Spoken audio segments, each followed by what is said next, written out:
Houston, insider access, exclusive content, Sports Radio 610. The Texans play here, an Odyssey sports station. Check out the BetQL Network, wagertainment for every fan. Get sports betting tips from the best in the game. Available on the Odyssey app and our sister station 650 The Bet. Sports Radio 610 presents Seth Payne and Sean Pendergast. We coming to H-Town. Let's get the work in, man. Let's go. Great day, great day. Oh, give me some juice, baby. Oh, yeah. Let's do it. A better place to have a team dinner. Christian Walker gets into one deep to left field, all the way back and gone.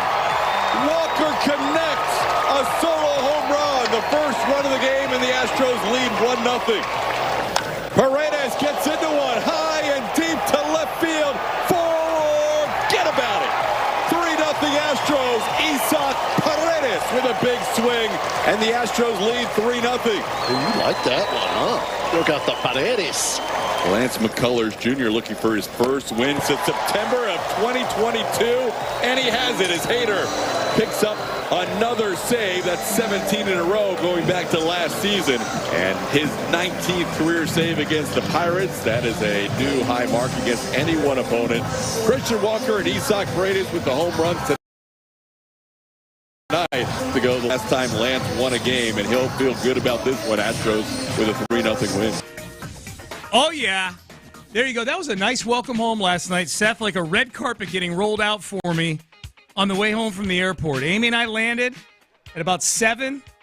Once we got done dealing with the remote parking that we used, got home at about 8:30. It makes so much sense at the beginning of your trip. Never again. Never Like, again. when Uber, you're out there bend me over, Uber. I will take you all the way to the airport. standing at the bus stop waiting for the rental car shuttle, just wondering, maybe, am I in the right place? Dude, Why are all these other people getting on buses? Yeah, looking at my phone going, I thought I was going to get home for the last inning of this game, but I may not get home for tomorrow's game. I may not make the show on Wednesday morning, but 986 days, man. 986 days. If there's one thing we learned this weekend after you taking a nice 6-day vacation, is that the bullpen just is not the same when Sean is not inside the city limits or outlying region of Houston. Because by the time you landed, was it the 7th inning yet? Or it no? was by the time we landed, it was Lance had thrown the 6 shutout innings. By the time we got on I'm not even joking. He pitched 6 innings. By the time we got on the remote parking shuttle, Josh Hader was coming into the game. Like, that's how long it took. Yeah, for the 9th inning. Yeah. That's Lance McCullers obviously looking way, way, way more like the classic version of Lance McCullers that you want to see. Let me ask the listeners this. Okay. Because I'm reading the quotes by Lance talking about how just kind of waiting for that velo to tick up, be able to throw some of that old speed. Am I alone in thinking, why don't we just stay at this speed and see how it goes? I don't know if Lance is aware of it or not, but his injury history is kind of speckled. That's interesting. Or I guess the injury history is impressive compared to other people. Yeah. And it's kind of like, hey, man, there comes a time in your life when you gotta stop doing wind sprints and start working out on the elliptical. And there's no shame in that. No. Hey, let's cruise around here. You don't have to have at least this 2 or 3 miles per hour velocity that you've lost. Just keep working on your stuff.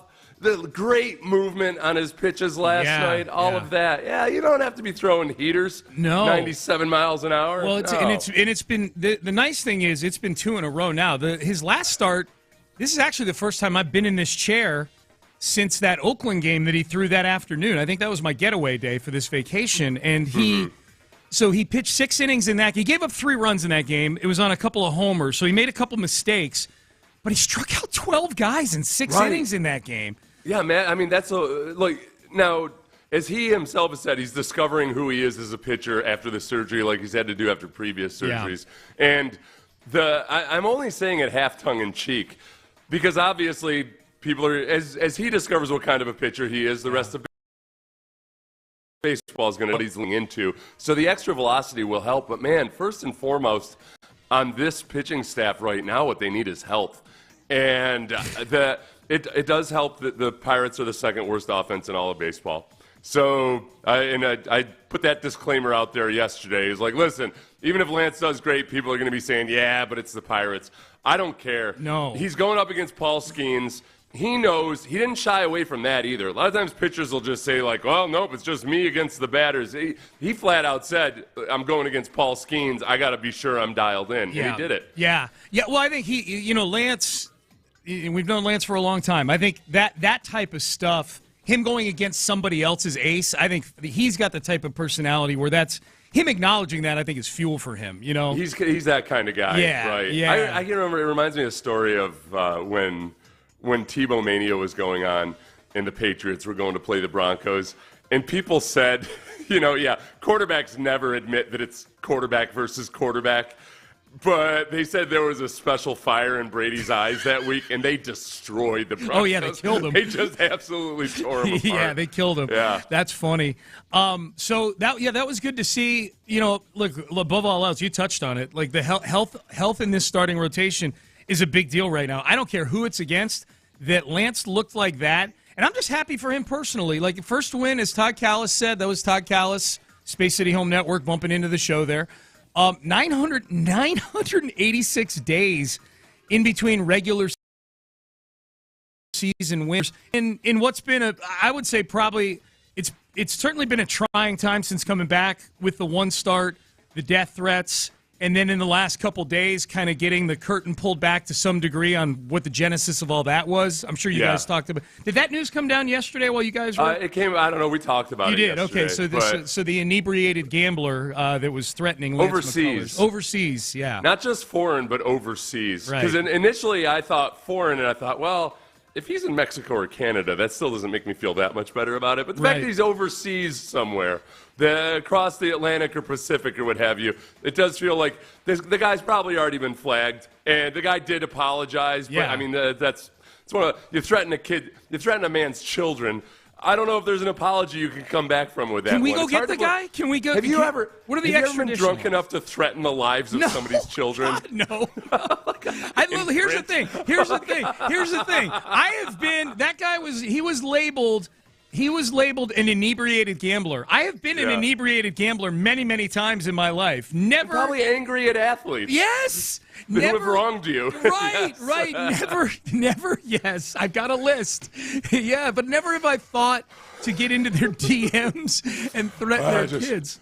I remember that one time I got so drunk. You're just sitting around with your buddies. You're like, remember that time I got so drunk and I got so drunk that I sent a DM to Putin about how I was going to annihilate his country. And said, come at me, bro. Right. Yeah. That was awesome. That was crazy how drunk I was.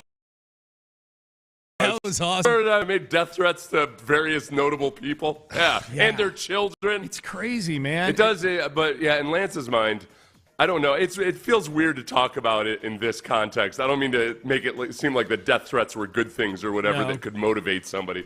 But, he is that kind of guy that he's got an ability to just hyper-focus and fixate. Yeah. Sometimes to his detriment, I think. Sometimes when he's rehabbing, I've always worried about Lance. From his first injury way back when. Yeah. Because I've seen this.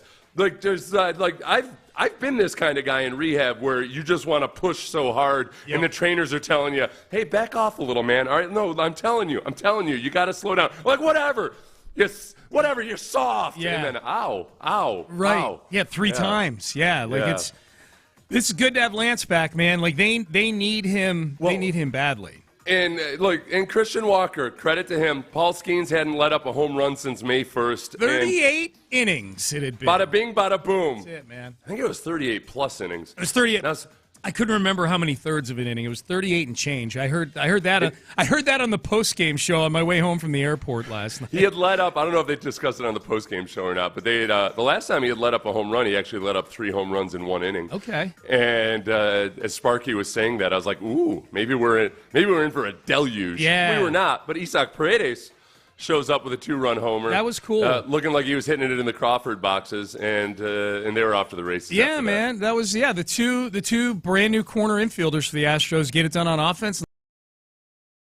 Lance McCullers. The nice little bit of baseball superstition that I liked was that they went to the Roberto Clemente Museum either yesterday or the day before when they got there. Yeah. And Christian Walker had taken everybody out to dinner there, but they got to tour the Roberto Clemente Museum and all that. And there's apparently, I didn't know this, you can hold one of Roberto Clemente's bats while you're there. I guess they actually let you pick it up and swing it and everything, and people think it's good luck. Oh, okay. So I'm guessing Christian Walker, you got to steal that bat. Let's get drunk and threaten the museum. Oh, yes, today. Let's get drunk and say, hey, you better watch that bat, buddy. Be good buzz for the show. 38-ounce behemoth, that freaking redwood that people are swinging up there. Here's the thing. If I'm the Pirates, doesn't somebody on the Pirates need to step in and go, hey, guys, maybe we shouldn't be letting the opposing team touch this good luck bat the day that they play us. I don't know if you guys have noticed, but we've been a bad franchise for a long, long time. Since this I think pretty much since Roberto Clemente died. Right. And maybe Roberto would not appreciate opposing baseball players coming in and using his bat to help beat his old team. Very karma off of his bat to beat us. I don't want to speak for him, but I would guess he's not going to like that. Oh, this is good. The Astros, okay. So the game from last night is on the TV in our studio right now, so I get to watch Lance deal during the breaks and stuff like that. This is good. I didn't get to see it last night because we were flying. Can you imagine? I mean, a 38-ounce bat. McGuire swung a 35-ouncer. Do you imagine Roberto just swinging a 42-ounce bat? Oh, my God, up there with a club like Captain Caveman, just gigantic, looking like Thanos. Just oh, that would be great. All right, so back in the saddle. Big thanks to Brandon Scott and Sean Bijani sitting in.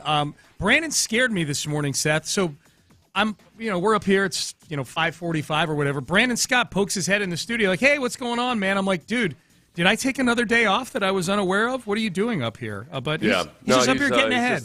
He's just up here grinding. Yeah, Brandon and Sean did a great job. Yep. Filling in. Had a great time with both those guys. Good. Not as much fun as with you, Sean. Good. Don't That's worry. okay. Don't worry, baby. That's all right, man. It's going to be fine. And yesterday, Sean, at the very beginning of the show, he said, "Seth, is this awkward for you?" I'm like, what the hell are you talking about, Sean? And he said, because of our potential boxing match. I'm like, oh, yeah. I forgot about that. And it was one of those moments where I was like, I don't think about you at all. I had completely forgotten about it. I had 100% forgotten about it. Oh, my God. But I bowed out. So I flat out said, like, no, Sean, there's no way we're boxing. I'm not going to box anybody at this age. No. I wouldn't box a toddler, no matter how many of them deserve a good boxing. One Seth versus 100 toddlers. Who wins? That I need to see. AI, get on that right now. All right, good to be back. Really good to be back. A lot happened while I was gone that we'll get into. Shouldergate. How are we feeling about C.J. Stroud not throwing at OTAs? We've now got, and we will dig through this coming up next. But first one back is West Point Lincoln.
Injury Lawyers Studios. Sports Radio 610 presents Payne and Pendergast. Power of radio, Seth. Power of radio. Text message. Hey, Sean, I'm a Z-Trip taxi driver. Call me at, gives me his number.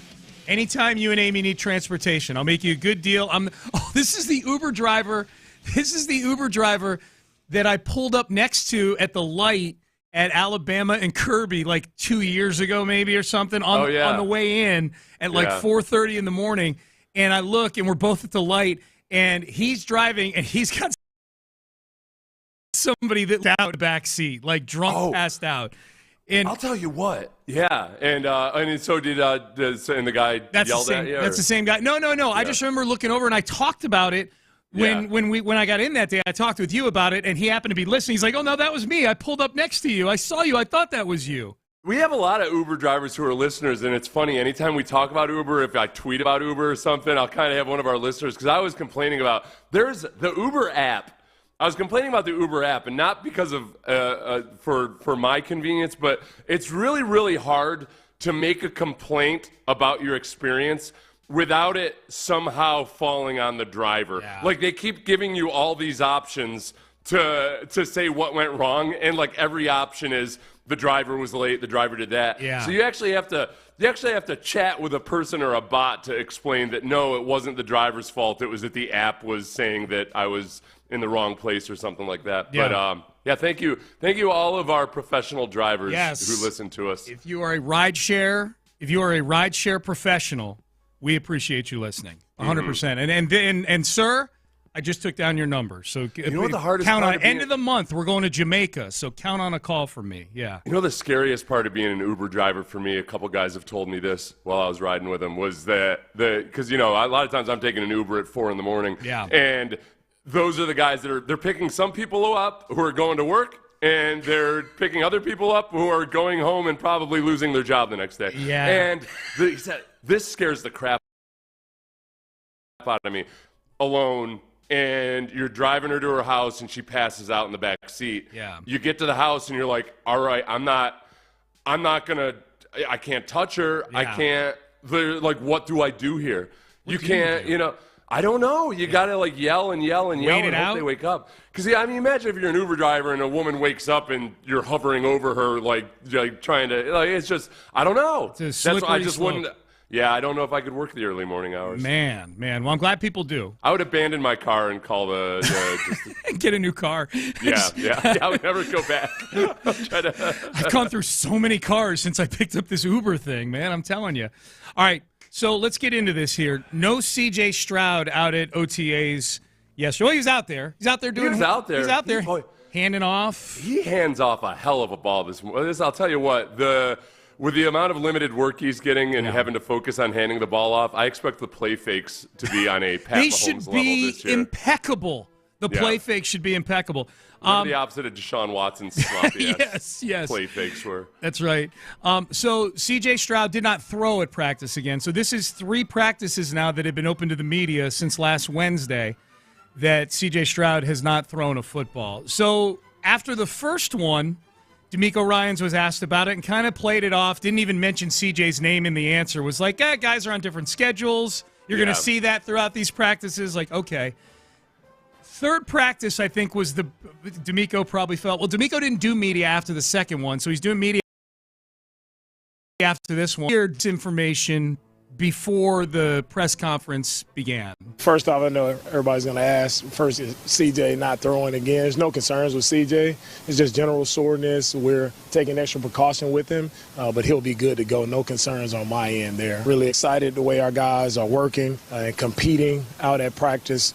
When you see a good team, what excites me is you're seeing both sides make plays. Offense, defense, there's a lot of back and forth, guys making plays. So really excited to see where our team are here in our second week of practicing. They're really growing, developing, taking the steps we need to take, and it's fun to watch. Now, for CJ, it'll be, like I said, he has general soreness, and we're just taking extra precaution with him. When he's ready to go, he'll be ready to go. Okay, there's more to get to here.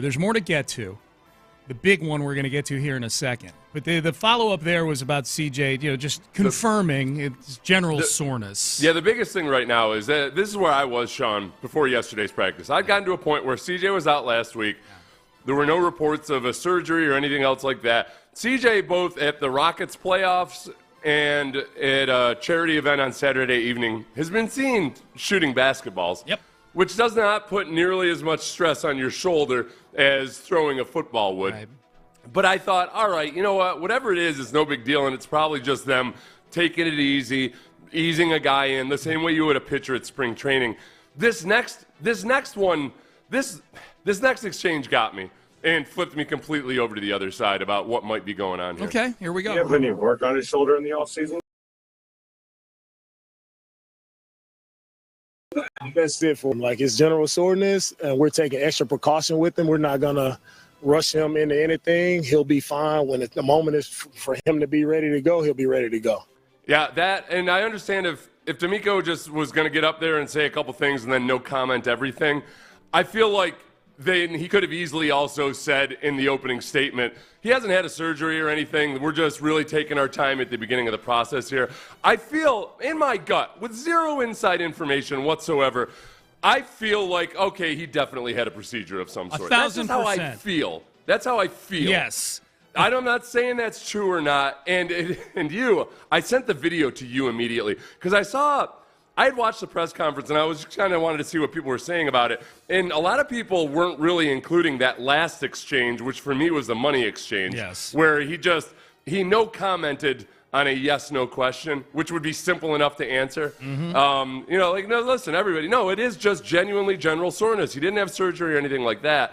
But his body language, he was aggressively adjusting his sleeves as he was saying it. Yeah. So at the very least, he was uncomfortable in answering the question.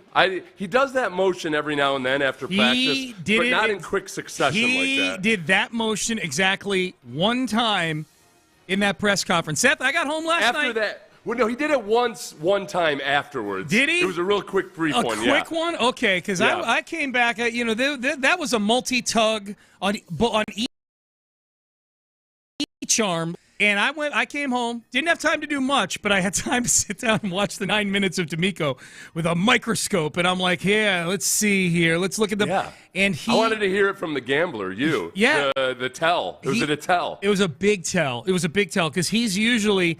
hand on hips, using his hands to talk, like kind of moving the hands around. He never, almost never, and certainly never in multiple times like that, does the tug on the sleeve. Yeah. I just, this is where I get so angry, Sean, when people insist on showing how cool they are by saying, guys, it's OTAs. What are you even worried about? Okay. I demand to see your credit rating. Yeah. That's the same attitude of, sweetie, it's one missed mortgage payment. Right. It's not such a big deal. Yes, it's OTAs. There's plenty of time. But if you had a surgery and if they're being vague and non-forthcoming with it, and he's sore enough that he's not practicing right now, it's something that could develop into something greater in the future. That's the big thing for me. Like, my big question, obviously the big question is, what's our nervousness level about this right now? And we've kind of touched on that, and we'll touch on it again throughout the show. That's the other thing, is why do you have to play coy the first time you're asked about it? Why? Like, what's the gamesmanship here that you're doing when 2 practices later you're leading into the press conference unprompted about it? Like, why? Mm-hmm. What is so hard about this? Why couldn't you have done this? It's a throw at the very first OTA session is alarming to people, and the shoulder thing too. It'd be like the nature of the injury. Like, if there's a shoulder injury for a guy who's had shoulder issues throughout his very young career. You've had shoulder surgeries before, right, Seth? Yeah. Yeah, like you weren't a quarterback. I never had to throw a fun trivia fact. Never threw a pass in an NFL regular season game. No, that's one thing about me that people don't know. But are you, you're concerned about this. I'm concerned about this. Does any of your perspective of being concerned about it come from somebody who's been through shoulder surgeries? Right, before? Yeah. Because, I've been through, and I've had 14 or 15 orthopedic surgeries during my NFL career. Yeah. That it's not always as simple, as we've seen with various other pitchers especially. Yes. That it's not just a simple A to B to C progression in the rehab. And this is why it's notable and why people, you're so cool that you don't care about it. I get it. Like, you're just calm, cool, and collected. Whatever. that the three typical stories you get from quarterbacks out of OTAs. One, such and such quarterback is not attending OTAs. Why? Well, he's on a trip to Egypt. Josh Allen wanted to play golf a few years ago. Yeah. Like, that's a story. The second story, boy, he's out there, and it's the best shape he's ever been in, and boy, he just thinks these are the best receivers who ever lived. Yeah. And then three, the other typical story would be, well, he had surgery in the offseason, and they're taking their time with him. Like, that's it. Those are the three quarterback stories. Yep. So this is different. It's rare that you see a quarterback out there at OTAs later installing a brand new offense with brand new receivers, two rookies, three that you acquired in the three veterans you acquired in the offseason. That you don't see that story. This is a unique story. Wait, he's out there, but he's not participating, but we have no information about any kind of injury or anything. That's different than your typical quarterback OTA story. How scarred do you think Houston fans are? The ones that aren't the ones that aren't the type of fan you're talking about, not the bros that are like no big deal, bro, but I'm talking about the ones that are probably skewing maybe towards what you and I are right now, that are a little concerned about, at least a little concerned about this. How much of the scarring is actually the fault of the Houston Astros and how they've handled injuries? The general discomfort sounds so much like what did CJ say? General soreness. General soreness. Sounds like discomfort. It's the NFL version of discomfort. Yeah. That's like, what level of general soreness is it? Is correct. it grade 1, 2, or 3 general soreness? Yes. Yeah. I mean, because this is topical as well. You and I have not talked about this yet, but I'm sure you and Brandon and Sean did. This Jordan Alvarez thing, I feel like all the people who insist that it couldn't possibly be a big deal are also like, at any given moment, they're like, oh, you found a lump, did you, honey? Don't worry about it. It'll be fine. Just a you lump. You got to check up 9 months from now. We'll be good. It's just a lump. It couldn't possibly develop into anything else. Do you think that C.J. Stroud? When do you think the next time? I know this is a shot in the dark and a guess. Do you have any inkling as to when we see C.J. Stroud throw a football? I'm guessing Joe's time after minicamp. Yeah. I don't know. To me, honestly, after that no comment, or the equivalent of a no comment by D'Amico, my gut tells me, okay, I totally had some kind of a procedure done, and they're taking their time with it. I don't know why. And this is why, when you're deliberately opaque about something, when you're non-transparent, people's minds are going to wander and wonder. And all right, why would you not tell me it's a surgery? Right. Because that's not necessarily that big a deal. Right. And people will cite HIPAA and everything. Settle down with your HIPAA. This is sports. This is different. It doesn't make a lot of sense. I don't know if CJ didn't want the information disclosed. I'm curious, like what part of them and how they've watched and consumed and played football over these many years thinks that somehow the surgery will remain a secret forever. Right. Like at some point it's going to come out. Yeah. If he did indeed have a surgery. If he had a surgery. And I think that's the thing too. Like you and I are, we're obviously prognosticating here when we say this, but I think the average fan doesn't realize how many surgeries happen in the offseason that don't see the light of day from a news standpoint. Brian Cushing, we just played a cut of Brian Cushing last week, at some point in the last couple of weeks, where he was telling a podcaster that he had 27 surgeries during his career. I can tell you right now, we can't find 27 news stories about Brian Cushing having a surgery. You get something cleaned up afterwards or whatever it might be. With the Creighton, there's always going to be heightened scrutiny on all of it. Especially his shoulder. The one answer when people ask why are they so withholding with stuff like this, the one basic blanket answer you can give is that a lot of organizations just flat out feel like they have a policy of not having to release anything more about anything than they need to because it's a competitive advantage. Yeah. And sometimes you don't know exactly how it might even be a competitive advantage. You just don't want everybody else knowing your business. Yeah. If maybe the Texans are digging around, like thinking about trading for okay, everybody, calm down. This is a hypothetical. Like, what if it was really bad and the Texans are thinking about trading for a veteran quarterback or something? They just don't want anybody else to know just how desperately they need Kirk freaking Cousins. Well, that's you brought the exact name up that I was going to bring up real quick. Is one of the email I checked email maybe once during this vacation I was on. I was really good at being on vacation this time around.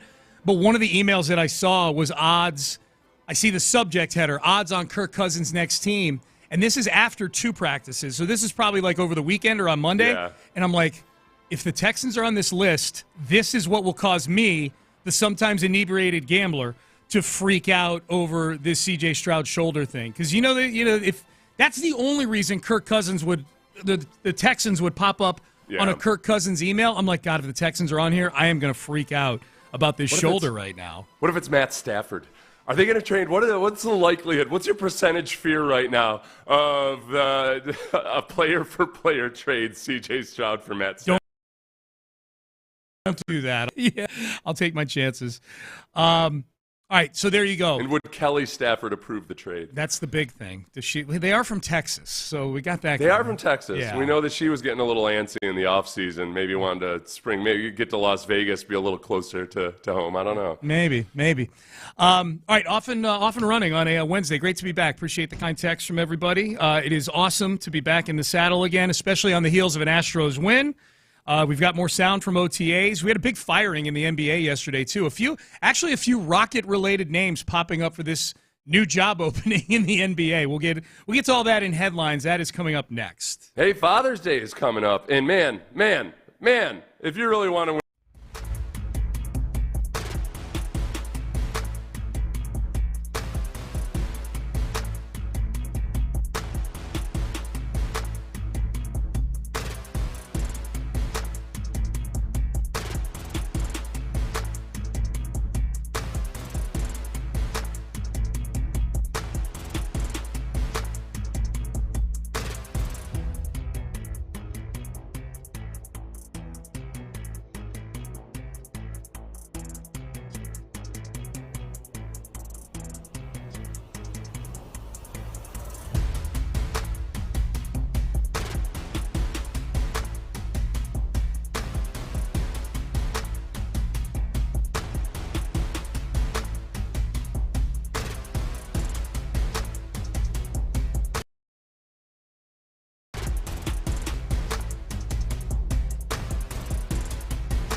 Payne and Pendergast with today's headlines, presented by Men's Tea Clinic. Lance McCullers Jr. looking for his first win since September of 2022, and he has it. His Hader picks up another save. That's 17 in a row going back to last season, and his 19th career save against the Pirates. That is a new high mark against any one opponent.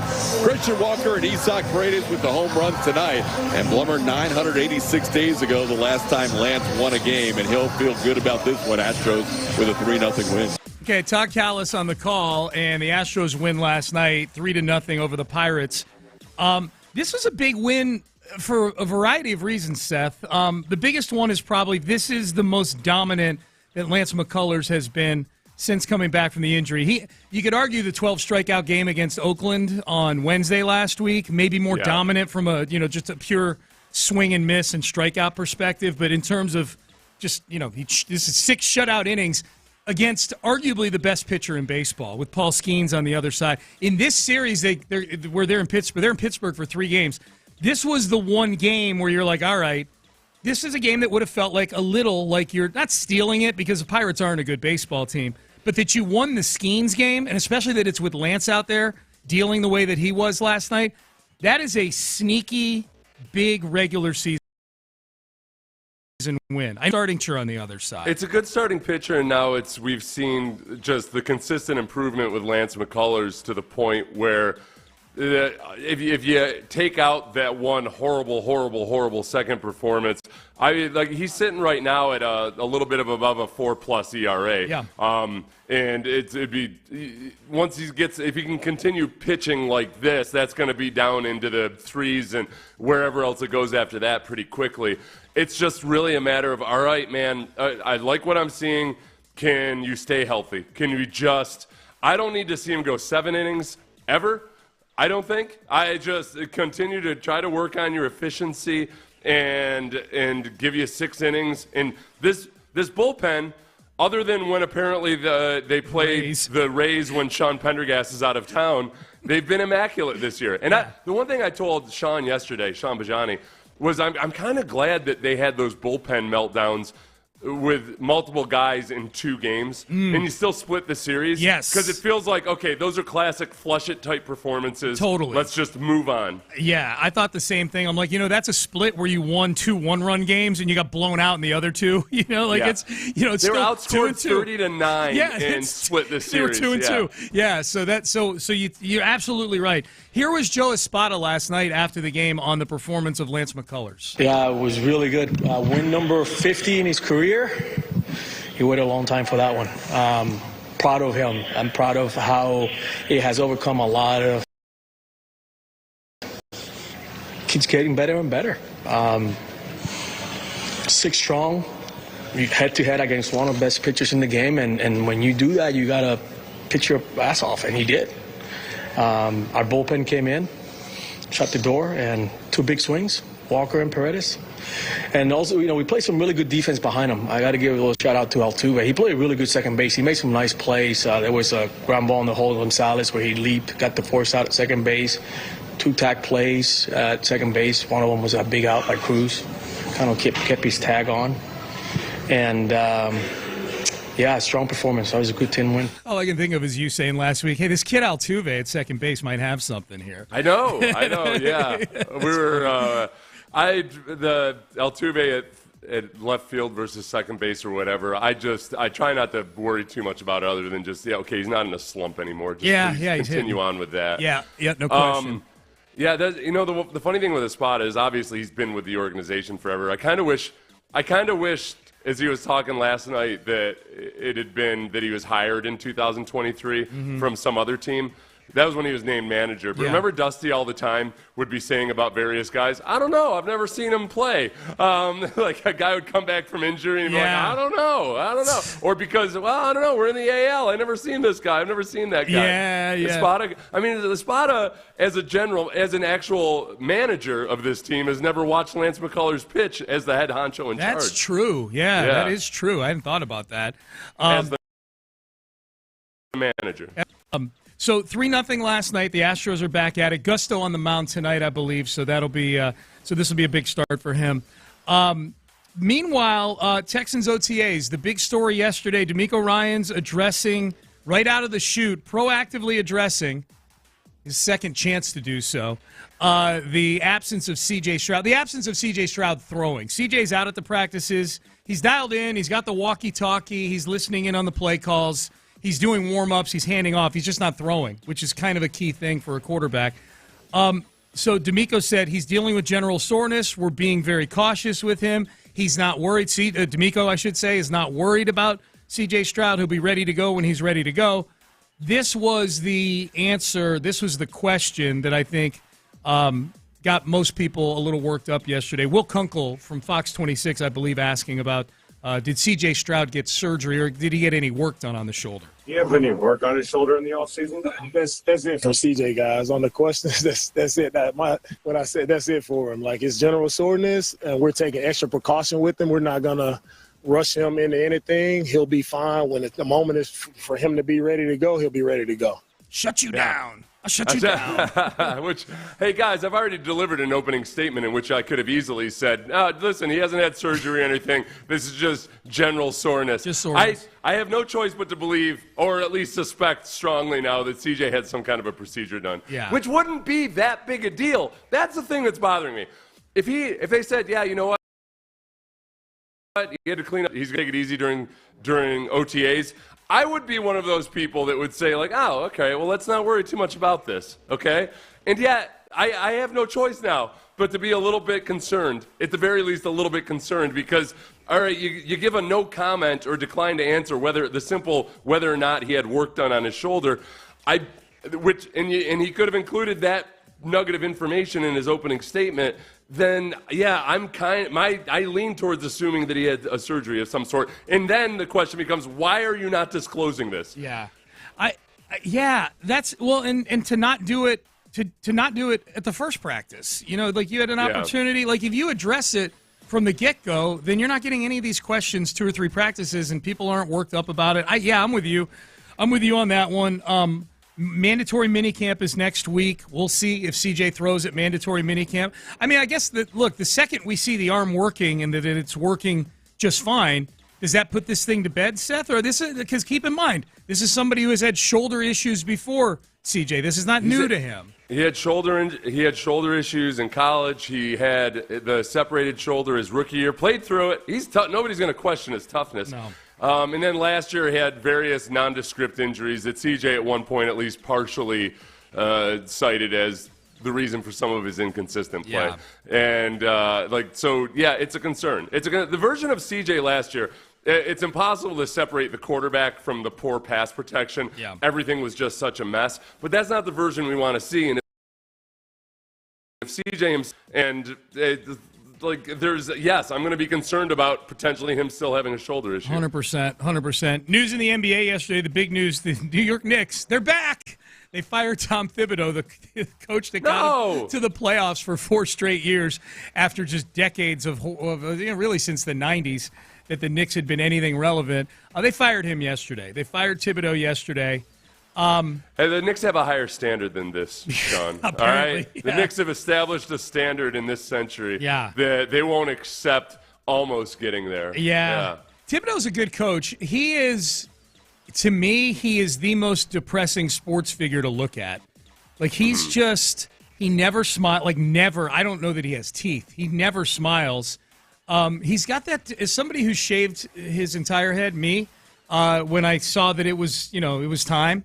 That tuft of hair that he has on the very front of his forehead that is in front of a vast wasteland of scalp, I find that to be very depressing, especially because he attempts to comb it. This little tuft that he combs. Posture, F-, for his posture. And he's the rare coach who I think the tracksuit actually is a better look for him than a nice actual suit. Because when he wears a suit, he looks like every 80s detective from a cop show. Like a that's about to pour Jack Daniels in his coffee and smoke a cigarette at his desk. Yeah. He's very depressing to look at. So. I feel like he in his Van Gundy, I feel like he soaked in everything and how to operate like Van Gundy minus the personality. Yeah. He just didn't do it. And kids wouldn't know or understand this. Van Gundy didn't always have this You did not see this version of Van Gundy when he was a coach. No. Van Gundy was pretty damn grumpy. And he was an old school coach in a lot of ways. Big time. But he still had a personality. Yes. I would say, we at least got that from him. Van Gundy 6-1 to be the new Knicks head coach. He's third on the odds board right now. No kid. How old is? Wait, which one? Jeff. Yeah, okay, Jeff Van Gundy. Yeah. No. I know. I don't even really include Stan in that. Jeff Van Gundy 6-1. How old is he now? What'd you say? Jeff Van Gundy's got to be 63. in his 60s. Oh, he's relatively young. Yeah, He's 63. Yeah, he can do that. Oh, yeah. He's got 10 good years left in him. Jeff Van Gundy. Coaching. Probably like 40 years of life. Yeah, for sure. Van Gundy, he's always working out. He takes good care of himself. Van Gundy 6-1. The other Rocket-related names on the odds board as I run my finger. Oh, Mike D'Antoni 50-1. Sam Cassell 66-1. When is Sam Cassell going to get a job? I feel like his name pops up on every odds board. All right. So there you go. Those are your headlines for today. All right, we got more thoughts from D'Amico Ryan. So this is just C.J. Stroud's shoulder that he discussed yesterday. We got an answer on Christian Harris. How are we feeling about this? Kind of an answer. And in the offensive line room, I did like this about the offensive line room. I like this a lot. Is this a statement on what it was like last year with the Texans in that offensive line room? Some good stuff from D'Amico Ryans coming up next. But good stuff from Dr. Ben Salento, Texas.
KILT FM HD2 Houston. Insider access, exclusive content. Sports Radio 610. The Texans play here. An Odyssey sports station. Sports Radio 610 presents Payne and Pendergast. All right, Payne and Pendergast with you. We'll circle back to D'Amico Ryans and what he had to say about C.J. Stroud's shoulder a little later on this hour.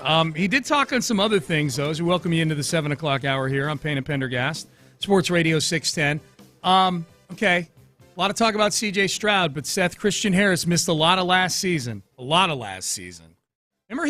how it seemed like really excited Christian Harris was just before training camp last year to kind of get things popping, get things going. Yeah. In his third year, coming off a really good second year, you know? He was doing an interview I think he did one with Aaron Wilson like a week before training camp about how great shape he was in. There might have been some clips of him working out in there.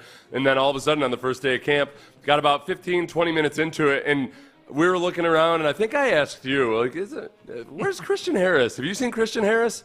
And nobody had seen Christian Harris. Yeah, I looked at you. I said, not my day to watch him. Yeah. Sorry, yeah. But don't worry. It was no big deal, okay? Right. That was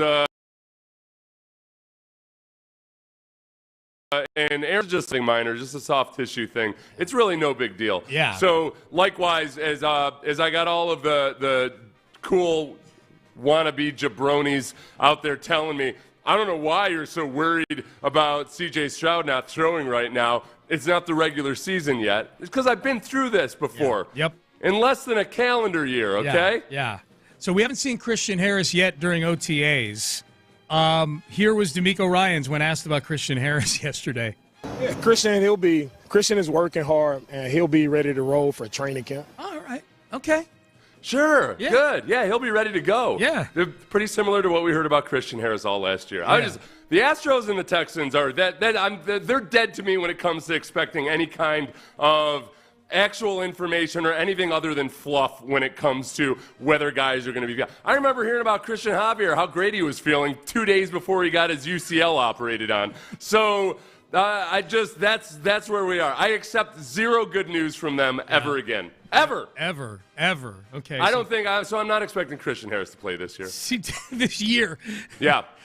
And I think CJ's probably going to have his arm amputated sometime in July. That's probably about where we are. Hopefully, on that. You get another arm attached, a fake arm, magic arm maybe. That would be great. They're doing great things, with genetics these days. I did like this answer from D'Amico Ryans yesterday. I thought this was interesting. He was asked about the offensive line room and how it's doing so far. Very new offensive line room, new offensive line coach, new offensive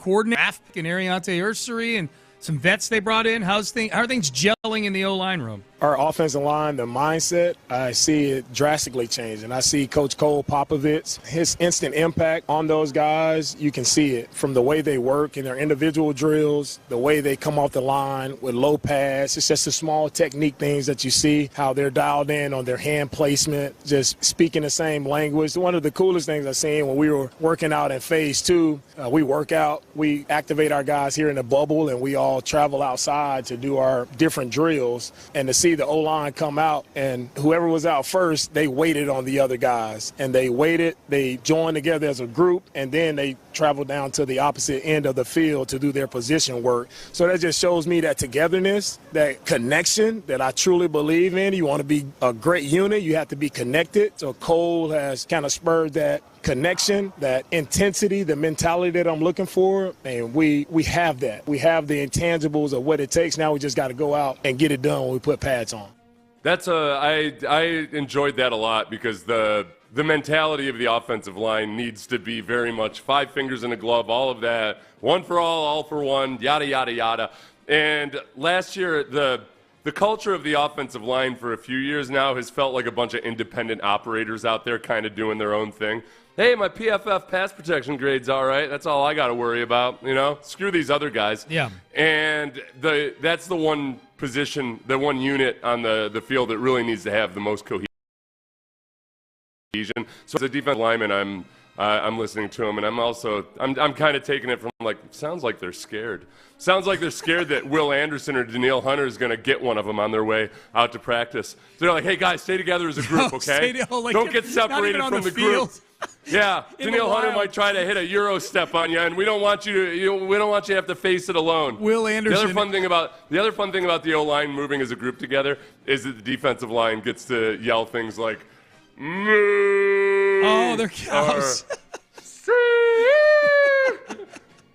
That happens? A little bit, yeah, or a beep, beep, beep. Yeah. Oh, the big trucks. Old fatties moving around like a herd. I love that. It's easier to do that when you run a 4-3 than when you run a 3-4. Yes. Because on a 3-4, most of the defensive linemen are a little bit up there. They could be the big 18-wheelers, too. That was one thing. We don't have the clip right here, but he had talked about Tim Settle at one point. Oh. And speaking of defensive linemen, he said the biggest thing that he had to work on, we don't have to play it, was last year coming in was he needed to lose weight. Yeah, he's conditioning, yeah. Yeah, and remember, he missed a good chunk of training camp. He did. Man, and that he's working on his hands. But for a guy that's been in the league for a few years already, there is a weird dynamic there where it does feel like he's got a lot of upside. And especially maybe in this defense that, boy, he did some really good things last year. He made plays last year, man, no doubt about that. So I liked hearing that about the O-line. Do you think that cut we just played about the O-line, do you think D'Amico has a thinly in him, or is that just him looking forward saying he likes this group? I do think, if you look at Popovich and Nick Caley, I feel like, and as Hazard is reading way too much into this stuff, but this is OTAs and this is what we have. There's a more blue-collar feel to them. Mm-hmm. I mean, there's just more of an old ball coach type of feel to those guys in a lot of ways. And yes, I like, especially for the offensive line, I like that. And I don't know, there was no. There's no identity to that. There hasn't been an identity to that offensive line for a long, long time. The part for me, look, I hope Cole Popovich works out. The reports are good so far. And we played some audio from Rob Ninkovich up in New England. He was well thought of up there. I hope it works. I mean, the offensive line is what, if we're looking to power rank blame on what held this team back last year, I put the offensive line at the top of the list. When I hear that rave review about Cole Popovich, there is a part of me like, okay, the guy that you kept around last year was thinking about retiring. Now, maybe they didn't know that. You know, maybe I'm talking about Chris Strouser. You know, I'm like, okay, well, if Cole Popovich is like, water under the bridge. The version I heard was that they had talked him into coming back. Okay, well, then that exacerbates. I don't know if that's true or not. If that were true, that exacerbates the point that I'm making here, which is, all right, well, if, would have been nice. You should have made the move last year. It's water under the bridge again. Like, you can't, it's hindsight, it's 2020. Yeah. But I get frustrated when I think about last year's offensive line and what the potential might have been for this team had they just protected C.J. Stroud and opened up running lanes at an average level. Not at a great level, at an average level. Chiefs and had played in the AFC title game last year. The other thing about the offensive line, and maybe this is just coincidence, but, man, it seems to be a theme. If you look at the offensive tackles that they acquired in the offseason, they're massive human beings. Yeah. Cam Robinson is 6'6", 335. Ariante Ursary is 6'6", 335. Trent Brown is 6'17" or something. Blocks out the sun. Yeah, right. I think length and size and mass seems to be a priority for them, and I like that too. You got to execute it properly. I told Sean Bijani yesterday, it is when you face an offensive line that's just massive, you feel it, and you know it and you realize it. The Ravens, when they first won their Super Bowl, they had all these guys. They had Jonathan Ogden, they had Orlando Brown Sr., they had a bunch of interior offensive line that were massive dudes, and like as a group like that, there's something to it. Mm-hmm. Obviously, you got to play well and you got to be coached and everything. But if you want to establish an identity, just simply leaning on people with 1,700 or 1,800 pounds of mass goes a long way. Yep, no doubt about that. All right, this is another good one that I liked. And we're gonna circle back to C.J. Stroud, but there were some things that came out at D'Amico Ryan's press conference yesterday that did get me excited. The offensive line cut that we just played is definitely one of them. This is where he's talking about. He was asked about a question about minicamp. Mandatory minicamp is coming up next week. What will the goal be? He said same as the OTAs, but I like that he mentions the two rookie wide receivers here. For our entire process throughout the change anything. Like, it's still the same process. Can you see continued growth from the guys? And it just reminds me of last year, like some rookies like Kamari and Kalen, watching them last year in these settings, watching how they competed, watching how they just, their impact showed instantly. They showed up, they were making plays, and you see how those guys perform throughout the season. So I think we have a similar situation this year with some of the rookie wide receivers and Noel and Higgins, just seeing their immediate impact on our offense, the plays that they're making, like seeing the way they work, the way they compete. I'm hoping that translates to the season as well. Similar to Kamari and Kalen, I think Jalen and Jaden are two guys who can really help us out this year. I like that cut a lot. Because I don't think D'Amico at OTAs would just throw that around out there. Right. Well, we saw that with Kamari especially last year. They don't shy away from either praising or giving playing time to rookies if they feel like they're ready. And there was another clip where he talked about Kamari as well, but just talking about how polished he was and that he didn't even have to coach him very much because he was so good. You know, with Bullock, it was different. And you could see the difference. Bullock was more raw. It wasn't that he wasn't working hard or anything. He was just more raw. Kamari Lassiter was a lot more polished, and they didn't shy away from putting him out there with the ones and leaning into any success he was having early in the process. I was kind of shocked by it myself. Yeah. But the proof is in the pudding. They're not going to – it's the opposite of Bill O'Brien. They're not going to waste time assuming that every rookie is an idiot and doesn't know anything. Because that's dumb. Good player on your team, and it's the cheapest he'll ever be when he's a good player. Yes. And O'Brien's philosophy was almost like, well, nope.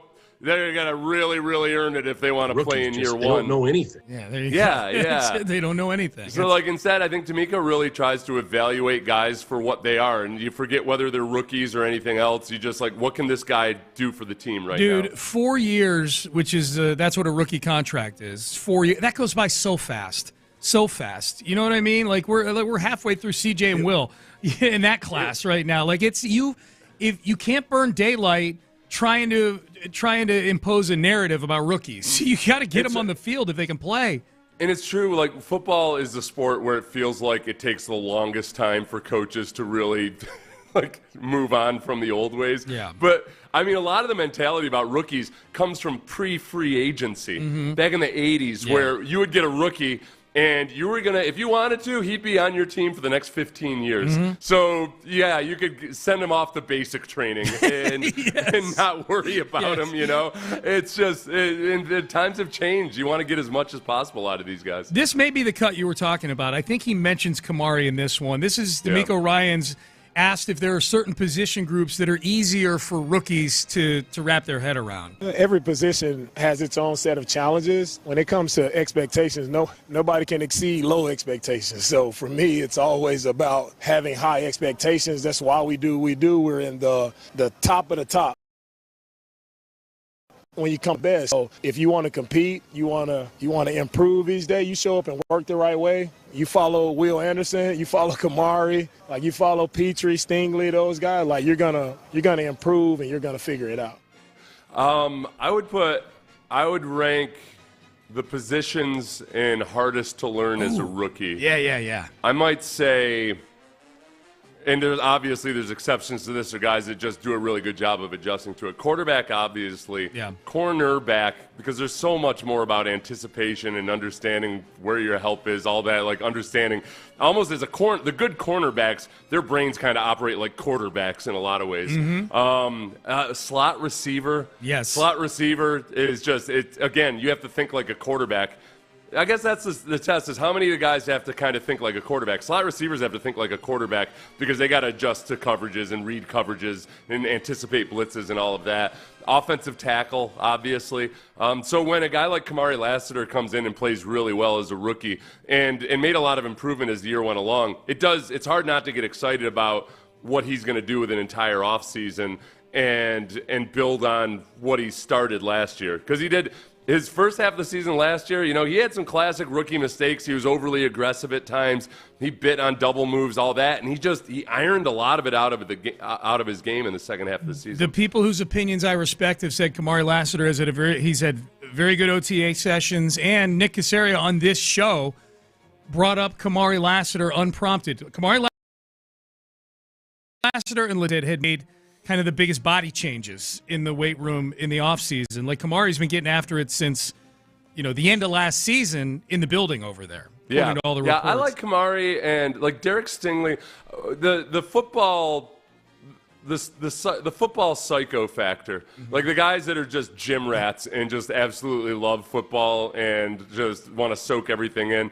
Kamari, Derek Stingley, Will Anderson, Petrie, Daniil Hunter, Petrie, yeah, a lot of guys in the secondary. Like, and it's not just fake Instagram hustle. No, you can tell by the way they operate and when they talk. They're not trying to put out the best Instagram version of it. Like, no. they just genuinely, they're just wired for it. They've done a great job of identifying those types of guys since O'Brien came, or since D'Amico and Caserio teamed up. I mean, in the past, with various coaches, they would talk about how they want high-character guys on their team, and I'd look at them and I'm like, these guys are soft nerds. Like, yeah, you don't have to worry about them getting arrested, but what the hell? Right. That's not football character. That's trying to get a merit badge or something for saying yes, sir, and no, sir. Yeah. Like, give me a guy that just lives and breathes football. I'd throw Aziz in there, too, on the defensive side of the ball. Oh, there's a lot of guys, Yeah, I would miss a bunch of them. Yeah, but, there's just kind of a passion for it. Yeah, and I think that's what they're trying to get to on the offensive side of the ball, especially in the offensive line room, for sure.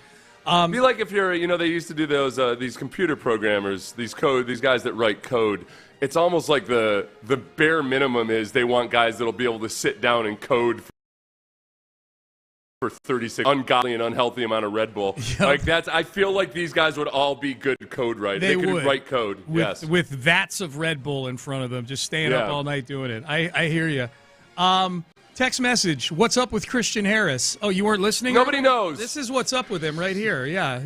Christian is working hard, and he'll be ready to roll for training camp. Yeah, why are you asking? You must have just missed that cut, Texter. That's what's going on with him. Nothing's. Nobody knows what's going on with Christian Harris. Nothing. He's working hard. He's got a soft tissue. And shit. This is one thing I'd like them to do. He's going to be ready to go, Seth. He just said it. He's going to be ready to go. It's fine. I need them to abolish soft tissue. It's caused me nothing but harm. It's caused nothing but emotional trauma in my career as a sports fan. We'll vote for the candidate that gets rid of soft tissue. I'm so tired of it. Yeah. Soft tissue injuries? No. Soft tissue altogether. There'll be no more soft tissue. Not in my country. What does a human being... There's an episode of The Family Guy where Peter Griffin, either a genie or somebody granted him, his wish was to be made of stained glass.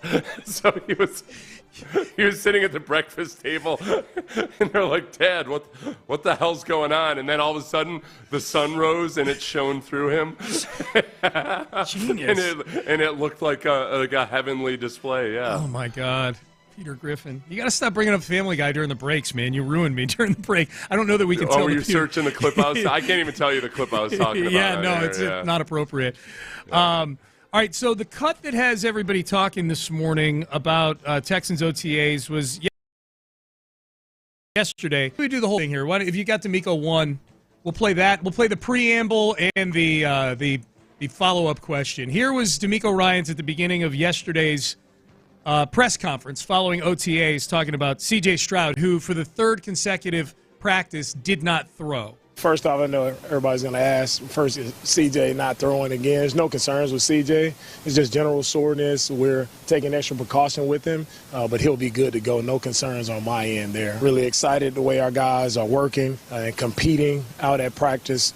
When you see a good team, what excites me is you're seeing both sides make plays. Offense, defense, there's a lot of back and forth, guys making plays. So really excited to see where our team are here in our second week of practicing. They're really growing, developing, taking the steps we need to take, and it's fun to watch. For CJ, it'll be, like I said, he has general soreness, and we're just taking extra precaution with him. When he's ready to go, he'll be ready to go. He has any work on his shoulder in the offseason?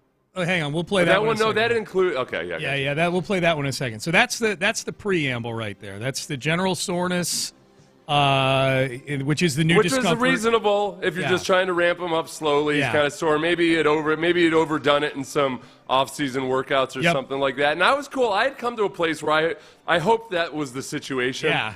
And I don't know if I was buying completely the vague statement that D'Amico gave, but this follow-up question is what got me. Yeah. Do you have any work on his shoulder in the offseason? That's it for CJ, guys. On the questions, that's it. What I said, that's it for him. Like, it's general soreness. Not going to rush him into anything. He'll be fine. When the moment is for him to be ready to go, he'll be ready to go. If you're trying to say it's no big deal, it feels like one of the easiest things to say is, it wasn't surgery or anything else like that. It's just general soreness. Yeah. That makes sense. General soreness it sounds to me like, classic. I went a little too hard this weekend or whatever. Yeah. I don't know it. My gut, with zero inside information on this, my gut tells me, okay, my initial response was, he totally had surgery in the offseason. Now, that's my gut reaction. I don't know. Maybe he did, maybe he didn't. And it wouldn't honestly bother me that much because guys have surgeries all the time. It wouldn't concern me, except for now I feel like he had surgery and theoretically, and they're refusing to tell me about it, which then makes my feeble brain start going to places like, are they trying to trade for Kirk Cousins now? And they got to be sure that nobody knows how badly they want Kirk. That you call up Atlanta and you're like, listen, guys, we totally get it why you want a veteran quarterback paired up with a younger quarterback the way you guys did. Yeah. We're just following your lead. Is CJ injured? Oh, no. That's just general discomfort. We're not desperate at all. We're just No, do you smell desperation over the phone? No, that couldn't be further from the. I know I called you 7 times to inquire about this. Of course not. Yes. Yeah, I just to me that it took the third practice to address this is just that's a look like you're trying to hide something. And CJ hasn't been up at the podium. Now he was earlier. He was earlier in the offseason. Yes. So I prefer not to be talking about this, and yet I have no choice to because I am concerned. I'm sorry, everybody. I'm sorry, all of you are too cool to worry about whether your quarterback, your franchise quarterback, has a sore shoulder or not. Should I Pender pull this? Are people concerned, just in general? Are people concerned about this? Are you concerned about CJ's shoulder? Yeah. Okay. Simple yes or no. Simple yes or no. Yep. To answer a lot of questions we continue to get, some people are wondering, hey, is this some kind of a contract holdout or negotiation? No, because he's not even eligible to get any kind of tweaks to his contract until next offseason. Other people have said, well, maybe he's upset with the structure of the offensive line or whatever. Listen, we know. I would be incredibly surprised if that was the issue because, for one, it's not like nervousness over the offensive line is going to keep him from getting out there in OTAs or training camp where nobody's allowed to touch him. Right. But, that's the least likely scenario in my mind is that he's somehow disgruntled. The thing that makes the most sense is that he's, just got general soreness, and to me it feels like probably had some kind of a procedure. That's just my feel. Yep. He shot a three-pointer. He was shooting three-pointers at DreamCon on Saturday. But that's something, honestly, that I could see you being cleared to shoot a basketball before being cleared to throw a football after a shoulder surgery. Yep. All right, text in 713-572-4610 if you want to weigh in on that. So I was up in Boston this weekend, Seth. Went up to New Hampshire for the Zach Brown Band show. Came back through Boston. Saw my Red Sox game on Monday. Talked to a lot of people up in the Boston area. All right. So what's you got scuttlebutt about how they feel about Houston and how wrong they are? I did. This very hoodie that I'm wearing on the YouTube and Twitch stream, I wore to the Red Sox game. They didn't give me any trouble, probably because they were scared. They're like, well, I'm not going to mess. Normally, I'm not going to mess with that guy in the Houston hoodie right there. It was weird being up there though because there were several stories going on Boston related that had legit ties to Houston. Like it was probably the top one, which is crazy to say because Bregman's out with an injury. Bregman was probably number 2. You couldn't turn your head anywhere that had a TV in it and had some sort of sports talk on the TV, local sports talk, where they were not talking about Stephon Diggs and the possibility of the Patriots cutting him before his career even gets out of first gear up in New England. It was wild. And before, I always forget to bring this up. There's evidence for this, and we're going to play the Scott Zolak audio that a lot of you have heard. But that people will say, well, wait a second, he's got a bunch of guaranteed money. Could they even cut him? He doesn't officially have the guaranteed money yet. He doesn't, even though he practiced yesterday and everything, he's got to pass a full physical to be cleared or whatever it might be. So there are ways for them to get out of a lot of that guaranteed money. Oh, dude, the lawyers that would get involved in that. Oh, my God. Right. So this is Scott Zolak, who was a quarterback for the Patriots back in the day and now is their color commentator on game days, but also has his midday radio about the situation. Do you think Diggs should be cut? Do I think he should be cut? Yeah, you. No, I don't. I do not. I came to the show yesterday with the but the knowledge of that it is on the table, that it is being thought of. And it's not just the boat. It's not just the boat. There's some other things that I've heard. That's all. Okay. That puts some things in question. Are you all in? Are you all in here? All right, so that go ahead. So the boat situation, I think most people know him passing out a pink powdery substance. That's one thing, one piece of the pie. There's also a report that he's in danger of losing $500,000 from his base salary for not rehabbing at the team facility. Yep. He hasn't been at the team facility and said rehabbing in Miami. So it sounds like there's feelings that, all right, he's not all in. And whatever Mike Vrabel's version of the Patriots way, surprise, surprise, Diggs might be closer to the version of 2023 Stephon Diggs than he was in 2024, where he was the model of citizenry in Houston. And that's where I wanted to go with this. Maybe I'm reaching on this a little bit, but this whole saga of Stephon Diggs over the last few weeks with New England, having to watch Vrabel stand up there at a podium and address it. I'm sorry, real quick. That's Trayvon Diggs. Apologies. That wasn't Stephon. That was Trayvon Diggs I was talking about. With passing the physical is in danger of losing his in danger of losing his his $500,000. Gotcha. His $500,000. Gotcha. Okay. Damn. 601, half a dozen.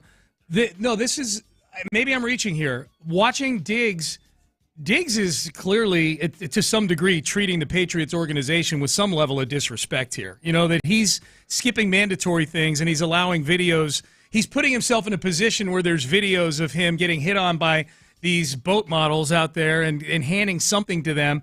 There's a second video that surfaced as well that had people concerned on the internet, or concerned if you're a Patriot fan, I suppose.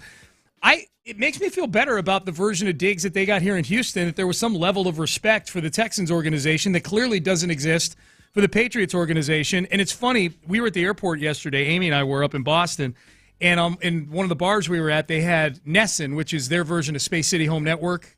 They had Nesson on TV, and there's a daytime talk show on there. I don't know if it's simulcast on radio or whatever, but it's two guys talking about the topics of the day. And the caption at the bottom of the screen, they're talking about Diggs, and it says, reports from Buffalo are that no one is surprised about recent Stephon Diggs drama. And I had to laugh at that because, remember, when he got traded here, Buffalo people could not stop pelting us on our social media pages, like, just wait. And that version of Diggs never showed up here. And the one they were telling us to just wait for, the Texans got a very, very, they made him a captain of the team. There's no chance he's a captain of the Patriots coming up here. And he wasn't at the first couple OTAs last year, and Buffalo people were like, oh, here we go again. And it ended up being no big deal at all because it was classic whatever. He'd gotten traded. Yeah, even Florio, when he first brought up the possibility of, when he first talked about Zolak saying there's a chance he could get cut, I got angry because Florio said, look at what happened in Minnesota, and then look at what happened in Buffalo, and then he kind of paused, and I think in his mind it looked like he was like, oh yeah, Texans, it didn't seem like they were an issue. So this is who he's been his entire career. Yes, yeah. No, he wasn't like this in Houston. No. Although he was in a contract here. He was. In Houston. That is true. He signed a 3-year deal with the Patriots. That's a good point. Second biggest story that Boston people brought up, and especially with me wearing my Houston thing at the Red Sox game, was Bregman.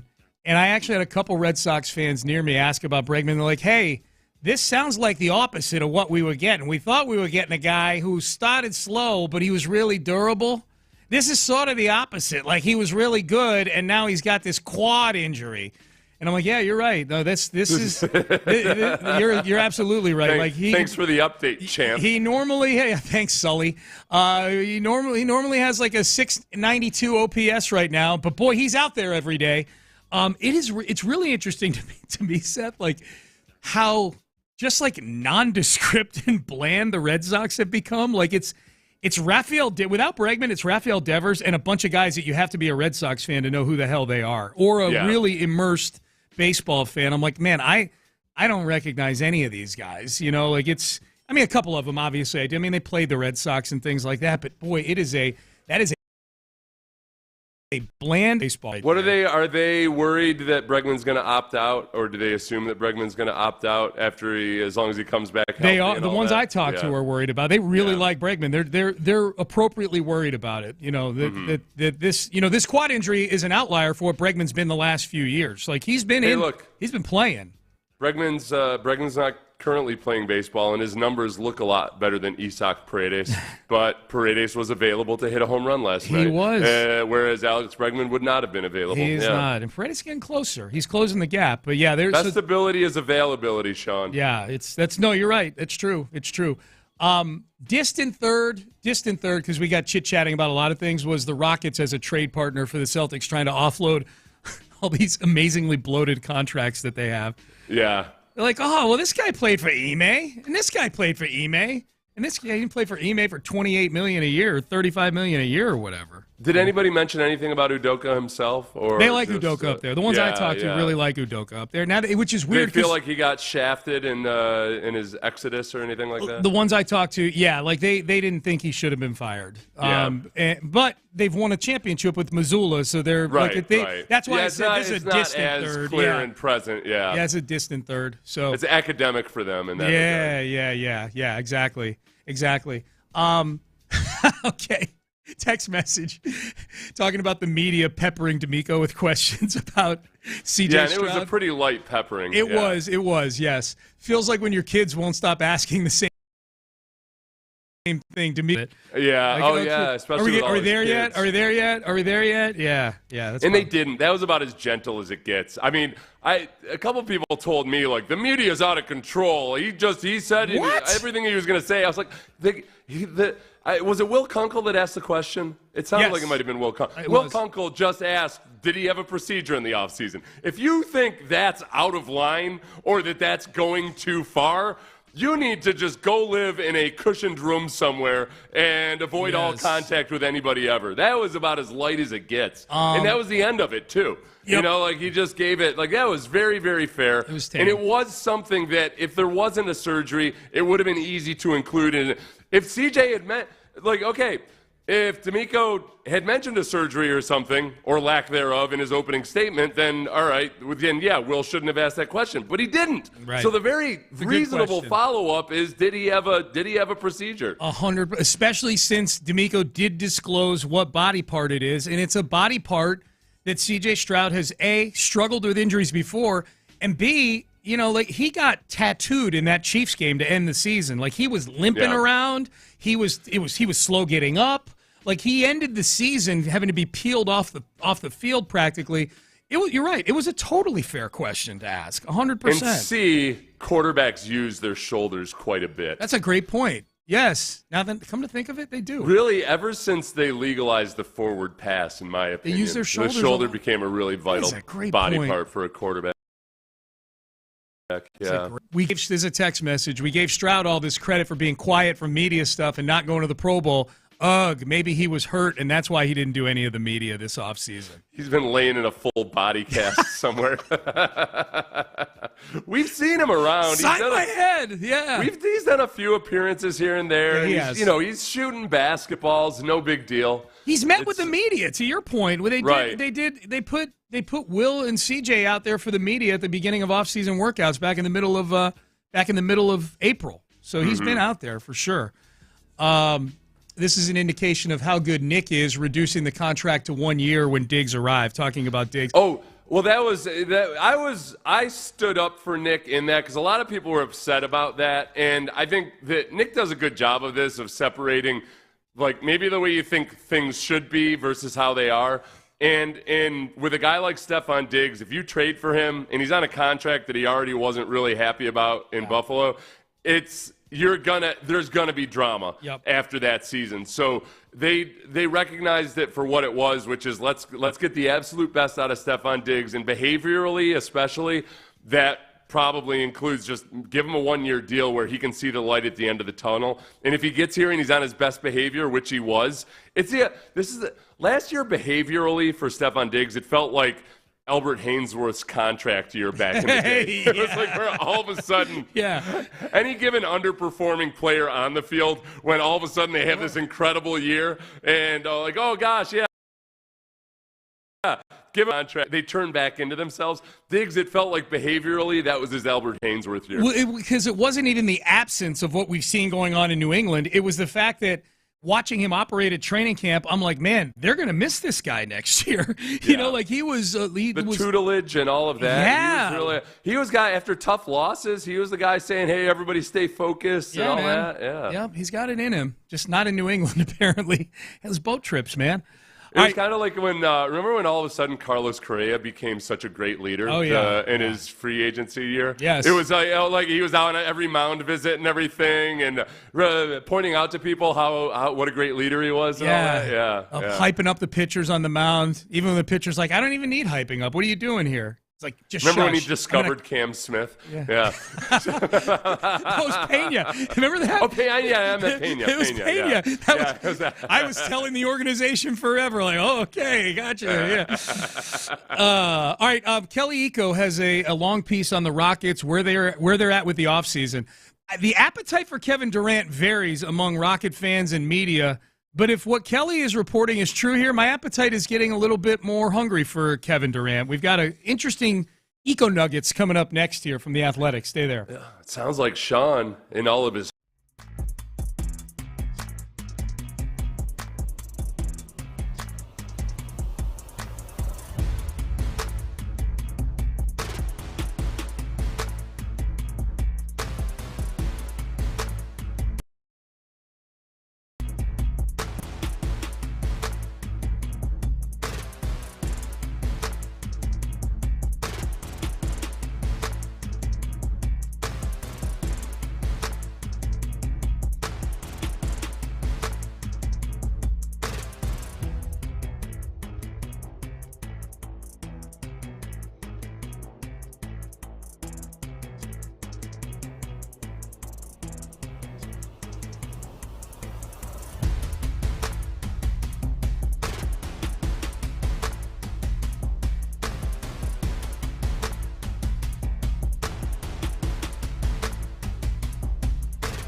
from the Mokaram Injury Lawyers Studios, Sports Radio 610 presents Payne and Pendergast. All right, so Kelly Iko of The Athletic does a really good job covering the Rockets, and he's got a piece that went up yesterday that's kind of just sort of a state of the union of the Rockets offseason, where they're at with signing their own free agents. Obviously, the Rockets are going to be involved in they're going to get brought up in any trade talks by outsiders. You know, they're going to be on every odds board for Giannis Antetokounmpo and Kevin Durant and anybody else. They've got a lot of assets.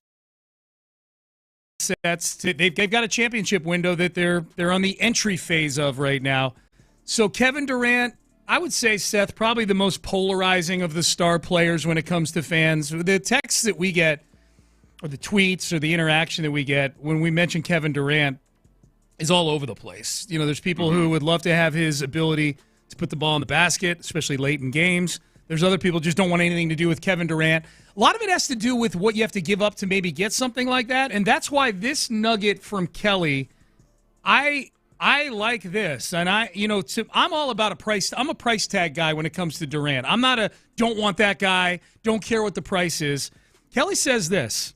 This is not to say that the Rockets and Suns are not in communication. Oh, this is a lead off of them saying that the Rockets seem to be out on Devin Booker. So they're out on Devin Booker, and Kelly says this. This is not to say the Rockets and Suns are not in communication. On the contrary, Phoenix is aggressive in pursuit of A, trading Durant, and B, regaining full control of their draft capital, starting with the number 10 pick in next month's draft. The Rockets own a lot of the Phoenix draft capital for the next several years. Since the conclusion of the season, this is the good part, Houston has fielded several calls from Phoenix who have since gradually lowered their asking price for Durant, sources said. There's a price where the Rockets would be interested, but with the fear of breaking up their roster for a 36-year-old coming off injury, doubt remains over a deal materializing. Yeah, and what's Brado's name there from the covers? Is it Jason Brado? No, it's It is? Oh, so Yep. we call what's his last name? I don't know if he wants his last name. He doesn't have it on his Twitter profile. Yeah, no, okay, so he just calls himself Brad. So it's Brad, and he does the EAUX just for fun. Yeah, okay. yeah. So Brado on X, he has a bunch of counter arguments to things people commonly say about Kevin Durant. And one of the common arguments is like that. Why would the Rockets trade their entire young core for him? Yes, I agree. Why would you trade your young core? This is the important thing.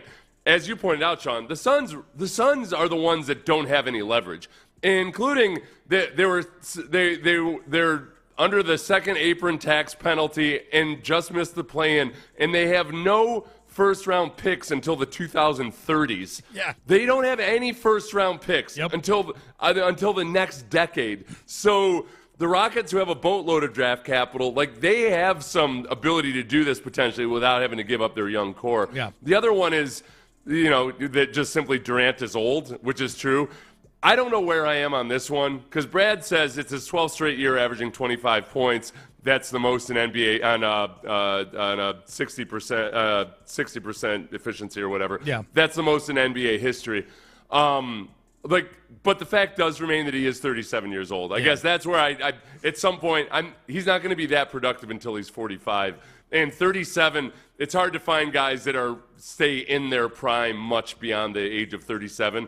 You find it more frequently than you used to, but that's my biggest reservation, current core, and you're just giving up draft picks. I don't worry about it as much. Yeah, it's interesting.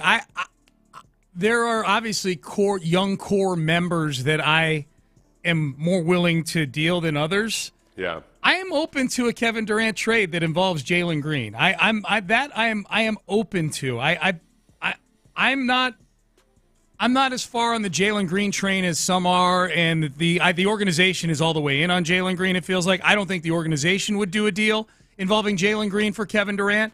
And I'm not saying I want to do a deal that's Jalen Green and three other guys from the young core. Jalen Green, Jabari, Tari, the 10th pick in the draft, and 2 more pick swaps. I don't want to do that. I like what Kelly is saying here because it feels like you're getting to a stage here with a deal for Kevin Durant where it's starting to get into the price range where I've got the appetite for it. Now, the other thing that needs to be pointed out, not to get too contract nerdy, but the salaries need to match up within a certain percent. So you're probably having to give up maybe Dylan Brooks and a couple of the young guys just to make the salaries match. If Jalen Green's not going to be involved or if Fred VanVleet's not going to be involved, that's another thing Kelly says in here is that Fred VanVleet coming back is all but a certainty that he's going to be back. So you're going to have to send some stuff out just to match Durant's massive salary that he has. With Jalen Green, I think that at least where I've settled in is that, yes, he obviously has a lot of value as a basketball player, obviously. And if you read too much or accurately into whatever you want to call it, maybe if you're reading too much perhaps into where he is right now is that, yes, he's a very good basketball player, but when teams really focus their attention on him, he's not the great one that can rise above it yet. But I feel like you can miss me with the whole he's only 23 argument because he's been in the NBA for 4 years. Yeah. It's not like some level of physical maturity you're hoping for or something. Sean, it wasn't like when Doogie Howser killed a patient, somebody would walk in and be like, "Oh, don't worry. He's only 17." Right. That's the thing. It's going to take him time. He's like, a doctor. You're there. You've been a doctor for as long as you've been a doctor, Doogie Howser. These deaths are unacceptable. Okay? Yeah. I didn't know we'd get a Doogie Howser comp today. I like that. I almost called him Doogie Howard because I think I blended him with Dwight Howard in my mind. Yeah. Text message coming in. Hard pass on Durant. Text message. As soon as Durant got here, that's when his decline would begin. Jalen Green is progressing. I'd rather see where that goes and leads this next year than get Durant. Green for Giannis, maybe. I would rather everybody stay together. We just add through the draft. Here's a problem with adding through the draft. You just drafted Reed Shepherd with the 3rd overall pick, and he was an afterthought this year.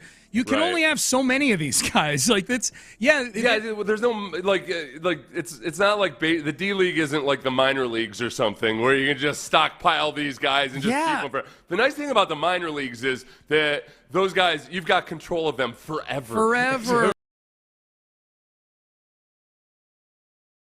Oh. There's no way for them to develop. It doesn't necessarily. It really doesn't do a whole lot for you. If you feel good about the developmental upside of the young guys on your team, extra draft picks really don't do a whole lot for you because there's no playing time to be had. Nope.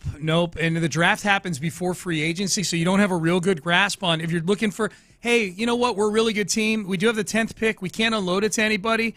So let's find maybe a rookie that can fill a need for us for 15 or 20 minutes a night. Yeah. You haven't even gone shopping in free agency yet, so it's difficult. I'm at the point now with all these draft picks. I'm like, they ain't getting on the floor, man. Use them to go get something that can help you win a championship next year. I'm just sitting there thinking of how jealous I am of the way baseball is because people look at the average salary of baseball players and everything and try to act like it's so much worse than football or what have you.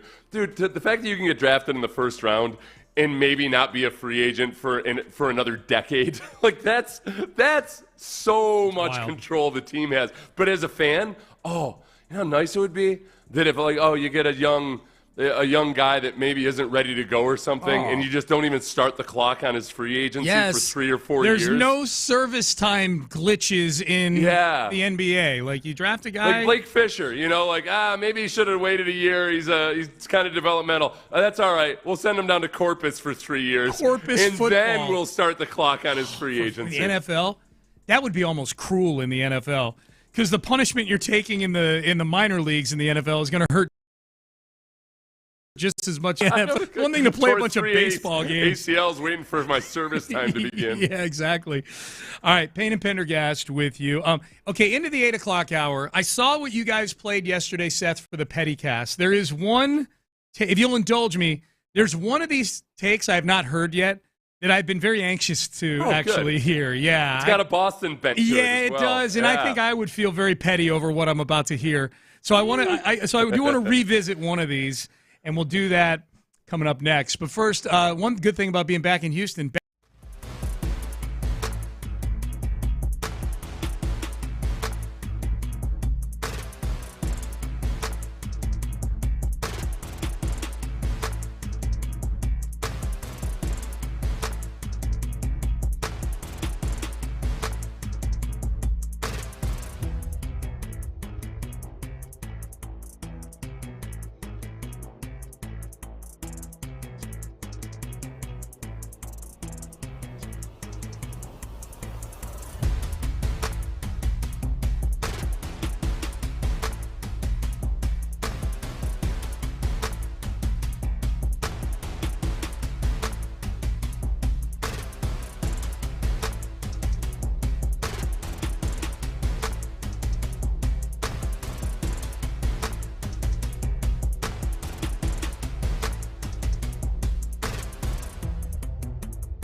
to Houston. Insider access, exclusive content. Sports Radio 610. The Texans play here. An Odyssey sports station.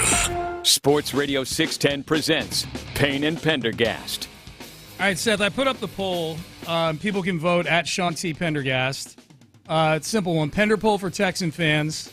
Are you concerned about C.J. Stroud's shoulder soreness? The choices are very concerned, somewhat concerned, or not concerned at all.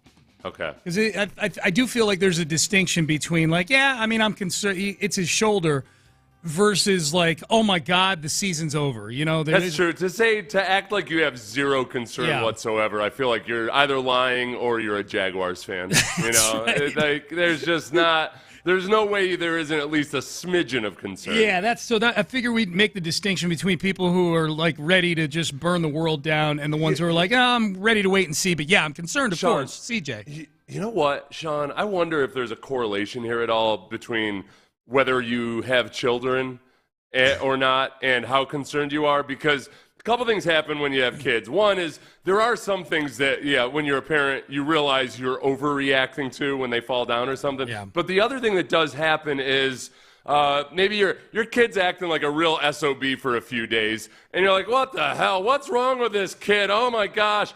And then you start to realize, I think they have an ear infection. Yeah. You know, or like a kid comes with it to be wimps or anything, but like every now and then you hesitate. The first time you hesitate to bring them to the doctor, and you wait a couple days when they're sick, and then you go in and the doctor's like, yeah, they've got strep throat. I tortured them. Oh, crap. I'm a horrible parent. I basically tortured them for the last several days because I didn't want to go to the doctor. So it's one of those things, you don't want to overreact to stuff, but when you have a child or a quarterback who's got some kind of ailment, you're like, all right, I don't want to overreact to this, but I know how these things can develop into something.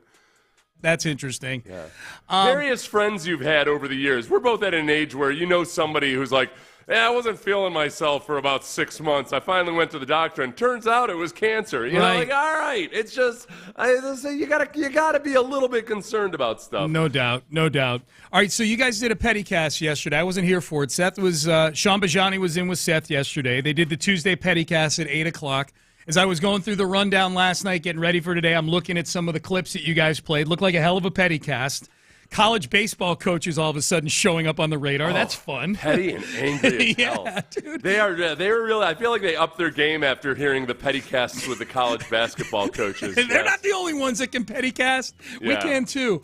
The one that I've wanted to hear, because you and I have kind of fallen in love with this Bill Belichick, Jordan Hudson story to a degree. We like the little tentacles. It's fun, yeah. There's a gossip mill type of element to it. It's just flat out interesting. Yeah. And so Pablo Torre out of this, and so Bill Simmons on his podcast, they were doing something where they were reviewing some old movie. It's a little confusing at the beginning, but basically one of the characters reminds Bill Simmons of how Pablo Torre has been all over the media for the last couple weeks, kind of talking about this story and whatnot. Belichick. Pablo Torre would have done a long podcast about Leo Farnsworth trying to practice with the team and then done a media tour about it afterwards.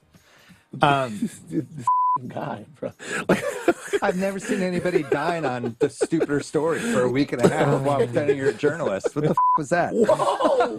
Seriously. What the dating a girl. Oh, let me do 9 shows about it. I can't tell. Are you settle the down? If this was about Jeffrey Lurie, though, would you be like, we got to get Pablo Torre on the That's thing, right? Like, why are you getting at him? All right, you don't need to do a media tour it was about a story fucking that podcast. everybody was talking That's about. Fine. To be fair. Maybe do 2 shows about it. Okay. So Bill Simmons, that went. Bill Simmons taking a media member to task for talking about non-essential stuff, as he is, by the way, doing a review of the old Warren Beatty film Heaven Can Wait. Is that what it was? In the middle of a podcast about a movie from 50 years ago. Warren Beatty won the Academy Award for that in like 19. I think Heaven Can Wait was playing at the movie theater the first time I ever went to a movie theater. I remember the poster. Yeah, it was. It's one of the earliest movies I remember watching. They used to play it on TV all the time. Yeah. So, in Heaven Can Wait, Warren Beatty is, and that's the thing that's ironic about it. Right. this really rich dude trying to play quarterback for a team because, spoiler alert, he's actually a reincarnated version of the actual star quarterback of the team. Yeah, it would be talked about. Yeah. It would be a big deal. It would be that would be a really, really big story. Oh, my God. Well, and Simmons, this is what Simmons built his empire on, was taking sports, even the serious stuff in sports, and looking at it through a fairly silly lens in a great way. Right, Bill Simmons, to me, peak Bill Simmons is before he even opened his mouth, so I know what his voice sounded like. Peak Bill Simmons for me was the long-form writer for Page 2 on ESPN, which was must-read, awesome, creative, funny content. You'd print it, long-form. You'd print it, and that would be what you'd take to lunch and sit there by, for me at least, I'd spend an hour reading the article, and he'd do comparisons to movies and things like that, to sports. He built his empire on the actual very same stupidity that has Pablo Torre chasing Bill Belichick and his girlfriend around. I feel like I'm taking crazy pills. I feel like if it was any other head coach of any other team, Bill Simmons would be thrilled to have Pablo Torre doing a podcast for The Ringer about this. Right, yeah, this was way more about Bill Simmons sticking up for Bill Belichick and than anything else. That's the way I took it. And apparently, I haven't listened to it yet. It only came to my attention late last night. But Pablo Torre went on Bill Simmons' podcast yesterday. They sat down with each other. And I've only read the awful announcing, so this is one person's opinion on it that I was reading. But apparently, if we're choosing a winner, Pablo Torre destroyed Bill Simmons. I mean, basically, he got Bill Simmons to admit that, yeah, I kind of am where I am because of stupid stuff like this. And I guess the more that the two of them talked it out, it was very clear. I need to go listen to it myself, but I'm just going off of this review. Yeah. That Bill Simmons was coming at this clearly from the angle of a Patriots super fan. Yeah. More so than, like you just said, he's more defending Belichick and the Patriots legacy or whatever. You know what? I asked some people yesterday because I've always wondered this. People either love or hate Bill Simmons, and I fall into the latter category. Yeah. But Meltzer, I did the show with Meltzer forever, and Meltzer loves Bill Simmons. Yeah. And I've just always I've struggled to figure out exactly what his appeal is. And I think I do understand his appeal, but this is what does it for me. And maybe it's a little bit of jealousy in this regard, not because of his success or anything. There are a bunch of people out there who I don't like who are sort of successful. That's just the way the world works. It's that he talks about football with the same level of confidence that he talks about basketball. Yeah. Even though basketball is his dojo. That's his forte, yes. Because his football takes are horrendous. They're bad. He's clearly clueless when it comes to so many things about the NFL. I think there's a part of him that's man, I wish I could just let it fly with that at the NBA. Because I always I'm always kind of with basketball, I research something for a half hour before I feel confident in my opinion because I know it's not my dojo. Yeah. So there's a part of me where he says when it comes to the NFL, and I'm you know what? I just got to go there. I just got to go there when I'm talking NBA. I just got to really just dive in and act like I'm a superior despite not actually having that background. How close are you to doing this? How close? I'm here. Three light years away. Okay, I'm never going to do it. I can't do it, man. No, I know. I can't. That's why I can't be good on Twitter anymore. I don't like the format. It's just too much. It's too much obvious clickbait, and there's no actual discourse or anything. Yep, no doubt. Okay, well, I'm glad I got to hear that one, and I will go. I will say this: I will go listen to that Pablo Torre Bill Simmons podcast. The two of them hashing it out. Which ultimately, that's the other part of it. I don't know if he admits to it, but clearly, Simmons knows what he's doing. All right, yes. It's not like him getting an invitation from Pablo Torre to have a chat about it is exactly what he wants. Yep. That's how he's as successful as he is. He's good at what he does, man. He's good at what he does. So I was traveling yesterday, traveling back here, and I saw something I've never seen before in a men's room. This was at Logan International Airport yesterday, and I was we got there super early. Flight left at 4 p.m. local time. We had to check out of the hotel at 11. Long story short, we were at the airport for 3 hours. So flight's coming up. We're getting ready to go. They're going to be boarding pretty soon. I said to Amy, I'm going to go take one last run into the men's room here just to drain the lizard before I get on the flight there. And so I go in there. there's only one long row of urinals along the wall, as there are in all men's rooms, and they have one of those shelves at like eye level. Oh, yeah, those are nice, where you can put your bag up without it having to get urine all over the bottom of it and everything. Yeah, you can put whatever it is, or you put your phone up there, whatever. They got that shelf right there. So for me, it's at about eye level, like right, middle of my face. For you, it'd probably be closer to like your neck or your sternum, right? Yeah. I walk in, there's only one other guy, and he's at a urinal, and this guy he was tall. He had his elbows up on that shelf with his phone in both hands, clearly texting and typing something.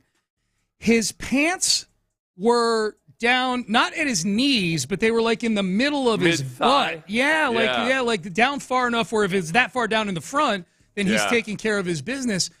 But he was like he had broken the plane of the front of the urinal. Like his waist. Like he was leaning into the urinal. That waist section was inside the urinal. So That's an odd sight. There's a lot of odd things going on there, man. Yeah. This is my guess immediately is that was he typing furiously on his phone? I couldn't tell the ferocity with which he was typing, but he was definitely using both thumbs, yes. I'm guessing if I were ever to have to do something like that, it would be where I really had to go to the bathroom on the flight. Yeah. But we were landing and the seatbelt sign was on and you really, really, really got to go. But then at the same time, as you're deplaning, you get a text that's and they're like, like whatever it was, he had to take care of this right now, but he's also got to empty his bladder. Okay. It's a same like when somebody's driving recklessly on the highway. Before I flip out and get angry, I try to think like, okay, wait, I don't know, who knows? Maybe there's an emergency. Maybe his wife's in labor in the back seat. I don't know. What's the weirdest thing? Okay, so of the three. Someone just texted, be careful, people still pee on those shelves. They probably do. That's what's so horrible. And now him having his pelvis all the way in is because clearly you don't have the same control. You don't have manual control of your unit there. You've gone into automatic mode, so he's got to lean in. Splatter. And would that also appropriately explain the degree to which his pants were pulled? He had pants on, not shorts. Because otherwise you're going to be constricting the flow or something. Oh, yeah, why didn't you just open his fly? Yeah, because even if you open your fly you don't have without unbuttoning, then it's still... You need a control hand down there. It could veer off or something. You need a control hand. So that's what I wanted. Like, what of the three things, elbows on the shelf typing the text, pants midway down the butt, really almost all the way down the butt crack, and three, him essentially at an angle where he looks like he's humping a urinal. What's the weirdest thing of those three things? Thrusting is the one that would freak me out the most. You're just not used to seeing it. He wasn't thrusting, just to be clear. Right. He was just in there, press, Press. Yeah. The press is what was weird to me. Yeah. I couldn't do it, man. The chance that somehow I might graze up against the porcelain, that would be so... I would pants down a little bit. That's not it. You at least see that when young kids are at the urinal. Like you're like that's not that abnormal. At least you see other humans do that. That's 40. I know. It's the thrust though. The thrust is like him being. I'm like that dude is breaking the plane of the urinal right now. Like the ones I love the airport bathrooms that have that shelf. That is awesome. Yeah. To be able to put your carry-on up there. Yeah. I do not like it. God, I wish I could remember which airport it is. Sometimes they'll have that set up, but they'll have a mirror up there. And then it's like you have to either stare at yourself or down.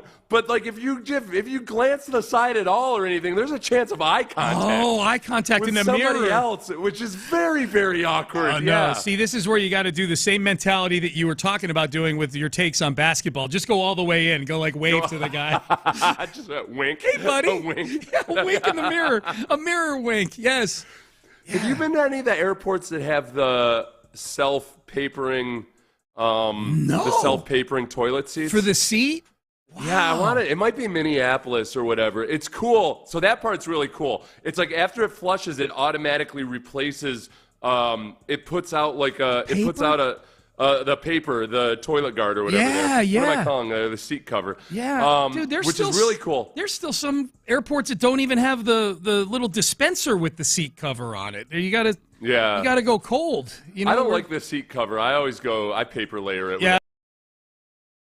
I like paper. I feel like I'm getting some work in. Yeah. The seat cover feels like you're going to the proctologist. Yes. It's that paper that they put on a medical board. No, a medical table.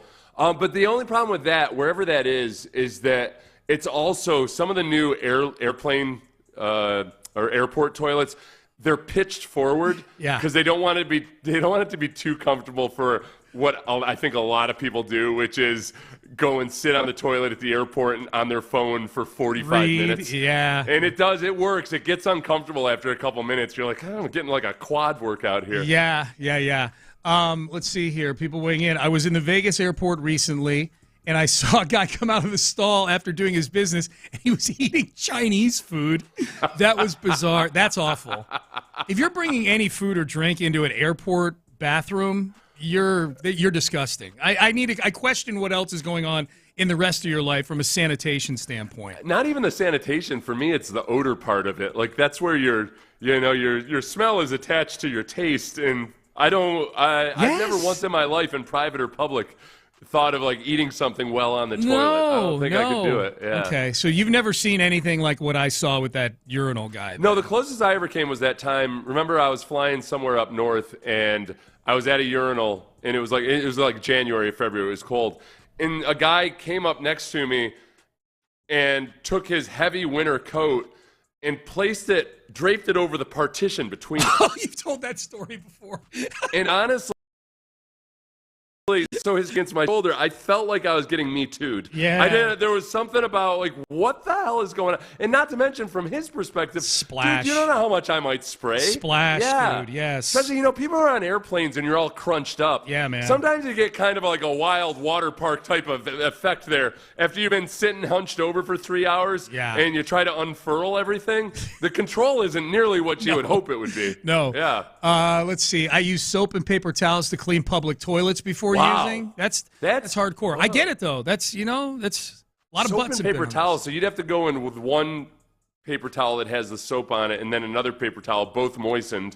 To rinse it off Dude, with. That's pretty impressive. You're like one more apparatus away from being Hazel. You're practically a cleaning lady at that point.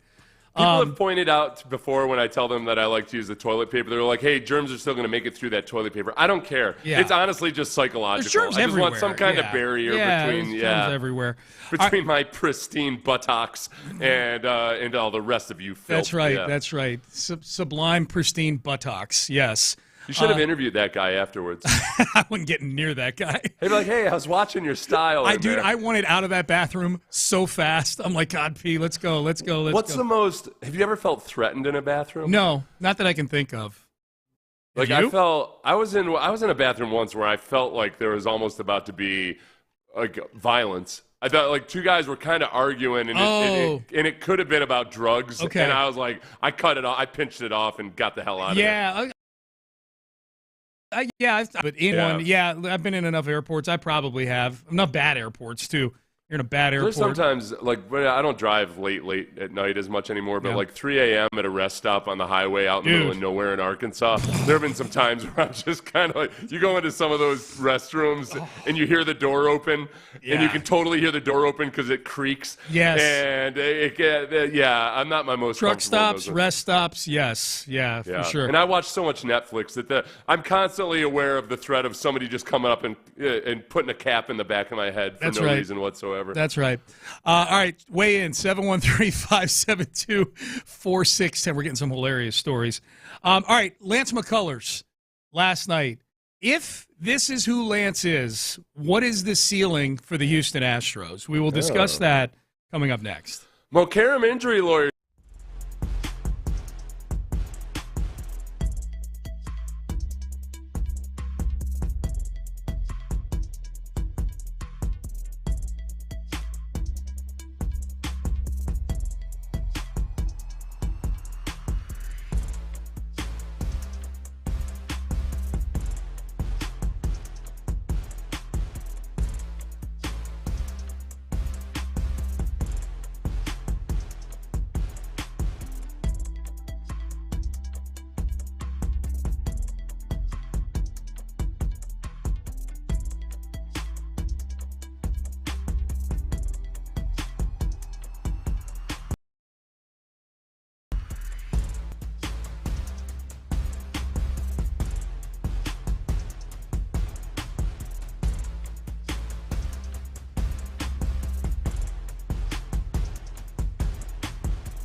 and Pendergast is driven by West Point Lincoln of Sugar Land on the Southwest Freeway. Exit Kirkwood and take the first U-turn at West Airport under the giant American flag. Sports Radio 610 presents Payne and Pendergast. Lance McCullers Jr. looking for his first win since September of 2022, and he has it as Hader picks up another save. That's 17 in a row going back to last season, and his 19th career save against the Pirates. That is a new high mark against any one opponent.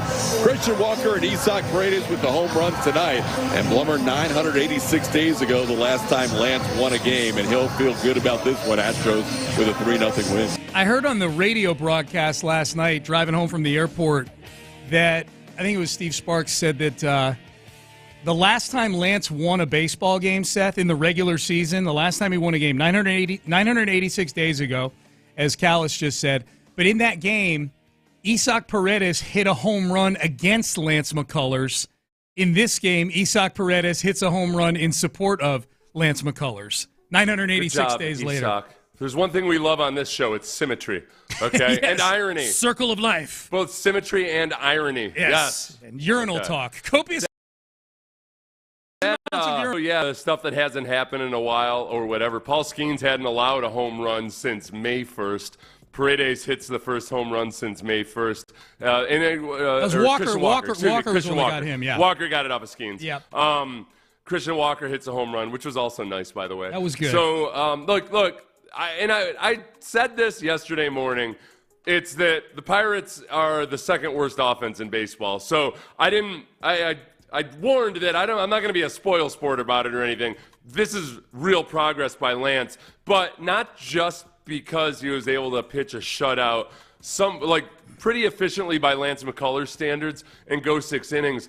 But it was the shape of his pitches and the movement on some of those things. I mean, his slider was just, it looked like it was traveling a country mile across the plate. Like that, whether or not he gets his velocity back, I'm not really all that concerned about it. And there's a weird little part of me that kind of hopes, it wouldn't be the worst thing in the world if he didn't get his velocity back. If he's efficient, who cares, Right, if that helps him stay healthier. Yeah. I don't need to see an 87-mile-per-hour curveball out of Lance McCullers. Just keep lacing him in there at 81 or 82. I'm good with that. He's still striking guys out. Even when he was struggling in those first 3 or 4 starts, he was still striking guys out. Now the last 2 starts, he's been over the moon. I mean, he had 12 strikeouts in 6 innings against the Athletics, and then he had 7 more last night in 6 innings. But you're absolutely right. We've been watching the replay of the game here as the morning's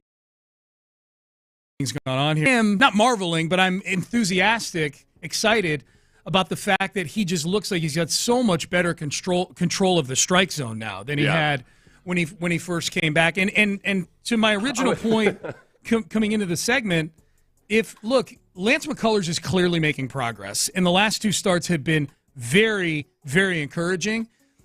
This is a thin team right now in the rotation. They're not going to get Spencer Arrighetti back for several more weeks, but, and it's a big but if this is who Hunter Brown is, and I feel safe feeling that way now, it's been a year where he's been just one of the best pitchers in baseball.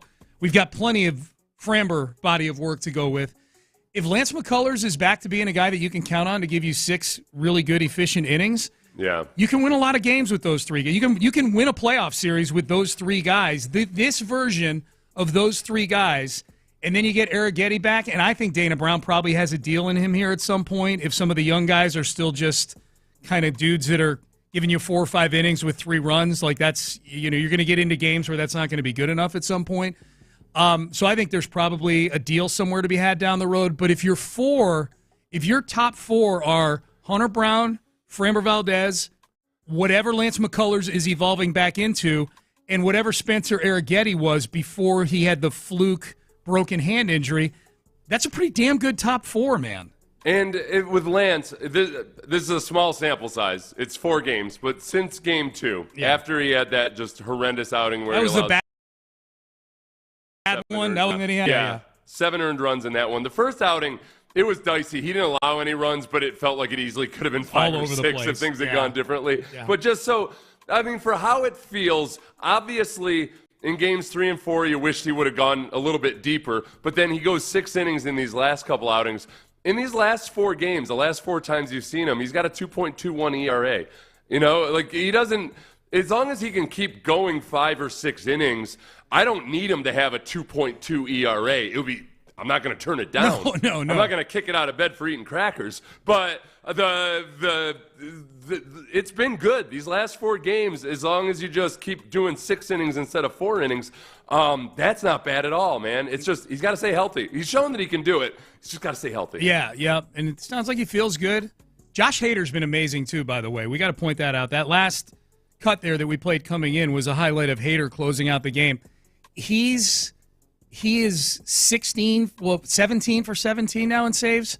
Power. I'm looking at the graphic on the screen right now. He just stepped into the game here on the replay. Consecutive saves, 16. I think 15 of those were this year before saving this game last night. He's been nails all year long, man. Josh Hader has been really, really good this year. And I get the other nice little revelation has been Sean Dubin, because Sean Dubin you didn't really know what you had in him, and then he has the injury where he wasn't around, and then him coming back, and he's still at below a 1 ERA at this point. You started to get you're nervous about a lot of things against Rays, but on the sum total of the season so far, the bullpen's been magnificent. Yeah. And I feel like we're lucky enough that they can just kind of flush those 2 performances. Multiple guys can flush those 2 performances, and that they are more what the stats say they are right now. Yeah. So they want that the Rays game. The games they won in that series were Friday and Sunday, I think, right? It was Framber and Hunter. And Hunter. So you and B. Scott were in the day after the first implosion. Amy and I were following that first implosion on our phones. They just gave up. They just gave up 3 more runs. They just gave up 4 more runs. They just that was why we haven't seen that out of the bullpen all year. That's why I was just curious, like you and Brandon chatting about it and witnessing it. It had to be weird to see. If it had happened during the week, I think the part of it was, okay, look, this is what it is. It shows you the importance of, they don't have enough starting pitching right now, obviously. But it was easier to flush away the bullpen performance because they've been so good. Yeah. It was after Saturday's performance where I really started to worry, okay, wait, has this all been an illusion? Is this fake? Was this just an incredible streak that they're never going to go on again? My mind went to dark places there. Yeah. So now with Lance, and then you come back, and just less than a week later, I already felt good, cautiously good or cautiously optimistic about Lance. He has this performance, and that feels great. I mean, obviously, Skeens was a factor last night. The real takeaway is that we can't forget, they are a middle-of-the-pack offense, and you can tell me about all the advanced stats and how great they've been. They still haven't gotten a whole lot better at just putting runs up on the board. Dude, Skeens. Can you imagine Skeens? Skeens has a 2.05 ERA. He's been lights out all year. Pitched 8 innings yesterday and barely looked like he was laboring. 99 pitches. He's got a 4-6 record. Record doesn't matter as much as it used to, and we're all smartened up now to where the league leader in wins is rarely the best pitcher in the league, that kind of thing. But that does have to be frustrating that you're getting your career off on a foot where you're 4-6 with a 2 ERA. What's more frustrating, that where at least you're on a bad team, or I feel like Verlander, who's old school, and Verlander would say, yeah, I still care about wins. I know that most people don't, but they're nice to have them, Yeah. It's like not caring about money. It's not what really makes you happy, but it sure is nice to have it. It takes an already happy person and makes them happier. The money does. That's the whole thing. Verlander, kids, this is the key. This is what you need to know. Because people say money can't buy happiness, and that's true. This is the thing. This is how it works. If you can't figure out how to be happy before you get the money, then the money isn't going to make you happy. Yes. If you figure out how to be happy before you get the money, then the money makes things pretty damn sweet. Yeah. Money. So figure out first in life, figure out how you can enjoy life without thinking that the money is going to be what puts you over onto the other side. Money can't buy happiness, but it can buy more happiness. Yeah, yes. You know what? Money can get rid of a lot of worries. It can remove a lot of obstacles. Absolutely. That's what it does. It removes obstacles to happiness. Absolutely. I think that for the most part, by and large, if Lance can do this And then if Arrighetti comes back, we still, we're not at a Hunter Brown level of confidence with Arrighetti. Even though Arrighetti made so much growth and improvement, we just don't know. And we haven't seen him come back as a veteran guy from an injury like this in a long layoff. So it's just a huge wild card. It is a wild card. It is a wild card. But if he's your fourth starter, then I'm comfortable with it. I think he's going to give you what a normal fourth starter can give you, maybe better. But that's a fair point. That's a long layoff too, man. That's my big thing. Is like, okay, how long?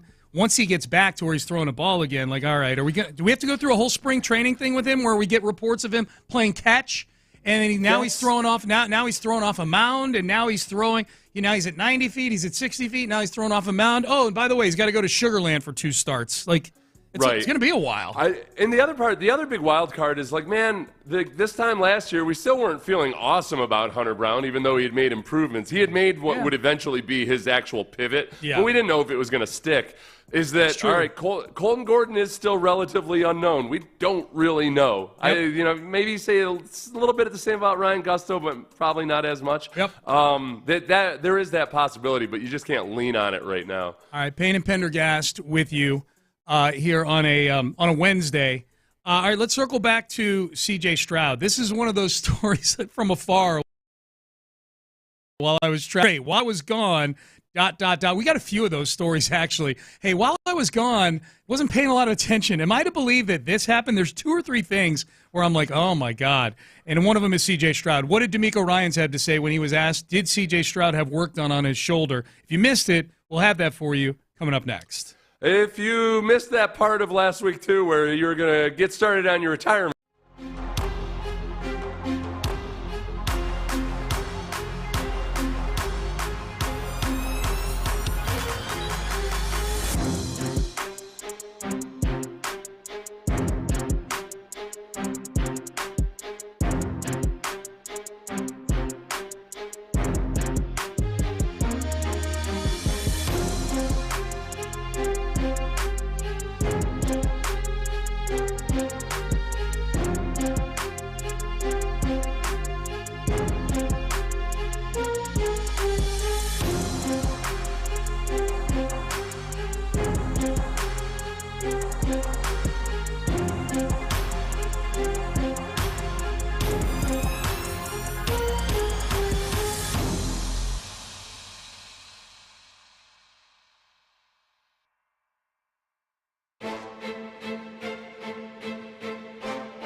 Karam Injury Lawyers Studios. Sports Radio 610 presents Payne and Pendergast. All right, Payne and Pendergast with you. You can text the show 713-572-4610.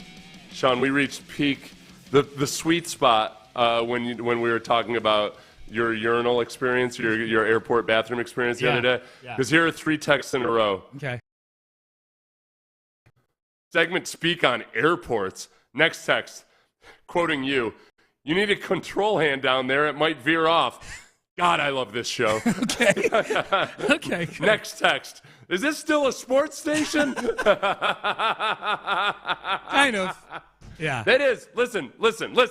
There's one guy that texts in nonstop, like, "I thought this was a sports station." Honestly, the most successful shows tend to talk way less sports than we do. So if you're one of those, honestly, Sean and I are sacrificing success by sticking mostly to sports. Yeah. And Sean does the Lord's work trying to veer me back on topic at times. But you can save your thumbs when you ask, like, "Is this a sports talk station?" Not necessarily all the time, all right? Because we're actual human beings here. Yeah, man. That was a traumatic thing, watching a 40-year-old adult have his pants, his britches, as Clint Stoerner might call them, halfway down his butt while practically molesting a urinal and typing with his elbows on the above the urinal shelf there. That was a traumatic thing for me to experience, and I was by myself in that restroom with that individual. No, I'm not going to interview him. Who knows what might have happened? That's exactly right. He's probably texting somebody up. He just walked in. And that's looking over at me. So you never know. He just walked in. It might have been Hannibal Lecter. That could have been. You know? Could have been. Likewise, I get frustrated when people try to tell me what I should and should not be worried about. Yeah, man. And that's where we are right now with CJ's shoulder at this point. Yes. I know Steph Stradley loves to tell she replied to your poll okay. She replied to your poll about whether people were concerned about the CJ's shoulder or not. Yeah. And she basically said that Stroud's forever point of view is football is fun. The best coaches banish the word worry and concerned. They won't engage with that framing because worry is BS, no fun, unnecessary. Enjoy the June football. Maybe dance a little, Sean. So Steph said to dance? So I guess Steph, like, sanctimony feels like dancing for her. So she's dancing all over your timeline with sanctimony over how you should fan and enjoy football. Listen, everybody. I don't care who the hell you are. Yeah. Look, if I want to be worried about CJ's shoulder, I'm going to be worried about CJ's shoulder. Yeah. And there's plenty of reasons to be worried about CJ's shoulder, given the fact that CJ himself cited injuries at least as a partial excuse or explanation for some of his play last year, partly because he's had shoulder issues in college and he's had them in the NFL. So, yeah, you know, this is like if you were to go back in time and tell people in Golden State that they shouldn't be worried about Steph Curry's ankles. Right. You know, like, no, it's valid to worry about a body part that keeps failing. Yes. And ultimately, he ended up figuring it out. It's like, just because there's a happy ending doesn't mean there shouldn't be concern about it at the time. And it's his shoulder. That's the thing. Like with Steph, it was his ankles. You kind of need your ankles to be a good basketball player. Well, according to Perloff, you only need one, but still. That's true. Yes, hammies. So I put up a poll about this.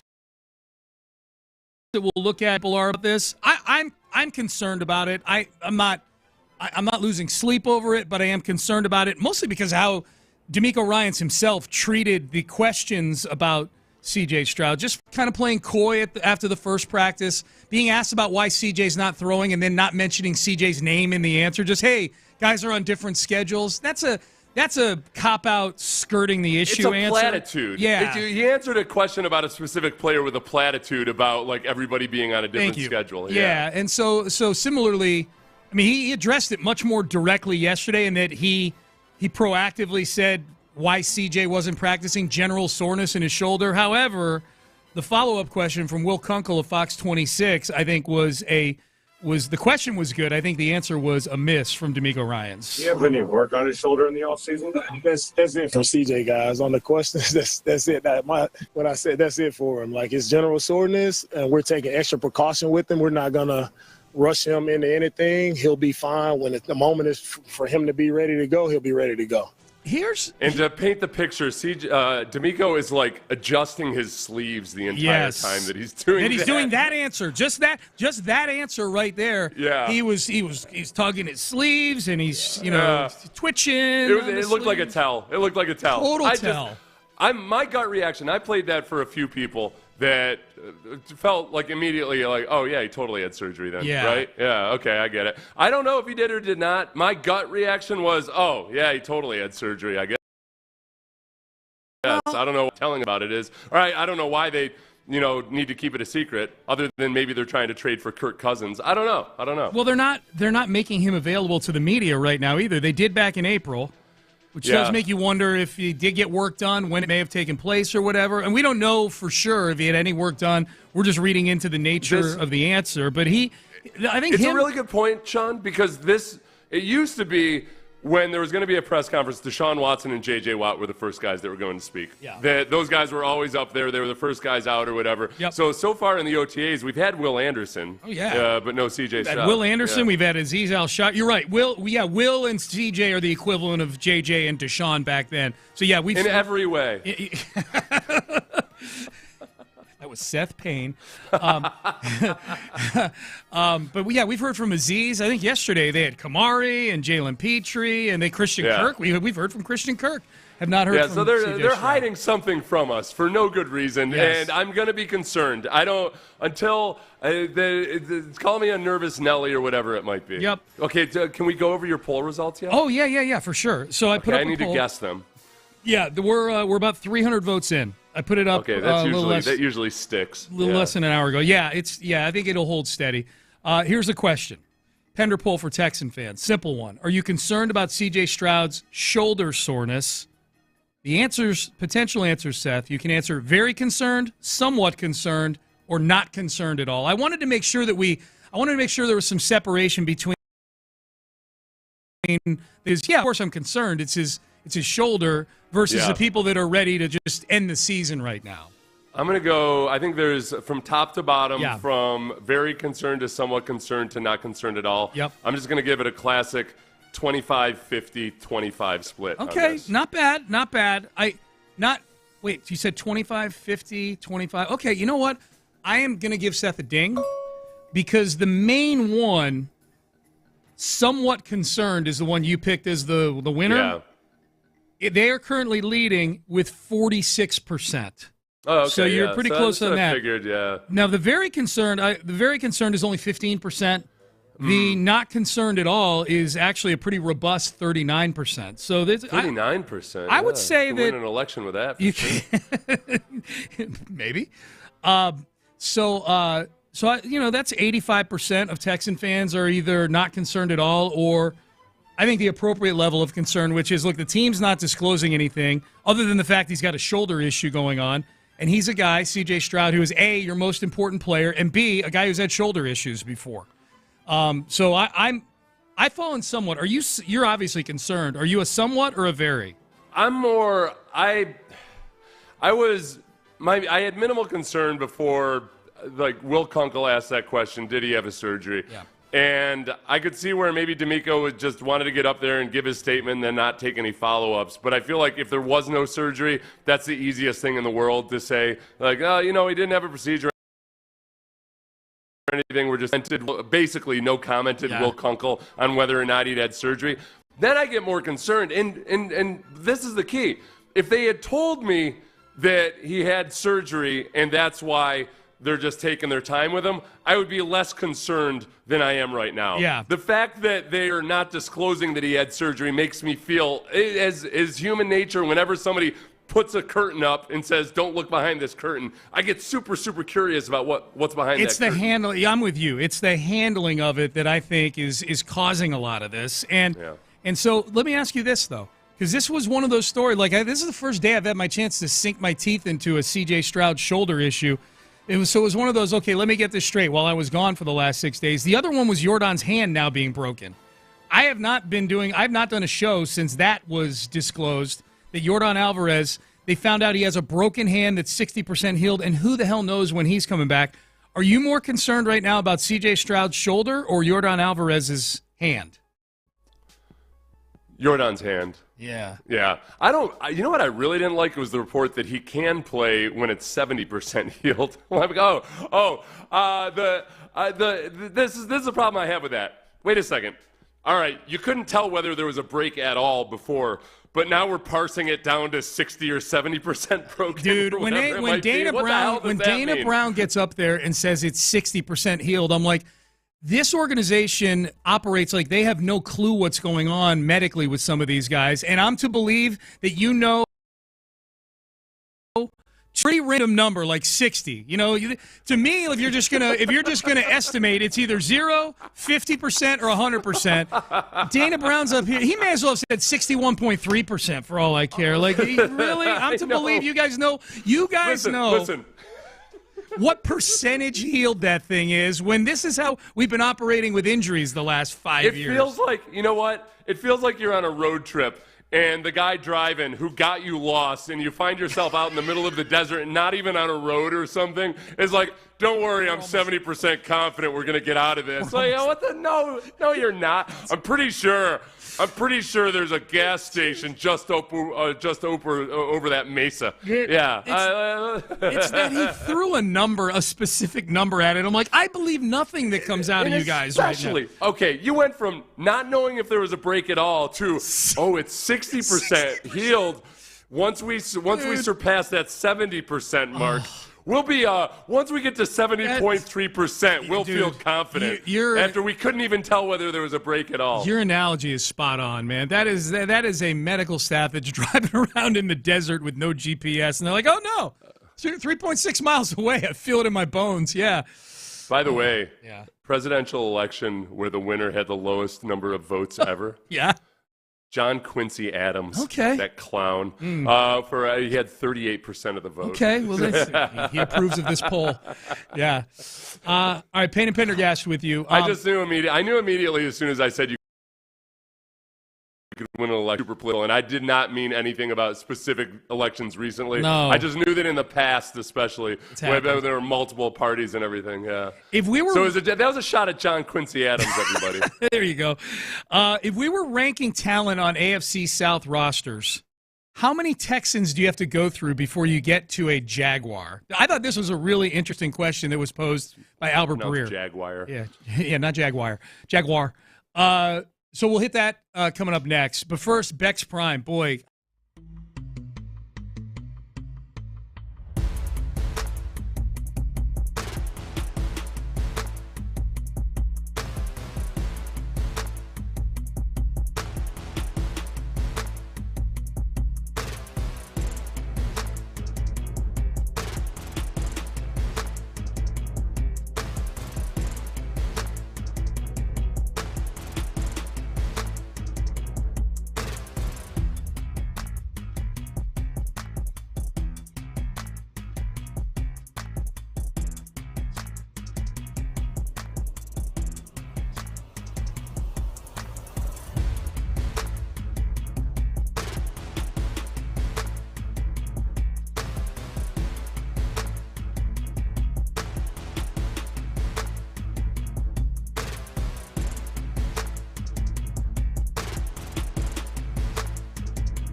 Texans in Houston. Insider access, exclusive content. Sports Radio 610. The Texans play here. An Odyssey sports station. Sports Radio 610 presents Payne and Pendergast. All right, into the 9 o'clock hour we go. Question I saw. Actually, we've got the audio of it here. Albert Breer. Albert Breer was on Bill Simmons' podcast, but you'll be happy to know, Seth, that Bill Simmons' voice doesn't wind up on this clip anywhere. It's just Albert Breer.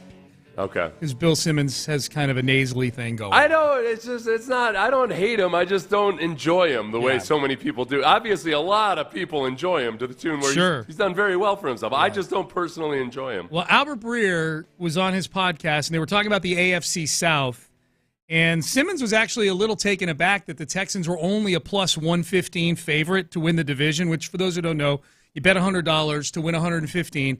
Generally, it means you're around a coin flip or so to win the division. It sounded like Simmons and Breer both thought the Texans should be even bigger favorites than that in this division.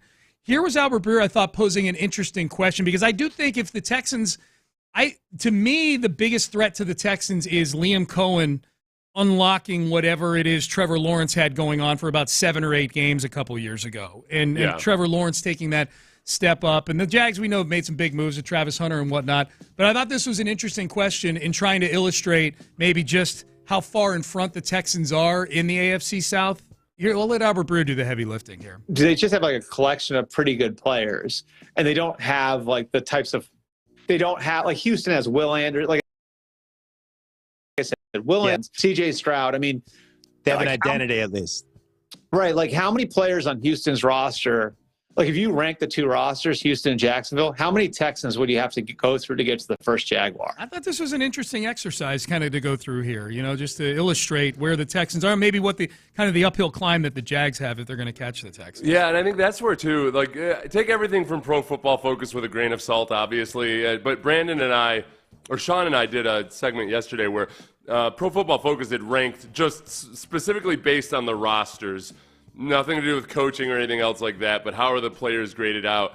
And they had the Texans as the 7th best roster in the NFL. Based on all their scoring systems. Based on their starters. And they included John Mechie. One of the funny little blurbs in there was like to see whether Jaden Higgins could take John Mechie's job as a starter away from him. He better. Like, what the hell are you talking about? My feeling is like he better. Maybe, I mean, for the most part, on the outside, they said especially, because Mechie takes more snaps in the slot anyway. Yeah. So take everything with a grain of salt. But I think it matches the eyeball test in terms of like the overall talent level on the Texans roster. Just it's a good chunk above, I would say, the Colts, then the Jaguars, then the Titans. Mm-hmm. And obviously, the Texans have a lot of weaknesses and questions. You can't go into a season expecting that your 2 rookie wide receivers are going to be good. You got to find out. The offensive line is nothing to be super excited about, and we need to see if just by being better coached and being a better unit in general, they're going to be better. Especially on the defensive side, are just loaded with notable players, and people still feel good about C.J. Stroud. Yeah. So with that, the quarterback is the huge X factor always and forever. And I can't look at the Colts and think that Anthony Richardson all of a sudden is going to stay healthy and complete more than 50% of his passes.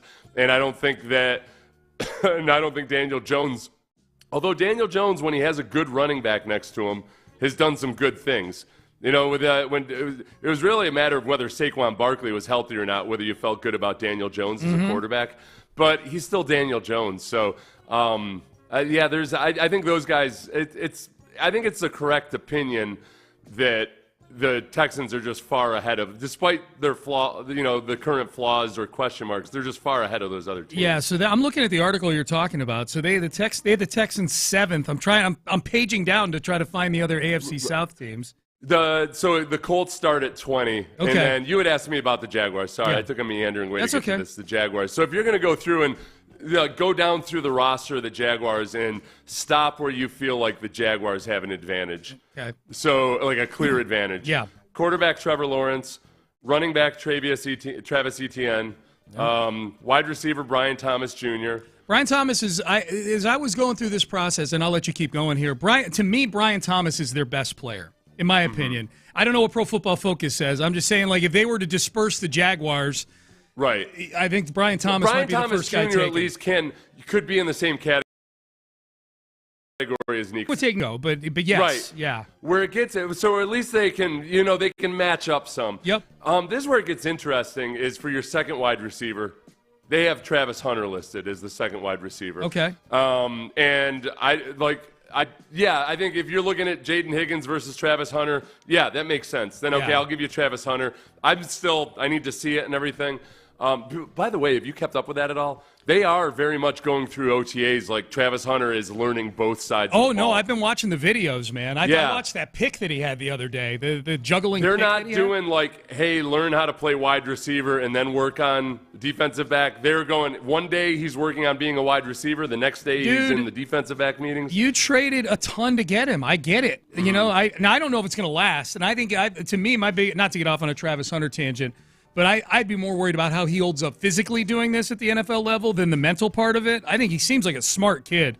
But continue with the Jags here. So, and then when we get down to, sorry, I scrolled inaccurately. That's okay. The offensive line is where it gets really interesting because Walker Little is going to end up being the starter. The reason Cam Robinson was traded last year was because their draft pick, Walker Little, they feel like, okay, it's time for him. He's their highest graded offensive tackle. But that's still, I guess maybe I'd give him the nod there. I mean, he is Cam Robinson's replacement. Yeah. So, and Cam Robinson is the Texans' left tackle. Yep. Then the offensive linemen, Ezra Cleveland, Robert Hainsey, Patrick McCarry, Anton Harris. There's nothing. That's a wash until we see what Cole Popovich does with this offensive line. Defensively, and then Brenton Strange is their tight end. Brenton Strange. Yeah. So I don't. Yeah. If I'm looking at this Texans team, the strength of the team is the defense right now. Yeah. On the offensive side, you have some really good pieces in Joe Mixon and Nico Collins and C.J. Stroud, and then hopefully the young draft picks. And if the Jaguars and the Colts are the next most likely team to step up. And if by these rankings, the Texans have the 7th best roster in the league. That puts it solely, in my mind, on coaching. Yeah. That it's just a matter of, all right, is Nick Caley actually a good offensive coordinator? Mm-hmm. We have evidence that Liam Cohen knows what he's doing as an offensive coordinator. Yep. We have evidence that Shane Steichen knows what he's doing as an offensive coordinator. And Callahan in Tennessee with the Titans, not so hot. But, it's a lot of this is just on Nick Caley. Yes. Yeah. Nick Caley and Cole Popovich, I think, are the two big ones. Yeah. Breer's point about individual players, like if I were just drafting off of those two teams, I would take Stingley, Nico, Danielle Hunter, Will Anderson, and C.J. Stroud before I thought about taking anybody on the Jags roster. And in the Colts, I think have a better roster than the Jags. So if we did this exercise with the Colts, we might get somewhere quick. DeForest Buckner probably works his way into the conversation faster than anybody on the Jags, that kind of thing. Yeah, the Colts defense, I think, they last year. Yeah. That just swapping out coordinators or what have you, maybe that makes the difference. Yeah. But yeah, they've done a good job of putting together good rosters with the Colts for everything except quarterback. Yep. And it's still a huge question mark as we sit here today. Are you more nervous about the potential of Trevor Lawrence with Liam Cohen pushing the buttons, or Daniel Jones / Anthony Richardson, whoever it is, with Shane Steichen pushing the buttons? There's a part of me, and this is an irrational fear, because the old adage, if you've got two quarterbacks, you've got no quarterbacks. Yeah. It tends to be true. I worry that with Shane Steichen and his ability to get the most out of the RPOs and an athletic quarterback and all of that, that's what makes me nervous. Mm-hmm. Is that, especially if you can run the same offense with do a lot of the same things athletically with Anthony Richardson and Daniel Jones, because Daniel Jones can run, that almost by, even without planning it, if Anthony Richardson's in there for 3 games, but then Daniel Jones comes in, he can do a lot of the same things, but also tweak it a little bit, and it's going to be really hard to get a beat on them. And that makes me nervous from a regular season matchup. Yeah. I don't think it's a recipe for pushing on through the postseason. No. But on any given Sunday, you know my stance on Anthony Richardson. I think he's a horrendous quarterback. Yes. And yet he's one of the quarterbacks I'm most scared to play on Sunday, because he can just go off and he could throw 3 interceptions in the first quarter, but then also run for 3 touchdowns, ladies balls. Yeah, Cohen and Lawrence are the pick for me just because one, it's new. We just don't know what it's going to look like. But we've seen Trevor Lawrence have a period of time where he can play pretty well. Like, he played really good football to get them into the postseason, won a playoff game, and almost beat the Chiefs in Kansas City. So it's in there somewhere. That's my fear, is that the newness, this new relationship might unlock some things with Trevor Lawrence. The thing I wonder about with Trevor Lawrence is that so far he's been in the league long enough now that there aren't really any excuses for him being a first-read quarterback. Yeah. And, man, if you're a super athlete, maybe you get away with that. And he's athletic, but he's also injured all the time. Mm-hmm. And he's not a super athlete when it comes to running. And again, on any given Sunday, sure, you worry about it. But, and especially coming off of, the last time he played football, he got destroyed trying to slide, basically. He got destroyed tempting fate and sliding too late. Yep. But I don't know if there's anything Liam Cohen can really do to all of a sudden up his IQ. Yeah. He might just not be true. that bright at the end of the day. Yeah. You know? No, that is a fair. It may be something Liam Cohen has to work around. That's 100%. He isn't the only guy. You know what he needs is the guy from the old movie about the math teacher that got everybody to pass the AP calculus test there. Stand and deliver. Oh, okay. He needs to be like that guy. He's like, take a bunch of people that nobody thinks they're smart enough to do it, and then he proved it. Can Liam Cohen come in there and teach Trevor Lawrence how to be smart? I don't know. I thought you were talking about summer school with Mark Harmon, where he was like the gym teacher who had to teach summer school. That's more appropriate, because with stand and deliver, those kids actually were in a bad high school. You remember summer school? Teaching. Summer school, those kids were not smart. They were dopes. Right. Yeah. So summer school is the best one. Yeah. Can they Mark Harmon their way into getting Trevor Lawrence to at least make it through summer school? Yes. Okay, do I dare read any of these texts about people's disgusting airport bathroom stories? I dare you not to read them, Sean. Okay, here we go. This is a bathroom etiquette radio show. That's right. No matter what anybody tells you otherwise. Right. For those who are just tuning in and don't know why this is a topic, I was at Logan Airport yesterday in Boston getting ready to fly home. Amy and I were. I went into the restroom, and there was only one other person in there along the row of urinals. The urinals had the big shelf at eye level across the top. This dude had elbows on the shelf, both thumbs on his phone texting, with pants basically around the bottom of his ass, and the front of his torso was inside the urinal. Like, he was breaking the plane of the urinal to do his business. Very disturbing scene. That's the equivalent of, honestly, when you walk in, it's like people might ask, like, Sean, how did you get such a good look at it? It's like when something like that catches your peripheral vision, you're like, you take it all in right then. It's not even peripheral. Like, he was the only other person in there, and the angle that you walk in at, you're looking down the row of urinals. He was the only other human being in there. It's the same thing. It's what happens in a locker room shower, where it's not like you're out there spying or anything, but every now and then in a football shower, something catches the peripheral that just doesn't look right. Correct. And you're like, what the hell is that growth on your? Is that a?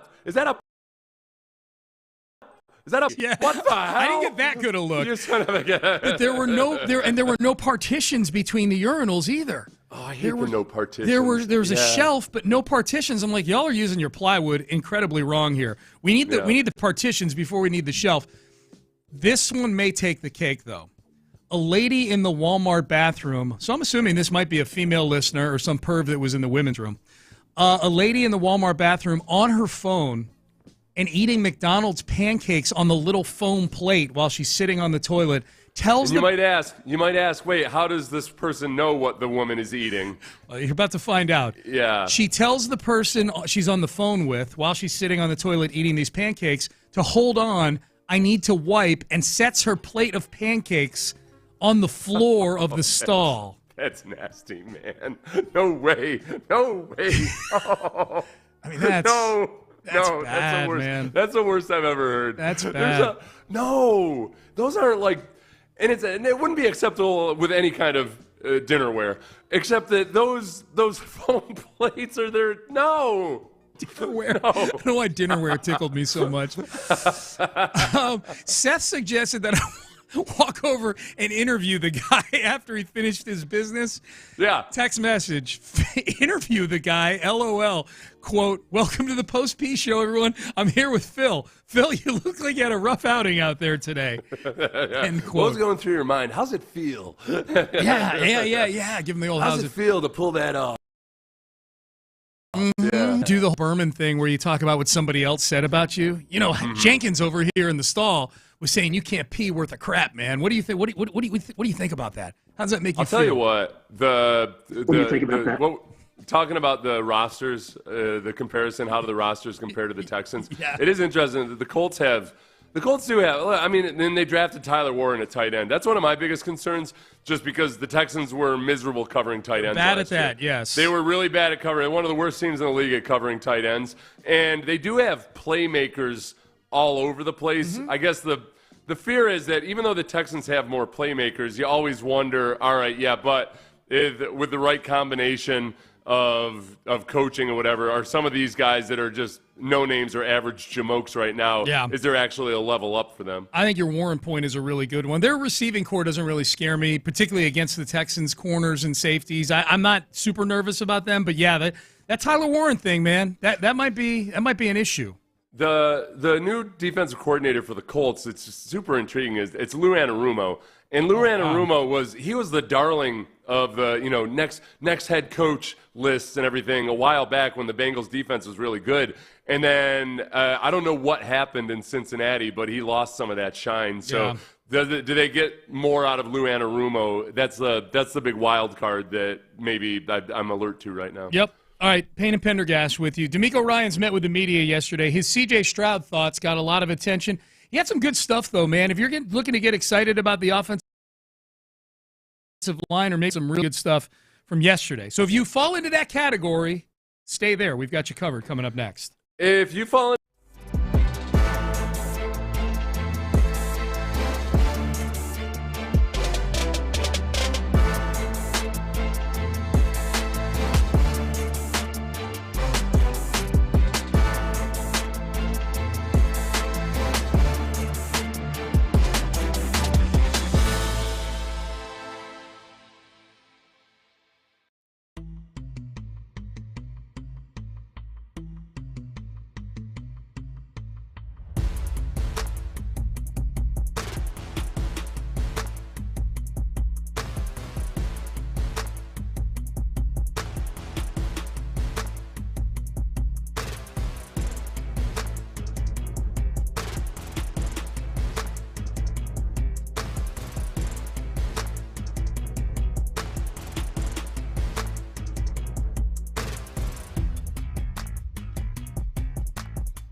Pendergast is driven by West Point Lincoln of Sugar Land on the Southwest Freeway. Exit Kirkwood and take the first U-turn at West Airport under the giant American flag. Sports Radio 610 presents Payne and Pendergast. All right, Christian Harris has not practiced. Let's get the quick Christian Harris update out of the way. Hey, D'Amico, how's Christian Harris doing? Yeah, Christian is working hard, and he'll be ready to roll for training camp. Okay, all right. Yay! Yes, I've never heard a positive report about Christian Harris that hasn't turned out for the better. Okay, you know what? This is what I'm interested in. I feel like there are a lot of people, at least, 38% or whatever, according to your poll, that think it's dumb that we're concerned at all about C.J. Stroud missing time right now and that the organization declined to answer whether or not he'd had surgery. To be clear, they're not concerned. I don't know how many of them think that we're dumb for not being concerned. They said that. That was in there. They were like, you're a dummy. Especially some of them did. Seth. Some of them did. Yeah. Dummies. Don't you know? Nothing bad ever happens after something bad happens initially. So I interrupted you. So what your point with the third? Okay, what percentage of people, I wonder, because some people seem to be dead set focused on acting like, no, you should never worry about anything minor at all. Right.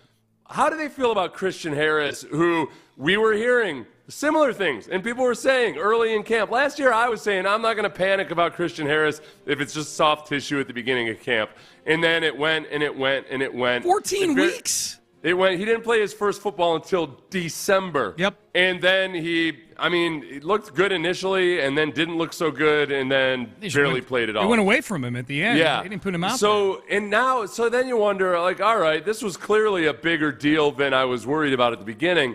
And now that he's not out there, after what started back in late July as a minor soft tissue injury, he's not out there during OTAs. Are the people who are so committed to acting like, no, there's nothing to worry about whatsoever that your quarterback has a mysterious shoulder injury, are they also feeling that way about Christian Harris? Yeah, I'm curious. Because I feel like for the purposes of consistency, you might as well be. Yeah, text in 713-572-4610. Now, there were some. The other part, so with Christian Harris, Sean, the biggest thing with him is I do feel people have moved away from him emotionally very quickly and forgotten that he had a really promising second half of the 2023 season. Very, yes. And I worry that some people are a little too confident in the progress of Henry To'oTo'o, because he did. Henry To'oTo'o made a lot of progress. I still think athletically Christian Harris has more potential to be good in coverage. It's just in terms of the options you have, can Christian Harris take a step forward and develop as a coverage linebacker? That would be something the Texans really don't have right now. And he wasn't great in coverage. Even as well as he played in the second half of 2023, he still had some work to do. That's where I feel I don't know what to think. I told Sean Bijani yesterday that it felt Christian Harris psychologically to me feels like I had lost my Bitcoin password. And I know that but I don't remember how many Bitcoins I had. Yeah, I have no idea. I have no idea. I know it's worth something, but I can't find the password. Yeah. And I just got to try to not think about it right now. Oh man, I love that. All right, so that's Christian Harris. We've talked plenty about C.J. Stroud today. There were some, I thought, encouraging things or things that I really liked hearing from D'Amico Ryans yesterday. This is D'Amico Ryans asked about the shifting culture, the culture change, how the offensive line is doing with new coaching and a lot of new faces. Our offensive line, the mindset, I see it drastically changing. I see Coach Cole Popovich, his instant impact on those guys. You can see it from the way they work in their individual drills, the way they come off the line with low pass. It's just the small technique things that you see, how they're dialed in on their hand placement, just speaking the same language. One of the coolest things I've seen when we were working out in phase 2, we work out, we activate our guys here in the bubble, and we all travel outside to do our different drills, and to see the O-line come out and whoever was out first,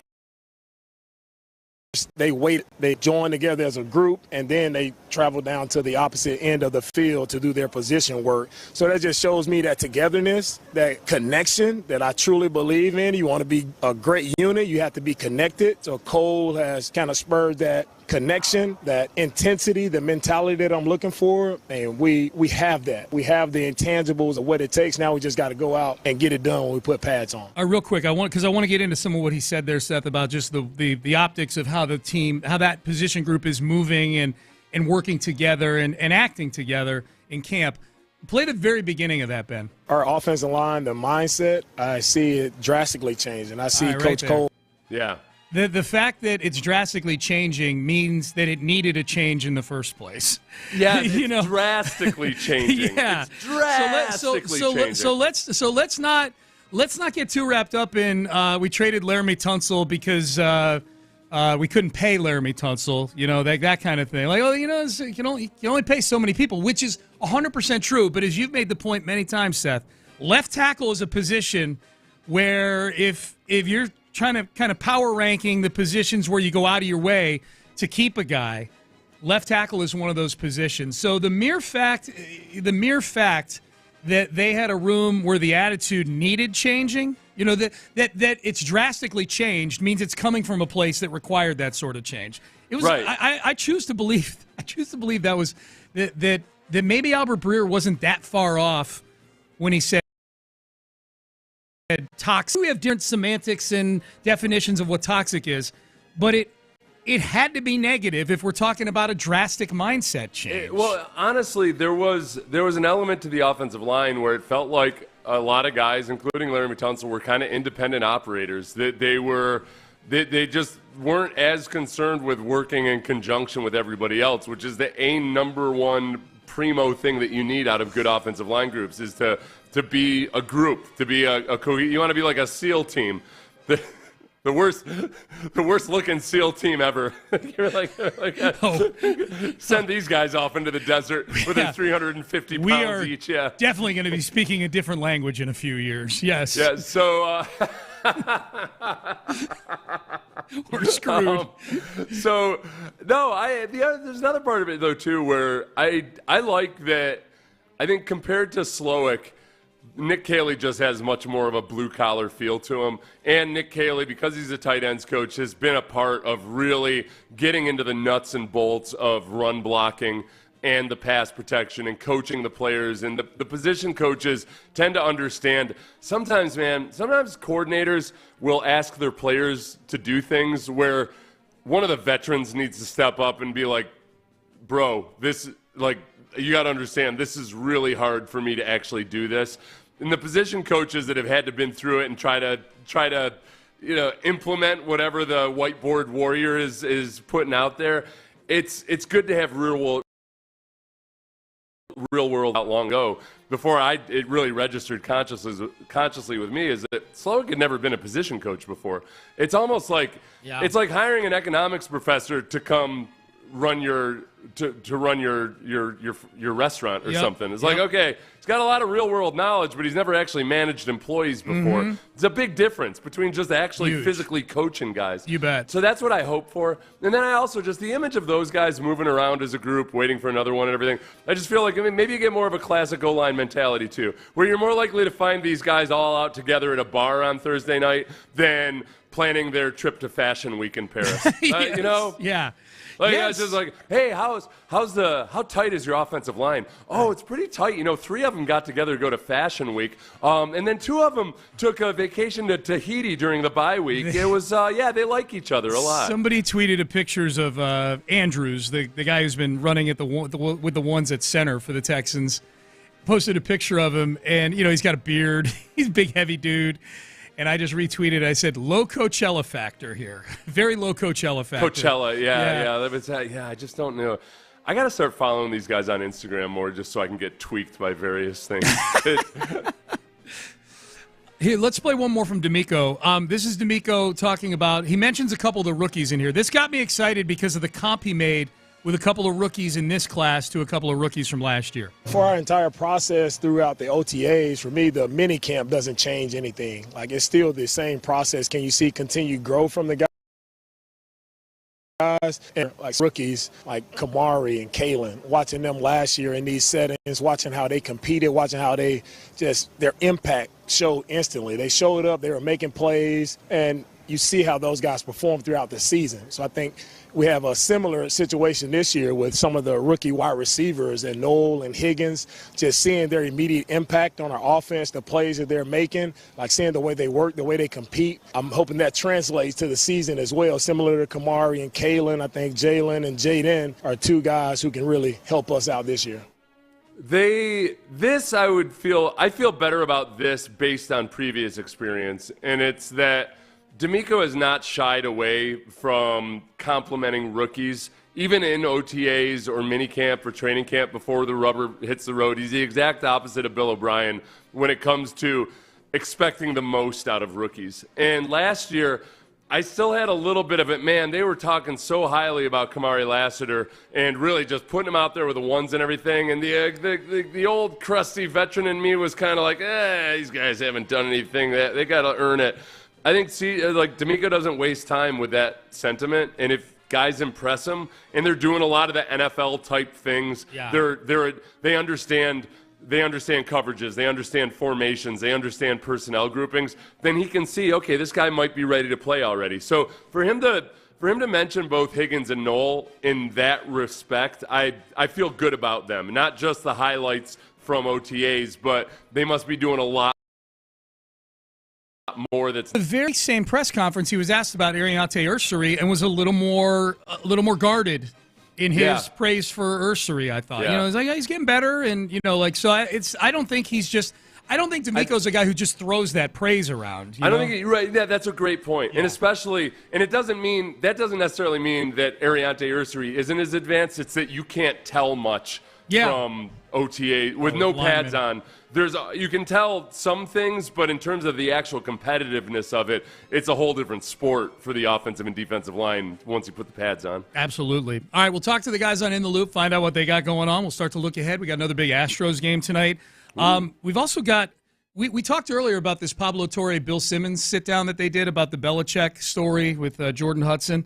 John McClain just tweeted one of the quotes from that podcast yesterday that I thought was very, very interesting. And we just passed a key date, by the way, in the whole Belichick saga that we need to point out. Yeah. We'll get to that as well in the final segment coming up next. Underdog is one of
Why? Live from the Mokaram Injury Lawyers Studios, Sports Radio 610 presents Payne and Pendergast.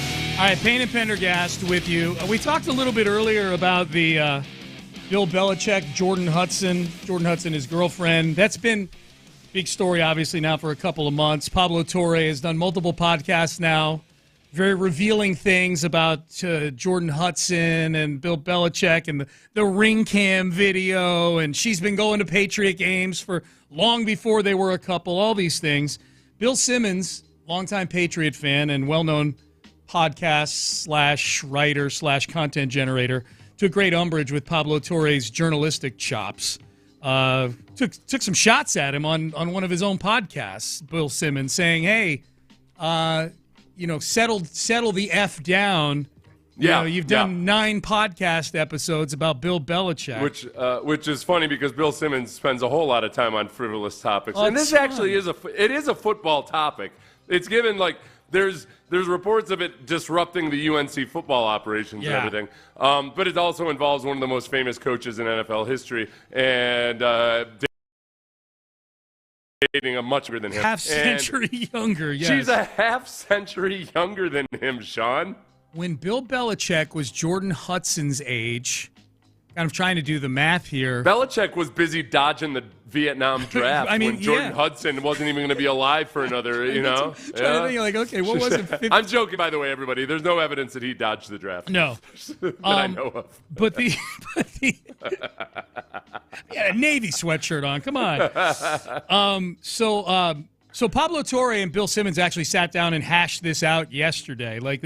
Bill Simmons invited Pablo Torre onto his podcast. Torre willingly went on there, and they sat down. And from everything I've read about it, I'm going to listen to it today. From everything I've read about it, it was a pretty cordial conversation. Pablo Torre took umbrage with some of how Bill Simmons categorized his journalism and things like that.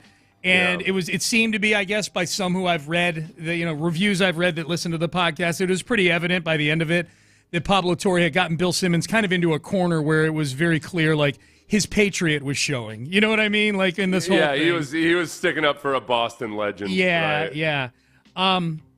So this was interesting, though. John McClain just tweeted this quote out from the interview, that right now there are people near the UNC program that are very concerned. He said, quote, "We're not talking about this. Anything regarding Belichick and Hudson is what everyone wants to read." Torre's sudden gender. What if I told you that? Okay, here we go. In his effort to try to get Simmons to see the light, Torre said this: "What if I told you that Belichick's inner circle of actual coaches on staff, including a certain Mike Lombardi, is deeply concerned about Jordan Hudson and her presence in the building?" End quote. That's a big one. For Pablo Torre to go on there and name Mike Lombardi by name as someone who's concerned about Belichick's relationship when Belichick is Lombardi's meal ticket in this whole thing. I love it first and foremost because Lombardi himself was the one who was casually tossing out rumors about how, Nick Caserio might be in New England next year. Oh, He's that's thinking about leaving the Texans or whatever. Remember all that? However we handled that, it's somewhere along the way, I am now blocked by Michael Lombardi on X. I don't know exactly what happened or what have you, but yeah. You're better for it. Yeah. I was, I didn't like him just kind of dilly-dallying around with all that crap. But, that part of it, I mean, you know what it does lead me to wonder, Sean? How much of that dynamic was a factor and how much did people know about privately when he wasn't getting interest from NFL teams or bigger colleges? Yeah. As much as she's been a disruption to the UNC football program, can you imagine? Oh, my God. Can you imagine if this was at USC or something? I mean, it would be unbelievable. And that's where part of when people try to poo-poo it like it's not a football topic, part of that, I think part of that is them saying, no, it's Bill Belichick at UNC. It's Bill Belichick, and that's a whole different dynamic. It's Bill Belichick at UNC. I think, look, this has been pointed out by Pablo Torre and others multiple times. He is the highest paid state employee in the state of North Carolina. You know, and not that we in Texas care about the demise of North Carolina's budget or anything like that, but it's a really interesting story that the highest paid employee in a state here in the United States, $10 million a year. I don't think it's a shock that it's a football coach, but that it's a football coach that A, has this going on in his personal life, B, that Jordan Hudson seemed to have immersed herself deeply into the program until the program may have told her to just back away. Right. But I think the other big thing, too, Belichick, his buyout went down to $1 million from $10 million earlier this week, on Sunday, I think, June 1st. You guys may have talked about that Monday or Tuesday. Yeah. So that's a key date. Florio had been counting that date down like it was his 50th anniversary or something like that. Like, Florio couldn't wait for June 1st to get here. I think it's I don't. If I had to guess, Belichick is going to coach this fall for the University of North Carolina, but I'm not 100% sure he's going to coach there. I laughed about this yesterday because I caught myself as I was saying it. I said, to me, really at the root of it, Belichick doesn't seem like the quitting type. And then I remembered, oh yeah, he quit the Jets job after 10 minutes. So he quit his first marriage too. I don't know. Was that his decision? I don't know. Yeah. But as far as when it comes to whatever the challenge is, I don't know if Belichick maybe really fully appreciates how much of a story it's become. I don't know. He was kind of surprised that he was even on social media by way of Jordan's Instagram in one of those interviews. So I don't. And he also, he does seem like a guy that isn't going to back down because he's facing criticism. Right. And I wonder with that part of it, man, on the football side of things, they did, in terms of modernizing UNC's program, they've got, I can't remember the total number, but it seemed like 2 or 3 times as many transfers this year than they had with Mac Brown before him. Like, Mac Brown was operating that program kind of like an older guy. Belichick is operating like he was born into this NIL system. Yeah. And I think the challenge is on the football side of things in so many respects, and including NIL and everything else like that. I feel like, and plus, like the $1 million, it really is literally probably nothing because he could easily get more than $1 million doing broadcasting. Oh, easily. So on the sum total of it, the cash doesn't matter. He could pay the $1 million and then sign a contract with ESPN for $1 million plus tomorrow. So I just don't. So if he hasn't done it already, I don't think it's going to happen. I feel like McAfee would cut the $1 million check today if it meant Belichick being back on his show for the entire season. He was paying Aaron Rodgers $1 million or so just for one appearance a week. Yeah, Belichick. If he got Belichick for a reason. No, I think McAfee, because that's kind of his business model. I gotta write that down for my next contract negotiation. Yes, $1 million. I'm gonna bring up Rodgers and hypothetical Belichick contract. Yes, for comps for me. Good call. Let me know how that goes. Houses in this neighborhood typically. Hey, we were talking earlier about my travel stuff yesterday. The one other thing that happened yesterday, traveling back here.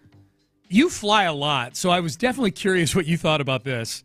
Yeah. We were flying back from Boston to Houston yesterday, and the DirecTV, we had DirecTV on the flight, where you got the little control on the armrest right there. Yeah. And it went out during the early part of the flight. We were in the air at that point. Yeah. It went out, and the flight attendant comes on and says the captain is going to reboot the system, and we should have it up any minute now. And I looked over at Amy. I said, I could do without DirecTV for a few hours if it meant the captain just really not rebooting anything. Just don't hit Control-Alt-Delete on anything right now in the plane. Listen, maybe I'm naive, but I tend to think, okay, to add any new piece of technology to a commercial airliner, they have to go jump through so many hoops with the FAA and just safety check it. And I assume that those systems are completely, totally different. What I don't like, though, is I don't like the pilot being the one to reboot it. That's because you think about any time let's say the pilot is a male. I'm going to be a little bit sexist here because men tend to be worse at this than women. Yeah. We get it's fixation. You get you're with pilots it's called fixation. What'll happen on actually flying the airplane is that there's a gauge that's malfunctioning and you start trying to figure out what's going on with that, and you're so focused in on that you don't realize that the plane is nosing its way down towards the earth. Like, I don't need the pilot up there being like, damn it, wait a second, wait, you got to turn it off for at least 30 seconds. Unplug it. And like, meanwhile, you've flown over Houston on your way into Mexico already because he's ignored everything. Air traffic control is like, sir, what are you doing? We are no longer in U.S. airspace. That's the bad news. The good news, you can watch every rerun of The Office. Yeah, thank God. The biggest, I love all the things that you have available to you with internet and TV and everything now, but I never depend on it. Yeah. Like, a lot of times if I'm flying on the weekend, I'll have our show prep. I like to work on my show prep on Sunday night, but I try to download everything to a PDF. Like every article I want to read or make notes on, I have enough information there that I can work on it if the internet goes out because it's depending on which airline it is, it's like 50-50 whether you're going to have good internet service. No doubt at all. Yep. These are first world problems to an extreme degree. Oh, yeah, rebooting the system and whatnot. But when Seth was talking, I was thinking about that Tom Brady commercial that's out right now. Come on. Oh, yeah. Come on. That's guys in a nutshell. 100%. So what's he doing when he's saying, come on? He's trying to. His wife he's frustrated with all kinds of little devices.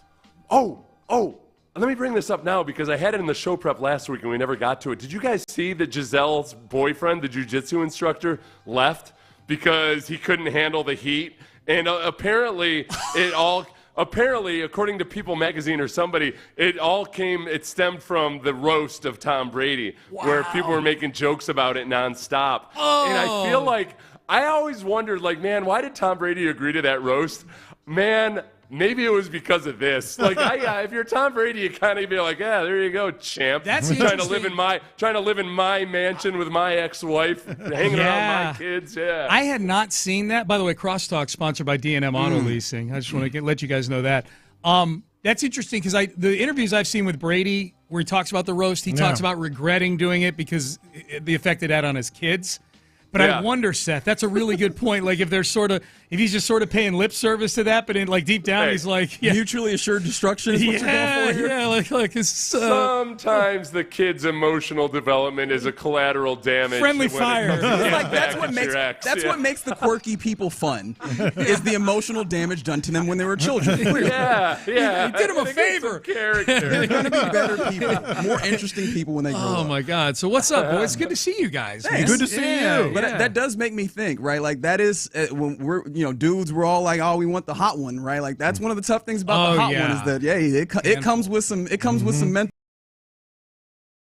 strain, especially when she's richer than you. Yes. Yeah. It's one thing if you're telling your wife, no, I got to keep playing football. I want to take care of you and the family. And meanwall, Giselle's like, I got it. Come on home, baby. That's why I married a school teacher. Yeah.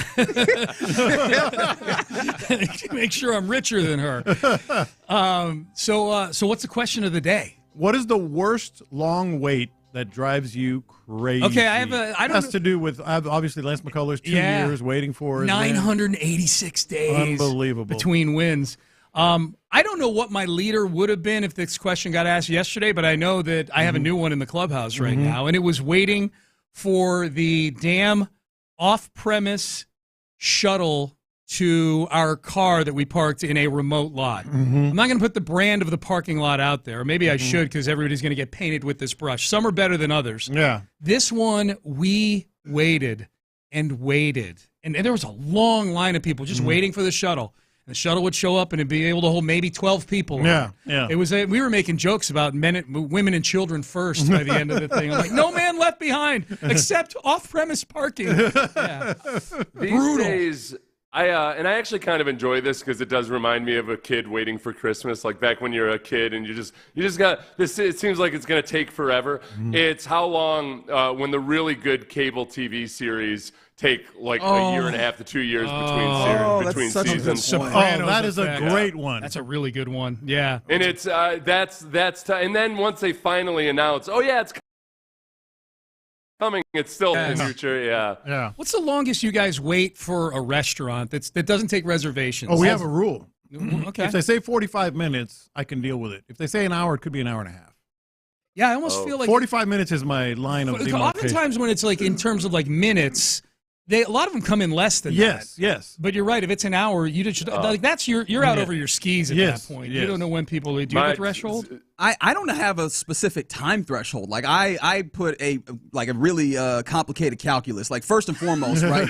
You walk in the building and you go, how many people are standing around? Like, do I have a comfortable place to wait? You take it all in. Because that's one of the things. They might say 30 minutes, but if they ain't nowhere to sit, you're standing for 30 minutes, and that's a lot different than sitting for 30 minutes. If you have a bar, if there's a bar, is there a bar? Right, like that's another one of these in there. Right, like there's a lot of different things that come in. But yeah, I think really the thing for me is, how much did I want this place in particular? Is it just I wanted to be out, or did I want insert restaurant here? Because if I want insert restaurant here, I'm giving it a solid like 90 minutes. 90 minutes? Yeah, man. 90? Holy 90. crap. I am too. Hell no. If I'm in with good company, though, I will. That is infinitely greater than my tolerance of 0 minutes. No waits. I Seth don't. Payne does not wait. He does not wait. I will not wait. I don't ever. Unless I have to because it's an obligation for something I have to do or something. Yeah. I don't. I will not wait. I don't. If there's a bar, then I'll go eat in the bar or something. Yeah. But I just don't. I refuse. That's how I knew Brandy and I were meant for each other, because early in our relationship we realized like we'd rather go eat dinner at 5 p.m. and people everything. Yeah. That's a big thing, man. That's a big deal. 90 minutes, I can't get over. That's way too much. Either. I don't think anybody's that good a company for me. That's way too much. But that of course, that's in like a particular instance where I want this thing. The calculus changes for me if there's a bar. I'm happy to sit at a bar for 30 or 45 minutes. We had a place, the reason I'm asking, we had a place that was recommended to us by a friend of ours in Portland, Maine, which was one of our stops on our trip here over the last few days. And it looked awesome. It was for breakfast called Hot Suppa. SUPPA, Hot Suppa. Sounded amazing. And it looked amazing. We looked at it. We got there. This is the morning we were leaving Portland to head back down to Boston. We pulled up, parked the car, got out. There were definitely people hanging out in front, so you could tell it was popular. Poked their head in. How long's the wait? 30 minutes. I looked at it. Is there a bar? There's not. See you later. I'll see you next time. So, Maybe next time. I love Seth's threshold of 0. That is awesome. That's my favorite. Yeah. All right, we are done, boys. Crosstalk, sponsored by D&M Auto Leasing. Yes. Yeah. Come back a renewed man. Absolutely. Seth, antibodies to you, my friend. Great seeing you. Antibodies and at least one hand utilized in any of your urinal visits today. That was incredible. Hit the rewind feature sometime today, I suppose, and you'll see that. All right, we are done. We are out of time. KILT AM, KILT FM, HD2, Houston, an Odyssey sports station. That's what you're listening to. Reggie Atatula, John Lopez, Figgy Fig. They are in the loop, and they start now. Happy Wednesday to you. You're in the loop right here on Sports Radio 610. You heard the man, Sean. It is John Lopez. I'm Reginald Atatula. That's Figgy Fig. And you partying with the fellas on this Wednesday on the program. On the text line, 713-572-4610. Again, 713-572-4610. That's the number to text. And also, much appreciation to the Mokaram Injury Lawyer live stream. We keep it 100. Both on the YouTube page, Sports Radio 610, and on Twitch, 610 Houston. And I imagine that all of those mediums will soon be utilized to bury me, to throw me overboard 90 for minutes. saying that I am willing to wait up to, in a very specific situation, 90 minutes to get to a restaurant that I really, really want to. That's nuts. But I think really what that indicates is that I have a very low threshold for valuing my time. That's really what it is more about than anything else. Like, I'm 90 like, all right, minutes cool. is crazy. I'm chilling, man. bro. I'll read something. What's y'all time limit for whenever y'all get seated and the waitress don't come in time? Oh, that's a good one. That's one of the that might be on the list, too. Sometimes I sit there, I'm like, all right, I'm going to give it another 5 minutes. If nobody come with a menu or water or anything. You get up and leave? Yeah, I'm out. Wow, you done gotten the seat. You got the table. I've done that. We've done that. Yeah.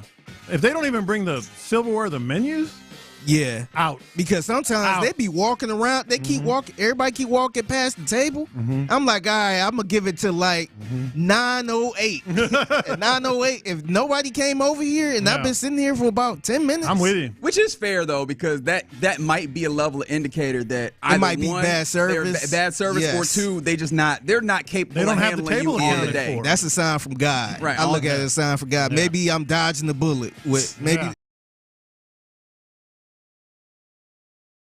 The food today. Now what we need to talk about are these Texans. OTAs are done for, but we had more some more interesting kind of comments from players yesterday that we didn't have an opportunity to dig into yesterday. And I think one of them, and I think we might be in alignment here. Yeah. The one that I thought was the most interesting for me personally, and it might just be because I had not been able to have the opportunity to hear from him in a Texans context before, but Christian Kirk, who talked yesterday, was really insightful in some ways. And some of it was just like about who he is and the way that he delivers things. But also some of the things that he said I found very much interesting. Well, not only insightful, but I think it kind of made you think a little bit. And by the way, tell me that I'm not the only one when you hear these cuts. I'd heard him way back in the day when he was at A&M. Does his voice fit his body? His voice is way deeper than it should be. All right, so what he here, looks like. What we'll do here, we will set this up. Yeah. As we play any and all of these clips, think to yourself, do you believe that his voice matches what you've seen of Christian Kirk? Figgy, this is incredible. The first thing I thought of, first of all, I do want to get into some of the insightfulness that he brought. Insight that he brought. Oh, Mr. Wordman got one wrong. Yeah, just making up words. That's not in the dictionary, Lopez. I do. It might be. I don't know. Anyway, I do want to get into that. But when I started going through all these, and shout out to Tyler Milner for Oh, yeah. Tiago Shout out to Chris. I thought I was expecting a voice maybe like just a higher pitch, Oh, okay. Why? Because he's short? I don't know. It just doesn't fit what he looks like. Like, picture Christian Kirk and then listen to this. Nick is all ball. Come on! Very intelligent, very smart. Does a great job communicating to us, what the expectations are, route detail, motions, formations, whatever the case may be. He's done a great job kind of laying that out for us. Right. And, it's been, I guess, primarily pretty easy, just being able to learn it the way he's been able to install it. Ben McDaniels in our room has done a great job teaching us just all the things from a football IQ aspect that you need to know as a receiver. And this offense is dynamic. A lot of motions, a lot of pre-snap adjustments for the defense to have to, deal with. So I think you'll see a lot of guys in different places. Because I want to circle back around to this and listen to it a lot more clearly. But a few things happening there. You're saying that voice is deeper than what you expect for who he is. And you asked Figgy, is it because he's short? And I already know where this is going to go, but I'll go down this path anyway. Christian Kirk is listed at 5'11", and my thought was that's not even that short. So he should have a voice like yours. And see how unoriginal that is. I knew exactly where he was about to go. But like, I'm not wrong. I don't think it's wild. I don't think that's wild deep. I don't think that's wild deep of a voice. He sound like he should play defense. Yes, he's a defensive tackle. Yeah, not defensive. Yes, calm down. Defensive tackle. That's what. All right. Just a little bit. I think that might have been the first, the most important part of that audio is that might have been the first taste of what we're getting of what this offense actually looks like. And I want to get into that. So I do want to circle back around to that. However, his voice is what is captivating us at this moment. A little bit more of Christian Kirk, the new wide receiver for the Texans, the veteran wide receiver for the Texans. This is what his voice sounds like, 5'11", 200. The transition has been nothing short of amazing. Everybody in the organization has been that welcoming should be Danico Autry. No, you're doing too much. It's not that. Lineman for now sure. You're trying to call him fat. Magic on the YouTube page. You're wilding right now. That's not a lineman voice. Had I told you that was Danico Autry, you'd have been not even blinking. You wouldn't have blinked. Somebody said I'd expect more Bryce Young, less Brian Arakpo. Yes. So that was the first impression. But I think get used to hearing this voice because, one, I think you heard that, and we'll play it one more time because I do want to hear, and Fig, if you could kind of push this forward a little bit to a little bit closer to where we're actually talking about what Nick Haley kind of has from the offense for these guys as he's, kind of unveiling some of these things, starting to do some install type things when it comes to, terminology and ideas and intent. Remember, that's one of the words that Nick Haley used, intent of what they're trying to do. I'm interested in finding some of that. But with Christian Kirk, I think that the way that he has clarity in what he's saying, and of course, I don't think that's inherently necessary for all players to bring us a level of clarity, what have you. But he has a level of clarity, he has a level of conviction, and you can hear the experience that he comes with, not to try and glaze or anything, but it comes through. Yeah. And so I think, first and foremost, Christian Kirk seems like he's in front of the media because it seems like he'll give you a thoughtful answer. And with that, this is the thoughtful answer, again, that he started getting into of what Nick Caley has been able to bring to them and maybe what this offense looks like. Nick is all ball, very intelligent, very smart, does a great job communicating to us, what the expectations are, route detail, motions, formations, whatever the case may be. He's done a great job kind of laying that out for us. And it's been, I guess, primarily pretty easy, just being able to learn it the way he's been able to install it. Ben McDaniels in our room has done a great job teaching us just all the things from a football IQ aspect that you need to know as a receiver. And this offense is dynamic. A lot of motions, a lot of pre-snap adjustments for the defense to have to, deal with. So I think you'll see a lot of guys in different places to be able to make plays.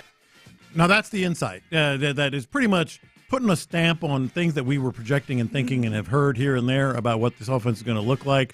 That's the first thing. The other thing is, as you listen to him, and I see it too. As you listen to him from the text line, the 281, Kirk should trade voices with Justin Verlander. Figure, you know what you got to do right now, right? Play some Justin Verlander. I appreciate that. Yeah. We'll circle back around to that. So that's the insight. But I also feel like the first thought I had is he's the offense's Will Anderson. He's the guy that D'Amico wants you to follow.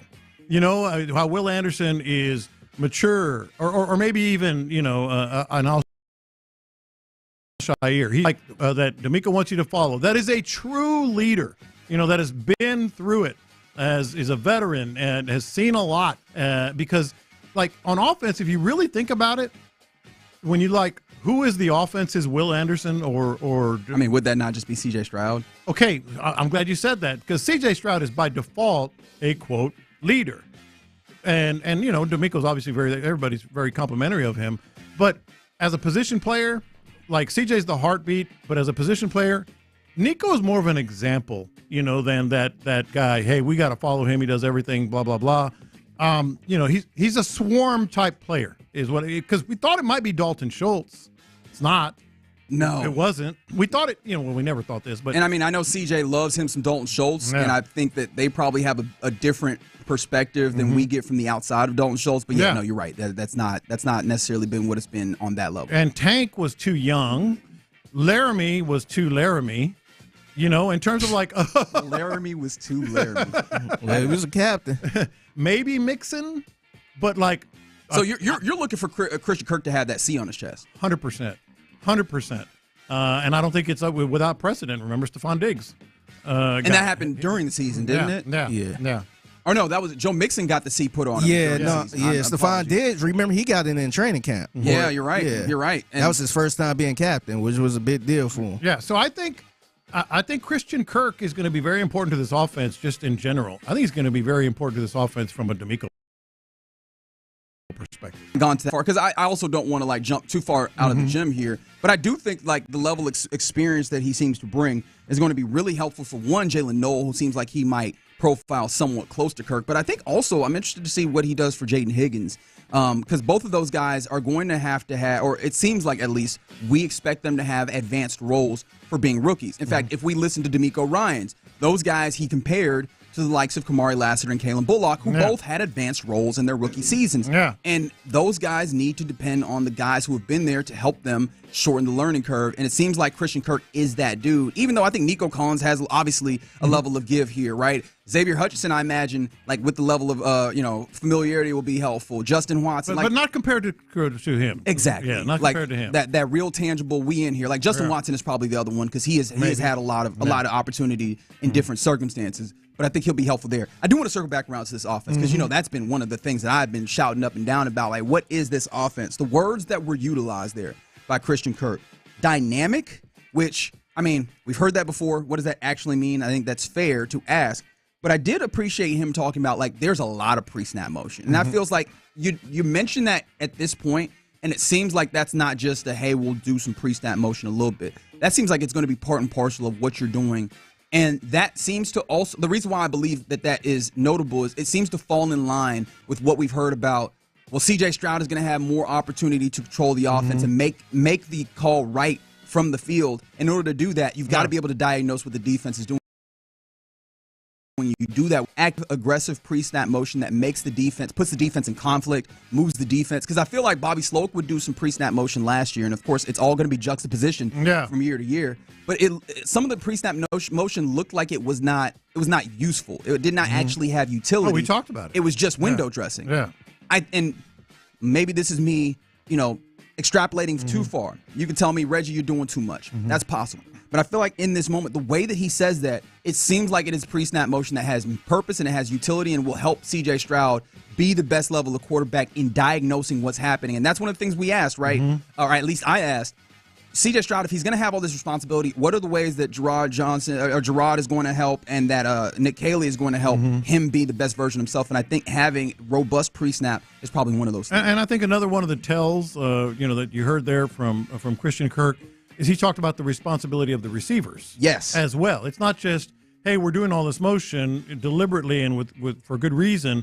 We're also putting ourselves in position where we make the right read, we make the adjustments, and there you go. It's not just window dressing, as you said. Yeah, there's real commitment to it. I mean, if you're, and I guess how much maybe I should slow down on the idea that there's real commitment to it, because I think one of the things about it is this is all install, and Caley's made it very clear that they're throwing things up there, and some things will obviously stick that they'll utilize, and maybe I imagine that also means that some things they'll throw up there that they won't utilize. But I have a hard time seeing a circumstance in a situation where utilizing pre-snap motion is not useful for what they're trying to do, and what they're ultimately. I thought I was encouraging along with what Christian Kirk was talking about there. Somebody said the real voice shocker is Mike Tyson. Of course we know that one. Yeah. Do we have Verlander? All right, yes, I guess that's fair. Here we go. Wait, hold on. Let me try to find Verlander. Okay, thank you. I appreciate that, because that was one of those things that I think very much caught our attention. But yeah, man, I think that there's more from Christian Kirk that we probably need to and should get into, but I did appreciate very much even just getting the slightest hint of some of the things that this offense might look like. Did you take anything from the idea of it being dynamic, or did that just feel like the normal things that we said? Absolutely, what you said. The other big part for me was more about just his role here. He talked a lot about the culture, and then the other big part for me was, he's been injured, a lot, and if he can just stay healthy, he talked about that some as well. Then again, not just on the field but off the field. I think he can become a big asset here. All right, Figgy, you got us a little bit of Justin Verlander here, because in order to see if the voice swap would be worthwhile here. I surely know that we had the right people in place, the right guys in this locker room to believe. And it was like everything that could go wrong did go wrong, and then all of a sudden, guys, key players, Tucker gets hurt, I get hurt, and just to have the guys step up the way they did and start performing. Okay, right. and then Christian Kirk, go back to a little Christian Kirk here. The transition has been nothing short of amazing. Everybody in the organization has been welcoming, from coach to staff included. All right, let's go back. Let's go back one more time. 6'5" Justin Verlander. All right, 6'5". Remember, this is Justin Verlander. It's kind of you're in a weird place because you come in with such high expectations and then you exceed them. Okay, all right. 5'11", new wide receiver for the Texans, Christian Kirk. The transition has been nothing short of amazing. Everybody in the organization has been welcoming from maybe. I don't hear it. I don't really hear it, to be honest. Yeah, it didn't feel that drastic. I think you might be doing a lot here. From the 713. Let's give Slowick some credit. His offense did create CJ's best year. At some point, his scheme didn't evolve. I mean, I guess, how much credit do you want to give Bobby Slowick in this instance here? Look, you can't deny what happened the first year. You just can't. Was an incredible offense though. Yeah. I think in hindsight, if you go back, you look, we were happy because of where the offense had been prior. But I mean, we have not seen CJ outside of that context. So yes, he gave CJ the best year by default, right? And how much of that do you attribute to CJ and his acumen and his ability in and of himself rather than the offense? Yeah. It'll be really insightful seeing what the Nick Caley offense looks like with CJ Stroud, and obviously now with Christian Kirk in tow. I mean, looking at some of the videos that were coming out of the OTAs yesterday, seems like he was getting open, winning reps, of course, as much as you can in a 7-on-7 context. But yeah, that was. I think I'm thoroughly encouraged. And there was even more. There was definitely. I mean, we only hit the tip of the iceberg there. With Christian Kirk early. Somebody said my all-time. I can't believe his voice sounds like that was Sam Cassell. Okay, well now we just got to do this. All-time. Can't believe his voice sounds like that. 713-572. 246 the show. We're just getting going on a Wednesday here in the Loop on Sports Radio 610. Coming up next, let's talk a little bit about the Astros, who got a victory yesterday in just the way that John Lopez proposed that they would. Yeah, man. But the victory was also very important for one person in particular, Lance McCullers Jr. Let's talk about putting that Lance McCullers Jr. story in perspective next. All right, let's talk about ability trees. And, listen, with your trees,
here. Figgy, let's hit him big time. Houston, let's get in the loop. You better get ready because we're going to show up and show out. With John Lopez. It is what it is means nothing. And Reggie Atatula. And that, my friends, is a scoring. Always local. 713, what's the damn number? 572-4610. You're in the loop on Houston Sports Leader, Sports Radio 610. Yep. Happy Wednesday. You are in the loop here on Sports Radio 610. John Lopez, Reginald Atatula, Figgy Fig hanging out with you. Let's try and put this Lance McCullers Jr. Story in general in perspective, because Lance McCullers was on the bump for the Astros at PNC Park in Pittsburgh as they faced off against the Pirates. And it's a 3-0 victory, just as John Lopez drew it up.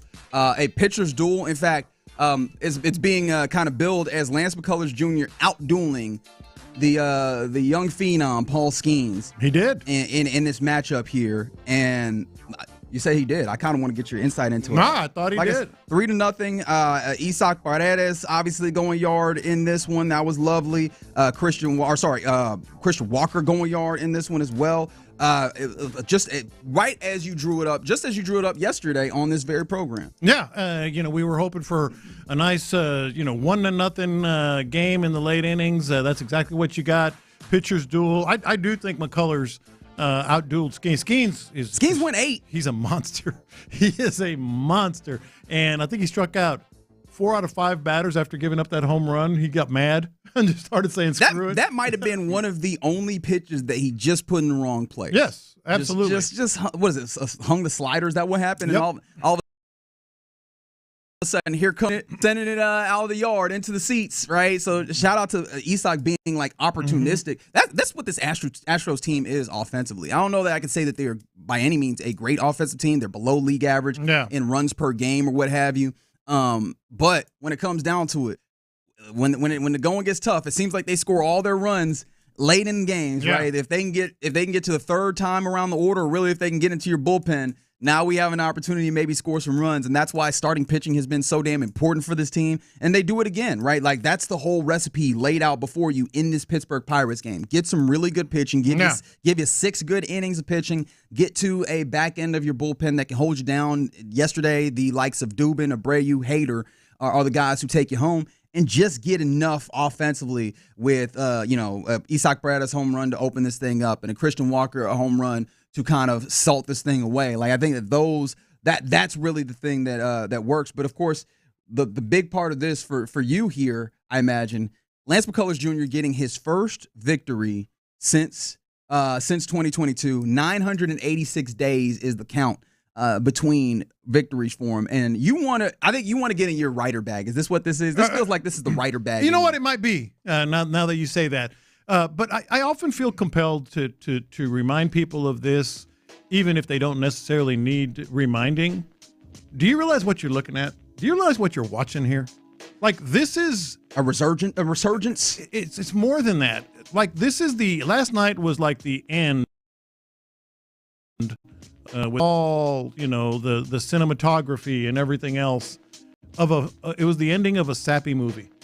Well, hopefully not the ending. Well, I mean, it was the culmination. It's early June, baby. Hopefully it's not the ending. But the thing is, you mentioned it, 986 days. He was done. No one was going to say otherwise, outside of what the Astros were periodically putting out there. But like no one who watched this team thought, oh yeah, he'll be back. He'll get a win. He'll be the old Lance McCullers. Was anybody? Did anyone? I can tell. We could just look at the text line when we're talking about the return timeline for Lance McCullers Jr. People are like, stop talking about this. Stop depending on this. It's not going to happen. Yeah. Is this Rick Ankiel like? I thought of someone else. Ankiel was really wild. And well, that's a dude outfielder and outfielder. He was a pitcher that became an outfielder, right? Because he had the yips. Because he was so wild and had the yips. The one I thought of was Chris Sale.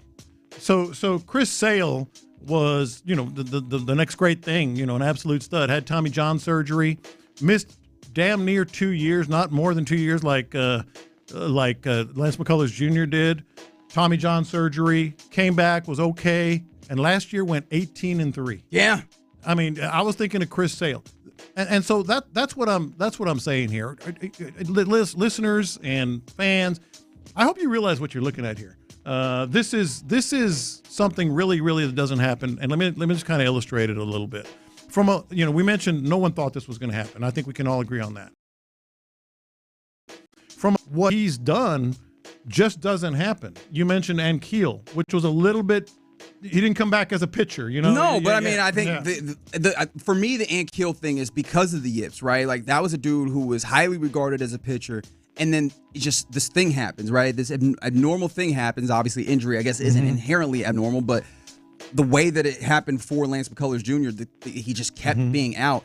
And I think really for me, it is the will to return, like the will to fight through the numerous levels of challenges to get yourself back to this place. And Ricky Ankiel came back and was a more than serviceable fielder, right? A more than serviceable guy in that regard, in an entirely different space. And of course, it's in the same space that Lance McCullers, but he's remaking himself as well. Like his pitch arsenal is different. And just the idea of battling back through a lot of doubt, reasonable doubt, mind you. Shout out to Jay-Z, but like reasonable doubt of what is happening with him to ultimately make himself not just come back and like reach back into the league. I am still in the league, but to come back and be effective, and be really good. Like right now, this level of Lance McCullers, like even if he was to come back and like pitch, I don't know that people could have anticipated that he comes back. We didn't. This effective. We didn't. Even when we were kind of coming to grips. Oh, okay. Looks like he's going to come back. What were we talking about? Boy, it's really hard when you're a breaking ball pitcher. It's hard to just, flip the switch and get that breaking ball, the command and everything else, the snap that you want from it. It just doesn't happen. And then that's from a layoff perspective. And you mentioned Ankiel. I think, for me, it's pitcher layoff injuries. Sure. There's more Chris Sale coming back. But then there's this, and this is the most important part for Astros fan, the Astros perspective. I mean, first of all, this guy could be a corporate speaker overnight, talking about perseverance and coming back and staying with it and wanting to quit and all that, things that we've all heard him say here since he's been back. But from an Astros perspective, I think it should change the view of the season, because it's one thing to have Hunter Brown locked up. Yes. Fromber coming right along. Yeah, man, dealing. A lot of contending teams have that strong 1-2 punch.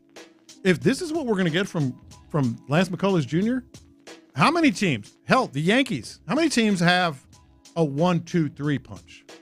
I mean, the teams that really want to do this, that's what's necessary, right? When you get to the postseason, 1-2-3 is all you need, right? Or all feels like not the right word to use there, but that's what you need. It's necessary, right? You can go 1-2-3-1, right? Like just continue to circle that around, and you can make some things shake if you have that level. If you have pitching that you trust to be a high level in that space. I think that, absolutely. Like that could help elevate their postseason. Yeah. The only problem that I have with the idea of changing their season is, well, I guess it could change their season in that it bridges your rotation, right? You have 3 guys out of the 5 that you feel really confident about. I just keep looking at the injuries that you're hoping that you're getting guys back from, and then the guys who have to, span those gaps that I've talked about, right? One of those is the guy that's going tonight into Pittsburgh. It's Ryan Gusto. He is one of those guys that's charged, depending on who else has to step in with whatever happens. Do you have enough of those, considering the issues with, or maybe not issues, but I guess your offense not being right, one that goes bananas, right? And then also your pen being one that is good, but if you overtax it, are you getting yourself to a bad place? Like, that's the only thing that concerns me. But as of right now, you're atop the AL West, right? Yeah. And the AL West isn't doing anything outside of you to make it so that they're running away or they're, putting a lot of pressure on you. If you can get yourself to that place where you get yourself to the postseason, and right now it feels like, at least on this pace, if you can kind of hold things together, you get to the postseason and I feel good. You have opportune hitting with this team. And of course, I got it backwards. Christian Walker, which, man, that made me feel good. That he was the one that opened this thing up. Isaac Paredes is always doing what you trust him to do at this point. We can name the other, usual suspects of the Astros offense at this point. But if you get to that point, I think you're right. I think it changes the postseason outlook that you have 3 guys that you feel very confident in should you have to put them against any pitcher. Because you put them up against Paul. Yes, that offense over there isn't all that good. Yeah. Understood. But Paul Skeens, like you mentioned it, he probably had a strong, he had a very good duel, and at the very least, you could say that. And a lot of people reasonably can say that he outdueled Paul Skeens. No, those things that you mentioned, the questions, they're not going away. In fact, they may get worse. That's not incorrect. But even during the regular season, you had Hunter Brown goes 7-8 innings, regular basis. Fromber went 8 innings with 80-something pitches the other day. Now you got McCullers going 6+. That's another thing. Do you feel like, especially watching him pitch and the way that he's going about this, do you feel like this is a point on a continued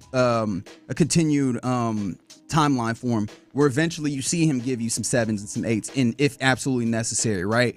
Because you liken this to kind of a movie, right? And this being kind of the climactic part, even if you get the at the end where they put the text on where they went on to be, right? Lance McCullers Jr. ultimately helped the Astros go win the World Series. That'd be fantastic, right?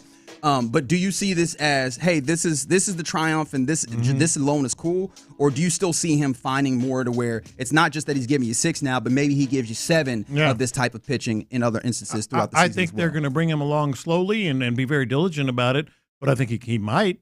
And you know what? I'll take 6. Because here's the other thing about having that. It's not just having a 1-2-3. It's having that 1-2-3.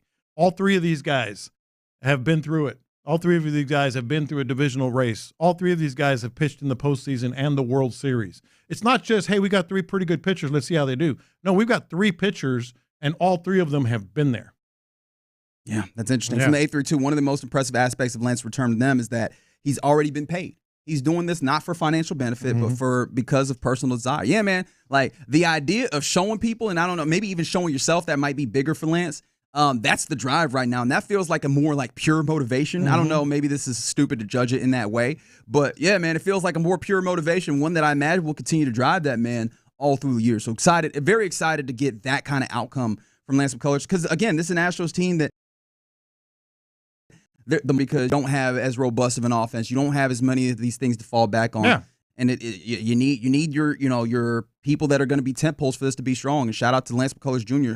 actually returning and looking like he's going to be one of those for your pitching rotation. There you go. Shout out to the Astros getting a victory again, being atop the AL West, and they try and get the 2-game sweep of the Pirates tonight. 5:40 first pitch at PNC. It's Gusto facing off against Mike Burrow, who I think he has like an 8+ ERA. So hopefully the Astros can open this one up as well. All right, you're in the loop here on Sports Radio 610. I'm surprised you didn't even talk about Caratini throwing someone out.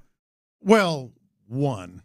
Okay, but it happened. The second one was not good enough to talk about. See, look, you can't please the man, can you? All right, you're in the loop here on Sports Radio 610. Coming up next, let's get to our question inspired by Lance McCullers Jr. He had to wait a whole almost 1,000 days, 986 days to get another win in Major League Baseball. What for you is the worst long wait that drives you the craziest in life, in sports, no matter what? 713-572-4610. What's your answer? We'll talk about it next.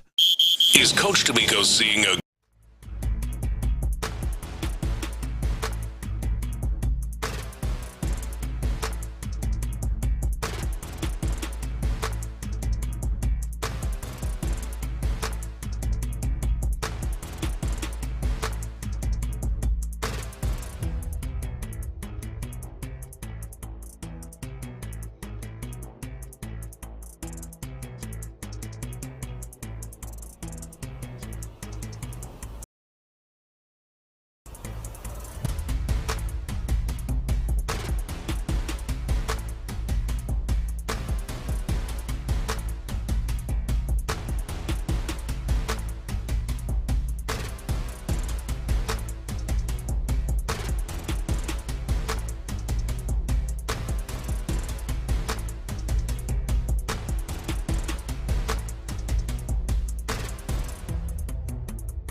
This is Live.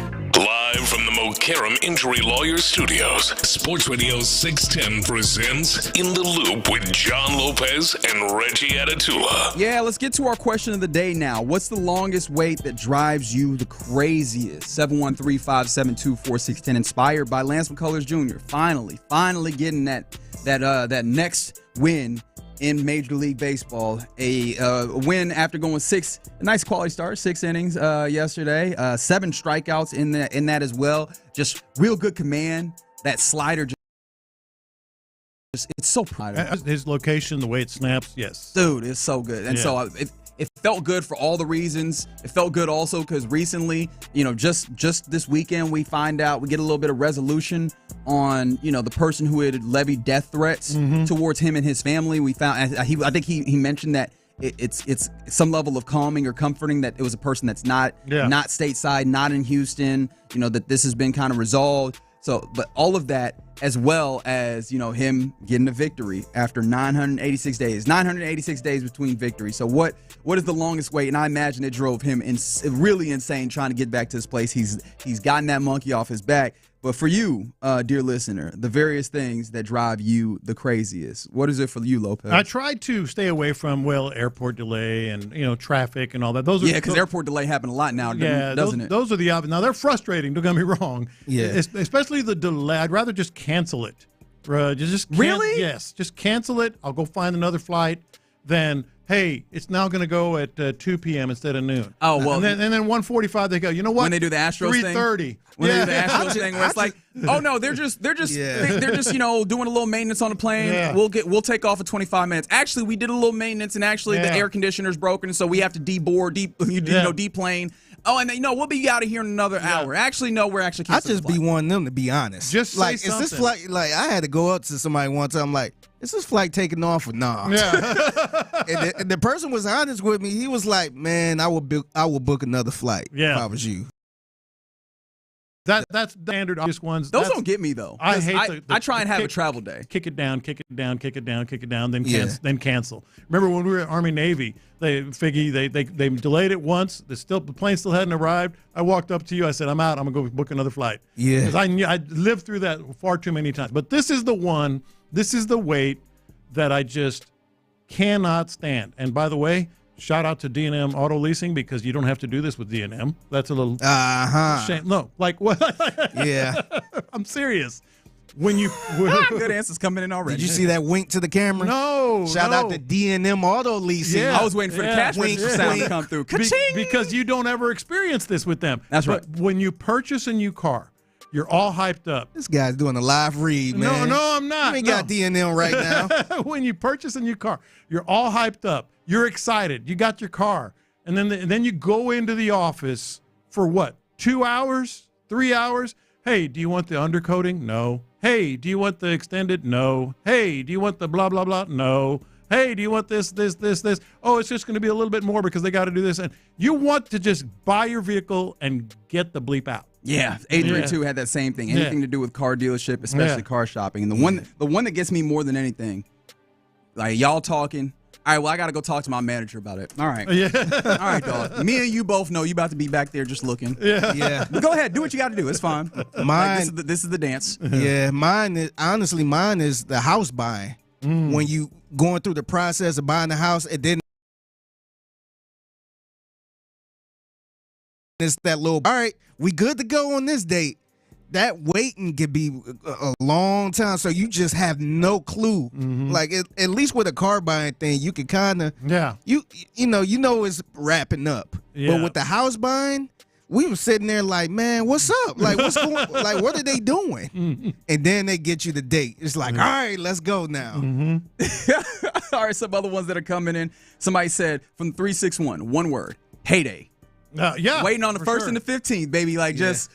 What is there a time where that stops being the case? Because like I have not reached it, right? Like you get a little bit more in your paycheck, and then it's just like, oh well, there's more bills for this to go to now, right? Like, is there a point in time? Like, there's got to be a number where the waiting for payday stops happening, but it's way higher than I think we all imagine. Oh, for sure. Here's another one that immediately came to mind for me. Bring them in 713-572-4610. Hey, we had a nice dinner, nice night out, whatever. Friday night. Hey, you want to go stop and get some ice cream? Sure, let's get some yogurt instead. Fine, awesome, let's go. You're in line, and the person in front of you, can I try the strawberry blah, blah, blah? Sure, give him a little spoon. Nah, how about the vanilla bean blah, blah, blah? You know what? Let me try this one, too. Pick your damn ice cream. You on your own on this one. Pick your damn ice cream. That's part of the ice cream parlor experience, dog. You get 2. I'm trying all these, brother. You get 2. I'm getting a taste of all this. No, you're the problem. I'm getting the extra half scoop just off a taste. I'm looking at you crazy if you. Let me try them. You never tried vanilla. That's how you know they're scamming, bro. Like, come but on, not man. all vanillas taste the same. See, what you got to understand, my brother, there's difference. Reggie is part of the problem. You get 2. You get 2 little wooden spoons. That's it. All right, so somebody said the DMV, yes, always, absolutely. I think they've tried to like put in appointments and stuff to try and. It's a little easier, but back in the day, oh man, when I first moved here, they were only open, I want to say Monday through Friday. Yep. Like 8 to 4. Correct. Or 8 to 3 or whatever. I'm like, you got to take off work for this or whatever. Yes, and man. God that forbid used you to try and piss go me on your off. lunch break. Yeah. Oh, good luck. God. The one for mine is actually sports related. We were just talking about it because, and for me, it was inspired by O'Neal Cruz. He's one of those guys that I enjoy watching play. But and this is one of those inherent, I don't want to say issues, but it's one of those, kind of the quirks of baseball is that when you go to watch a player, like watching baseball for a single player, is such a tough wait, especially if that player's an outfielder. Like I came to see Mike Trout do something, right, and which is probably a terrible thing to try and do generally because he might not play. But I came here to this game to watch Mike Trout do something. Here he goes. Here's the at bat. Maybe something happens in the first at bat. All right, we got at least 2 innings for something to pop off or to the next opportunity for this to happen. Maybe a ball gets hit towards him and he gets involved in the action, possibly. Yeah. Right. But you're sitting here waiting for the next inning, and I'm just like. If I came for this, and you got to go for the opportunity to just kind of hang out. It probably is worse just watching the TV broadcast from one player. Yeah. But it kills me. I'm like, I really want to see him on base paths. You just sitting there waiting. Yeah, the sports one that got me, to me, we gonna deal with this, but back in the day, preseason, like football preseason. Yep. You be happy to get that first crack of kind of real football outside the training camp and all that stuff. But then it's like, man, 4 weeks of games that don't even matter. We're hoping to fix that, Figgy. Oh man, that's the worst. You're hoping to fix that. My other one is when you go in the grocery store to get maybe 1 or 2 things. Oh God, yes. And then you got only 2 lines open. They all long. That's more common. That's where technology is kind of hurt because it's more common now because they have the scan yourself. And that's not technology. That's them being lazy. Hey, hire more people. Open up these lines. Yeah. No, but what I'm saying is you only have a few things and there's a line and then there's not enough regular lines open. 713 had a really good one that I completely agree with. Just go to the convenience store and the person in front of you has scratch-offs. Yep. And they're actually scratching them off in front of you. On the counter. Hold on, let me see if I won. Oh, man. Yeah. Somebody said the wait between fun nights with the wife. Okay, all right. Yeah. I hope that gets better for you, friend. Yeah. Fast food service. That is the wild part. Fast food ain't fast no more. Nah. And it's expensive. What's the benefit here? And you know what pissed me off about that? Sometimes if I go to Whataburger, get just like a fry. Yeah. And then it's like somebody in front ordering the whole left side of the menu. I'm just like, man, what's taking so long? Everybody taking a long time. And I get up there. Just 1 fry. Thank you. Yeah. And then you get to the window, and everybody's just going back and forth. It's not even the window. Here's your fry. Thank you. I'm like, why did mine go so quick? Because everybody else, it's not that they're at the left side of the menus. They didn't look at the menu until they got to the speaker and they was like, "Can I get a?" God, man. Like we passed that. We know these fast food spots now, man. It's a McDonald's. Get your stack wrap and move. You know what the hell is on the menu. Yes, you do. The menu been the same. Well, you know what main menu. You know what you got to taste for. That's the one place, and I've mentioned them a couple times already. When you get to somewhere like a Raising Cane's and people take along, it's 3 things on the menu. Yes. How? Yes. How are you still thinking you about want 2 chicken strips, 3 or 4? Just how hungry are you? That should be what they shouldn't even ask you what you want. How hungry are you? Really? Yes. You get the big one. Not just a little bit, you get the medium size. You All get right. the big one. Let me get a Like, come on, man. How many chicken strips you want?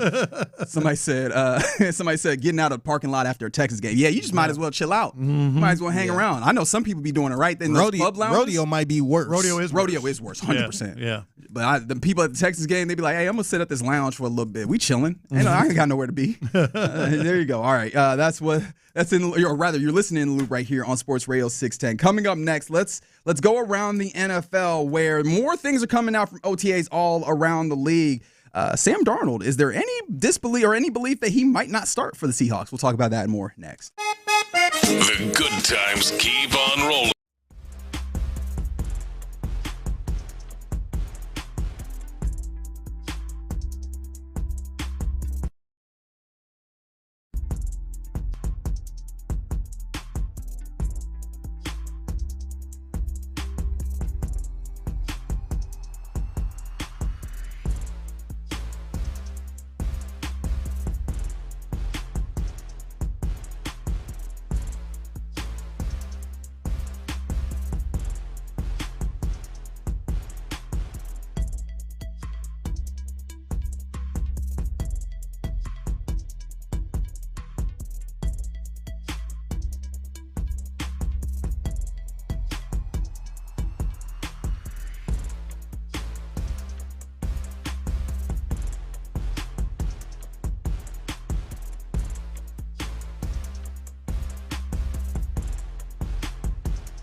Let's go around the NFL in the Loop style. Why are you smiling? Because I love football.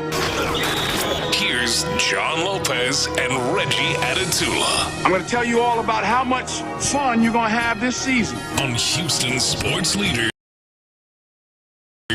About to go around the NFL here in the Loop on Sports Radio 610. Before we get there, a question of the day circled around Lance McCullers Jr. and the long, tough wait to get another win in the majors. He did that last night with a 3-0 victory versus the Pittsburgh Pirates up there. And we asked, what is the thing that is, just really annoying to have to wait for, one of those things that drives you the craziest. And some really good things came in from the 979, waiting for that first breath of cold air after a long, hot summer. Yeah, we know something about that around these parts now, don't we? Some other ones that came in, somebody said they're old, but the old person that writes the checks in the grocery store line, that is tough. Man, I haven't seen that in a long time. I think we might have fully eradicated that, thankfully. Or maybe there's just like a few sparing holdouts in that regard. I thought this was a really good sports one. How about this? The last 5 minutes of a basketball game? Come on, man. Do it. Like, do you really need to review that? Yeah. For real? Mm-hmm. Like the timeouts, the reviews, and man. Yeah. Somebody said something about the Harris injury. The Christian Harris injury is absolutely one of those. But yeah, there's a lot of those types of situations. And then someone rightfully said, waiting for a transplant, man. Like I can only imagine what it's like. Just like, hey, let's get there. Let's get to that space. Yep. So, yeah, I'm going to keep those coming in. Wait, when you see the train slowing down, a freaking stopping. Oh, God, then it stops. Oh, yeah. You're like, terrible. How long is this going to be? Those are awful. Oh, man. That might be the worst. That might be the winner. You start trying to see if you got an exit. There's anything you can do, man. That one might be the winner, ladies and gentlemen. That one hurts. Yeah. I felt that one deep in my spirit. All right, let's now go around the NFL here in the Loop. And OTA is obviously happening, those sorts of activities around the NFL in this instance. And remember, Sam Darnold I think we were fascinated by the Sam Darnold experience last year. He takes that experience, and the Seattle Seahawks will now acquired his services in what was like he was the big ticket in free agency. And there was questions to some degree because he's looked a little rough at OTAs, having some interceptions and stuff. And the circumstance that we know of OTAs, that really feels like it should be one where you don't have a rough look because it's OTAs. Yeah. You don't have pressure on you. All those things. Well, Mike McDonald was on in an interview with Seattle Sports 710 up there. And apparently he was asked whether anything other than injury between now and the start of the season could lead to the Seahawks going with another quarterback. His answer, quote, "No, you guys are crazy." I respect that you've got to ask it, but it's just a crazy question. It's not going to happen. Sam's our starting quarterback. We love him. He's doing a tremendous job. Close quote. One, do you believe him? But two, like, how do you view? Because it feels like we've gone two separate ways with quarterback situations where it's either everybody's in a battle even when we know they're not, or it's no, he's absolutely the guy in situations where you go, maybe, are you sure? Yeah, no, I absolutely believe him. That was a good answer. I mean, no. I mean, that and it's kind of crazy. How easy? Well, I was going to say, compared to, I don't know, yesterday. You can say no, like that way. Sometimes no come across as harsh, but that shuts everything down. That's what you want to hear. If you ask your mom, "Can I go to McDonald's?" and she say no, that means you ain't going to McDonald's. But if you ask, I don't know, some head coach, did somebody have some kind of procedure in the offseason, and they say that's it about that. That's not a no. You can't trick me. I'm not answering that no. That's not a no. To be fair, their quarterback depth chart is as follows: Sam Darnold, Drew Lock, Jalen Milroe. No. No. I loved it. Absolutely loved it. I am intrigued, though. Like, not that I think Drew Lock is particularly great by any stretch of the imagination. I'm interested to see, and of course, I think you definitely go with Sam Darnold to start as a starting quarterback. I am very intrigued to see if he continues to give you that level of play, or a level of play where at some point you don't have to have Drew Lock outside of injuries start a game. No, that's fair. But the point being, he's going to be their starting quarterback. More established quarterbacks than Sam Darnold even have been benched at some point because they didn't quite live up to what they were previously. So, no, I think that's more than fair, but I wouldn't want, if I were a fan, a Seahawks fan, I wouldn't want anyone but Darnold starting. Yeah, I think so. Yeah. All right, so I was actually just talking about this with Fig in there, and I think you might have heard it on the Sports Minute that came through. But Ben Johnson, the new head coach of the Chicago Bears, previously the offensive coordinator with the Detroit Lions. First time head coach. It's always interesting to see the various different things that guys go for as they try and establish their coaching style. And I think we anticipate that he's going to be, obviously, offensive play caller. He's going to have some kind of advanced ways of looking at things or newer kind of fresher ways of looking at things when it comes to just like play calling.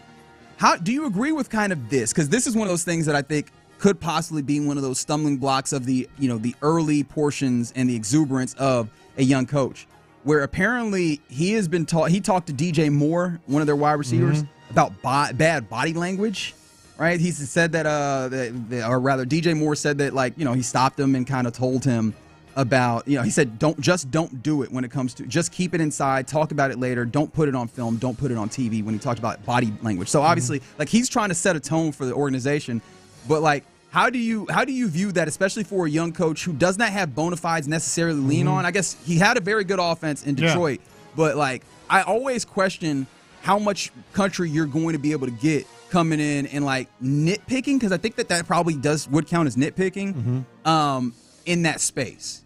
Is that nitpicking, or is that his way of saying swarm culture, representing what we want to be? That's how I viewed it, and you're not wrong about are they going to buy in, because you can compare him to DeMeco Ryans, but DeMeco Ryans was a player. This is the one area where I don't think you're necessarily a good or a better or a worse coach if you played game, even much less in the NFL. That'll come up in one of the next around the NFL points. But I do think players take that kind of, this is what we are, this is the image we're going to project, this is how we're going to do things here. I do think initially they take that better from the bona fides, as you put it. But I don't mind his mindset, because if he were here and he was a first-year head coach with the Texans, I think we'd be supporting it. We don't want that slouching. We don't want that, dropping your head and all that stuff. It definitely sounds good. I think it's all about the way that how you say it too. Yeah, for sure. Yeah, because also a guy that coached there, Matt Patricia. Remember, he tried to do the thing with the reporter. Yep. Sit up right when you talk to me, all this other stuff. While he had a pencil in his ear. Yeah, dog. Sometimes was he the backwards hat cat too? Yes. What a dork. Yeah. But that's some of the things I talk about. Those guys that try and establish this is no, I'm going to be to the details. And he was definitely trying to trade off of that Bill Belichick. And I imagine those guys looked around what are your bona fides? Yeah, Matt Patricia was a bit. Yeah. Are they interpreting Ben Johnson as a bit, or are they okay, he's not messing around? I do feel like that can help the team though. Yeah, absolutely. Yeah, because walking around positive rub off on everybody. Yes, you ain't got to sit there and kind of slouch all the time or do all of that type of stuff, because that stuff will rub off on other people too. And to Ben Johnson's credit, did it once and we nipped it in the bud and it never happened again. I just said that I'm never going to do that again. So, at least it landed in this instance. Yeah. I just think it all sounds fine. It all sounds good until you get a guy who, you're trying to, hey, man, don't do that. I need you to, better body language. And they're like, hey, dog, I'm at work. Yeah. I'm doing what I need to do. You don't know what I'm dealing with. Leave me alone, right? Right. So it's all good until it's not. But I think that's going to be maybe an interesting sub-portion of, I think we're all going to be watching to see if Ben Johnson can step in and really change what has been a long-term dynamic with the Chicago Bears and not being a particularly great football team. And come across sincerely. Matt Patricia, like I said, he was a bit. It wasn't sincere. It was just he was a jerk. Yeah. Whereas if Ben Johnson pulls it off sincerely, as DeMeco Ryans did, then I think it'll work. Yeah, because if DeMeco Ryans did something like that, I would be like, okay, because we kind of know DeMeco Ryans, and he never came across as a jerk to me. Right. But if he said hey guys, you got to pick up your shoulders, man. Yeah. Then it's all right, that makes sense. Rate Figgy's limited fake DeMeco Ryans on a scale of 1 to 10. I thought that was a solid like 7. It was a 6 or 7, yeah. I think he was in there for every snap. Every snap. Stack the days. Oh man, yeah. I'm gonna need you to. I'm gonna test that out a little bit further. Okay, so some other things around the NFL. You talked about coaches not needing to have played, particularly in NFL, in order to be really good. Well, so this is one of those guys that I think it fits for. And Jeff Stoutland, along with sorry about that. Jeff Stoutland, along with Richie Pettibon, received a little bit of a recognition. It's an award called the Dr. Z Award, named after Paul Zimmerman, which is from the Pro Football Writers of America. And this is a award given for lifetime achievement as an assistant coach in the NFL. And obviously, Zimmerman covered the league for 29 years, but Pettibon is retired. Stoutland obviously is a guy that gets a lot of credit, and deservedly so. He's the architect of the offensive line when it comes to the Philadelphia Eagles, and also the run game coordinator. Which, if you want to talk about run games, that's a solid run game. Of course, it helps when you put Saquon Barkley in there. But even when they were looking at Kenneth Gainwell in the last few, it's been a really good run game, and Stoutland obviously gets a lot of credit for it. So yeah, man, that is an incredible award. Which of the guys on this staff, do you think could possibly, in their careers, end up in that space? Largely an offensive or largely an assistant coach. That's the interesting thing. That's the key. It feels like Nick Caley, especially being a play caller and a guy who has touched the helm of Sean McVay's garment, seems like he's on the path to be a head coach at some point. I think there is a right answer on this staff. But I also think there's an answer that, in general, with Texans connections, and that would be Wade Phillips. Even though he was a head coach. Even though he was a head coach, and I don't know if you have to only have been an assistant. But the right answer for the Texans, as much as I am on the record for 2 years now saying, if I were an NFL team, I would give them at least an interview. It's very difficult for a special teams coach to become a head coach. So I could see Frank Ross being that guy. Which is something I still don't understand, because it feels like when you do get, I was about to say, one of the better coaches in the league, or at least one that has consistently had a good team, in John Harbaugh, was a special teams guy. And I think that it's one of the places, they're an offensive line coaches where I feel like they don't get hired enough, but it feels like of anything that I could possibly say I could lean on as what would make a good head coach, because I never know. I don't think we ever know what actually makes a good head coach until they're there. But the idea of getting dudes to pull together and work as a team, there's not a lot of places where you absolutely have to do that. Besides, offensive line, we all got to work together. And you're pulling these guys together. And special teams, you're taking dudes that aren't necessarily none of these guys are kind of the cast-offs, and I say that with quotation marks, not to disparage guys that end up being special teamers, but you got a cornerback and a wide receiver and a linebacker, and you don't even get them all together. It's just like, here is this special teams period. Now you take all these disparate parts. Can you pull them together and make them into something? That feels like the job of being a head coach, where you're taking the offensive line and the wide receivers and the linebackers and trying to make them a cohesive unit. So I'd agree with you on the Frank Ross point. I think Matt Burke is an interesting one here for this as well. I think he'll be. I was just looking at the staff. I think eventually he'll become a head coach. You think so? I do. He feels like a space where he will absolutely get over. He's working in the shadow of D'Amico Ryans, but he is getting some run. As his name is mentioned more so on this show than others. And but I think as a defensive, plus he's already a defensive coordinator. He is, but that's also a tough thing. I don't know how often we've leaned to play calling offensive coaches getting jobs. And I know, look, shout out to Andre Glenn, right? Going out there and getting a head coaching job. Aaron Glenn. I did it again. Aaron Glenn. Why do I do that every time? That's we already dug into this because I know someone named Andre Glenn. Anyways, but Aaron Glenn out there getting the Jets job, right? But it seems so infrequent that you end up getting these guys, defensive coordinators, getting these jobs, as opposed to. But it happens. It does. It does. And he's already on the threshold. You can even look. I know this might be a little bit more to this, but Eric Bieniemy, he was under Andy Reid for a long time, and it was the whole calling plays thing where he had to make a lateral move to at least call plays other places. And that's also probably not going to help him here, because everybody looks at it as a D'Amico Ryans defense. Yeah, and it is that. So it could be a thing where he had to make a lateral move and actually run his own defense. You're right, but I do think he's in a position. I think Nick Caley, depending on how he does, is in a position. Gerard Johnson absolutely is in a position as well. I think Frank Ross should be. The other interesting one on this staff is that senior offensive assistant Bill Lazor. He's sort of just the soothsayer, the sounding board, the other guy that knows offense. Wasn't he? Did he have a cup of coffee as a head coach, Bill Lazor? He might have. I know that he was a coordinator in a couple places. I think and I'm gonna be completely honest because I think that was the only experience on this head coach's staff at one point. Bill Lazor, I do recall him being an offensive coordinator in a few places, and none of those offenses really inspired. Been a coach, but offensive coordinator, I remember in a couple of places like Miami in the 14-15 Yeah, he might be in that category then. Bengals. But again, I don't know that I look at those offenses and I go, yo, this is a dude. Because, if I'm going to use Stoutland as a level of comparison, I don't think anybody's ranting and raving about Bill Lazor across the league, with all due respect to Bill Lazor. You know what I mean? But I don't know if that's ultimately the standard that it takes to win the Dr. Z Award, but obviously a salute in those places. But yeah, that's around the NFL here in the loop right here on Sports Radio 610. Coming up next, this is actually something that we just saw relatively recently, but we've been talking about it all for at least a week, really a week to today. Last Wednesday is when OTA started for the Texans, and we looked up and it's, hey, CJ's out there, but why is he not throwing a football? That continues to be a story. In fact, it's a story that's continuing to grow now.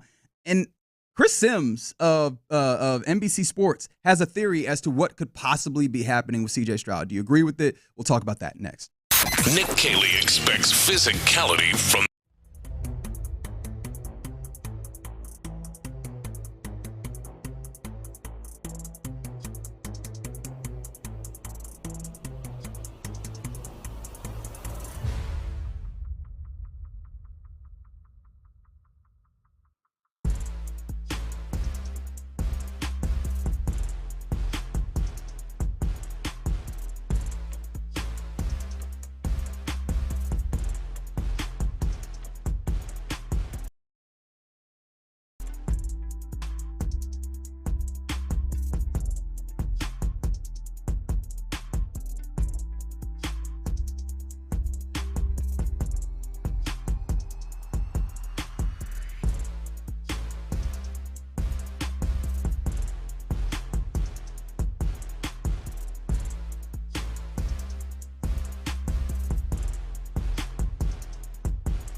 from the Mokaram Injury Lawyers Studios, Sports Radio 610 presents In the Loop with John Lopez and Reggie Atatula. All right, you're in the loop here on Sports Radio 610. Appreciate you hanging out with us on this Wednesday. And I know, Rocky, I know you're tired of hearing it, but got bigger. See, the thing being C.J. Stroud not throwing the football. And I think everybody, at least we were trying to get to a place where we were really trying to, tamp down kind of our whatever, what would be the right word here? Concerns. Yes. For me, it's like. Y'all media folks. Yeah, I know, because CJ did not throw for 3 straight open practices, and we don't know about the other practices in between on whether he threw. And so, D'Amico Ryans talked about it yesterday, and this is the initial statement that D'Amico made yesterday about the CJ Stroud thing. First off, I know everybody's going to ask, first, is CJ not throwing again? There's no concerns with CJ. It's just general soreness. We're taking extra precaution with him, but he'll be good to go. No concerns on my end there. Really excited the way our guys are working and competing out at practice. When you see a good team, what excites me is you're seeing both sides make plays. Offense, defense, there's a lot of back and forth, guys making plays. So really excited to see where our team are here in our second week of practicing. They're really growing, developing, taking the steps we need to take, and it's fun to watch. For CJ, it'll be, like I said, he has general soreness, and we're just taking extra precaution with him. When he's ready to go, he'll be ready to go. Shoulder in the offseason? That's it for CJ, guys. On the questions, that's it. What I said, that's it for him. Like, it's general soreness, and we're taking extra precaution with him. We're not going to rush him into anything. He'll be fine. When the moment is for him to be ready to go, he'll be ready to go. So, Jay thing is really fun to kind of recap. Like at first, oh, he's not throwing. I wonder if that's anything. Then he doesn't throw again. There was a day in between, and you're like, maybe 2 days, two times might be a trend. Yeah. Right? Well, and maybe 3, because there was a day in between that we didn't see, didn't know, and so we're like, okay, a little bit of I think I called it an eyebrow raiser. Like, yes or no? Do you expect him to be full go at training camp? The answer is yes, but yes, I'm still in that place. Yeah, me too. But then there was that, and then you kind of start to quell it a little bit, thinking, all right, well, it's so early, all that stuff. Then he's knocking down threes, And then you're like, all right, we're good. Yeah, he's good. And then the head coach is asked flat out, did he have any work done in the offseason? And the easy no, in order to fully allow us to go into full quell mode, is you decided against, and he goes, we're not, that's all about CJ. It's just general soreness. So then the arc goes back up. It would be absurd to pretend that is not some level of interesting when the direct question of did he have any work done is simply ignored. Yeah. And refused to be answered. And something that could be as simple as going, no, and I'm done talking about that. And as much as we're both, and I think, Figgy, we can speak for you here, we're all like, okay, He'll be good to go in training camp if you have to, the old make a bet on it. But as much as we're there, we're also, well, it's something. I mean, is it just he's got a lot of miles thrown on that arm in the last 2 years, and he's a young player, just take it easy on him as part of the plan. Remember, initially you said everybody's on their own schedule, and that made me think, yeah, their schedule is, we're just taking it easy. We don't want to put too much stress on the arm over the course of what we hope is going to be a long season. Now it becomes general soreness. But then it arcs back up to... Once it's been reported, mind you, it becomes general soreness. Yeah, it's not schedule. He's on his own schedule. It's not just, kind of monitoring the reps. It's general soreness. Well, okay, that's different. That's different from he's on his own schedule. So now I'm just I'm back and forth. But it at minimum... we know it's something. Right. And so what is that something ends up being the curiosity that pops up. This is Chris Sims, I guess former quarterback and, obviously analyst for NBC Sports.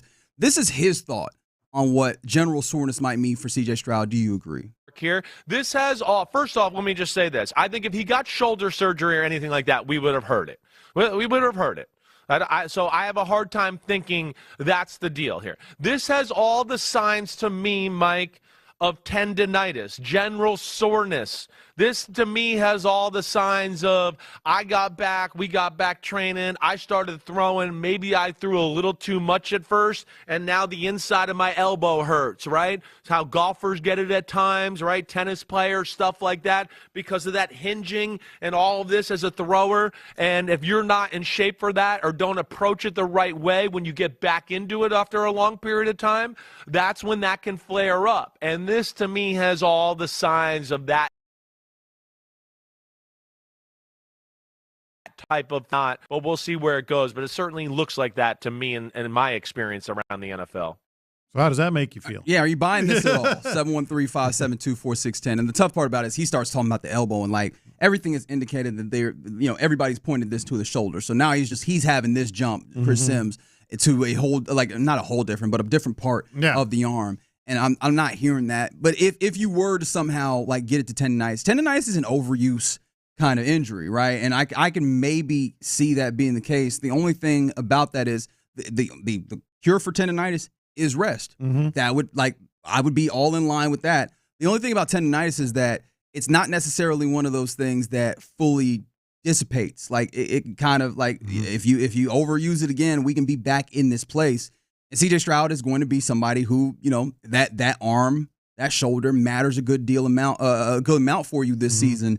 And if he is dependent on to throw the football a decent amount, does that then rear its head at some point later on the season, like I was kind of wondering before? That is the only thing that pops up. But I would actually be probably comfortable with the idea of if the diagnosis actually was a level of tendonitis where, all right, during this period, you kind of don't throw him. That's fine. Get him to, especially if you can get him to camp where he's feeling a lot better. He's not having whatever the general soreness, whatever it is, especially if it's tendonitis, and get him going. Yeah, that's kind of where I am. The only, sort of cautionary point for me is, tendonitis, I can deal with that. I do buy kind of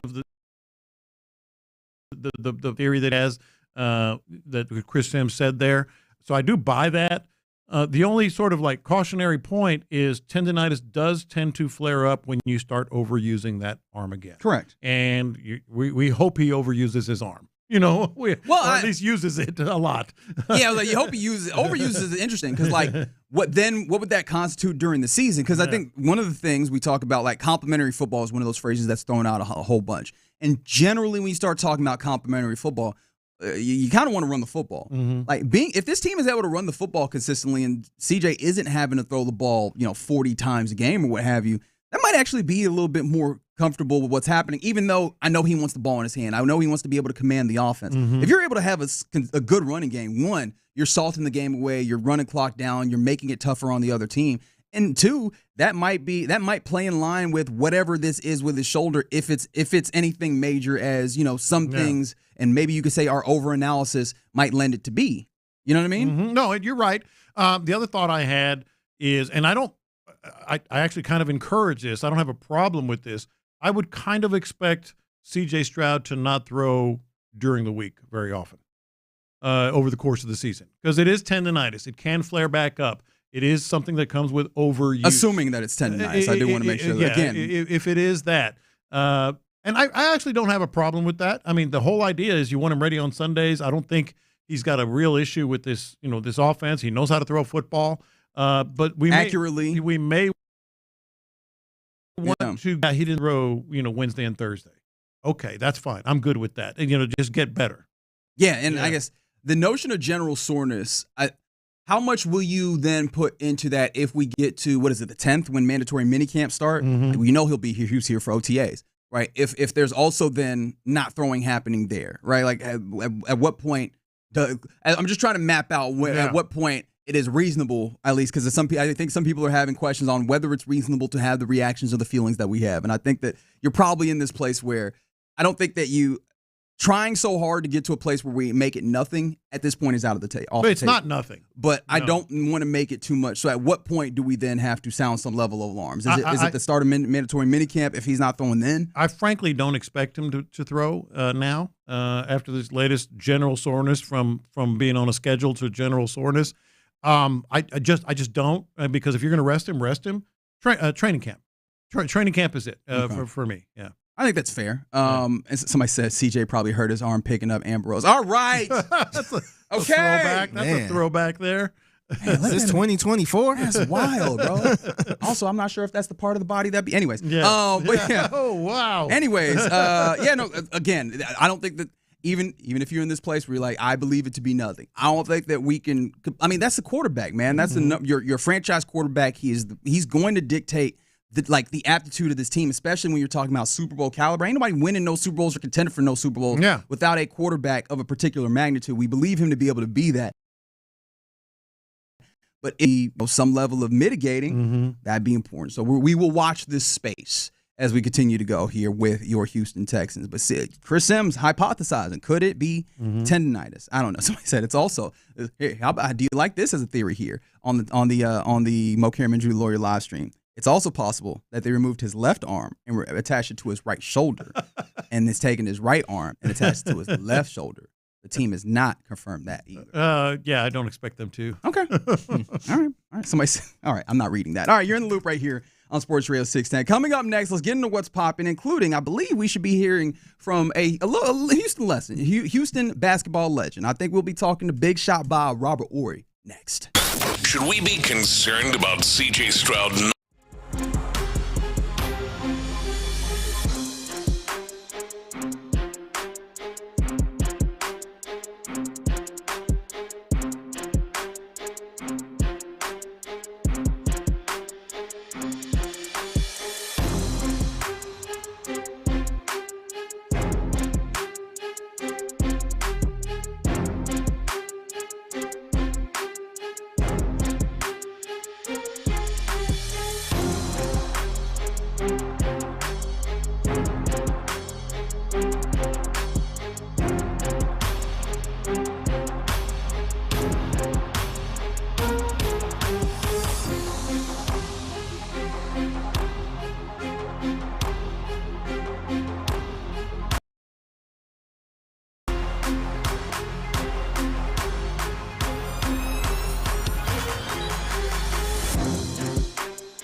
hims.com/joy. That's hims.com/joy for your free online visit. hims.com/joy. The biggest stories in sports and entertainment. Sports Radio 610 style. In the Loop presents What's Poppin'.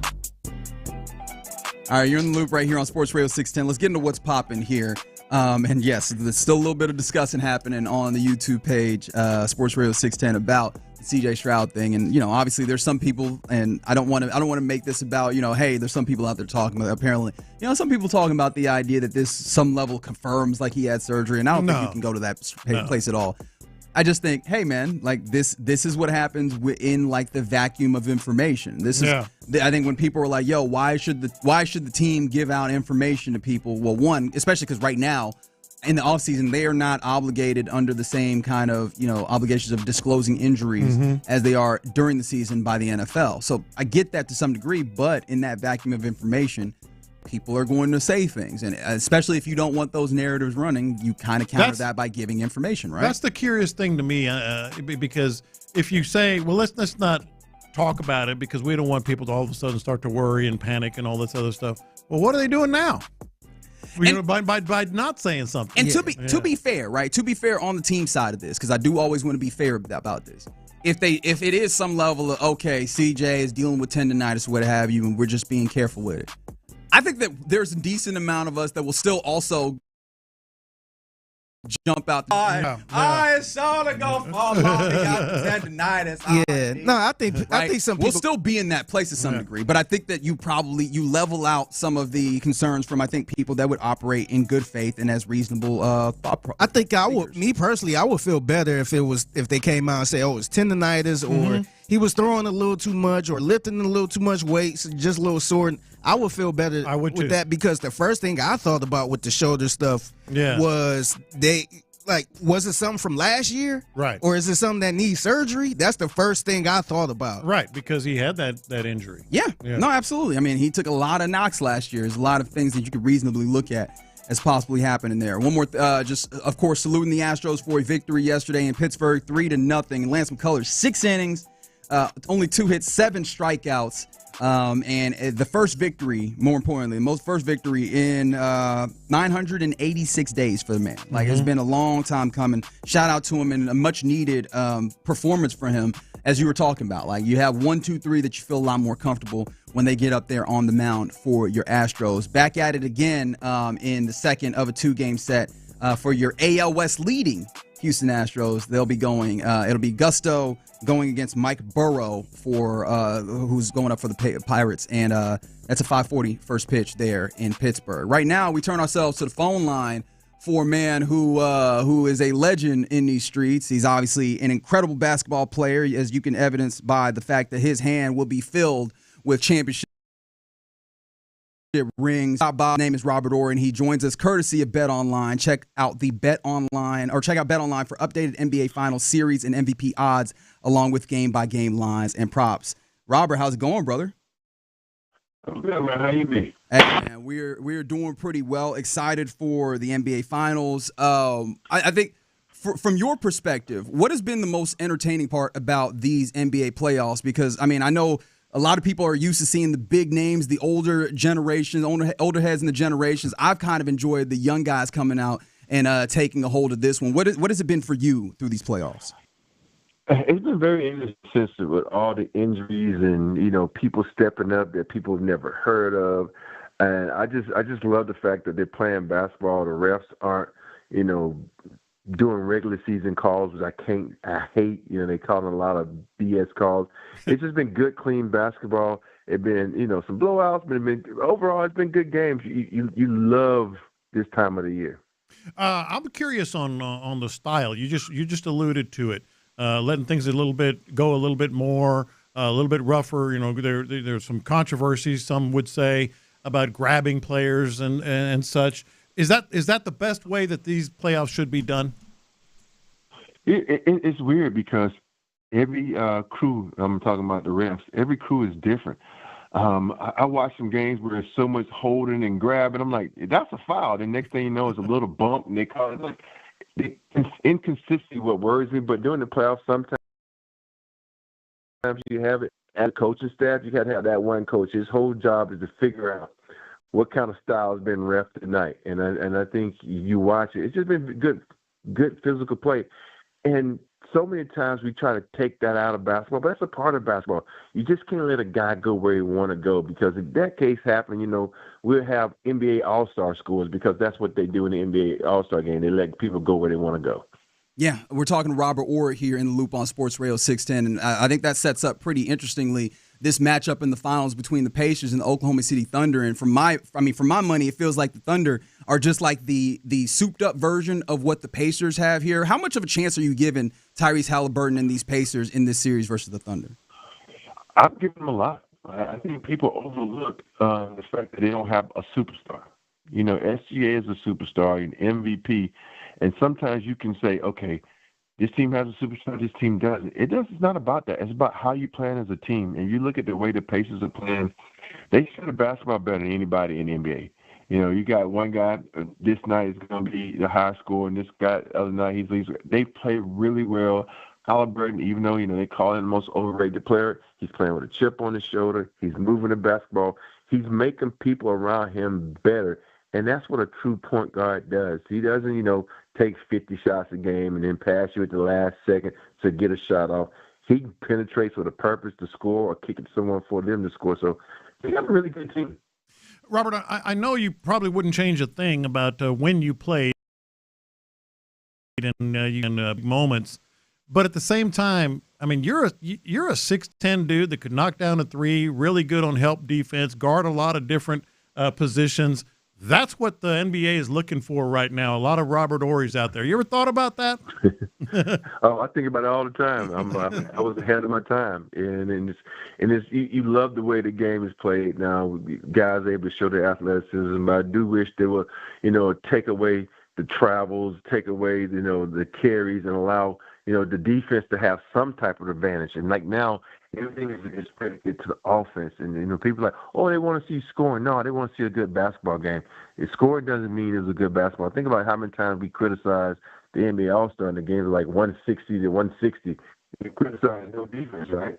And so it's damned if you do, it's damned if you don't. I think so many times we take away defense. Allow a guy to lock you up. Allow a guy give the guy credit, because that's what he does well. Nobody complains when a guy shoots free throws well or shoot threes well, because that's offense, and defense is a major part of the game. And you watch OKC, if you look at their defense, they're one of the best defensive teams, top 5 in the league, and that's why they are where they are.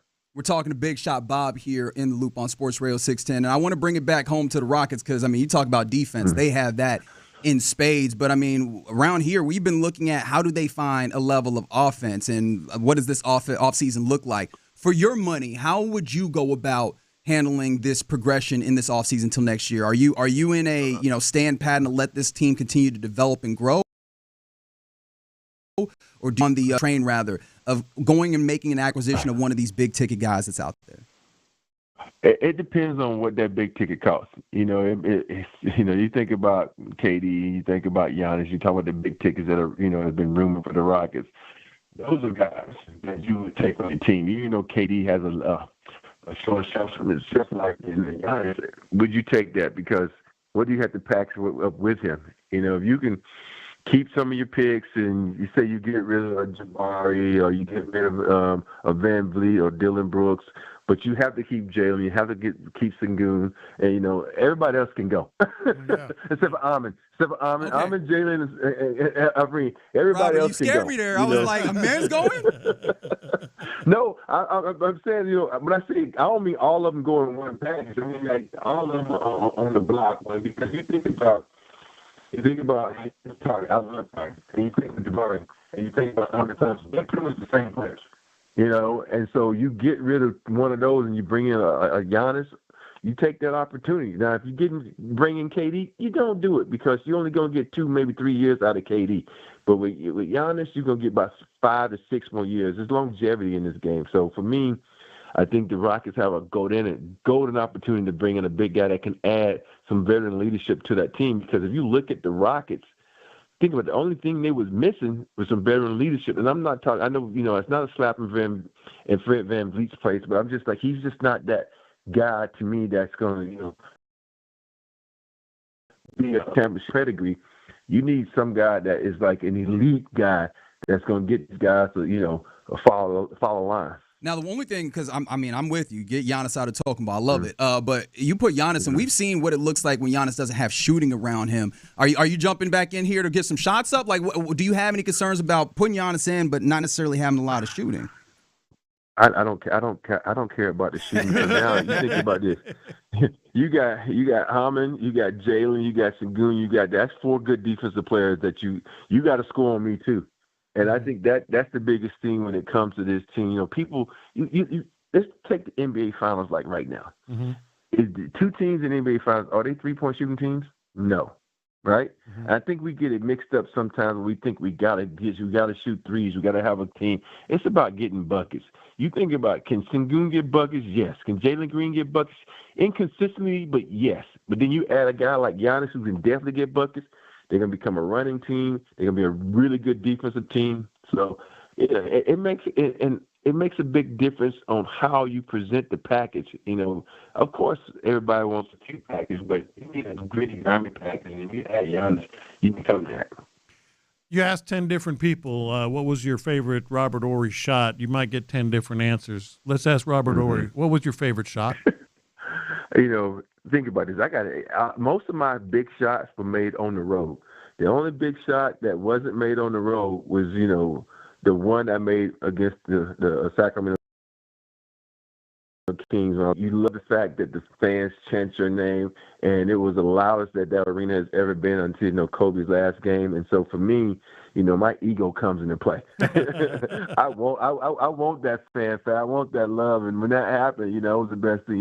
Even though I hit a big shot with the Rockets in Orlando, we were already up 1. It wasn't really a big game changer as I hit that one against the Kings as time expired. So that means a lot to me. And it was one of my favorite shots.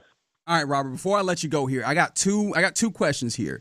First and foremost, I'm just hoping at some point I become good enough or important enough or what have you to be able to be dropped in a rap song, like have the name drop in a rap song. And you've had that. I mean, like, look, you've done plenty. We just talking about all the fantastic big shots that you had. We talk about your handful of bling and everything. What's your favorite name drop in a rap song that you've had to this point?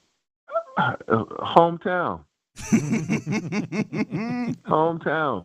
You know what? I have two from Town to Cali, like Robert Horry. That was the number one. That's the first time I ever heard my song dropped in or something. But even though my wife hates this song, but with Travis Scott, don't you open up that window? So you gotta love that song, man. Travis Scott, I'm a huge fan of his, and it's so funny.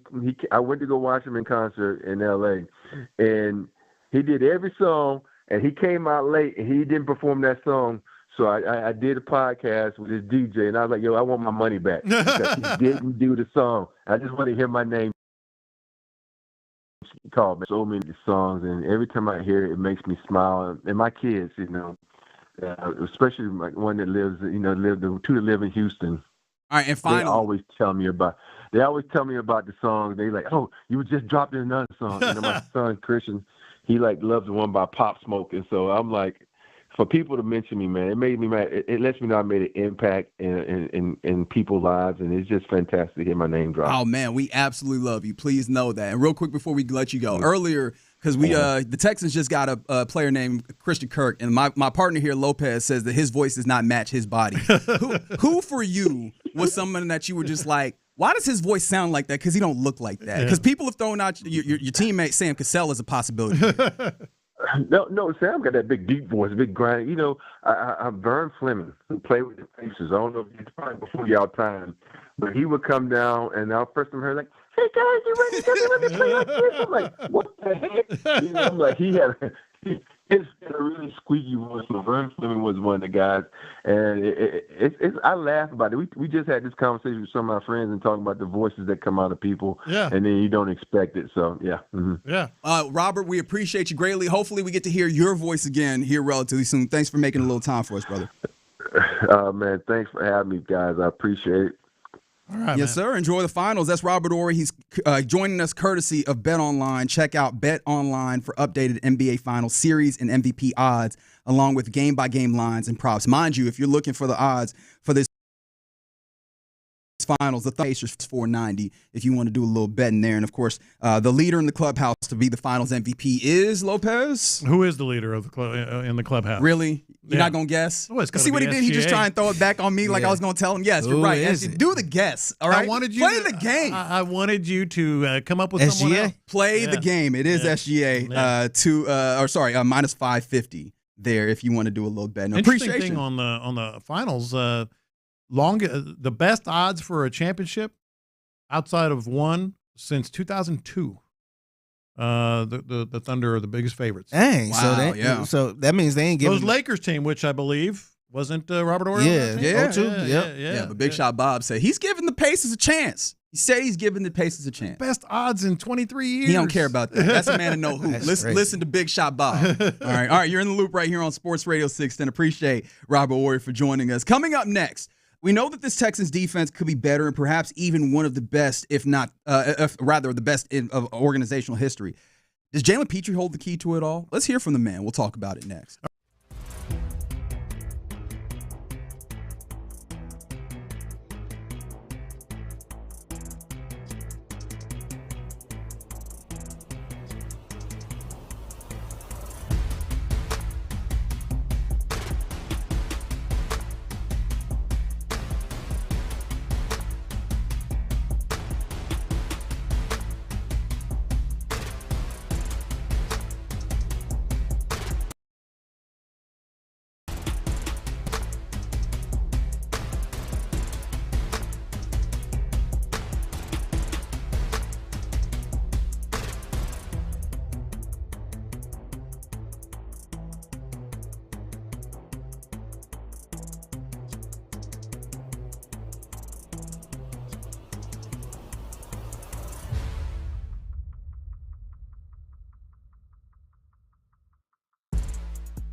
Radio 610. The Texans play here. An Odyssey sports station.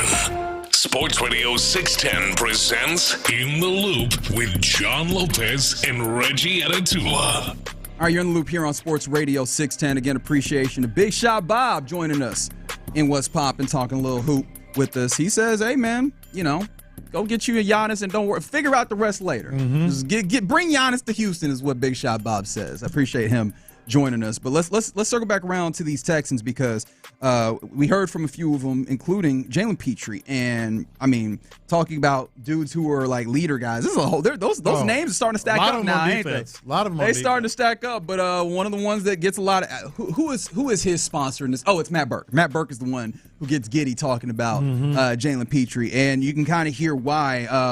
But this defense absolutely has an opportunity to stake their claim as one of the best in team history, at the very least. I think organization history. I think so. They're tracking that way. Yeah. And so this was Jalen Petrie yesterday after OTAs talking about just how good this secondary and whole defensive unit could be.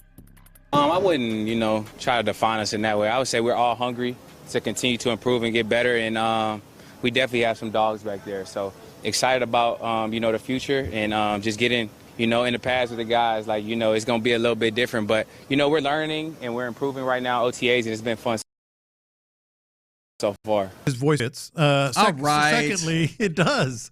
If you don't know what he's referring to, earlier in the show we were hearing from Christian Kirk, who, he gave us a little insight, I think, the smallest nugget into what this offense might be, talking about it being dynamic, talking about the idea of a lot of pre-snap kind of motion and that type of stuff, which I found to be intriguing personally. But the thing that Lopez harped on was the idea that he thinks that man's voice is a little too big for his body. Yeah. And that actually got us thinking about the various people that in sports particularly whose voices don't match their body. I think we got a couple of audio clips that maybe we run past the listening audience to see if they agree with. But, his voice, yes, I would say it does match his body. Where are you at with their defense here? Well, kind of where he is. That's not the one that really stood out. Okay. The next one, 38, Figgy. You put them together and you start to kind of form this thought, which I want to share. Yeah, for sure. It helps you to, like you said, see it from a different lens. Things, slow down, and you see how other players play it, and be able to, take some stuff from your game, take some stuff from their game, and add it into one. So I think it wasn't what I wanted, but it definitely was positive for me to get injured and be able to watch for a little bit. But now I'm ready to go. So he's talking about, kind of what he got out of this. And this is where I started thinking, he really only has been in this defense, in this role, 1 year, and not even the complete year. That's right. And was really, really good. And I think I said this last week. If you think about it, we weren't sure about Jalen Petrie even going into last season. No, absolutely. 100%. We didn't know what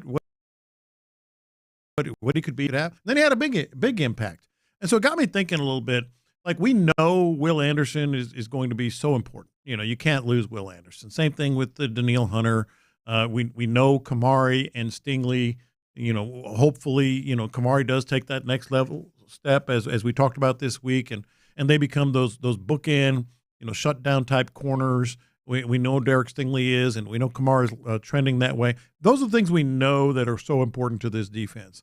But when it comes to like the actual importance to what they can do with this defense, you can state a pretty strong case for Jalen Petrie. They move him around a lot. They can move him around a lot. He's really just starting in this role. He had a huge impact and still missed a lot of games. I think 5, if I remember that correctly. 12 games that he played. So 5 he didn't. So he missed 5. Like, you can state the case. Boy, if Jalen Petrie is on it and gets better all week long, he might be one of the keys. All right, what's the level of better for you here, though? Right, like where are you looking for better from Jalen Petrie? And of course, you hope that, as you mentioned, the opportunity to watch from the sideline, him taking that, I guess, inherent negative of getting injured, breaking that clavicle, what have you, and turning that into an opportunity to view it from a different lens, gain a different perspective. He was always there, right there on the end line, trying to get a feeling of what was happening, staying near the team. What do you think he's picked up? What do you think he gets better at in order to make this a better defense? I think what he can do for you, it gives you extremely physical. We knew that. He can play anywhere, and that's where the options come in with Matt Burke and D'Amico Ryans, and what they can do, against particular teams, where to line him up. He can go inside. He can rush. He can cover a little bit. I think the options that he offers you, whereas these other guys, you always know the cornerbacks are going to be covering the wide receiver, the best wide receiver. You know what Will Anderson and Daniil Hunter are going to do. Azeez Al-Shaair, tackling guy, in the middle. But with Petrie, they kind of can move him around. He can play in a lot of different spaces. He can play linebacker. He can play pseudo, nickelback in the middle. And I think that's where he becomes so important to this team. Okay. I mean, this is Jalen Petrie talking about his confidence level. As you mentioned, 1 year really playing in this nickel slot, or nickel spot, rather. This is the confidence level that he has going into year 2 of doing it. For sure. Like I said, I'm just continuing to learn. I'm excited, like you said, going into year 2 playing nickel, and just looking forward to helping the team more, like doing more for the team and just, contributing to more wins. I mean, simple, right? Mm-hmm. Simple perspective there. Obviously, what has to be better is coverage. I don't think that he is terrible by any means, but he has certain games where he absolutely has been. He's been nails. I don't think anybody was good in the Jets game, but that one, if you're just looking at the quarterback rating against for him, right? And he's been up and down, but he's had games where he's been locked down in that circumstance. Games where he's been pretty solid, and then a few games that he gets got. And if we kind of mitigate some of those, right? And the games his passer rating against was pretty high against the Patriots. The Jets game, again, as I mentioned, everybody was kind of rough against. It was a little dicey against the Jags in week 4 for him. If we could cut down on some of those small instances, and of course the Titans week 18, or week 12 rather, because he wasn't there week 18. But if you can cut down on some of those instances of having those individual games where you have guys break out, and that's really the defense in general, right? Having those instances where teams are able to have some deep shots on you, or being able to beat you in some of these one-on-one contexts. I think that's where you end up in a much better space for this defense. That's the opportunity. If you can stop some of those busts there, this defense is really, really problem. Yeah, and you would fully expect opposing offensive coordinators and quarterbacks to maybe try to set up some mismatches with him, because he has been susceptible in some of these. But at the same time, I think what he gives this defense is the opportunity to maybe even blitz a little more. Certainly. You probably have his advanced stats tackling in front of you, but I thought his tackling got a little better. His tackling got better last year. So when you have that, and they try to attack the edges, or maybe as I said, he gives you options in coverages. You can blitz him. I think he's just sort of and I hate this term so much, but the Swiss Army knife kind of thing. That's what he gives you. Yeah, I mean, look, when it comes down to, you were talking about the tackling, I mean, just through 9 weeks last year rather, he led that slot corner spot when it came to run stuffs. This was a dude back, or somebody who's going to be playing on the perimeter. That's one of the huge things, right? Is you can't, I imagine, especially with zone or outside zone defenses, the idea is, hey man, we're not blocking that corner. We're going to make that person tackle. If you're not blocking Jalen Petrie, you're actually sorely mistaken on what's happening here. I think that's one of the interesting things that he brings. And no, he absolutely has been really good tackling. I think, again, the one thing that people are looking at as a flaw with him is some level of coverage. But that physicality that he brings, no, that's absolutely there. And so I'm super excited to see what he looks like with the level of progress. Because, again, you mentioned, right, we gave him a lot of credit. They signed him to a 3-year, $39 million deal, all just off the idea, man, he had a very, very good season. And again, that was year 1 of being in this new space, embracing it and finding it. I'm interested to see where it goes even further. Somebody said, yeah, Petrie's forte is actually run coverage, not pass defense, 100%. Oh, I agree. But he can help covering tight ends by absolutely leveling them. I feel like we want to make sure you do that in a way that is passable. And then here on the text line from the 346, the voice that Petrie had is the voice that they thought Christian Kirk would have. Can you give me Petrie one more time? Yeah. And then I want to juxtapose it with Christian Kirk here. Yeah. So this? Not yet. We haven't put on pads yet, so it's a little different. The offense and defensive line are working together in terms of OTAs. That's Jalen Petrie. That's number 5. That could absolutely be Christian Kirk. Except it's not. This is 5'11", 200-pound Christian Kirk and what he sounds like. Yeah, I mean, every day is a game rep, and that's the mindset, the mentality, and guys like Will are the ones. It's Just a little bit. I feel like y'all are doing a lot here. He sound like a defensive player. I'm going to change my answer. I said earlier that he could be Danico Autry. Think about a big burly tackle from Notre Dame. You're doing a lot. You know that offensive tackle. So he sound fat. Blake Fisher. Picture Blake Fisher. Play it again, and picture Blake Fisher saying, "I can't believe it." Yeah, I mean, every That's day Blake is a game rep, and that's the mindset, the mentality. I maybe give you Juice Scruggs. Maybe. You're not getting Blake Fisher out of me. You're not getting that. Like, you know what? That more than anything, that sounds like a running back. Actually, one more time for me, if you don't mind. No way. Yeah, I mean, every day is a game rep, and that's the mindset, the mentality. Yeah, he's not getting line. He sound like he played defense. You're not getting That's Blake Fisher, man. That's the offensive tackle. We all over the place with this. This is very, Well, he's not 5'11". I'll put it that way. You know, that's not a 5'11" voice. Just off of the voice alone. Yeah. Like Reggie has a 5'11" voice because he's 5'11". Y'all are some haters, bro.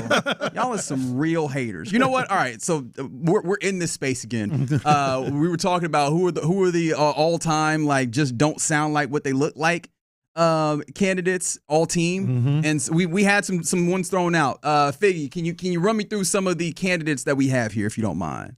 Yeah, I forgot who we got here. I got this right here. And I remember watching the King Olajuwon like in Sam Cassell right here. I was like, wow, how are we gonna win the game? I didn't know that. The veterans didn't really get this in shape. Got in shape and camp.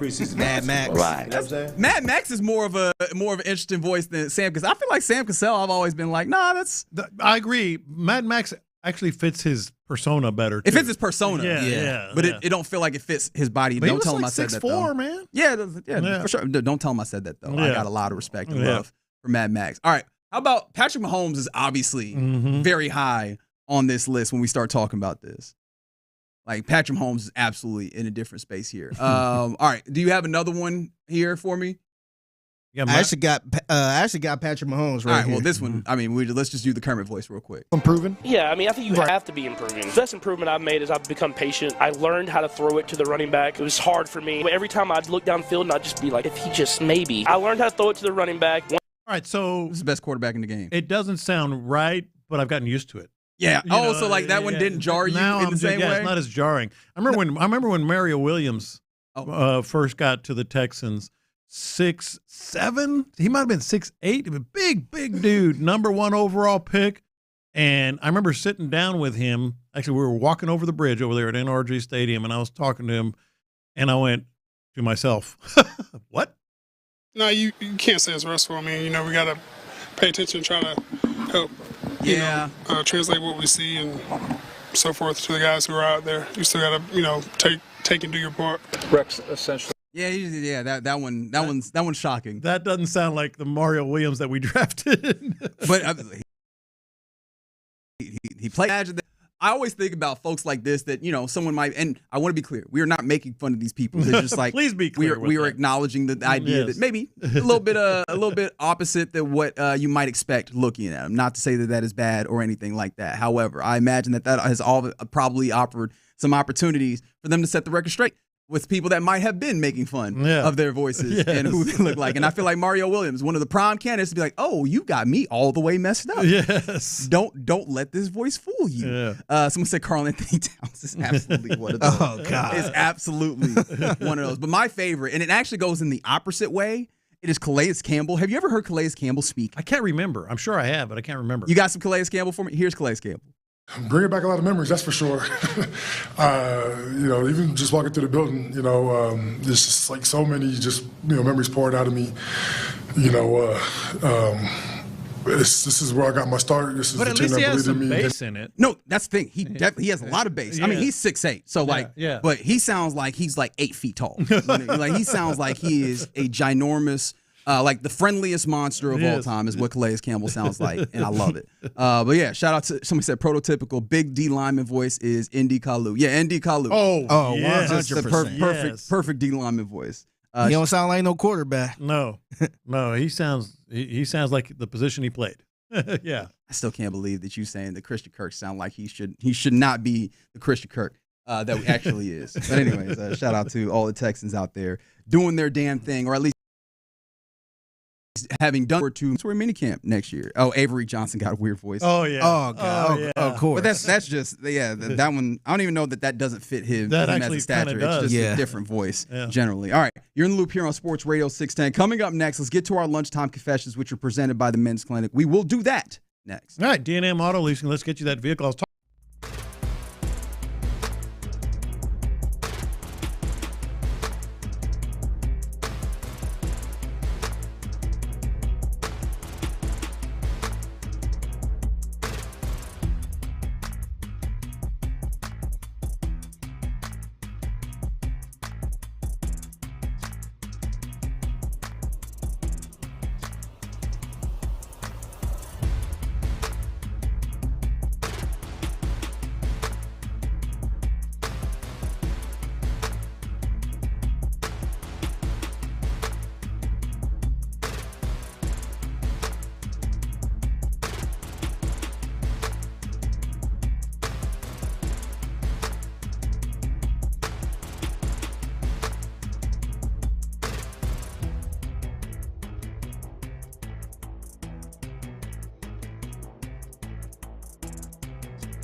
Sometimes it's sports, sometimes it's not. Whatever it is, Reggie and John are keeping it real. It's In the Loop's Lunchtime Confessions, presented by the Men's Clinic on Sports Radio 610.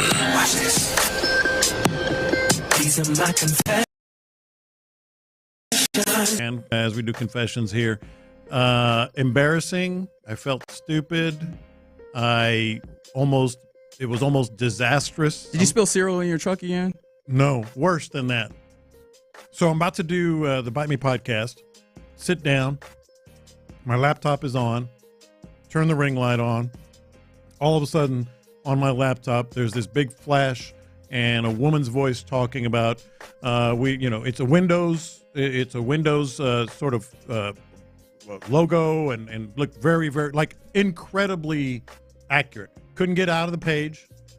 Oh, couldn't escape. Couldn't do anything.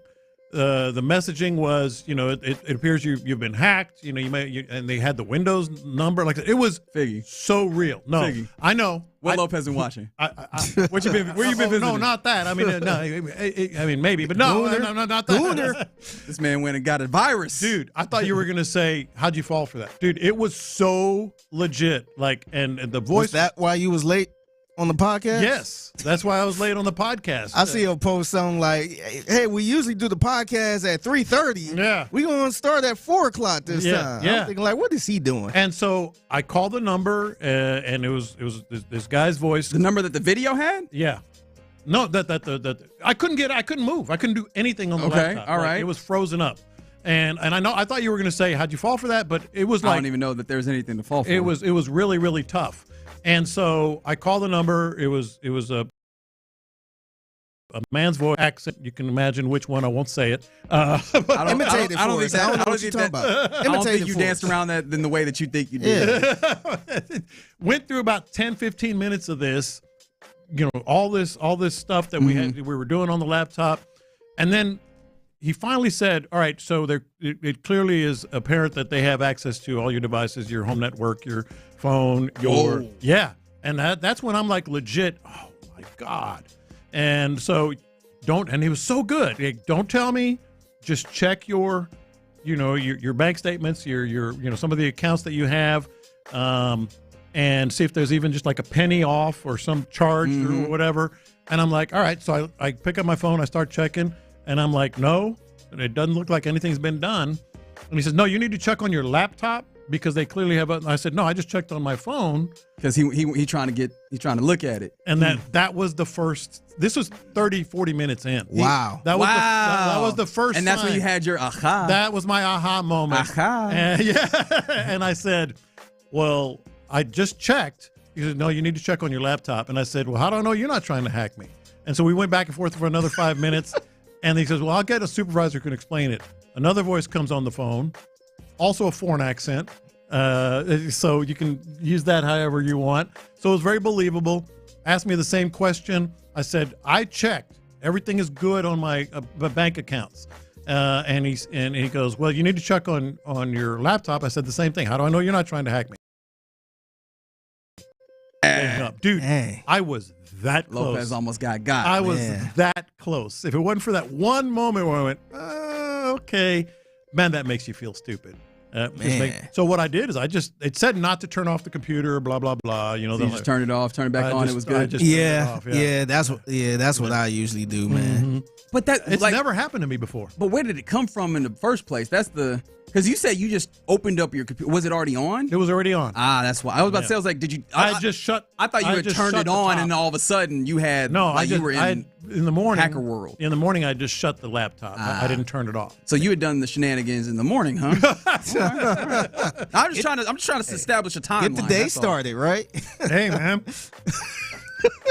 Why not? That hacking stuff been getting out of control lately. Wild. It was so believable. My sister called me the other day and pretty much said they had everything of hers. I want to say her phone at one point, her laptop, her work laptop, her TV. I'm like, how that's what he was saying. That's what he was saying. That's why having all these smart things not great. They can hack your TV, your toothbrush, and your fridge, and all that. They hacking all of it. Part of me was impressed, and part of me was incredibly embarrassed. Well, I mean, you didn't actually get got, so congratulations there. It's kind of like a almost fall, but you didn't really fall. Yeah, you just tripped a little those bit. are almost the worst because someone saw you do that. Yep. But I ain't fall though.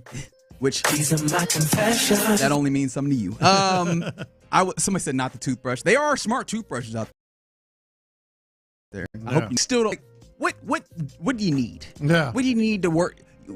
I need to clean my mouth, and now I'm going to open up this app on my phone. Really? You're 100% right. Are you for real? I don't understand. I got the electronic toothbrush, but I don't think I need an app for it. No. Let me get these stats. Let me get these stats on my. See, I'm not that stat heavy. You missed this tooth. Yeah, I don't need the toothbrush stats. I actually had this little pot. It's like a Whoa! Don't be confessing the stuff on the air now. No, I actually had like a little kettle. Yeah. And they have an app and all that stuff. And I'm just like, what do I need an app for? Why? Like I come downstairs and just hit the button and then warm up the water. Yeah. Like I don't need an app for But that. you can do it from upstairs. You know what I'm saying? Like you can save yourself going up some stairs. All right. No, but my confession, I was listening to The Drive yesterday with two fellas that obviously we enjoy on this program very much, B. Scott and Luke Morrow. And they were having a conversation about like the worst jersey purchase that you had. And so, people talk about the various times. I thought someone said they got a Tom Savage jersey, which I felt very sorry for that. There were a lot of those. Although I feel like Tom Savage's? I probably shouldn't feel too sad for you because what did you expect? I know it's a lot of Davis Mills jersey. I know T. Mill got a Davis Mills jersey. I can see that one. Yeah, but keep in mind, before they drafted Deshaun, obviously they were, they were done at quarterback, so people were all about Tom Savage. Yeah. So one person talked about like a grip of 4 of jerseys that they had bought that they regretted or what have you, and one of them was the Atlanta Falcons one. And my confession is, I don't think you have to apologize for that one. Like I sincerely don't. I think that one's good money. You can wear that around. You can do what you want with that. Sincerely, and I understand like the immediate response is okay. In fact, T. Mill actually texted me because I texted the fellas yesterday, and I was like, I think you're good on that one, 100%. I think that's a hill I would die on. T was like, oh, so y'all just don't care about the dogs? You don't care about the puppies? And I was like, no, because Mike Vick, obviously he went to jail behind it. That's not really the big thing. It's that he has done the retribution thing in a way that is huge, or the retribution, the rehabilitation. He paid his price. Rehabilitation is the word. And he paid his price. Right. And like he has gone to bat, like working for, animal societies and like advocating for dogs and everything on the back end of it. So I'm like, yeah, no, I'm good. I'm 100% good on like you wearing the Vic jersey because I feel like he has laid himself prostrate before all the people, all the dog people and all the people of the world behind this mistake that he made. Here's the thing, though. No one was harder on Mike Vick than I was. Like, no one. I destroyed that cat. It's weird saying cat. That's weird. Yeah, all right. Now Lopez is going to have to issue his apology. Wait for that in the next segment. I destroyed that dude. But I also did the complete 180 to your point. You know what? He got caught. He did his time. He's sort of fallen on the sword. But I don't think it's reached the point yet to where you're wearing a jersey. I still don't think you're there yet. Yeah, and I think that's ultimately what we came to in the conversation I had with those fellas is you would have to defend yourself every time. You'd have to defend your decision. People are like, oh, what? And you have to be like, all right, but you have to understand. Hear me out. Like, he advocates for the SPCA, and like you'd be have to doing a lot of explaining. Yeah. But I still think I would rock that jersey if I had one. Yeah. These are my confessions. So we was talking about a lot of electronic stuff and all that. I gotta confess, man, I don't know what I'm gonna do with my car. So my Bluetooth went out in my car. Oh, wow. So my connection. So I can't connect my phone in the car. So I've been radio up for probably like a month now, man. And to me, that kind of made me lose motivation to listen to new music and stuff like that. Because I'm usually, whenever I listen to new music, I jump in the car. Yeah. I haven't opened my Tidal app in a long time, man. I opened it kind of recent. I want to say Friday to hear one song. But outside of that, man, I just been on radio, man. It's funny how like the something as simple as that is just like a game breaker. Yeah, like I ain't realize how important it was. I even tried the aux cord but my aux cord is a little loose in the inside, so it don't really give you that connection. Yeah. So I can't even use that. So now you got to go like the wild crazy route where the people have like I think there's some they have the like little devices where you can Bluetooth into the device and then it sends a short wave radio signal. Yeah. But I feel like, man, if I'm doing all these steps. I'm not doing all that. Yeah. I still have Sirius XM, so I just be flipping back and forth to all type of channels. And another side confession is I actually preset for the first time ever. Look at you. Oh, that's the first thing I do. I never do that, man. I probably put like maybe one or two. But I actually took the time and went through all of them. This very much feels like a generational distinction. No, that's the first thing I do. Serious, too, not just like old school radio stations. Yeah, no, serious. That's what I did. I put the old school. I got the classic rock on. Yeah. 2 of them. Oh, I that got would the drive EDM. me nuts. It's not an old school thing. I think it is. It's an OCD thing.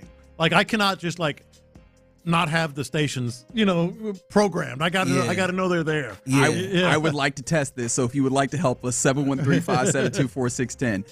If you don't mind sharing your age or general age range, do you program all your radio stations up front? You don't? No.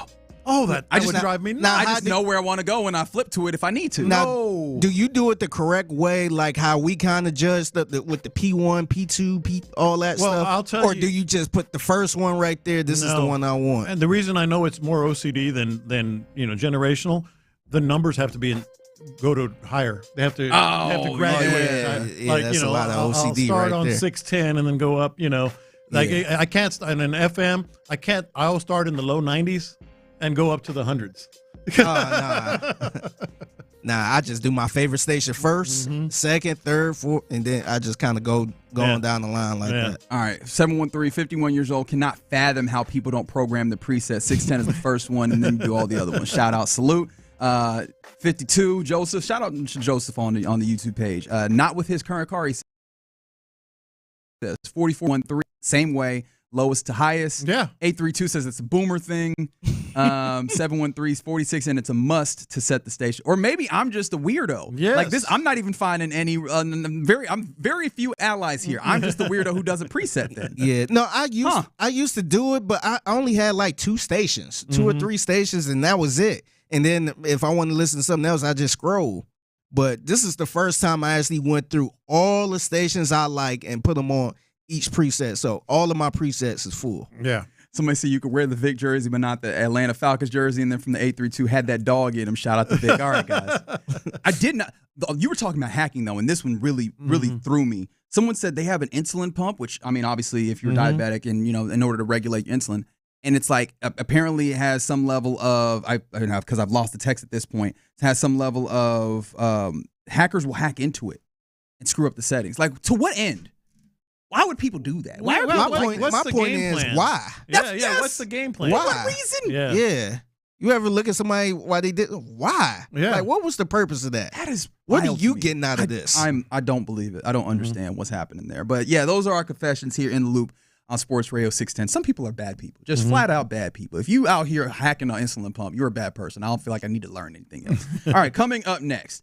And of course, shout out to the Men's Clinic for bringing you the lunchtime confessions. But coming up next, we were talking about Kelly Iko and his dispatch yesterday, and kind of talking about the price of the Kevin Durant thing going down, and the Suns maybe hoping to get in there, including possibly Reed Shepherd, like some insight into Reed Shepherd's role next year. What do you anticipate the role is for Reed Shepherd next year? And also, there's an NBA rumor out there that ties into Houston that I'll tell you about. We'll do all that next. Coach D'Amico's preaching hard work.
Today at your local retailer. Use as directed for occasional constipation. Contains magnesium hydroxide. Live from the Mokaram Injury Lawyers Studios, Sports Radio 610 presents In the Loop with John Lopez and Reggie Atatula. Oh, wow. All right. So maybe my methodology on this impromptu survey was wrong because we're inherently on the radio. Of course, this is sports. But I asked everybody if they are like, I program my radio people, and I mean up and down, man. 33, I have 6 or 7 saved presets. 40 with Lopez, lowest to highest. 47, FM in order by favorites, but AM is lowest to highest. Oh, a little bit of a system. All the way up to 81, yes. 54, program about 5 or 6 presets. 56, have to have the presets all sequential order. Y'all are all on this in like my bad? No, OCD people out there. My bad, dog. You know what it is, too, with me, what I realize I always go to my phone in the car. Like, I listen to everything on my phone. Even the Odyssey app. Like, it sounds so much better from the app than the actual system. And don't forget, you have the Odyssey app available to you where you can get all the podcasts, you can listen live, you can radio rewind, you got all that available. I can't do it in the car now, man. Yeah, that sucks. Man, that sucks. I mean, you might just have to listen to 610, Yeah. Or 100.3 HD2. You know what I mean? Yeah, Like, I think the other part that sucked too is when people try to call me. And now I'm on. Oh, you gotta hold the phone to your ear. Oh man, I'm on speakerphone. It's the worst, man. My wife would try to call and have a conversation. Like, girl, I'm driving. Can't have a conversation. I can barely hear you. I got one hand on the wheel. Wait, hold on. The 832 said those are all the old people. I just referenced some. Is people in the 30s at least, unless you're calling them old. Yeah. Are you calling them old? If you under the age of 30 and you preset your radio stations, let us know. Yeah, it got to be somebody in the 30s. Yeah, it got to be somebody. Other than 610. There you go. All right. There you go. I'm going to take that text. I'm going to send it directly to our bosses. Straight to the bosses. You get a gold star. What can they cash in the gold star for? You get a gold star. Remember kindergarten? You get a little gold star on the top of your paper. But there's no point value or monetary, no? What'd you do with the gold stars you got, or did you not get Walk around with it on your shirt? Yeah, exactly. Until it fall off? Yeah. I was just trying to see, I was trying to work for you, dear Tex, to see if you could get something out of it. Nah, he's just giving you a proverbial hypothetical gold star. What kind of star are you giving Reed Sheppard, who is the first-round pick for the Rockets this past year? And I think we can all reasonably say that, the role that he ultimately had was significantly less than we had anticipated, right? Like, there was people talking about him as being, rookie of the year when he was the drafted, favorite, right? He was that favorite. Yeah. And of course, like, it just kind of didn't work out like that for various reasons, that some of them that we can kind of surmise, and some of them that I think we probably still have a lever figuring out to do. But we were talking about it yesterday, Kelly Iko having his dispatch about the Rockets in this offseason, talking about what they're looking at or their preference to retain Steven Adams if they possibly can, their preference to retain Fred VanVleet as well. That was an interesting thing that we kind of knew about. Obviously that contract would be interesting to utilize to trade if they opt in, right? If they need that. However, they would prefer for him to stick here, and he wants to stay here as well. Obviously, we talked about the Giannis, the KD, all of that, and also where he is with Devin Booker, where he stands on his reporting. Kelly Iko does that the Rockets have cooled on the idea and the pursuit of Devin Booker. Then this was Reed Sheppard. Reed Sheppard, who, obviously, as I mentioned, had not have a big role, but he's one of those guys that is a shooter inherently. That is his claim to being an NBA player. He has a significant shooting tendency and capability. And this is a team that needs shooting. And I will take you to a segment that I like to call Reading, where Kelly Iko says, as the coaching staff ponders changes and improvements for the next season, the role of guard Reed Sheppard has come to the forefront. Last season's number 3 pick is slated for a vastly expanded role, team sources said, citing Reed Sheppard's floor spacing and IQ as much needed qualities for a Rockets team that struggled in the half court. Close quote. So, what do you see the role for Reed Sheppard being on this team, especially as we're still trying to figure out, the big bolder portions of it? Are they going to add one of those major superstar-type players? Are they going to stick with the guys that they have here and try and format what this team is around them? But Reed Sheppard having a large role is important, but I think there's also some questions to be asked as to what exactly that looks like. I think it's important. I don't think it's a sure thing. We go back to those comments about most talented offensive player on the squad and all this other, which I can't argue with. I mean, you just laid out all his offense and everything that he does, but Ime Udoka is not wired to put him out there just because. I mean, he wasn't this past year, and with another year experience, he might get more minutes. I'd love to see him get more minutes. They need the shooting. I don't think it's a predetermined thing that he is. There are still those shortcomings on the defensive side. Yeah, and that's the thing. That's the question I have to some degree, because it felt like to me, and correct me if you think that I'm wrong in my assessment here, it felt like he did not get a lot of playing time because playing him alongside Fred VanVleet, Fred VanVleet needed to be the man who kind of operated the offense, because Reed was having a little bit of trouble early on, especially being the guy who orchestrated but then also got his own shot. And so that meant you had to play him with another point guard. But playing with another point guard meant that you were giving up a lot of size, and you had multiple guys that maybe could be attacked, could be hunted defensively. And that's something that maybe some coaches in the NBA are able to suffice, but Ime Udoka ain't. It ain't going to happen. Like, he just ain't. No. So I think that one of the things that I'd be interested in is, what are the circumstances? And I know Kelly Iko, talked about that a large chunk of the playing time for Shepherd would diminish Aaron Holiday's role, so maybe taking some of the role that he had, but he wasn't a given either. He felt like if you were talking about a consistent rotation of maybe like 8, 9, he was on the borderline of that, where sometimes he was in that rotation as, hey, this is the next second, ball handler, or sometimes he was out of that rotation. He sometimes was in that stay ready squad at times. And so if those minutes are coming from that space, again, just kind of assuming that it's similar to what you have, I also don't know if that's like a vastly expanded role per se, even just like, hey, being the secondary point guard, which I'd be interested in seeing him do a little bit more. But even then, like, you want him to give you that shooting, and that shooting probably you want to see in one of those, like, some of the starting capacities, or at least some of your. Going to be very intrigued to see what the defensive, or what the appetite for defensive give up is for. Give up is not the right word, but like the appetite for defensive flex, whatever, right? Yeah. That Ime is going to have, because I think that's going to be very interesting. Compromise is absolutely. That's it. Thank you. Yeah. Because that is the identity of this team. But I think you looked at this season and it was good for them. They did some great things, but I think we know in order to grow, they're going to need to be better in the half court and better offense. When you talk about defensive compromise, I think it ties in if you get a player like Giannis. If you get a player like Giannis, I think Reed Shepherd's going to play more. Just absolutely. Because can you walk me through your thought process offensively, you've got the two guys in the middle. They're going to command presence and drop help and all this other stuff on double teams. Defensively, you can get away with a little less from him because you've got big dudes that block shots, especially Giannis. I think if you get Giannis, Reed Shepherd plays more. Because I was thinking about, I was like, you're talking about a dude who's either like a wing or really like a big, like great help side defense, those types of things. But Reed Shepherd, his defensive problems are like perimeter defenses. He's okay off the ball. He can fill lanes and such. But on the ball defensively, on the perimeter, right? Yes, on the ball defensively, if you have Giannis, I would play him more in that rotation. Well, yeah, I don't even think that they'd be necessarily a one. But I'm saying, like, if Giannis is on the floor. While Reed is on the floor. You play Reed more with him. Especially because at least now you can maybe have defensive principles where you don't have to stop that guy or corral him, funnel him to the right place. And like he helps offensively as well. I mean, you got guys that can pass inside. They're both good passing the ball.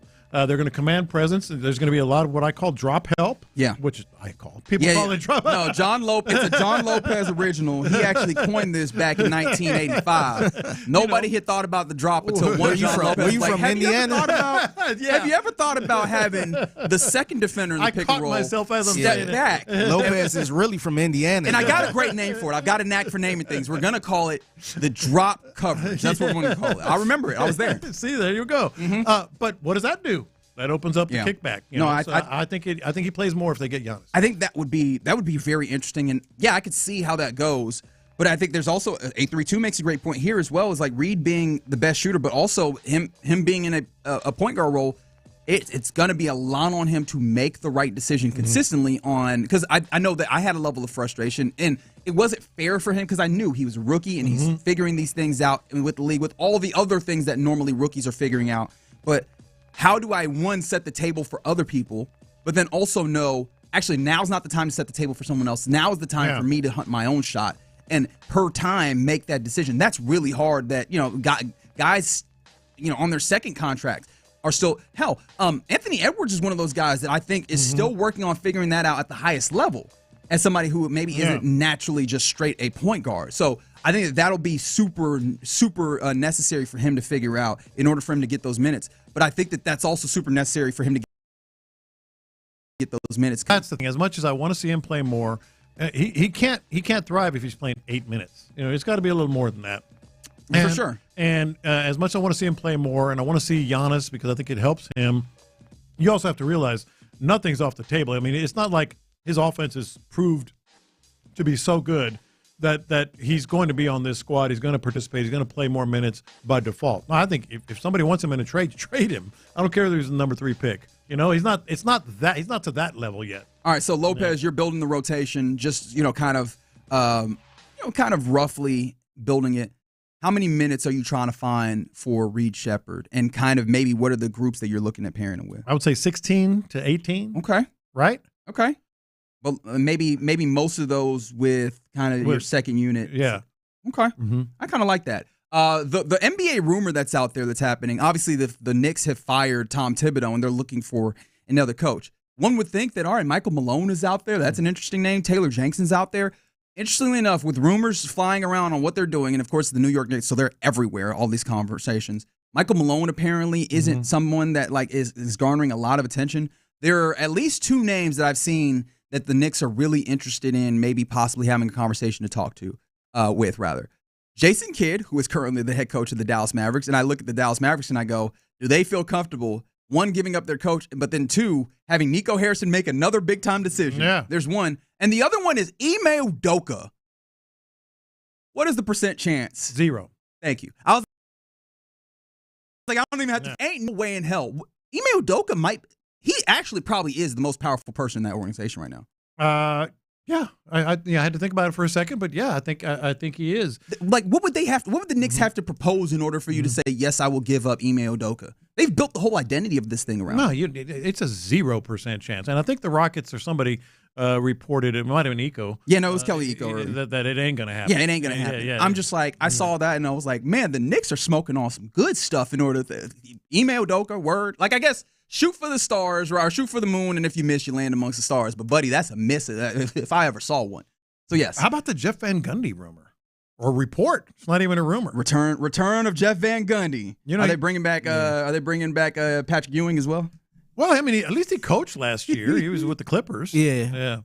No, he did. He was. Yeah. No, I find that to be incredible. But no, I do find it to be a bit of a stretch. Yeah, I mean, like, Thibodeau was his assistant. Was Van Gundy's assistant? Yeah. Yeah. That's where the Knicks are, and that's always the danger of firing a dude who has done pretty good, looking for better. It'd be great if they hired Van Gundy and he made Thibodeau one of his assistants. And we're back here. We're right back here in the same place. Somebody say Ime and Jason have the same agent. Maybe he's trying to make more money. I actually got to go double check on who the agents are there. I'll get you that later. All right, you're in the loop here on Sports Radio 610. Coming up next. So D'Amico has constantly talked about like the importance of the OTAs and stacking days. It seems like they've really utilized this time to try and get better. How much did the Texans receivers get out of the past week, considering that, starting quarterback was Coach D'Amico seeing a culture.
Combo or in third-party delivery platforms. KILT FM HD2 Houston. Insider access, exclusive content. Sports Radio 610. The Texans play here. An Odyssey sports station.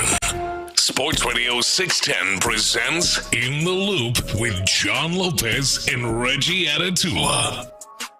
Yeah, you're in the loop here on Sports Radio 610. Appreciate you hanging out with us on this Wednesday. Apparently, a whole bunch of people are set their presets in their car. Yeah, God bless them. Whether you set a whole bunch of them, set one, or don't set all of them, we appreciate you guys. Would you say? They're not freaks. Oh, I thought you said they're not free, and I was like, are they not? I thought they were. Are you paying for presets? Did you get scammed again? No, you're a freak if you don't pay. I thought Lopez was in his car. Like, all right, so who do I got to send $2 in order to set this preset? No, but we appreciate it. Again. They said I need my credit card number. That's right. Just send us a picture. Oh, yeah. Send your ID, picture of your ID while you at it. No, you just got to Zelle me $5 every time you change the preset. By the way, real quick, one of the texters text that we got, we didn't get to it. Somebody said, yeah, in essence, he said, yeah, that's what they do. They target the old people for that stuff. I'm like, okay, I'm gonna be honest. That thought did cross my mind, but I ain't that old. I mean, am I? You in that age range, man. Like I be praying to God my mother don't get scammed because she could get scammed easily, man. I caught him though. Ultimately, I caught him. But you need to be a little bit more vigilant, my boy. I was like, sure, here's access. I get scammed not too long ago. She said so the church I go to, she followed my pastor on Instagram. And she said, "Oh yeah, he reached out to me." I'm like, "What?" So I had to look. It was a scam account. Yeah, a scam pastor account. Yeah. Yes. See again. That's what they do.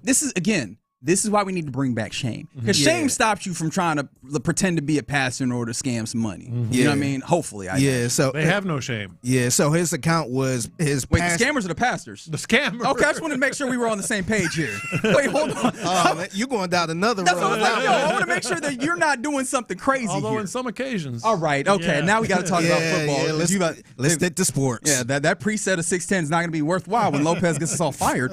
No. Okay. D'Amico Ryans always talks about the importance of OTAs. And you can see it, right? Especially with this team offensively. OTAs is important because not only do OTAs serve as an opportunity to get a familiarity with one another, it's obviously an opportunity to get a familiarity with the new offensive coordinator, Nick Haley, and what he wants to do. Like the foundations, as he said, of understanding the intent and the plays of what they're doing. Mm-hmm. This is an important time of getting to all of that. But it's also an important time, obviously, to get together.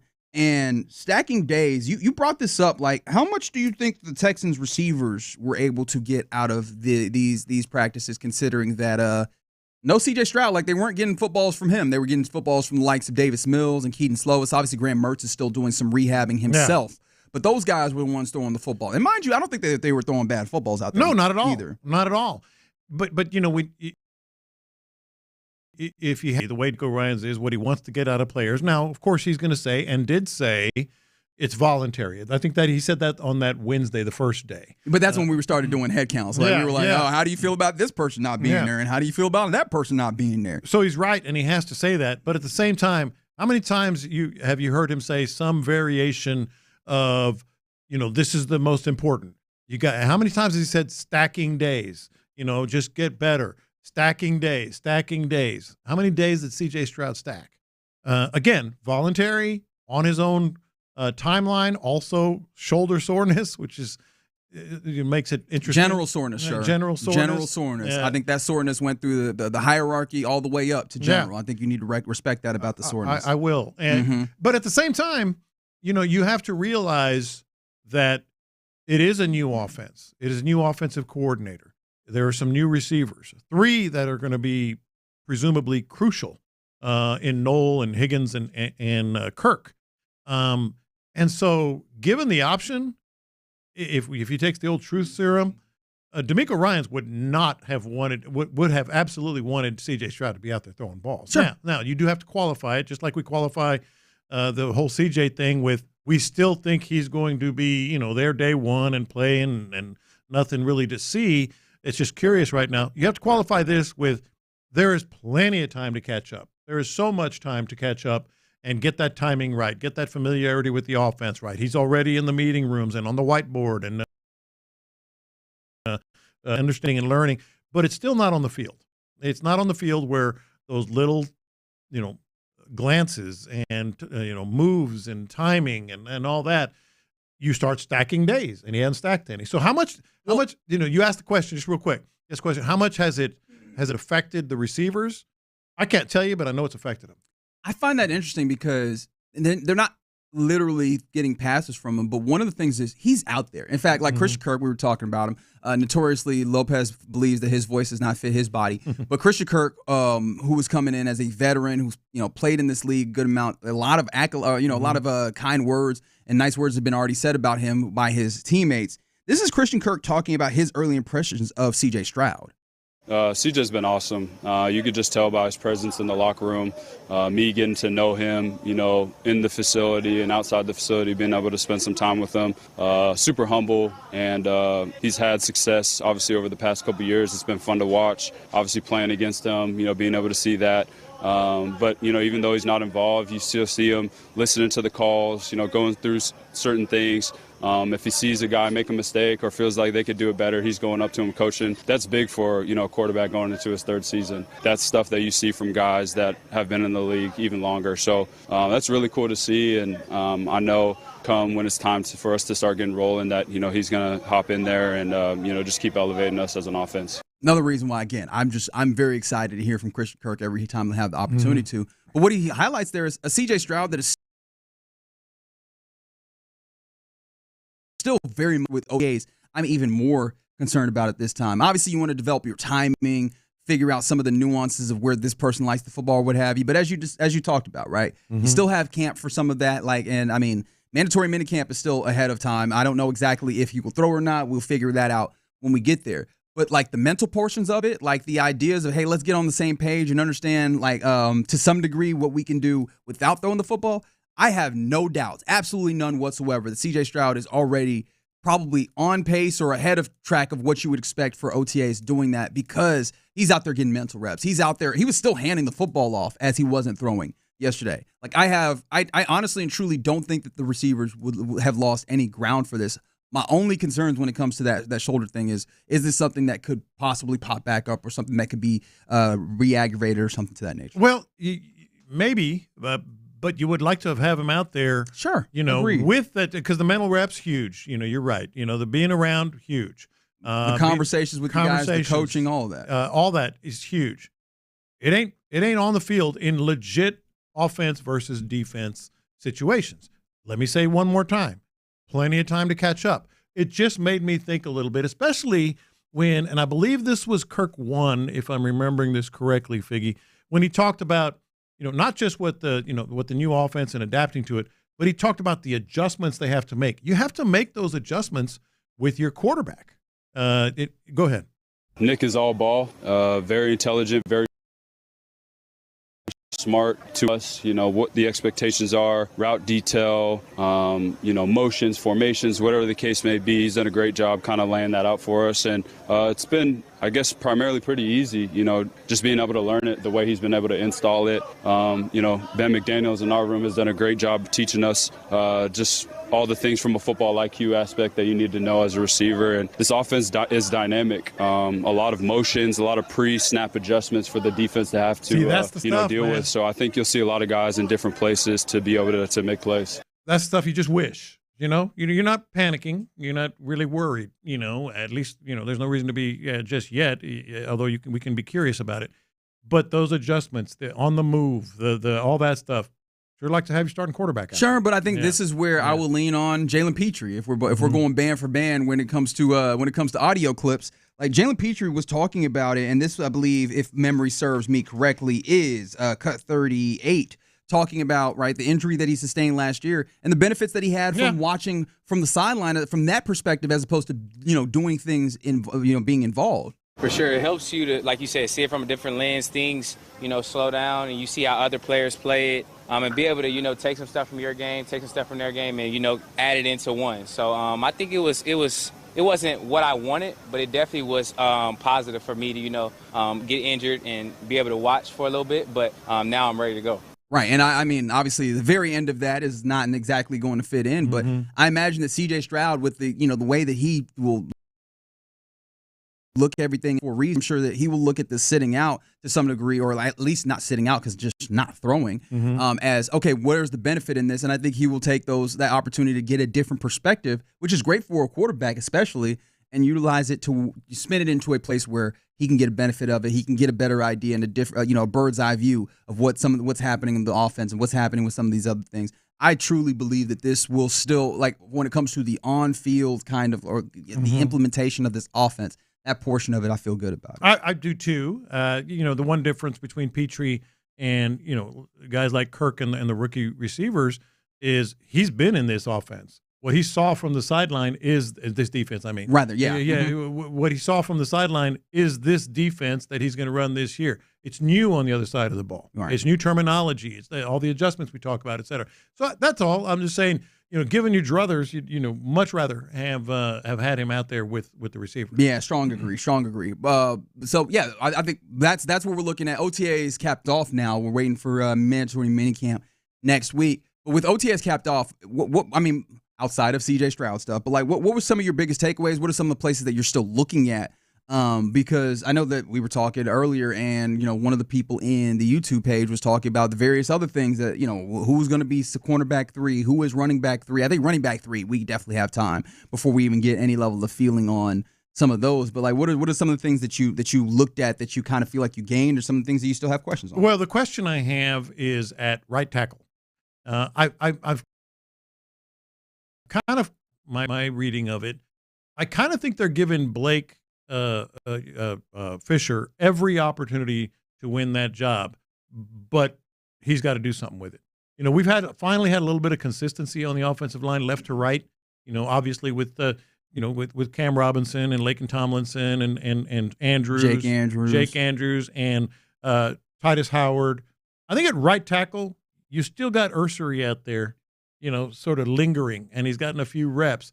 I think they're saying, look, Blake, I don't know. I don't have a lot of confidence in him based on what he's played like lately, but maybe things have changed. I think they're saying this is your chance. This is where you are. We got a guy right here waiting. I think that's the nature of the competition here. I think a lot of these guys probably have some level of that. But yeah, man, like Blake absolutely has to stand and deliver. That's the whole notion of the idea of throwing out this competition, is that everyone should feel a little uncomfortable, not necessarily a complete opposite, rather, of what you had last year, where everybody felt like they knew what their job was. They had their job, and that they were just waiting to the season. No. It needs to be, now is the time to work, because you need to re-earn this in some way. And so I think that that's probably good, and that hopefully that helps continue to spur on his development, because that's a guy that, again, you had a lot of high hopes in when you drafted him, and you want to push him further into becoming a better player. And so having somebody that pushes him is absolutely the way that you want to go. Yeah, and the other two things that I'm very much looking forward to as we get into mandatory minicamp and then camp, let's just see how good Kamari is this year. I'm very optimistic. And of course, I'm curious to see who they bring in the secondary cornerback. Yeah, they got to bring someone else in, because D'Amico did say yesterday that they would be interested. Did you caught that he said, because we were looking at, are you going to be a veteran or is he going to be someone? He was just like, veteran, whatever. We're bringing another guy. They need it. But I was kind of interested in the idea that maybe they go with the veteran in order to continue to have somebody else to foster some more development in that room, especially when you look at some of the young guys that you have in that room. And it seems like D'Amico was like, yeah, veteran, whatever, but we're just another guy. Another guy is what they're looking at. So we'll see how that continues to go with the Texans as they try and go for back-to-back-to-back in the AFC South. And of course, all of that starts with offseason and everything. This is where you do the work that ultimately shows when you win and lose games in the fall. But there you go. You're in the loop right here on Sports Radio 610. Coming up next, this is the time in the program where we typically turn things over to the man Figgy Fig for Figgy's mixtape. What you got for us? So McDonald's is bringing back the snap wraps. And in honor of that, what's a fast food item that's no longer here that you wouldn't mind bringing back? 713-572-4610. Plus, I didn't even know this was a thing. Baby names that are banned in the U.S. of A. Wait, we have baby names banned? Banned? Yeah, we got a list of baby names that are banned. Okay, we'll find out about those and more next. All right, Saturday. Saturday's the day with Driftwood Shores. Here we are on Hump Day. Time to start making the.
Texans All Access. The countdown to training camp is officially on. And Mark Vandermeer and John Harris have you covered. Exclusive interviews, inside info, and the best football conversation in town. 6 to 7 every night on Sports Radio 610.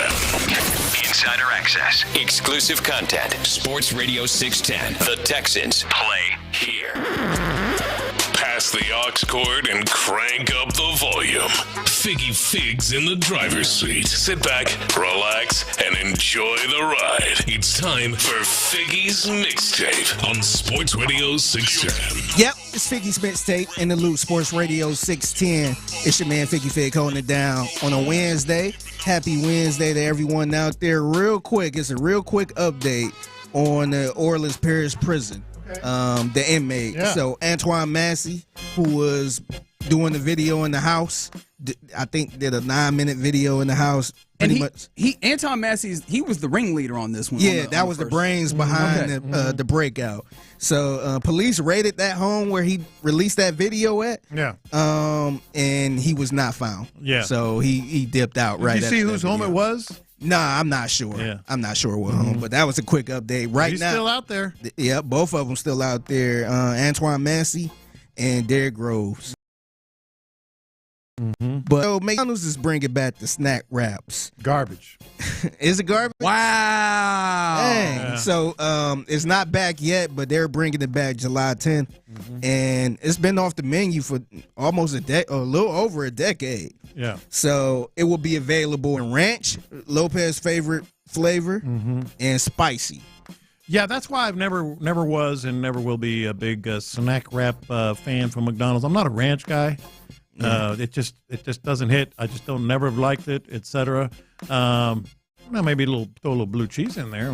So a blue cheese wrap, it'd be fine. Yeah, it'd be fine. So your problem is just the ranch. Yeah, pretty much. That's the problem. Yeah, okay, pretty much. Okay, so this kind of got me thinking, man. What are some fast food items you would want to make a return? I actually had I want to say 4 things that popped in my brain immediately when I thought of this. The first thing I thought about was the buffalo and honey barbecue wings at KFC, the original ones.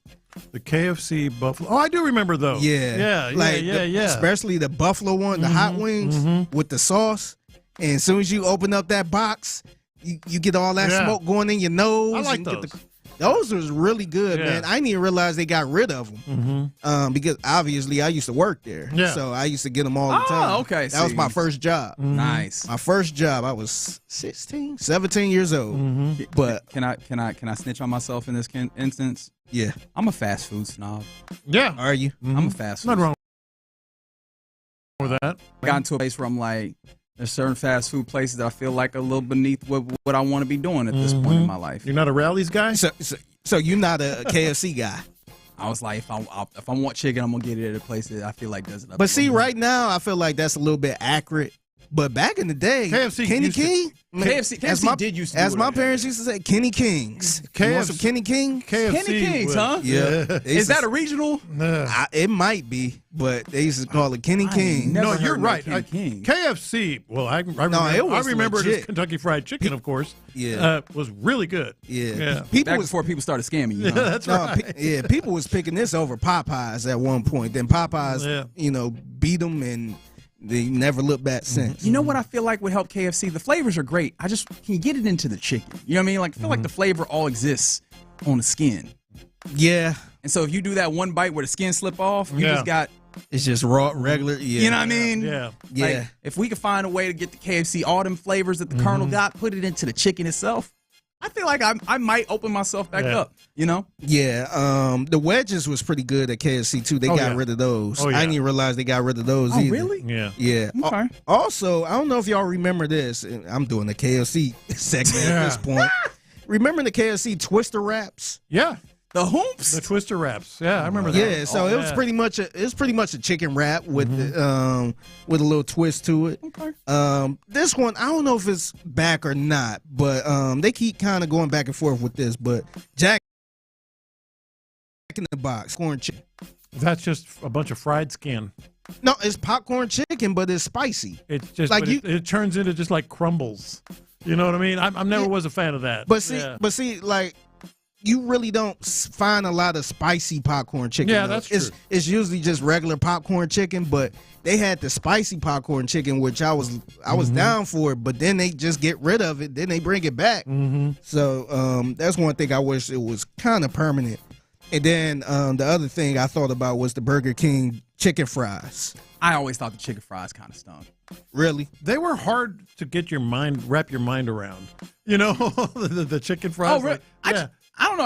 I felt it never felt like. Well, and maybe this is not what it's supposed to be, but it always felt like they kind of assembled the chicken as opposed to like. And I don't know how you were supposed to get like actual like full long slices of chicken or whatever. Yeah. And it just, I don't know. It didn't end up being as it didn't deliver for me what I wanted out of the chicken. I couldn't like mentally say that's chicken.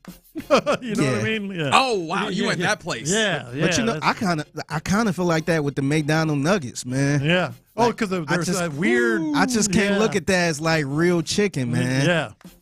It's kind of compressed, you know, is what you're talking about. Yeah. Someone said the spicy chicken fries specifically. Okay. All right. Chicken sourdough Jack comes in. Some other people, the Jack in the Box bacon cheddar potato wedges. Oh, y'all are some real fast food connoisseurs. Yeah. So Figgy, you asked, you know, what items would we want back? In a split second, one thing came into my mind, and I think it is by far we need this back. It's not a specific item. But are y'all old enough to remember the Wendy's bar? The Wendy's salad bar. Bar. You could get chili there. You could get the salad. You could get, you know, bread and or whatever they had. You know, the Wendy's salad bar was kick butt. Well, if we're talking about buffets, the Pizza Hut buffet was something else back in the day. That was pretty strong too. Yeah. I actually got a list of things. So I had somebody come up with a list of things that I want to know if y'all would bring it back or keep or just kind of leave it. Is it somebody's name, Chat GPT? Nah, it's my assistant. My assistant. He's got people. All right. Yeah, I got a group of people. Is the group of people Allen Iverson? Nah, I wish. Nah, he can't work for me, man. AI. So, would y'all bring this back right here? The Taco Bell volcano menu. I don't think so. Really, you think they can leave it? I like Taco Bell well enough if it's like not high on my list, like what you're talking about. Yeah. But if hey, you're traveling, you're hungry, but Taco Bell, all the food kind of tastes the same. Well, it is like this different combination. It is a pothead's different combinations of the same like 5 items or 5 like things, right? You want some tortillas, you want some cheese, you want some Doritos. Like it is a combination of them same 5 or 6 things, about 11 different ways. Great marketing. And shout out to all y'all that have that, right? If it works for you,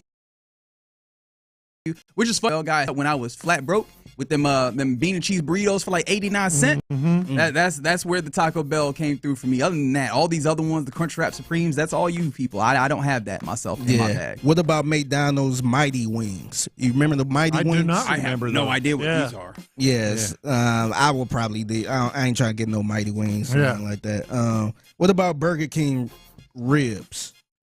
Burger King ribs? Yeah. I don't remember those either. Yeah. I feel like whatever happens to you after you eat the Burger King wings is your fault. Or ribs, rather, is your fault. Yeah. Because I just can't. What? Yeah. What about the McRib? You fine with the big McRib? time. I used to love that. You're the McRib guy? Yeah. Okay, used to as in like whenever it's available? College and young man. And, so when they inevitably bring it back again, because that's basically what it is. I'll try it. You eat it? It's not ribs. You have to have the right mindset. It's like Taco Bell. It's not Mexican food. It's Taco Bell. Okay. It's like the McRib is not ribs. It's not barbecue. So what is it then? It's a McRib. It's its own thing. But see, my question is, what exactly is that piece of meat? It's a McRib. I mean, is it a burger with barbecue sauce? Maybe. I mean, it's a McRib. See, that's my issue with it. Like, what the hell is it if it's not a rib? Like, you asking questions that you don't want answers to, I don't think. Yeah, how is a hot dog made? When you ask somebody, hey, let's go get some Mexican food, the answer has never been Taco Bell. And if it is, you are in the wrong place. You're in a place that you probably don't want to be. Or maybe you do. I can't speak for you, but I know I would not want to be in a place where they go, Oh, you want some? Yeah. What about the have y'all ever had the Chicago dog from Sonic? Yes, loved it. I didn't even know that was off the. Is that still? Yeah, I loved that was my first time ever having Sonic back in the day. I had the Chicago dog. It was really good. It was. I didn't realize that was off the menu. You know what I realized about Sonic? I only ever go there for drinks. Same. The only time I get their footlong coney's good. The only time I get something else is like a little snack. Like I might get the popcorn chicken or some mozzarella sticks. I get the but I mainly go for the drinks. Yeah, drinks and footlong. That Powerade slushy, man. It's the mixtape in the Loop Sports Radio 610. This one I had no idea this was even possible. So they actually have a list of names that are banned from the USA. Did y'all know this? I did not. Yeah, so the following names have been ruled illegal by courts in the USA according to usbirthcertificates.com. So I'm going to go through this list. Okay. I can guess one. Yeah, which one? Adolf. Yep, that one made the list. Okay, we ain't making no Dolphs out here. No, Adolf Hitler specifically. I don't think they're going to have an issue with Adolf. Because I feel like it wasn't. By the way, Dolph was an Adolf, wasn't he? Yeah, Young Dolph. Rest in peace, Young Dolph. Yeah, but if you name your kid Adolf, you're asking for trouble. No, that won't be. I mean, I wouldn't do it because it's going to look bad. But I guess it's illegal. I guess the courts won't let this through if you name it Adolf Hitler. Oh, you try and put Lopez. Something like that. Yeah. Or Adolf Hitler Adatula or something. You know? Don't put that on me. Don't do that to me. I don't think the court going to let that Not through. never. A couple other names on this list. King. So K-I-N-G. You can't name your baby King?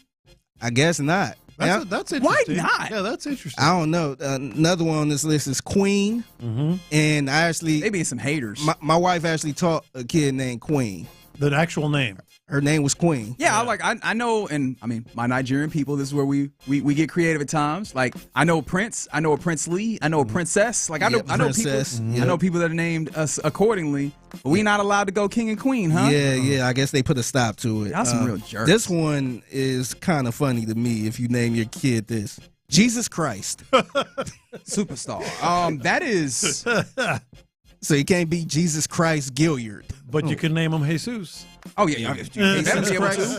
Yeah. The U.S. would have a real problem if y'all getting rid of Jesus as a name. I feel like that's a lawsuit waiting to happen. Yeah.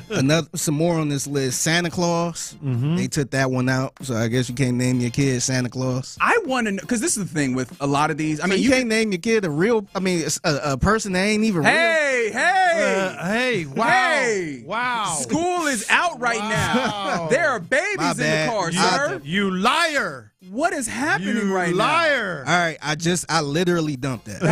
What is happening, bro? I dumped that. So oh my goodness. Let's just act like it never happened. You was about to make a lot of pill tough. Hey, I dumped that. And how the dump button works, we move on like it never happened. Nobody knows what just happened. We just move on. Nobody knows what but the thing I was going to say is, like, I can see how some of these, like, you were being preventative, rather. But some of these, I feel like there was a story. Like, did somebody try and name their kid Santa Claus? And they were like, actually, never Why would again. you want to? Never name your child that ever again. Yeah. Some more on this list. Majesty. I kind of like that. That actually, that's kind of tough. Yeah. Messiah. I feel like I know a bunch of people that name their kid Messiah. And then they got the @ symbol. Oh, well, yeah. If you putting symbol, what you want us to do with this? Yeah, and then the last one on this list. Substitute teachers would hate that. Like, I think there's a typo on here, and the kid's just like, no, that's my name. My name is @ And the last one is 1069. I don't understand the back. I'm guessing it's just the 69 part, which I guess is nice, but like 1069. I don't understand what that is, and if somebody knows, I guess I was just going to ask for help. I thought you guys would know. No, I'm just assuming no idea. Maybe somebody Google this and see what do these numbers mean. But apparently you can't name your kid that. I'm Googling as we speak. Who is on the council that gets to decide these? I just want to go to the meeting once. Yeah. You know what I mean? Like, I just want to see what the... Can you imagine somebody about to get a whooping behind that? Hey, get yourself down here. Get in here. What happened to my base? How would Key and Peele call roll on that? Oh boy, I can't imagine how that would. How would you make an email? email address. At gmail.com. That ain't gonna I go don't think that works. No, I'm that pretty ain't sure gonna go through. literally would not go through. Yeah, all right. Wow. I learned some things today in the mixtape on Sports Radio 610 every weekday, 1:20 p.m. right here in Loop. I came up empty on 1069 on my Google search. Okay, very good. Somebody help me out. That sounds like some taxes Let type me know. stuff. Let me know. Somebody Let me get a 1069. Right. Maybe is that what it is? I have no Maybe idea. That's what it is from the 281. They said their wife was 10W40 Lopez. I'm sorry, when you said W, my brain went WD-40. That's what I something thought else about. entirely different. 10W2, I meant to say. 10W2 Lopez. They said their wife as a teacher had a kid literally named T-Bone, like legit on the birth certificate. I bet that kid was cool as hell, bro. I think that's kind of cool, too. I bet that kid was cool as hell, bro. A little T-Bone. I know somebody named BG. Yeah, my middle son. Your favorite son. Oh yeah, that is right. Your favorite kid. Just initials. Your favorite kid. It doesn't stand for anything. Mm-hmm. Yeah. Your favorite son. He gotta say it mean baby gangster. Big guy. All right. This has gone too far. You're in the Loop right here on Sports Radio 6. WD Johnson is crazy. Anyway, coming up next, we crosstalk with the fellas of The Drive. We'll do that next. Nick Cayley expects physical.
don't change. Get a free quote at ethos.com/win. That's ethos.com/win.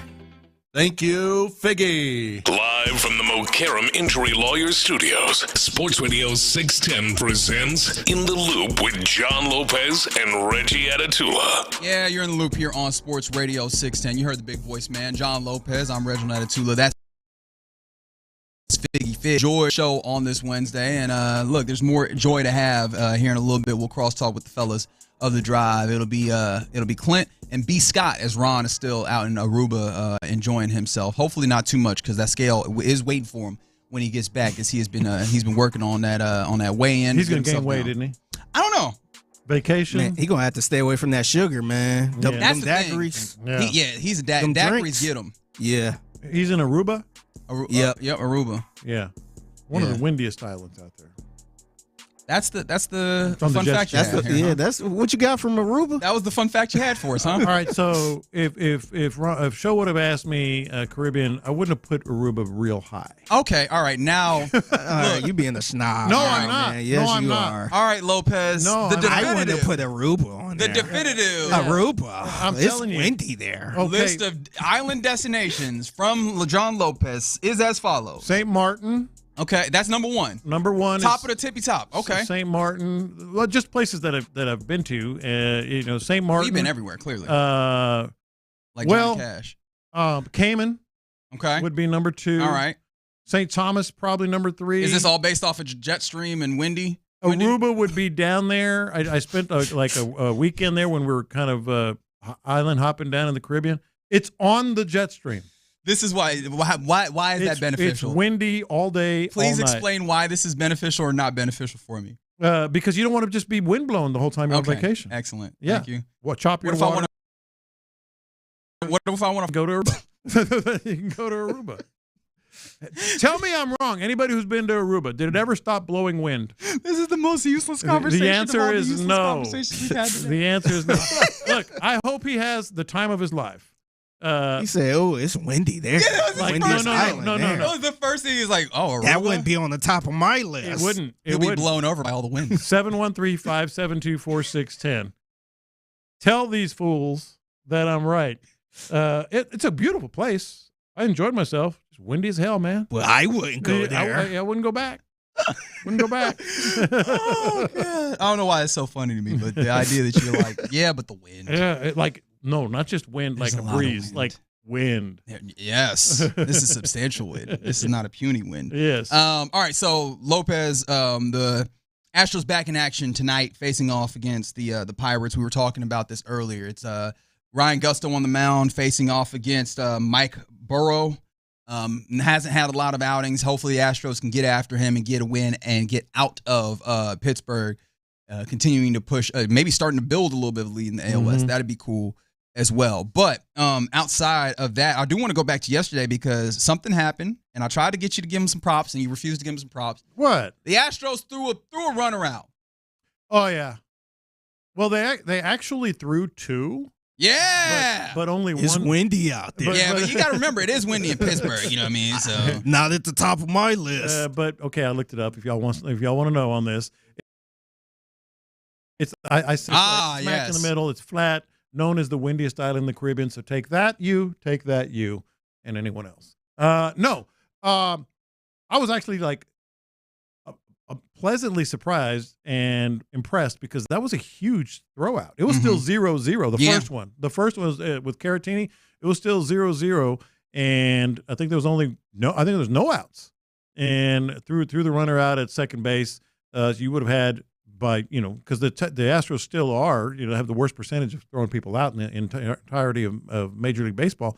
That would have been second base, nobody out with Skeens on the mound. And so that was huge. Yeah, I mean, they handled up pretty well, all things considered. It played out just about as well the entirety of the game as you could ask. But, I mean, this has been something you particularly have been harping on, the idea of, all of these free bases, these stolen bases the teams are having on the Astros. So this was Joe Espada talking yesterday after the game, after the victory, about teams and the Pirates in particular trying to steal bases on them. Yeah, and we did. For me, it's more just holding the ball. You're not going. Cruz is going to try to get his jumps, and they're going to try to go. It's if we could just give our catchers a shot, and that's what we did today.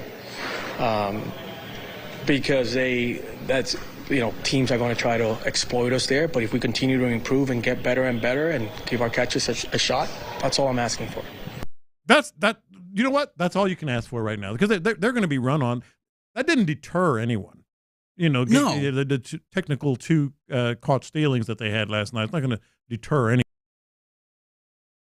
No, that's Joe Bada specifically pointing to kind of the starting pitching. The pitching really, when it comes to the stolen bases, as opposed to, I think we've had a lot of conversations, which is the catchers and the ways that obviously the pop time and getting some accurate throws to second, but those guys getting the ball to the pitcher or the catchers rather, and accurate time. And how confident are you that the pitchers will do that? And do you have are you willing to have like any trade off on what that might mean for how they've been when it comes to starting pitching? Look, you're talking about with runners on base? Yeah. Yeah, with runners on base, I think that's been the emphasis. I think the emphasis has been that you've seen it. You've seen them try to, and you're limited now in the number of times that you can throw over there, but I think you've seen a concerted effort to do that.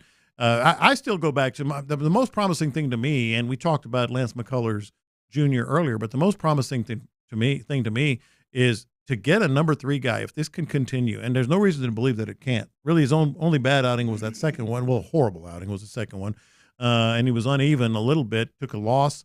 But if you know what you're getting with Hunter Brown, you think you know what you're getting with Fromber. If you can get McCullers, I think that's going to be the biggest thing, because it'll shorten the amount of time that you have to go into the bullpen if you get these longer starts. And they're veterans. They know how to work with the runners on base. No, for sure. And that's I think that's the thing that makes me kind of wonder if they can get this sorted, or if they'll do that, because they found a level of success actually like dealing with batters, but getting the ball to the plate with enough time to considering you're not putting up a crazy amount of runs, like those stolen bases, man. I think those are the types of things that they can come back to haunt you at some point, but. That might be nitpicking a little much for this Astros I don't think so. Right now. I think that throw out last night might have been the biggest play of the game, outside of the home run, of course. Which one? The Christian Walker one that opened it up? Yeah, because they would have had, like I said, runner on second, nobody out, 0-0 game, and Skeens on the other side. It's huge. That's absolutely enormous. Hell, they could have sacrificed him over there. They would have had the confidence in their pitcher. Sacrificed him over to third base. Yeah. That's fair. Yeah. Somebody said, went to Aruba for my honeymoon, so underrated. Parenthetical, yes, she's alive. Which, why are you doing that? Like, why did you do that? You didn't have to do that. This is like a mini confession, Lopez.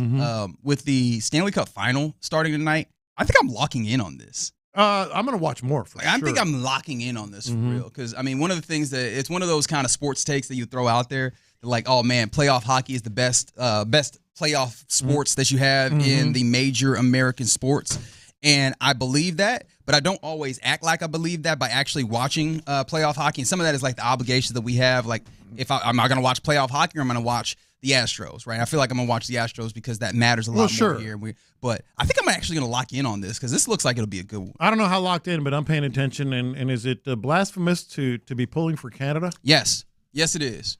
Because the last 32 years. That's right. 1993.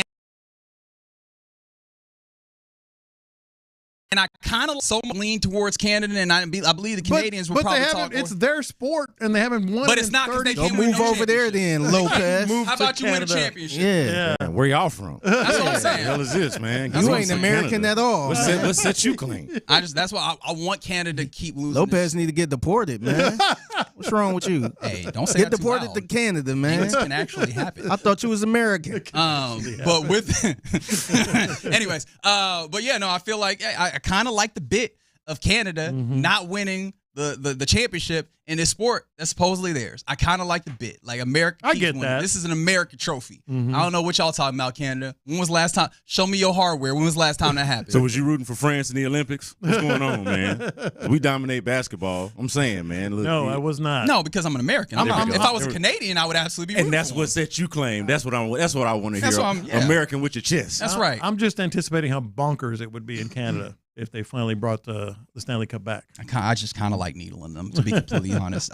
Appreciation. Again, I should also appreciate Big Shot Bob for joining us earlier on the program. Appreciation to everybody that's rocked with us, and appreciation to D&M Auto Leasing for giving us the opportunity, as they often and always do, to chat with the fellas of the drive today. Clint Stoerner, B. Scott. What's happening, fellas? How you living? My man, what's going on with you? Hey, man, we are having a fun time. We were talking about earlier because Christian Kirk, who talked yesterday, we heard a little bit of his audio. And the first thing, like the chief takeaway that John Lopez is hilarious today. The chief takeaway he had is that's not what he expected Christian Kirk to sound like. Nothing. That was my ITL get back today. Okay, let's hear it. I literally, I was not listening to the show. I was listening to the audio cuts that we have, right? I mean, obviously on the way in every day, I got a little bit of a drive. So if there's audio out there, like there is now, I go through each one of the cuts, or I'll even listen to the raw. Mm-hmm. And I literally was listening to Christian Kirk, and I was like, I didn't have that for Christian. that is not what I thought that man sounded. You're with me then. Yes, indeed. And then I flip it over to In the Loop, and I caught the end of that segment. I knew exactly what John Lopez was talking. I couldn't agree. I said, John, I ain't got but about a minute of this segment, but boy, I agree 100% with you. I'll do you one further, and this is a bit of a confession on my part. Mm-hmm. Not only is that not what I had him sounding like, I clearly had not committed what Christian Kirk looked like to memory. That's the one, and I didn't know that's what he looked like either. That's the thing, right? Like, who is he? For me, talking about how his voice did not really fit his body, I don't think that was making fun of him. If I was talking about the way that I did not expect his head to be shaped like that, I feel bad. I feel like I'm talking bad about him, and I don't want to talk bad about nobody. It ain't no knock. It's just that wasn't it. None of it. The voice, the look. Yeah. He could have said that he was anybody. Yeah. And I would have believed him. It's the beautiful thing about football, right? Basketball players, we know what I know what campaign looks like. Right. The campaign ain't like nobody really when we talk about the national landscape. He is not a Christian Kirk analogous to football. I had the look. But we were, I mean, obviously you had it when he was at A&M. You saw him all the time. Well, I was working the SEC network when he was at A&M, and that was the correct me if I'm wrong, but that was the Kyle Allen and freshman year. Mm-hmm. And so I was knee deep in the middle of all that. We had to cover it, and so I had Christian Kirk. I did not have that. I've never heard his voice. I thought, boy, I ain't got that. Ain't it right there? Yeah, we started getting into the dudes, especially in sports, that don't sound like the way that you think that they do. Look. I mean, when I look at Christian Kirk, I always looked at him like, boy, I bet he was hell on Northgate. Oh God, yeah. I bet he was hell. Hey, that boy. Yeah, when I heard him talk, I said, boy. That makes it even more. I bet you he was hell in study hall. Yeah, he was. But that's a fair point, though. If Northgate has a type, it feels like whatever the type is, Christian Kirk would fall in the line. He was cooking with grease. Yeah, I know that for certain. I do know that for certain. Fellas, what I did want to get you guys involved, if you don't mind, with what our question of the day, because I know that you guys sometimes enjoy jumping in on that. Our question of the day was, what's the worst long wait that you have to drives you crazy? Inspired by the 986 days that it took for Lance McCullers to get that next win after the last one.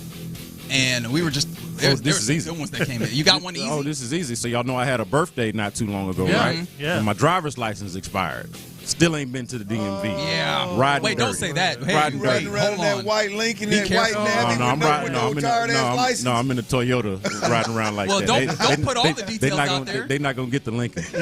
Now, you know what? Fortunately, I got some connections, and I have not been pulled over in years, so I'm definitely flirting with fate anyway. Well, you wait too long, you have to go through the whole process again. It gets pulled over and it gets repoed. He's gonna let him have it. Y'all can have this bad boy. I got a Lincoln in the garage. As soon as I bail out of this bad boy, I got that Lincoln in the garage. He got a brand new rig. He can't drive because his driver's license expired. Man. Hey, come on up, man. I'll whip that thing around town a little bit for you. Come on through. All right, fellas. Well, that's enough of our nonsense for today. We'll wait till tomorrow. But for the time being, we leave you in the very capable hands of Dirty Red and B. Scott, and of course T. Mill holding things down. You're listening to KILT AM, KILT FM HD2 Houston, and Odyssey Sports Station. And right now, The Drive is live. Yeah, it is. The Drive is live, baby. We're on the show. Hughley is out. B. Scott, B. Skeezy is in. Tyler Milner is on the ones and twos behind the glass over here. And it's been a minute since I seen the fellas. Been out of pocket for a minute. But I'm assuming you and Luke held it down yesterday? Yeah, man, we had a good time, man. I think we held it down admirably in y'all's absence, and was glad to keep the seat warm for y'all, man. Yeah, man. Look, I want to let everybody know real quick. Let everybody know, sorry about that, I stepped on your toes right there, T. Stop number 10 of that old crawfish circuit, y'all. It's Friday. It's this Friday. It's June the 6th. This Friday. Little mud butt action, huh? Come on, baby. Well, not mud butt, but mud bugs. Last time where I'm from, I said, did I say bug? Did I pull a run? Sounded like butt. My it bad. sounded like in mud butt. That, especially when I got a 1-year-old or 3-year-old, that means a little something other than crawfish. It could be this. It could be this Zen in my mouth, this little nicotine patch that I got in my mouth. That could be part of it. But I definitely tried to say mud bug. It happened. Why happens to everybody? Tyler, we're going to get to what the hell's going on with B. Scott in 2 seconds after I make this damn announcement. We about lost B. Scott about an hour and a half ago, and he said it, and he was like damn lost, serious. lost? Yeah, I'm going to get to it. Hang on a second. Christian's Tailgate, Energy Corridor location, 1010 Highway 6, baby. Highway 6, 1010's the address. Christian's Tailgate. Come on through. Prizes, drawings, giveaways. All the listeners who come out and are on site Friday, you got to be there to win, and obviously, them boiled crawfish, baby. Them adult beverages, right? Come on through. Plenty of food. Bring the kiddos. Apparently, it's a kid-friendly location. It is, and I have never, ever once in my life, I have not been to this Energy Corridor location, but I've never had a bad time at a Christian's Tailgate. Well, come on through. We got a good time to be had on Friday up off Highway 6, baby. So come on through, and let's have us a good time. Big shout-out to Academy Sports and Outdoors, as well as Bud Light, Budweiser, for making that happen. And make sure when you come on through, we do have I guess it's an end-of-the-year crawfish circuit giveaway, $500 gift card to Academy Sports and Outdoors, and free beer for a year. Budweiser, Bud Light. Big-time opportunity there along with the – yep, that's a beautiful sound. Damn, that's a beautiful sound. It is. All right, I can't lead them off no longer than this, but B. Scott, are you all right over there? Man. Now, you told me we almost lost you out there. Your son saved your life, and then you came in here talking about mud butt. I thought, damn, is B. Scott all right over there? What the hell happened? I'm a little jittery, man. Look, I called myself this morning getting a little work. Was up here at the station with the morning guys, Payne and Pendergast, right? And I wasn't hosting. I was doing a little podcast work, doing a little, pre-work ahead of hosting this show with you, because I got other obligations. Day for you, yeah. So I call myself kind of getting ahead of things, and then when I get back home, it's roughly 8:30, still pretty early, and I done got up early, so I'm gonna go ahead and take me a little nap. Okay. Thought it was gonna be an hour nap, 2 nap, ended up not waking up until about noon. Okay, so it turned into like a 4-hour nap, but. When I got up, is it one of those where your eyes snapped open and you're like instantly in kind of panic mode because you don't know what time it is? That part, but then also the thing that woke me up wasn't just the time or the amount of time that I had been asleep.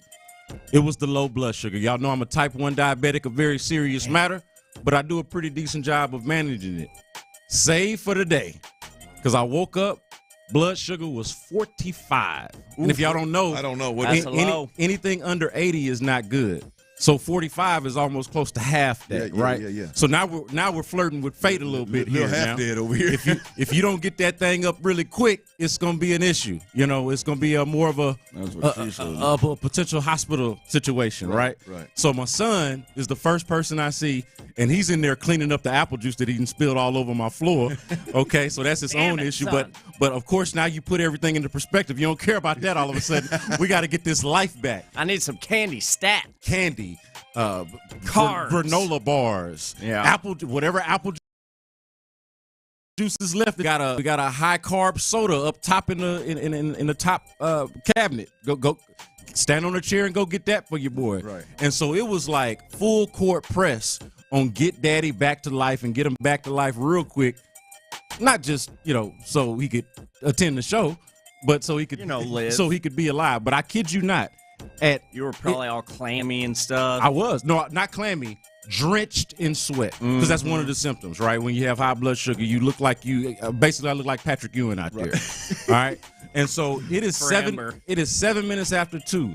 At no later than 12:45, I was fighting for my life. Well, would you just yell at him and tell him, does he know when you're having an episode? Yeah, well, I walk out of there sweating and, hey, son, help me out. Don't leave. I literally told him no less than 4 times, don't leave me. but he understands right away. That Yes. there's what's going on. And this is my 10-year-old, by the way, a 10-year-old little boy, man. He's, I'm not gonna leave you, Daddy. I got you. So he's getting me yogurt. We got muffins. We got, like I said, the strawberry soda. Literally everything in the house that got any level of carbs in it. You give it to me so I can hurry up and get this thing right. But we were that close. Not only to y'all not having a co-host today. You feeling good now? Yeah, I'm feeling good. Let's go. I'm in the right frame of mind and in the right physical state. But it was touch and go for a minute. I mean, I typically would say I appreciate you not making me do the show by myself, or me and Tyler make this thing sing for 4 hours. But damn, I'm just glad you're here. Yeah, because that would have not put just today in jeopardy. But the Texas report on Wednesdays for the foreseeable future have been by somebody else, because your boy would have been out of there. So shout out to my son Kyle, 10-year-old, stepping up and doing what was needed, man. I would not have survived if I was by myself. If he had not been there, I don't know what I would have done. Well, good job, little man. Way to stay cool and calm under pressure and get Pops right and get Pops to the station. Well, now he still didn't get off that YouTube. He was carrying around that phone the whole time. But that's his own issue. Hey, he can multitask. Man. Yes, I give him credit. That's a beautiful thing, man. But all right, we got it was a big. I almost said weekend. Hell, it's Monday and Tuesday, but a big night last night for our Astros boys. Big night last night for our Astros. By the way, Astros have won 7 of the last 9. I mean, 8 of the last 11. Every time they're kicking ass and taking names. That's right, Magic Mac. They are doing it. You know who it was? Every time we have a conversation about them, we can lead the conversation with some kind of high win percentage over the last handful of games. When they had 17 in a row, they won 10 of them. Then they won, again, 8 of the last 11 kind of deal. So the Astros are rolling, and they're rolling through some pretty rough weathers here, if you know what I mean, with the injury to Jordan, with all the arm injuries to the pitching staff, with trying to introduce Lance McCullers back to the rotation, to asking these young guys to do a lot. And the Astros got a big win versus the Pittsburgh Pirates last night. And the headliner of this is obviously Lance McCullers here, B. Scott. It's Lance McCullers' first win this season since being called up May the 4th.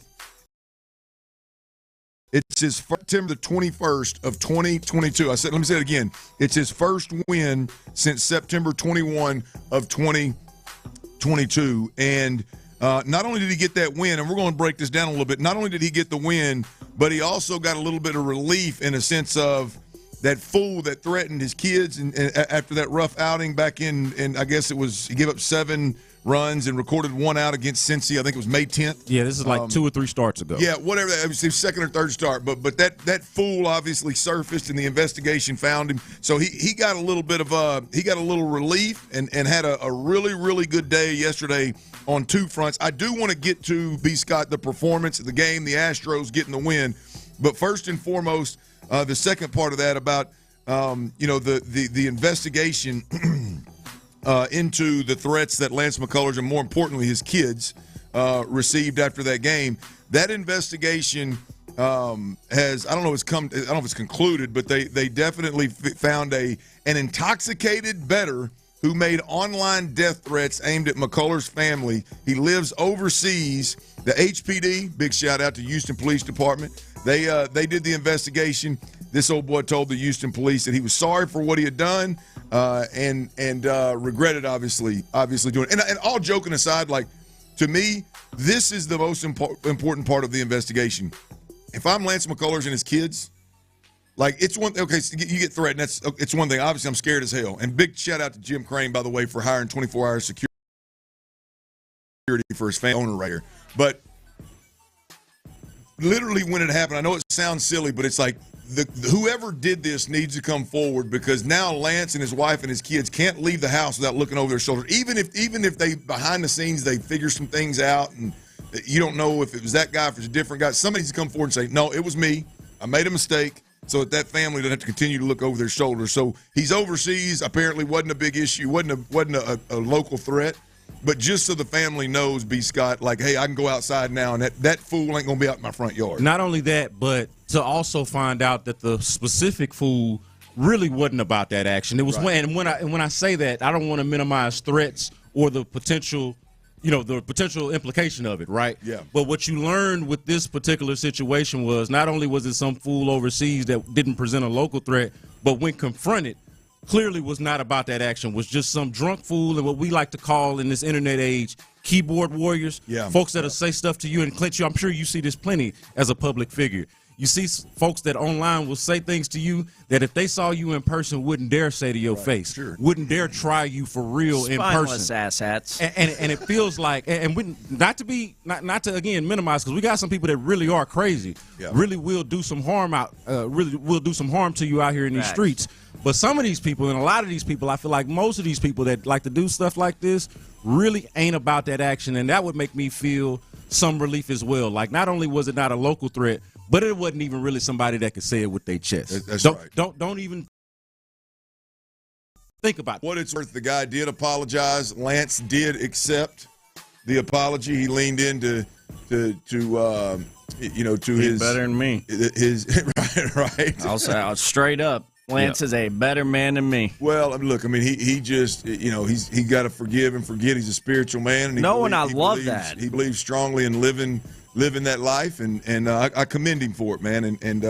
But nonetheless, great job by HPD, great job by Major League Baseball, hell of a job by Jim Crane, and it feels good to know that Lance McCullers got this fool off his back, and at least his family can go live their life a little bit. But I co-sign Tyler, though, better than me, because I would have gone, what was the Liam Neeson character in Taken? Yeah. I would have gone Taken on him. I will find you. And I will kill you. Like, that would have. You talking about my kids? I mean, you got to look. Come on now. You gonna stab my kids? Well, that's what I was gonna say. Come find me. I would like to think perhaps maybe I could do what Lance did. The honorable and loving thing of forgiving this guy and trying to move on. But the second you bring up my kid, man, I probably want you to not be living. Well, glad that one is put to bed, and the family can walk around, go to games, and spend time with their mom and daddy, and not have to worry about them kiddos. But the Astros, they did get that win 3-0, and Lance McCullers outdueled Paul Skeens.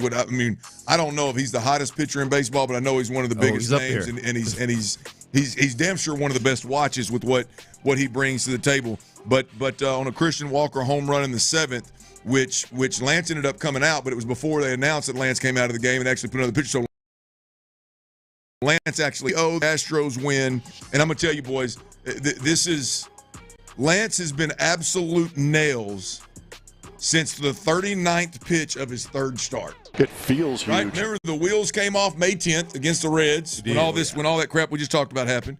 And then the first inning and a half, the first 39 pitches of that next start was like, oh, here we go again. Yeah. And then he commenced to strike out 4 the next 5. Yep. And then he goes out there, and how many he strike out in that next game? 12. Right? And then he goes out there and does his 0 earned runs, 7 strikeouts, 1 walk in a 3-0 win, his first win this season, his first win in over 2 seasons. And 6 innings of work, also important. Real quality, not just out there giving you some quick action, like a real quality 6 innings of work and the quality on top of it. Well, the key here, B. Scott, and you tell me you've watched as much, if not more, than I have, and T, you too. I mean, when I hear this kind of, the biggest part of this outing, because I didn't get a chance to see all of it. I was watching over my shoulder kind of deal at a bar, but the biggest part of this box score for Lance McCullers is 1 walk.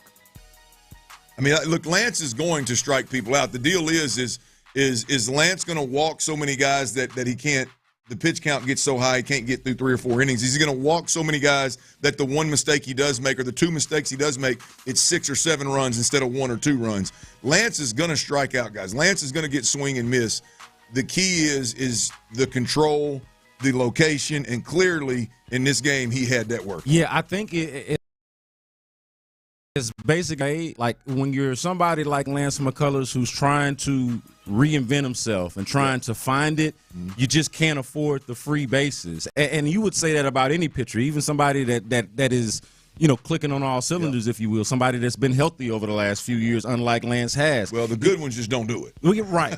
They don't do it, and they don't do it because they understand that you can't. You are flirting with trouble at that point. Yep. And so ideally, no pitcher, no matter what the context is giving up free bases. But I think especially and specifically for somebody like Lance McCullers and in the situation that he's in, again, when he's trying to find it, when he's trying to get into that rhythm. And this is a credit to Lance McCullers. He's done this now more than once, where he has to reinvent himself, relearn himself as a pitcher, right? Like not just a flamethrower, but an actual executioner of pitches, right? And he's done that, to me, in a marvelous way, all things considered, given what his health situation has been, given how much time has been missed. That's always been my concern with Lance McCullers is when he finally does get back, since he's been luxury Lance for so damn long, and we're at this point where we actually need him out there. You need him now, and I think we made this point yesterday on the show when you were out, Clint. They need him now more than ever. Yeah. I think they need Lance McCullers now more than they ever have, and certainly more than it felt like they did at the beginning of the season. Yeah. You can't afford the free passes. Now, Lance is also savvy enough to work through traffic, and I'll give him credit for that. But to not have the traffic is certainly a relief for certainly Lance McCullers and Astros fans in general. Well, if the love for Lance McCullers and it could grow, it comes in the fashion of the Astros needing Lance more than you ever thought you were going to need him at this point, right? I was just hoping to get a starting pitcher that could be in the 5-man rotation and help you a little bit somewhere along the way. Yeah, no, it looked like he was going to be the luxury of the 6th guy if you needed one. Yeah, and right now you're looking at a guy that if he continues to get better and get in this rhythm, I mean, now you got a 3-headed monster at the top of the rotation, and you're going to need it now more than ever. On top of Lance McCullers' performance, as I mentioned, Christian Walker with the solo bomb in the 7th off Paul Skeens. It's Paul, right? Am I saying that right? Is it Paul? Nailed it. I have a hard time getting beyond Livy, but it's Paul, right? Livy's his girl, right? Isn't that Livy? Yeah, that's right. That's right. And I think also with the Astros, it's important to note that Josh Hader completed another save opportunity, by the way. Yes. 16 for 16 this year. He is absolute nails. Is that good? Good God, boy. I mean, he's already, just watching him's nasty. All of a sudden, now he's got the stats that are going with it. Yep. And the run that's going with it. That's absolutely And they're giving him games to save. Remember that was an issue last year. It was like, man, you paid all this money for a closer. He ain't got no games to close. Right. You know, now that's not the case. That's B. Scott. He's in for Ron Hughley. You're listening to Sports Radio 610, Houston's sports leader. C.J. Stroud's shoulder issues. I don't know if you heard about it. If you hadn't, what rock you've been under. But he's not currently throwing in OTAs, y'all. Are you concerned? I've got 2 real reasons to be concerned about our QB here in Houston. That's next. Before we get there, though,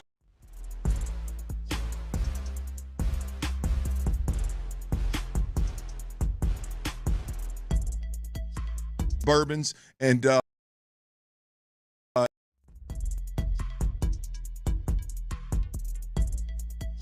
you like, just make sure them little bitty ones like Tyler happens to get. Now, look, we got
30 with OT meal, big old money bags in there.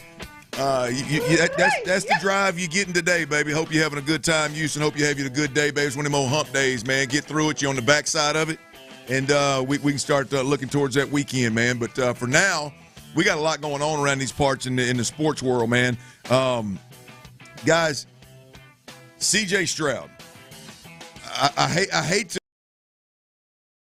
I'm around his best hit. I got to pat myself on the back. I told y'all when that sucker wasn't practicing, and they over there weren't talking about wanting to. Oh well, it's just everybody's on their own schedule, their own schedule, their own physical schedule, or whatever the hell Nick Caley Nick Caley, boy, D'Amico has it down, but Nick Caley, he really struggled with that damn line. Yeah, he had a couple of relative twos, and in there, he pulled that systems and processes. Yeah, he pulled that old Nick Casario on us. Oh, that man, word salad. I'm telling you, and to me, it is just so damn silly. It is so silly. When they get up there and the quarterback, your starting quarterback with a new offensive coordinator in town, with the clear weak spot on this team being the offense. This is a guy in a contract year, if you want to really break this thing down, and he's the most important position in football. And it is a year where he's got to drive this ship and he's got to get better, and he's not throwing. And it's, just his own schedule, his own personal schedule. Shoulder shrug. Football schedule. Just a quarterback get the hell out of here. No big deal, dog. I told you, there's either been some kind of procedure done, there's some kind of soreness that they want. And at that point in time, I thought for sure the next time we see him, CJ's going to be throwing. And I'll be damned if I didn't go out there and CJ is handing the ball off, and then all of a sudden he takes his helmet off, takes his shoulder pads off, and puts his little sweater and his beanie on, which, by the way, we got to talk to my man. Wearing that damn beanie June the 4th in Houston.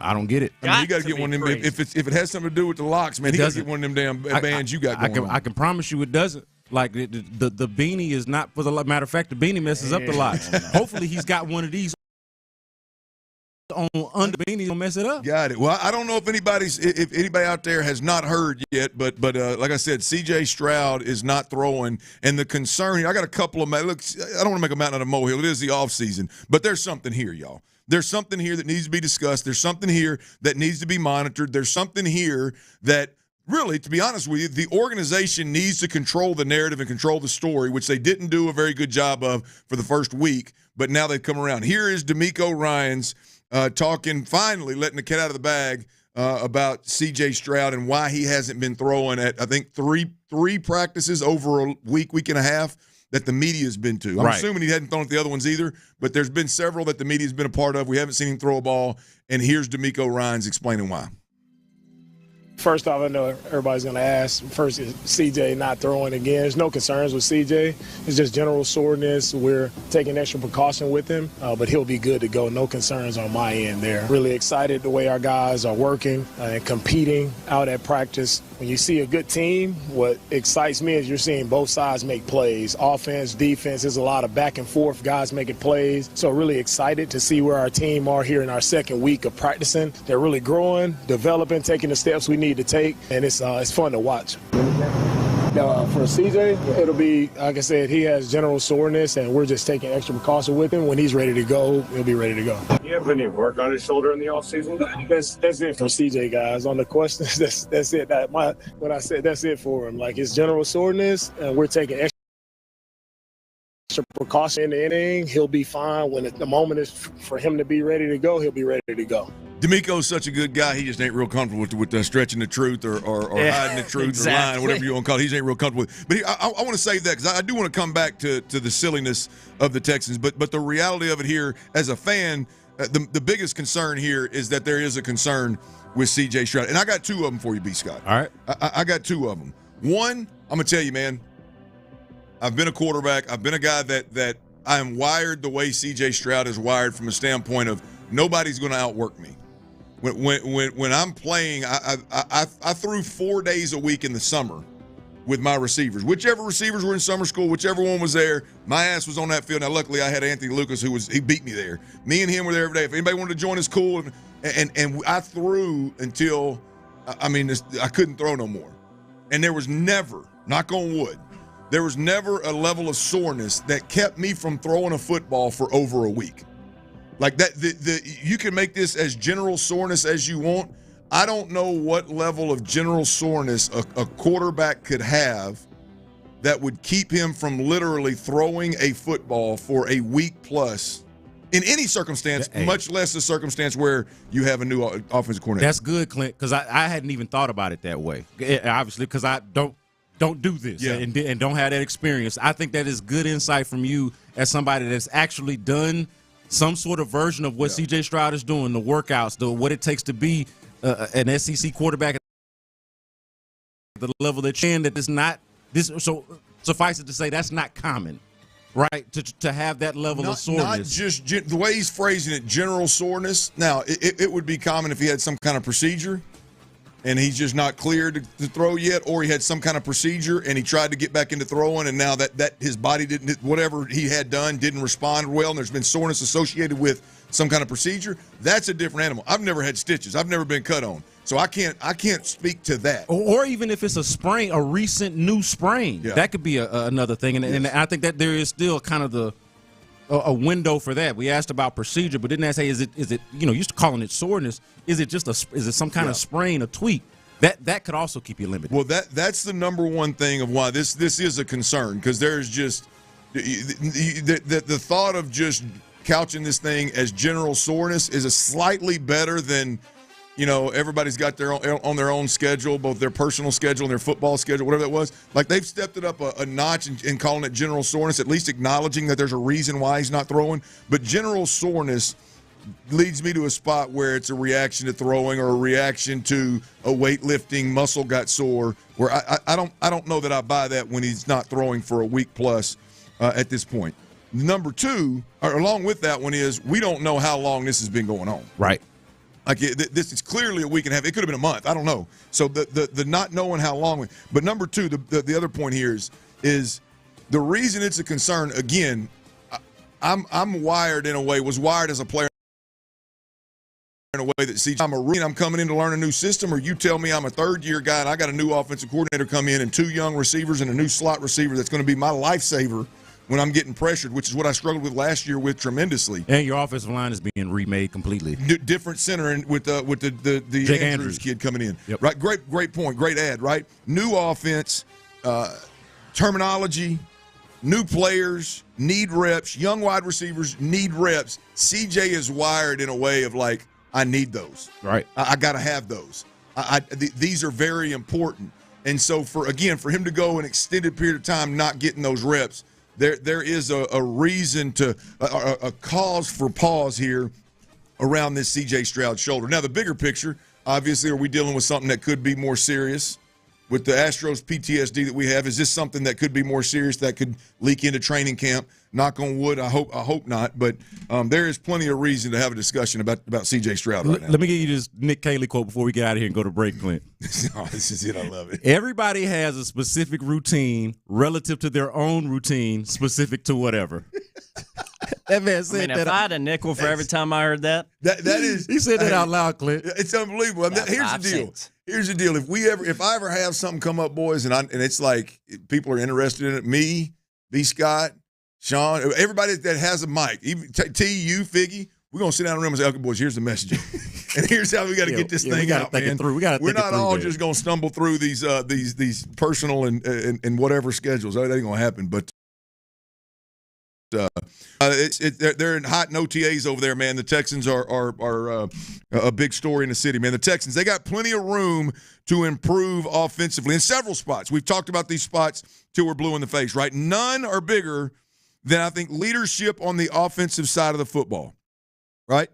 Let's look in the rearview mirror. Two guys last year with a C on their chest, right? They really weren't and aren't Nick Caserio and D'Amico Ryans type of guys. I'll explain and we'll discuss next right here on Sports Radio 610. Before we do that, though, I got to tell you about Academy Sports and Outdoors, y'all. Look, here's the deal. This time of year, man, you get outside, whether you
1-800 Empire. Today. Offer may not be applied to sales or combined with other coupons, discounts, or savings. Terms apply. Live from the McCarran Injury Lawyers Studios, Sports Radio 610 presents The Drive with Stoerner and Hughley.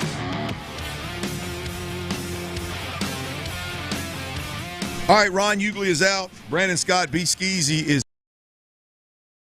in the glass. We will have some best bets. He's got some winning he's got to do tonight for the folks, but we'll circle back to that later on in the show. We've already hit quite a bit, man. C.J. Stroud not practicing. Lance McCullers having a hell of a day yesterday, not just on the diamond, but also off the diamond. So we'll circle back to that if you're just now tuning in. But the conversation I want to have now, y'all, is look, there's a lot of spots, particularly on the offensive side of the football, where the Texans can get better. Right, and we've talked to every one of them damn near 6 ways to Sunday. But one of them that I think is really has potential to be a problem, and we should be talking more about, is leadership on the offensive side of the football. I've mentioned this a few times just in passing in general conversations about the offensive leadership I'm talking about. Like again, I'll say it. Nico Collins is a nose down, quiet, soft-spoken dude, nose down, I'm going to grind him, outwork you kind of leader, right? Which typically is not the super alpha that's got the C on his chest that's moving the needle for everybody. Yeah. No, not disrespecting, not minimizing the player that Nico is. To me, Nico strikes me as a guy that's like, I'm going to show up and outwork everybody. He doesn't strike me as a guy that's going to hold everybody else accountable. Lead by example more so than hold you accountable. Bark at you in the huddle, word. tell you to shut up in the huddle. It just doesn't seem to be that guy. And then you look at C.J. Stroud. We know he's a guy that definitely wants to be everybody's friend. He definitely wants to pray for everybody. There's a softer side to C.J. Stroud that I'm not real. I'll be honest with you, the jury's still out for me. I don't know what level of leader C.J. Stroud actually is. We'll find out. I'm not saying, I know he's a leader, obviously, but when you're a quarterback, you've got to be a leader. You have no choice. Like if you're a good player like C.J. Stroud is, then everybody looks up to you no matter what the hell you do or say. I think you're questioning the depth of the style. Like he's got some of the leadership qualities of, hey, I'll pray for you. I want to be your friend, but is it also, hey, I'll bust your ass if it's time? Yeah, that's what your question. Yeah, absolutely. You just look. There's a difference in being a leader of a unit on a team and being the alpha that is the team, that runs the team. Got you. That sets he's the thermostat in the room every day for everybody, not just the quarterback room and not just this guy or that guy that happens to be his friend, but anybody. Will Anderson is a perfect example right now. Will Anderson is setting a standard out there at OTAs every single day, every single minute. He don't waste a minute, right? And now the quarterback's a different animal. All I'm saying is on the offensive side of the football, I don't know who's going to step up and take that charge. And I think there's a couple of things, guys, that happened this week. And follow me here because this is where I'm going, man. That you look. I questioned leadership last year, right? And, of course, you win in 10 games. Everybody, what the hell are you complaining about? But if you look at last year, this is indicative of the void of leadership that I think is really there on the offensive side of the football. Captains last year. 2 of the 3. CJ was one of them. 2 of the 3 were Laramie Tunsil, who I don't give a damn what nobody says, got shipped up out of here so that they could change the mentality of the offensive line room, and really I'd argue the whole offense, so that now Cole Popovich had a clean slate and could coach. Hit the money sign again, right? So really not a D'Amico and not a Nick guy in terms of what they want. Like the Will Anderson type is obviously what they want across the board. In terms of an attitude. Absolutely. And then the other one is Steph Diggs, who, I've heard so many conversations. Of course, I've been out of pocket Monday and Tuesday, but I've heard so many conversations about pink cocaine. That's what spurred it, right? But that was one of your captains last year. Yep. Right? And look, I'm not saying he wasn't a good guy. I'm not saying he's not a mentor. I'm not saying that he wasn't a guy that was really good for John Mechie and Tank Dell and all that. I'm not good guys, great guys, good, solid, really good players. But when you got guys that got the C on your chest, that one of them just got in here came in with a bad reputation. Maybe he just didn't get caught here in Houston. But then immediately when he leaves, he becomes a distraction again on yachts out there having a good time, which it looked like a hell of a time out there, Diggs. But and Laramie Tunsil, which I think we all questioned from a captain perspective when it happened. But that to me is indicative of the void of leadership that is right now with the Houston Texans. Right? Those two guys bounce. One, when they were here, they were somehow but captains, which tells me there was a need. They bounce, and now there's clearly a void in Houston. And the question is now, right, who steps up and fills that void? Yeah. You know what I'm saying, B. Scott? Like that you know, I used the what'd you call it? With pink powder? Is that what they call it? What do they call it? What was it called? Pink cocaine. I know what it was. It was cocaine, but it's actually a concoction. It's actually a mixture of. Yeah, it was like a Jeffrey. What I read, it was a mixture of drugs, but there was a pink powder, pink something had a little nickname. Man, I cannot relate. I cannot. Just the stuff to grow out of the ground for me, man. I cannot think relate. there were some mushrooms in there. Yeah. Okay. Yeah, there was a long list of things that could have been in that pink powder, but the point being is those guys that seem to be up to that kind of stuff. Guys that come in with a reputation, guys that don't necessarily set the bar in the room in terms of what you want in Laramie Tunsil. Those guys, boom, put a C on their chest and let's ride. That don't happen if you have legit guys that are, hey, these are my captains for the next 10 years. Yeah. These are my guys that are going to lead the show. And I'm not saying that any of these guys that are currently here are not captain quality guys. I'm saying there's a void in leadership on the offensive side of the football, and there is a huge opportunity for C.J. Stroud, Joe Mixon, Nico Collins, whichever of these offensive linemen end up being, the guy that has some staying power and can stick and be an alpha kind of deal. There's a huge opportunity on the offensive side of the football for leadership. A huge difference, I think, in setting that standard, setting the temperature in a room, holding guys accountable. Yeah, I just think that the timing of this is important for C.J. Stroud because of some of the things that you mentioned. When he gets here, Laramie Tunsil has already been here, already established, already a Pro Bowl player when C.J. Stroud gets here, and so he's big bro on site.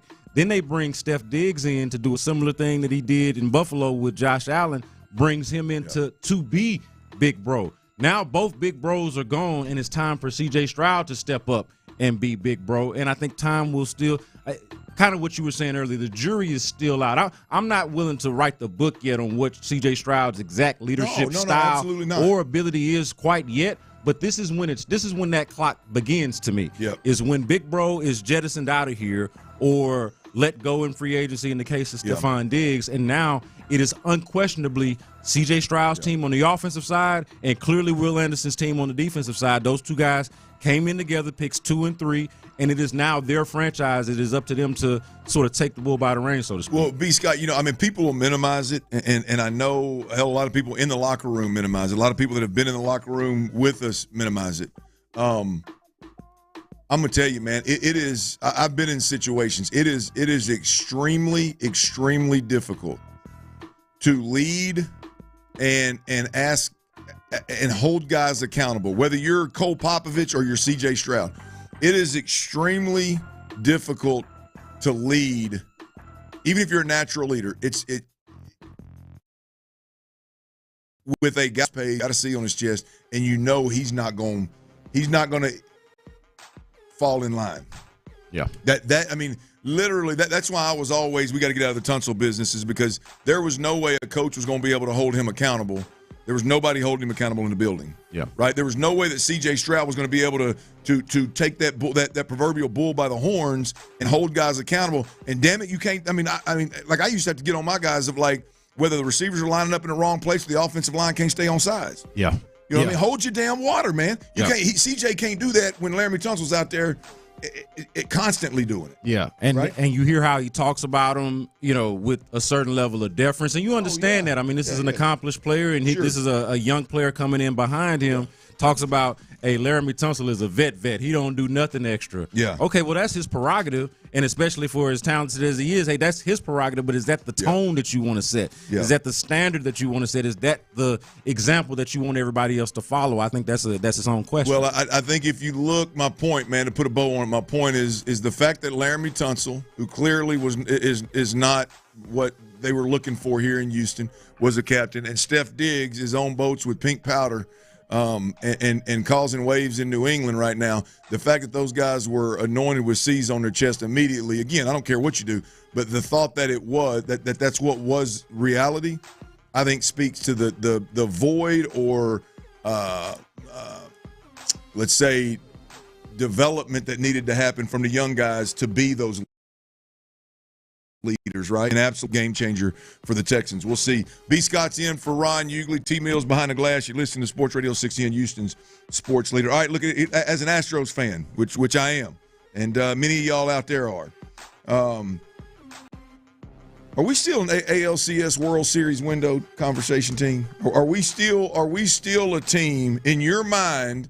Are we still that team where the expectations of an ALCS, a deep playoff run, and potentially a World Series, is that real? Are we crazy? Is that real? That's next right here on Sports Radio 16. I'm always good raw dog in the drive. A friendly suggestion. Don't disrespect.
for details. KILT FM HD2 Houston. Insider access, exclusive content. Sports Radio 610. The Texans play here. An Odyssey sports station. Oh, you like that one, huh? Sports Radio 610 presents The Drive with Stoerner and Hughley. Astros fans, where you at, man? I got a serious question. I don't know, this is a basic question, but a serious question. And I thought I'm driving in this morning, I thought, I don't know if I'm crazy feeling the way I feel about the Astros right now. The Astros have won 7 of 9. They've won 8 of 11. Woo! They kicked ass on a 17 games in 17 days stretch. They are playing some really good baseball. And they're getting tremendous efforts out of now Lance McCullers is along the way, but it seems like everybody else at some point has been hurt or they are hurt, and we don't really know when they're coming back. Everything from Tommy John surgery to get hit in the damn hand and with BP in left field playing long toss. Again, what in the hell was Spencer Arrighetti doing? It's not ideal. To Yordan Alvarez being out of the lineup, to Christian Walker, who was supposed to be your 4-hole hitter, first baseman, lock, going to come in here and finally get some production out of the first base position. Hit a bomb yesterday that ultimately won the game, but has been a disappointment to date. Altuve playing left field. Seems like we got a turnstile in left field, right field, and second base now. Yep. So it seems like there's been a lot of change on top of the first base that you mentioned. Right. A catcher that can't throw nobody out at second base. Neither one. The one of the hottest bats in the damn lineup is the backup catcher, the only left-handed hitter you got right now with Yordan out. It just seems like there's a lot of change from previous years. You think the well would run dry at some point in time, but hell, that's not the case because your young guys are producing for you and helping you win games, whether you're talking about pitchers or you're talking about position players. Yep. They're helping you win games, and so that's not been the case. But I don't know, B. Scott, I posed the question, am I crazy? Are we crazy? Because we're all three Astros fans. Are we crazy at this point? If somebody's listening, let's say in L.A., somebody listens to our show, are they going, listen to these two? These two, like the Astros are a damn ALCS team or a real threat in the playoffs or should be talking about the World Series. Am I crazy to be in that frame of mind, B. Scott? I don't think at all. And since you mentioned it, young players, young position players, and the lack of left-handed bats, I would like to shout out Jacob Melton, who in his brief time so far being up, one of their few now left-handed bats has had some pretty quality at bats. So shout out to him for appearing to be ready for the show when they called him up. But to your question, Clint, I don't think you're crazy at all. And the reason why I like this question so much is because how different not only the Astros are now from the Astros that we have grown to love over the last decade or so, but also just the overall landscape of baseball. And I know we don't necessarily get caught up in the whole grand scheme of things. We like to kind of fixate on the task in front of us and our own paper and that being the Astros. But the difference is, like in previous years, not only were the Astros a juggernaut, Clint, but they were like one of 2 or 3 juggernauts across, let's say, the American League, or one of 3 or 4 or 5 teams that could realistically win the World Series across all of baseball. And what's different about this year is the Astros, not as strong as they used to be, but also playing in a baseball landscape, if you look around overall, that is more wide open than it normally is. And so really, if you look at it, man, there's probably no less than a dozen teams that should be talking like how we talking right now. Just like and to answer your question, yes. No, you're not crazy. And yes, the Astros actual contenders, certainly in the American League, but therefore overall. And that's because damn near half the league should. It's that wide open. And I think there are a couple of teams that are favorites, and this is how it's different. Normally, we've grown accustomed to the Astros being an American League favorite. Maybe it's the Yankees one year, maybe it's the Red Sox one year, maybe there's another team that's a threat, but it'd be the Astros that you really got to worry about. The ALCS is the Astros Invitational. 7 times. We started to coin it as that term, right? Now that's not necessarily the case, but the Astros haven't fallen off to the point where they're not still in the mix. So It's a much more crowded field than it normally is, where the Astros are dominating a very relatively, I should say, limited field, but they are still a part of that mix. I think that there's no less than 12 teams and maybe even as many as 15, half the league right now. And, of course, it's early June. I could be changing my tone by the time we get to the trade deadline. Certainly by the time we get to the end of the season, it'll be a different case. But as we sit right here right now, half the league should feel like they got a chance, and the Astros are on, I think, the higher side of that group of teams. Yeah. So certainly they're still in the mix, and you cannot count the Astros out for a second. You made me even more confident because I did not take into account how many teams should feel that way, and the Astros being one of them. I can't help but look at this thing and go, boy, if you throw a mediocre Yordan Alvarez bat in the middle of this thing, on wheels, man. Yeah, I mean, and God forbid he actually taps into what Yordan Alvarez actually is and actually is supposed to be. But look at this, Clint. In the American League East, 3 teams have a winning record in the American League East. In the American League Central, every team has a winning record except the White Sox, who are basically a minor league baseball team right now. In the American League West, it's the Astros and the Mariners. So I gave you 2, 4, okay, so that's 6 and 8. So that's 8 teams just in the American League that should feel like they're in the mix right now. Right, At least 8, just in the American League alone. That's aside from just going to the National League, which you don't want to get ahead of yourself because they don't matter until you actually get to the World Series. But I make that point just to say it's a wide open field, and the Astros, to their credit, at the very least, have done a good job of staying in the mix. And we've seen this before, even with the Astros, where they've gone to the World Series and lost to lesser teams. Yeah. I've watched it happen, where the best team did not feel like they won, or did not feel like the best team won, but they got hot at the right time, and that was all that mattered. Timing was all that mattered. So I think the Astros could be one of those teams. I don't think I went into the season feeling that way, but as things have played out, even though I've had my complaints and had my gripes about the way that it looks, I can't say that I'm counting the Astros out or that this team is not going to be relevant all the way up until we get to the end. Well, it comes down to right, especially if you're talking about the bats. How much do you believe in what Paredes, Pena, leave what they've done? Number one, can this last 162 and be real in the playoffs? Obviously not to this degree, because everybody in the playoffs, you face better pitching. You're not going to hit as well as you do, obviously, throughout the regular season. Not obviously, but most of the time. But how much do you believe in those guys? This is a question. I'll pose a question to you, B. Scott. How much do you believe in what those guys are doing right now? And how much do you believe that Yordan, Christian Walker, those guys can get right and produce the way that this lineup needs them, those big guns to produce, and it all come together at the right time, right? See, the back end of what you said is my concern. I believe I believe just fine in – look, Jake Myers, Jeremy Pena, guys that are overperforming or performing better than what maybe you had been used to.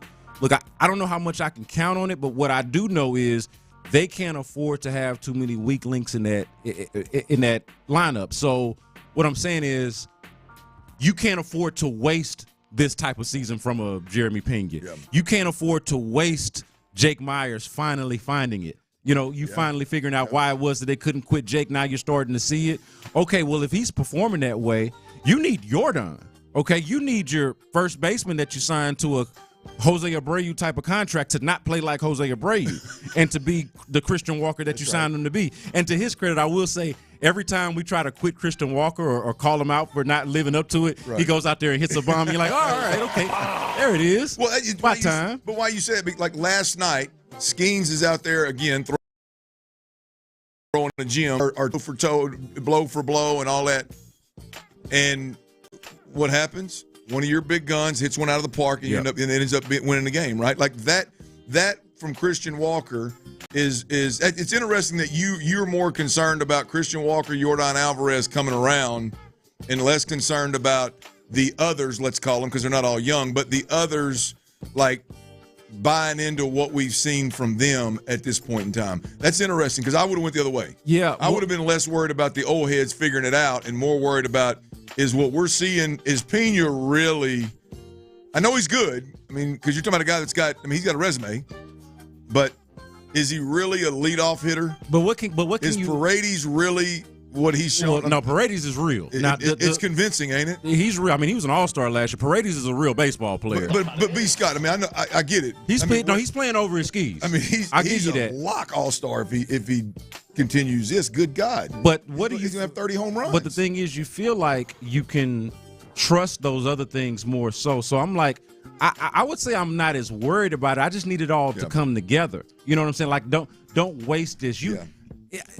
We're looking at the same thing just through a different lens here because we're like saying, hey, man, these are the guys that you can rely on. The others, they're stepping up. They're playing the way that you need. Now we need it's the timing of it all. Like, it's not going to be any better if they start to wake up and then these other guys come back down to earth. Well, you do need the timing of it to be right. It's interesting, man, because and maybe you've done this a lot longer than I have, but I look at it.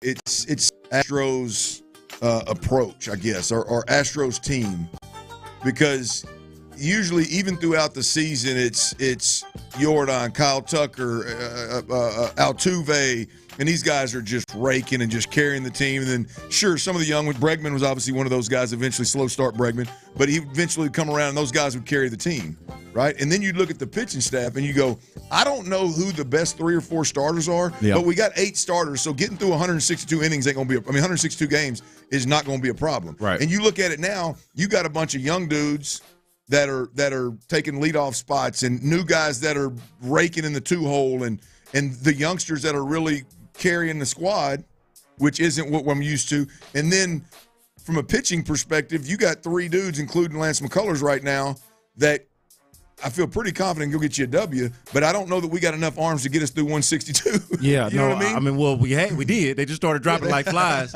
But think about it like this. You know how we talk about non-negotiables in football? Sure. What can you live with and what can you not live with? Right. And what I can live with is Jeremy Pena being your 5th, 6th best player, right? I can live with that. So if he comes back down to that, I can accept that. What I can't accept is your marquee free agent signing and your first baseman who you rely on not playing to that sort of form. What I can't live with is Jordan Alvarez having a broke hand or not being himself. What I can't live with is the slowly downgrade. That's the thing. Like these are the non-negotiables. You need Jordan to be Jordan.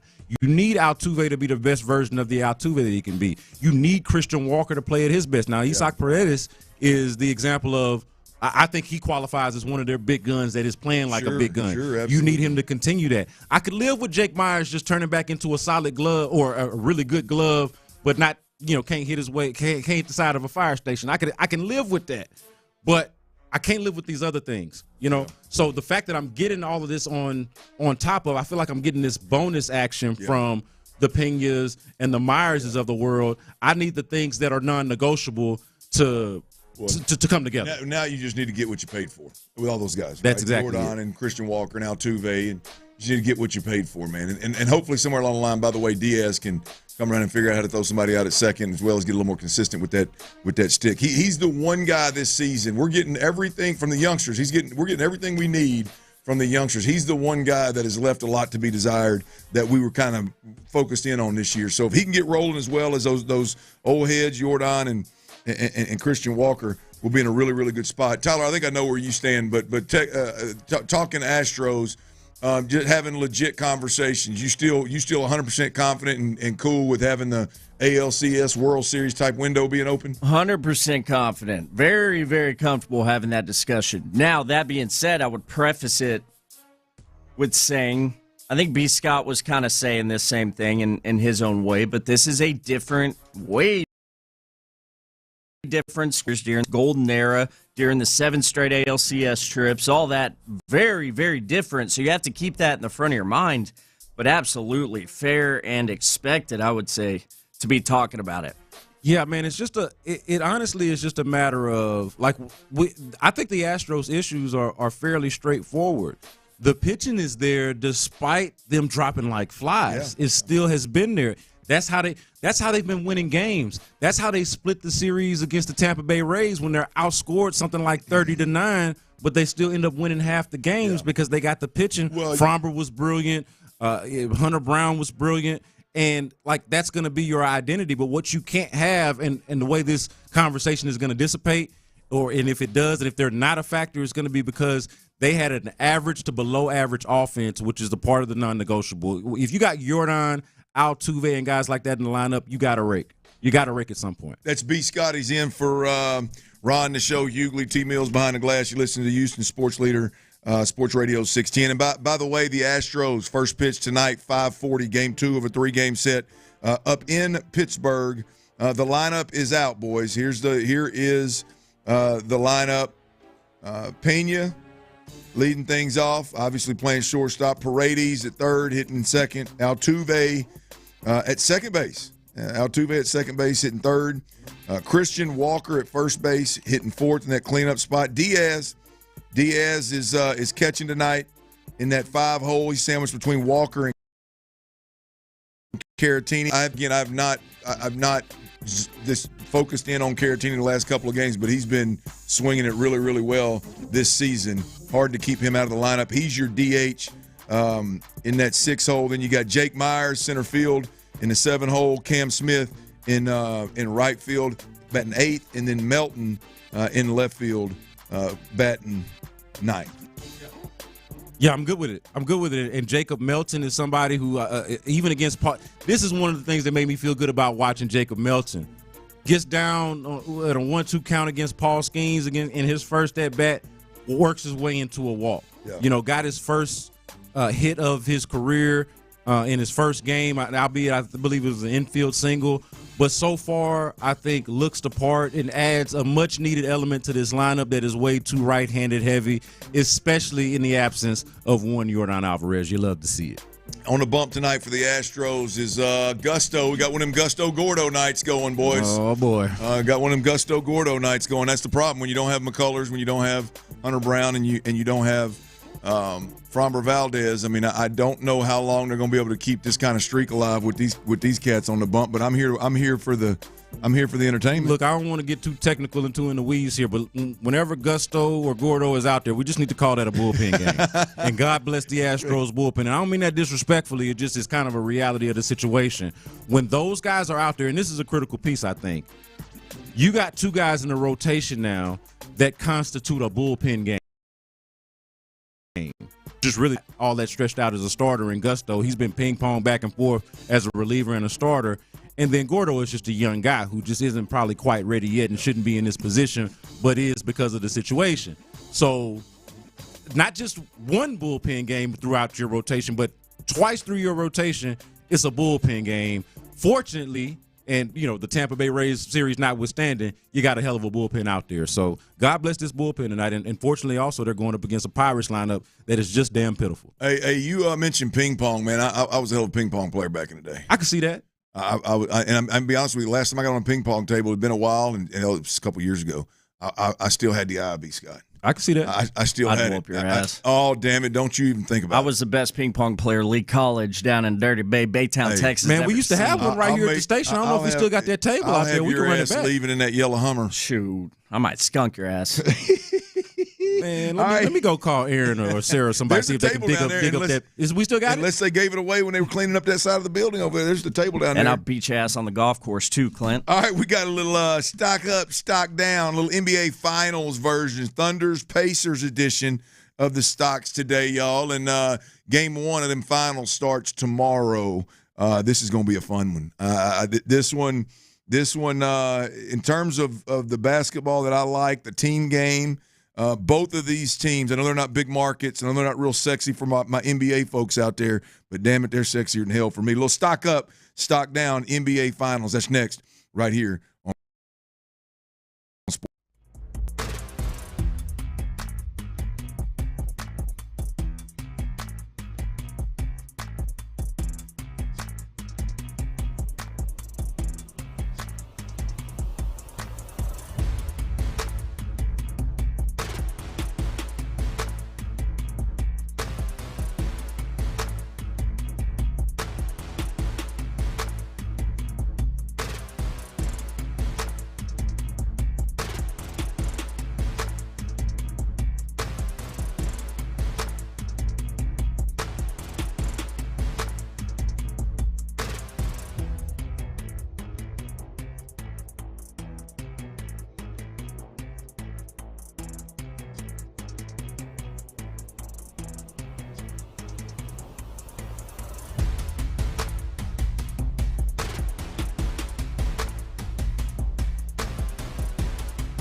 Radio 610. Insider access. Exclusive content. Sports Radio 610. The Texans play here.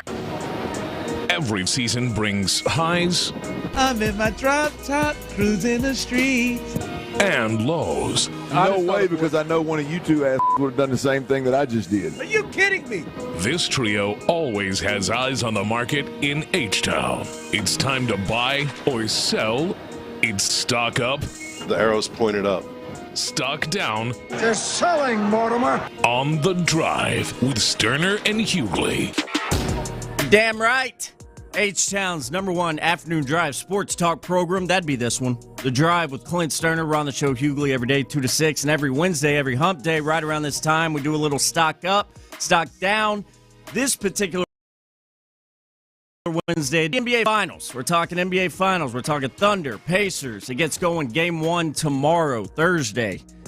But every week, tune in with us right here at this time as we do our best Jordan Belfort impression for you. A little Wolf of Wall Street action. Minus, of course, fellas, minus the cocaine and Quaaludes and such. Stock up, stock down, NBA Finals. 2 2 teams remain, and I want to start with you, Skeezy. Brandon Scott in for Ron the Show Hughley. What is your stock up for this 2025 NBA Finals matchup? This one for me is relatively straightforward because one of the best parts of this matchup is that it's strength on strength. You got a top defense in the Oklahoma City Thunder. You got a top 2 offense in the Indiana Pacers. And so I'm going to be a little bit of a basic B here and look at the Oklahoma City Thunder's defense and what they were able to do against Minnesota. I've been saying ever since really the semifinals. Now, they ended up going the distance in the semifinals. It didn't look like the surest thing that I said they were, but the Thunder have been the surest thing to me all the way through. I'm going to say my stock up is the Oklahoma City Thunder defense, which has been borderline historically great, not just throughout the season, but specifically in these playoffs, and I think that is going to be a huge benefit for them going up against this Indiana Pacers offense that can really bust some ass. You said you were acting like with your response for stock up, you're acting like a what? Basic B. That's not what you told me, bro. You lying to me? What do you mean? Well, you think I'd lie to you? I don't see no bitches nowhere around here. Hell no. Come on now. I'm just kidding. I like that one. I can get down with that. Go ahead, T. Okay, Thunder defense. That is B. Scott. He is in for Ron the Show Hughley. That is his stock up. This is stock up, stock down on the drive with Stoerner and Hughley. We're doing an NBA Finals flavor. Pacers, Thunder. Now over to you, Clint. Stoerner, Dirty Red. What is your stock up for this matchup in the NBA Finals? I had 2 of them. I'm going to stick with the Thunder, but I'm going to go 2 different players, right? And then I'll let you know who I was trying to decide between and who I went with. When I look at Alex Caruso, I don't know what he's done all year long, but I know I've watched a lot of Oklahoma City Thunder in the playoffs, and it seemed like in that last series, he was, with the exception of obviously the MVP, I think there's an argument that he was the most valuable player on the court at times. I think that's a good assessment. And that is serious stock up. However, I'm going to go with Jalen Williams. I love watching the Oklahoma City Thunder. I like watching his game as much, if not more, than SGA, if I'm being honest. Yeah. It's a more aesthetically pleasing game. I mean, it's pure, man. That shot is pure, and it is fun to watch. And the fact that he plays second fiddle and embraces second fiddle to SGA, it makes me respect him and like him even more. But I'm going to go with, I think, and here's why. Because, one, I think he's capable of doing what I'm fixing to say.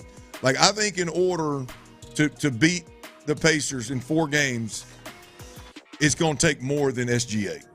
It's going to take more than 33, 30. I think the 4 games that they win to win a title, I think Jalen Williams is going to have to be the difference, and he's going to have to put up some pints. Yeah, some I like big that. pints, and I think he's capable of doing it. So I'm going to go with Jalen Williams, but shout out to Alex Caruso. What'd you call him? The bald mamba? The bald mamba.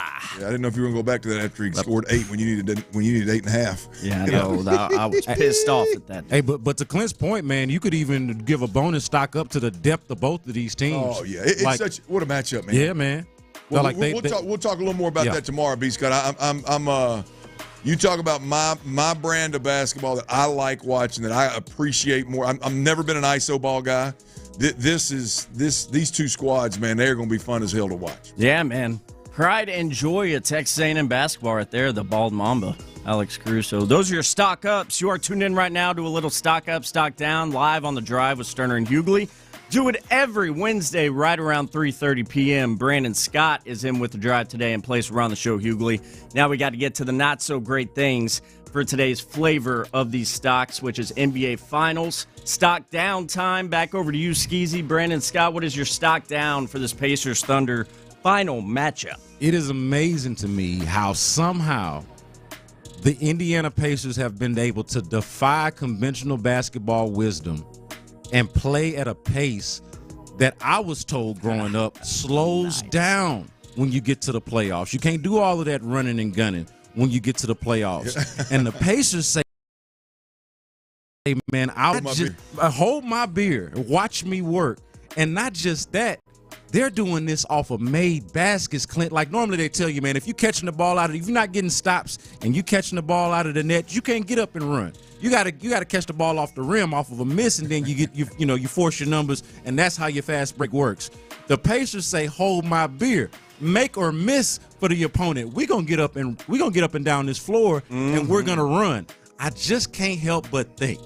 Going up against a Thunder defense, and remember, that was my stock up. Yes, so sir. going up against a Thunder defense that is this good, I gotta feel like the Indiana Pacers run and gun style is finally gonna meet its match, and it's finally gonna have to come to a head. So my stock down is the Indiana Pacers, dare I say, pace. Yes, I knew you were doing it, and I'm so happy you did. And how they run and gun, and a little addendum to that would also be all of the damn three-point shooting that they've been doing. They've been overperforming for their bit on that too. So I'm going to go stock down on the Indiana Pacers and how they've been able to push the pace up and down the floor throughout these playoffs. On your topic, one of the favorite things I've heard with analysts covering the Pacers is they weaponize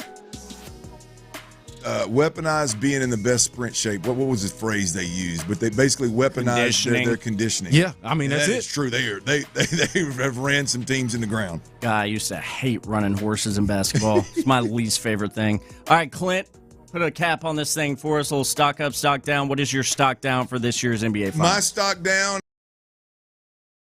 is, what the hell are you talking about? It's NBA Finals. Well, somebody that was traded that the teams got in return for Paul George is going to win a title. Oh, that's Both a good of point. these teams' superstars, SGA and Halliburton, were acquired in Paul George trades. Holy smokes! And so, no, the stock's not down because Paul is maybe Father Time's jumping on his back and he's not what everybody thought he was going to be at this point in time in 2025.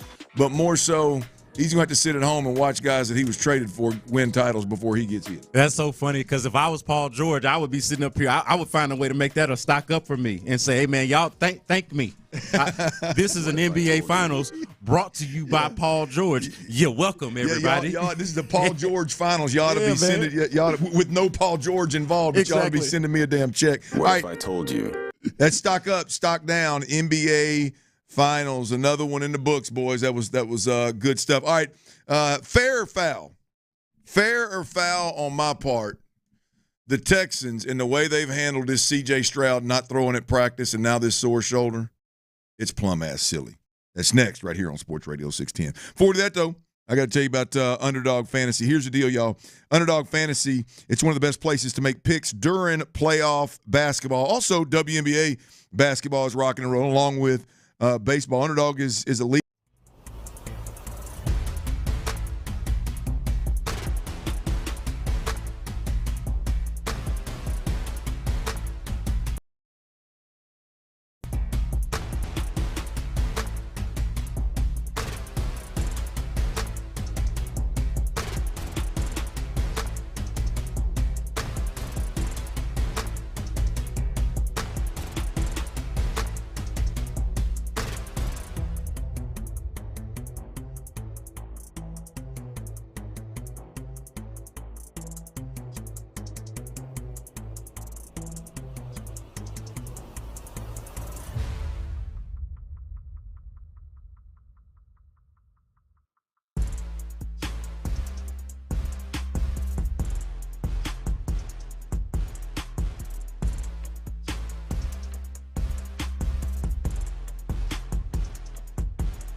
Network. Exclusive furniture where low prices live.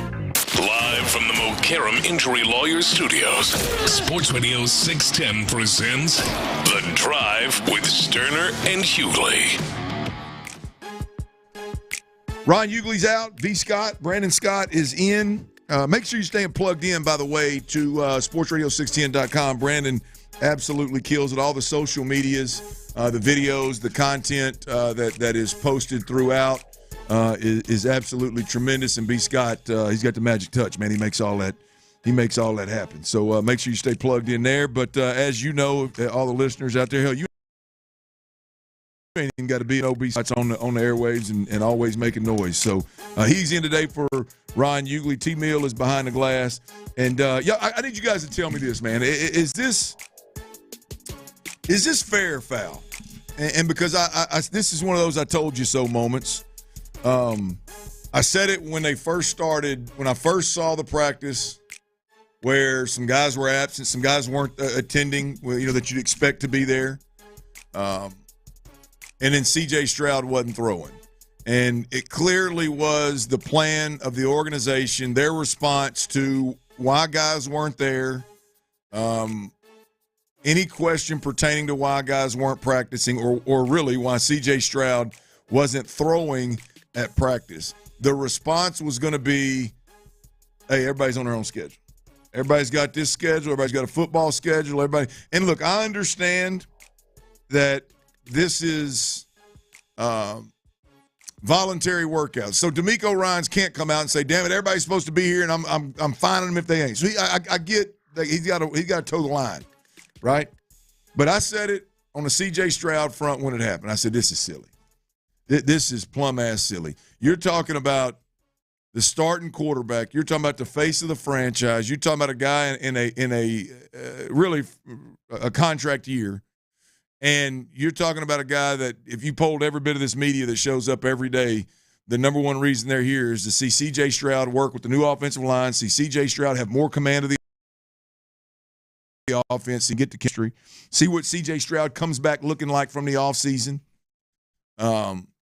And I think it was I think everybody deserved some level of explanation of what was going on with C.J. Stroud. Now, again, I don't need a doctor's report. Mm-hmm. I don't need all the details, but something beyond, hey, man, C.J.'s at practice, going through half of practice, doing the run plays, and then not throwing the football. Like that deserves more than just, hey, everybody's on their own schedule. Let's keep it moving.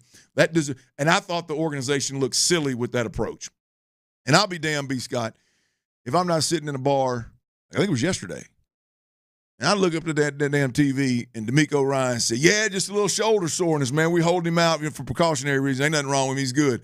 And I'm thinking, what in the hell changed from the time I left town to now to where the song and dance about C.J. Stroud has changed? And I thought, but that's the point right there. That's why I thought it just looks silly to change the song and dance about your quarterback because of the way that they started this thing. Yeah. I think that it's a great example of why the journalism aspect of this matters, okay? Because if nobody had bothered to ask a follow-up question, if nobody had bothered to inquire a little bit more, if nobody was just genuinely curious the way a reporter or a journalist is supposed to be and to seek the truth, to seek the answers, if nobody actually did that, then we would have been doing the same silly song and dance that you're talking about. It would have been the exact same talking point and party line we would have gotten earlier this week when we talked to D'Amico Ryans. But the reason why he tries to get ahead of the questioning, the reason why on Tuesday he tries to get ahead of the narrative is because between the last time that he talked and the next time that he talked, the narrative had been reset. It had been changed by original reporting. And I want to shout out Aaron Wilson for doing the work on this. KPRC2's Aaron Wilson, who did report over the weekend, since everybody had so many questions about it. Okay, this is something. What's going on with C.J. Stroud? And to be clear, the sources that he had also tried to minimize the seriousness of it, but it's shoulder soreness. There's a reason why he's out there. It's not simply everybody's on their own schedule. We know that, but what does that mean? Like, sometimes we'll just throw phrases and words out there and not really explain them. What does it mean that everybody is on their own schedule and on their own routine? They're not just on their own schedule and their own routine for no reason. They're part of a team. They're on their own routine because they got their own individual situations going on.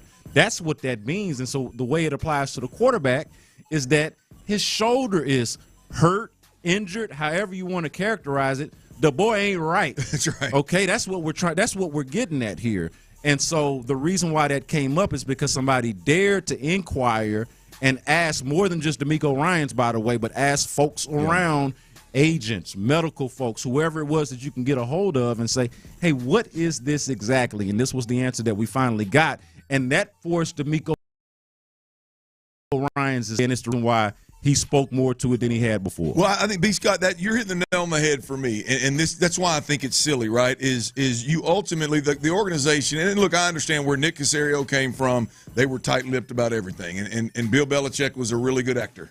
Bill Belichick did a really good job. I just don't think D'Amico is wired in a way to look a bunch of media in the eye and just flat out lie to them. Yeah.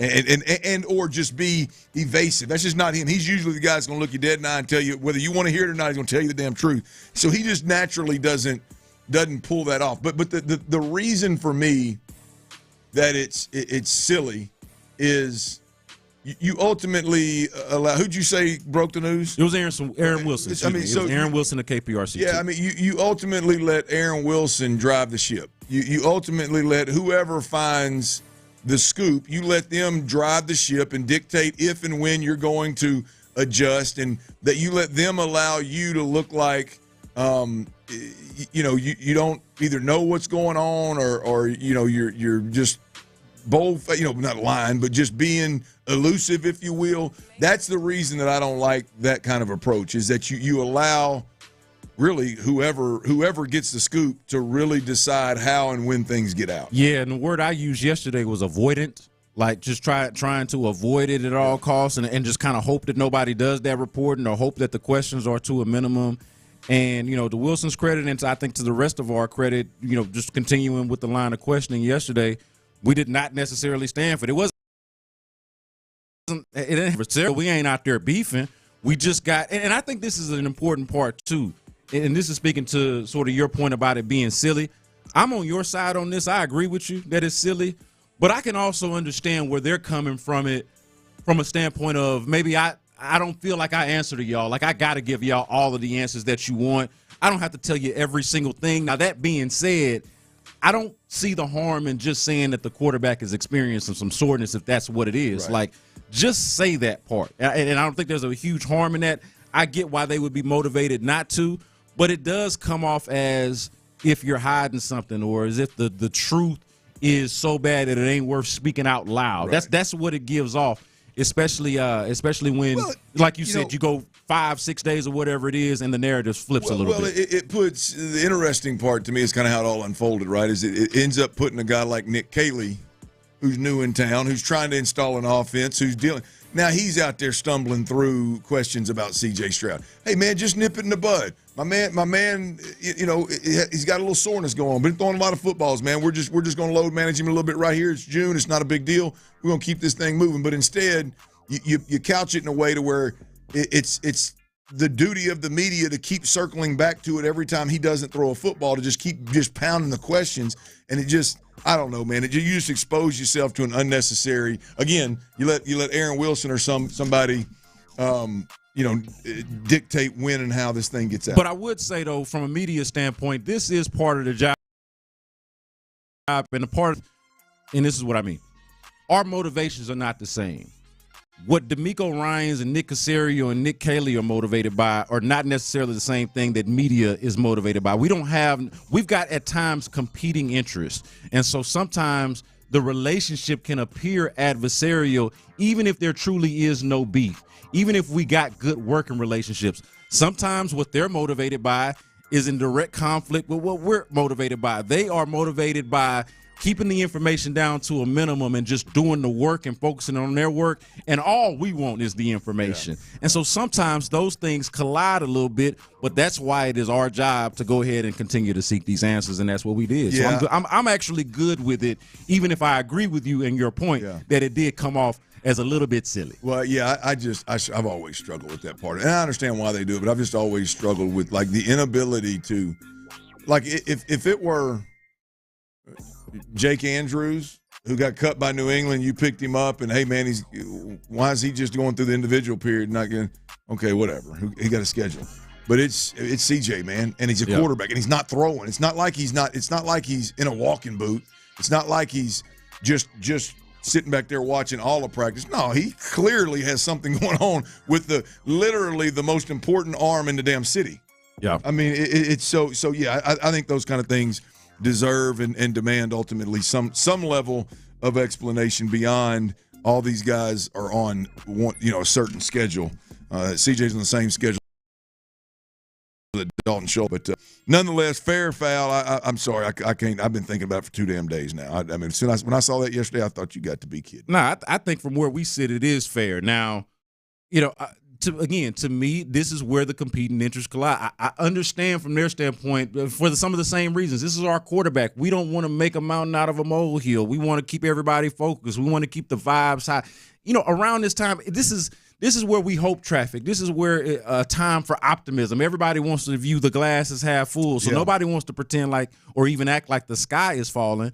And that's not necessarily what this is, but we are trying to at least seek the truth and figure out what is exactly the situation. Yeah. Well, I mean, it's our job. You better look across the street at what them Astros are doing and how that's a damn mess with these injuries. So we'll see. But nonetheless, it's hopefully we get better news sooner rather than later on C.J. Stroud. Now, we've talked about how silly I think it is how the organization handled that, the messaging, if you will, that C.J. Stroud piece.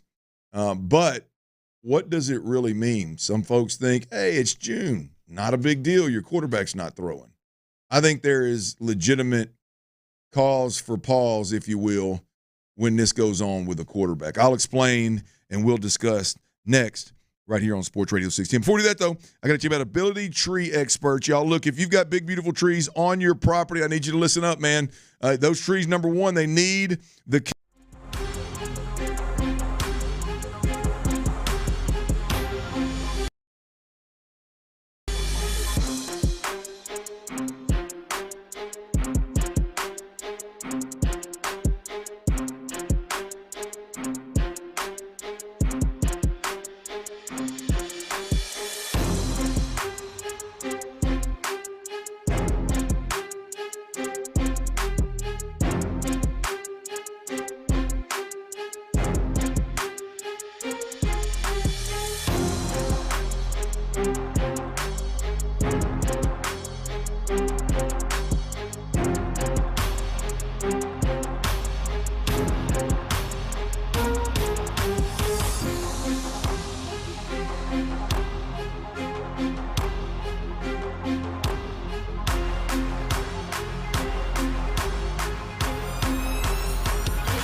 just stop by. Grainger, for the ones who get it done. KILT FM HD2 Houston. Insider access, exclusive content. Sports Radio 610. The Texans play here. An Odyssey sports station. Finish it. Go hard. Sports Radio 610 presents The Drive with Stoerner and Hughley. Dive into the mind of former NFL quarterback Clint Stoerner. I like a good time. I like to have a party. I know you do. It's Dirty's Daily, presented by Mokaram Injury Lawyers. Yeah, it is. Mokaram Injury Lawyers, baby. Hard as hell to say, easy to dial. 281-222-2222. That's right, Tyler. Show up, work hard, finish. I worked out in the damn hotel gym yesterday morning, I believe it was. Didn't wipe a one bench down. Bench. You need to work on just your overall manners for your fellow man. I didn't see anybody in there wiping a bench down. Y'all are all nasty and inconsiderate. I was in there with a couple of young fellas that appeared to be athletes, so they probably didn't care. They wasn't worried about wiping that thing down. Sounds like a room full of a-holes. Well, look, I'm somewhere in the middle on this because I'm far from a germaphobe. So you ain't got to wipe the bench down for me on my benefit. But this part I don't understand on your part, Dirty. All right. If you got the energy to work out, you got the strength to go out there and get the work in. Yeah. You got the strength. You got the strength and ability to wipe down the damn bench. It's no sweat off your back. Literally. My focus is in getting grind. My focus is getting it in. I don't get up from a bench and go, let me check this thing out. Make sure. I don't have these 7 seconds. Let me go over here to this damn little napkin machine and get the little spray bottle and get back over here. Hell, by that time, man, I could have been 3 reps into my next set. I got you one-track minded. I understand. I am. When I go in there and work out, the standing around stuff is over, boys. I mean, I know maybe y'all don't have this problem with y'all's narrow asses, but I'm going in there, you see. I wish I had. And I've got to keep my heart rate up. I'm not going in there to try to lift the house. I got that naturally. Walk into the cleaning supplies. I'm going to get 15 to 20 reps, and I'm going to get up. I'm going to go to the next machine. I got 5 exercises, and I'm going boom, boom. The only rest time is when I walk to the next one. I don't have time to stand up and inspect the bench and go over and wipe.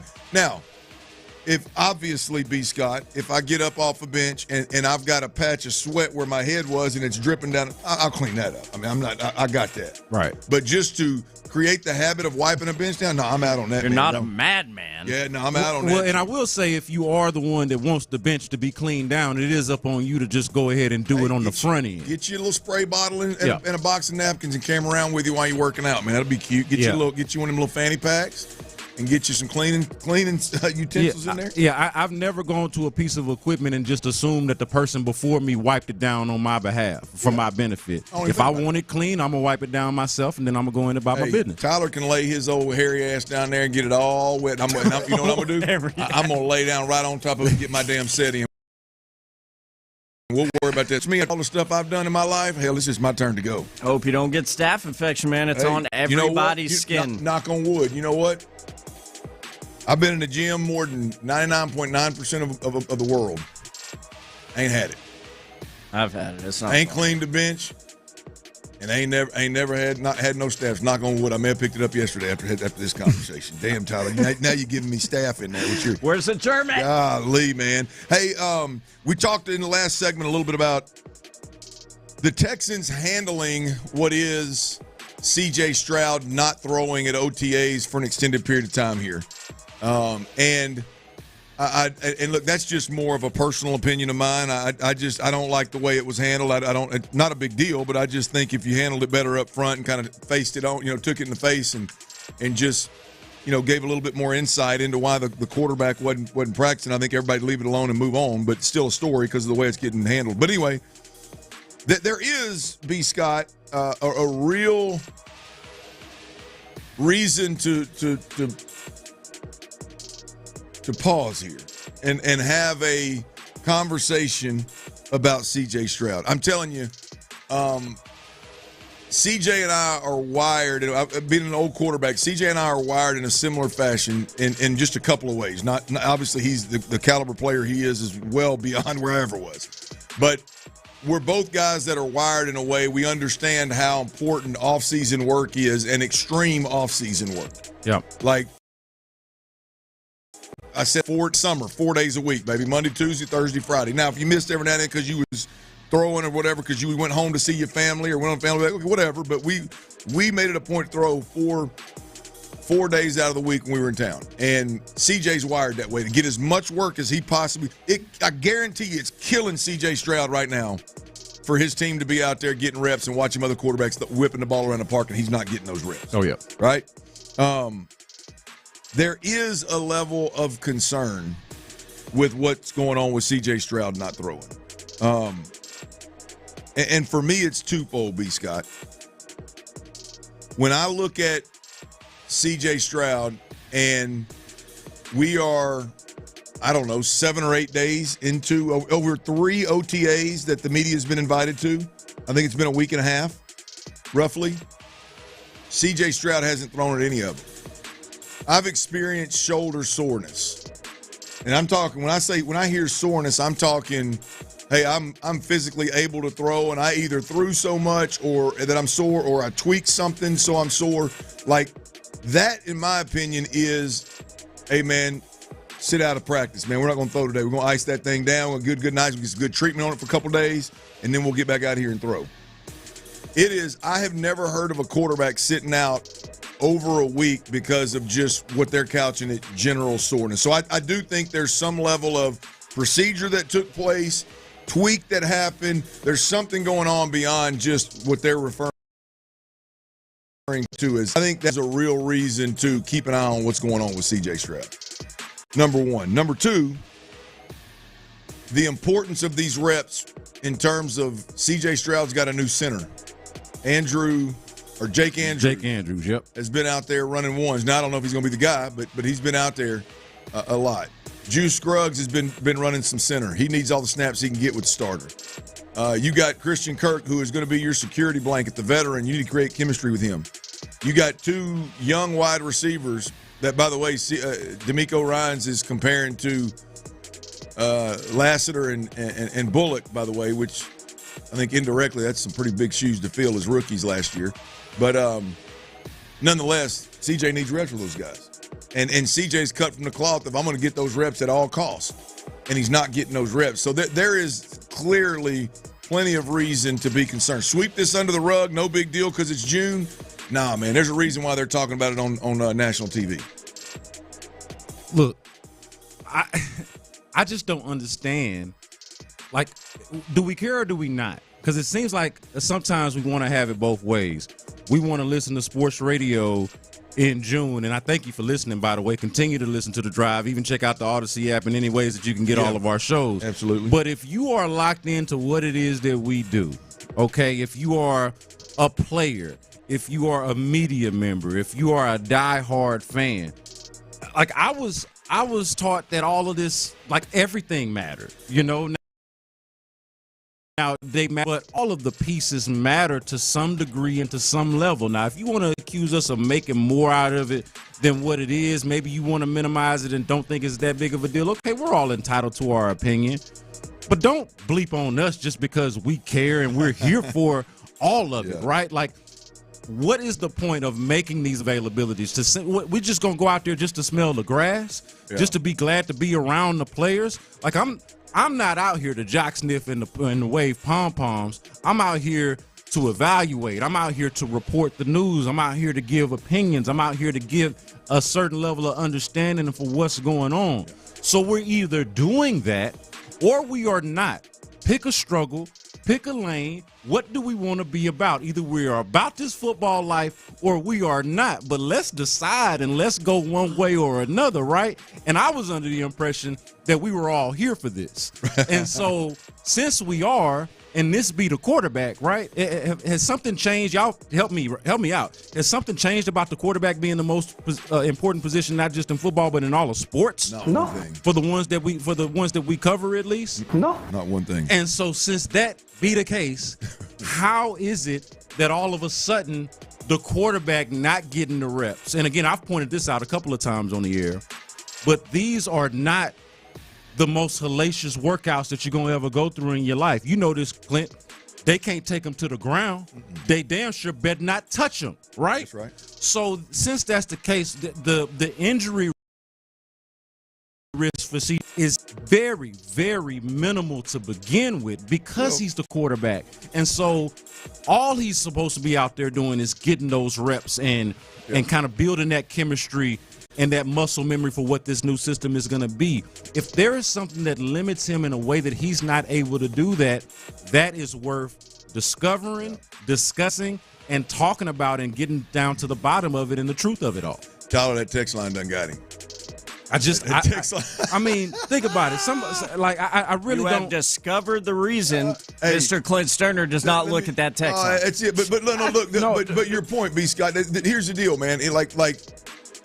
As media members, we have a professional duty to attend, report, be aware, analyze what the hell we see. And as a fan, if you don't care, then that's your prerogative. You don't have to care. But here's where I get sideways. But they do care. They just want to hear what they want to hear, Clint. Right. That's the part. But here's the silly part of this. And this is, to me, I'm clearly a guy that everything matters. I don't care if it's May or June. It matters. I've saying that for 3 years with Laramie Tunsil, and until he gets shipped up out of here, when he's the only reliable piece you got on your offensive line that starts making sense to some folks. So I'm obvious. I'm in the extreme. But here's the deal, B. Scott, is it's all you got to do is listen to, as a fan. If you're a fan, everybody out there, if you care enough, if you want to understand, D'Amico Ryans, Nick Caley. Listen to the players. Will Anderson, every player that stepped to that podium and to some degree has talked about. I just heard Jalen Petrie talk about it.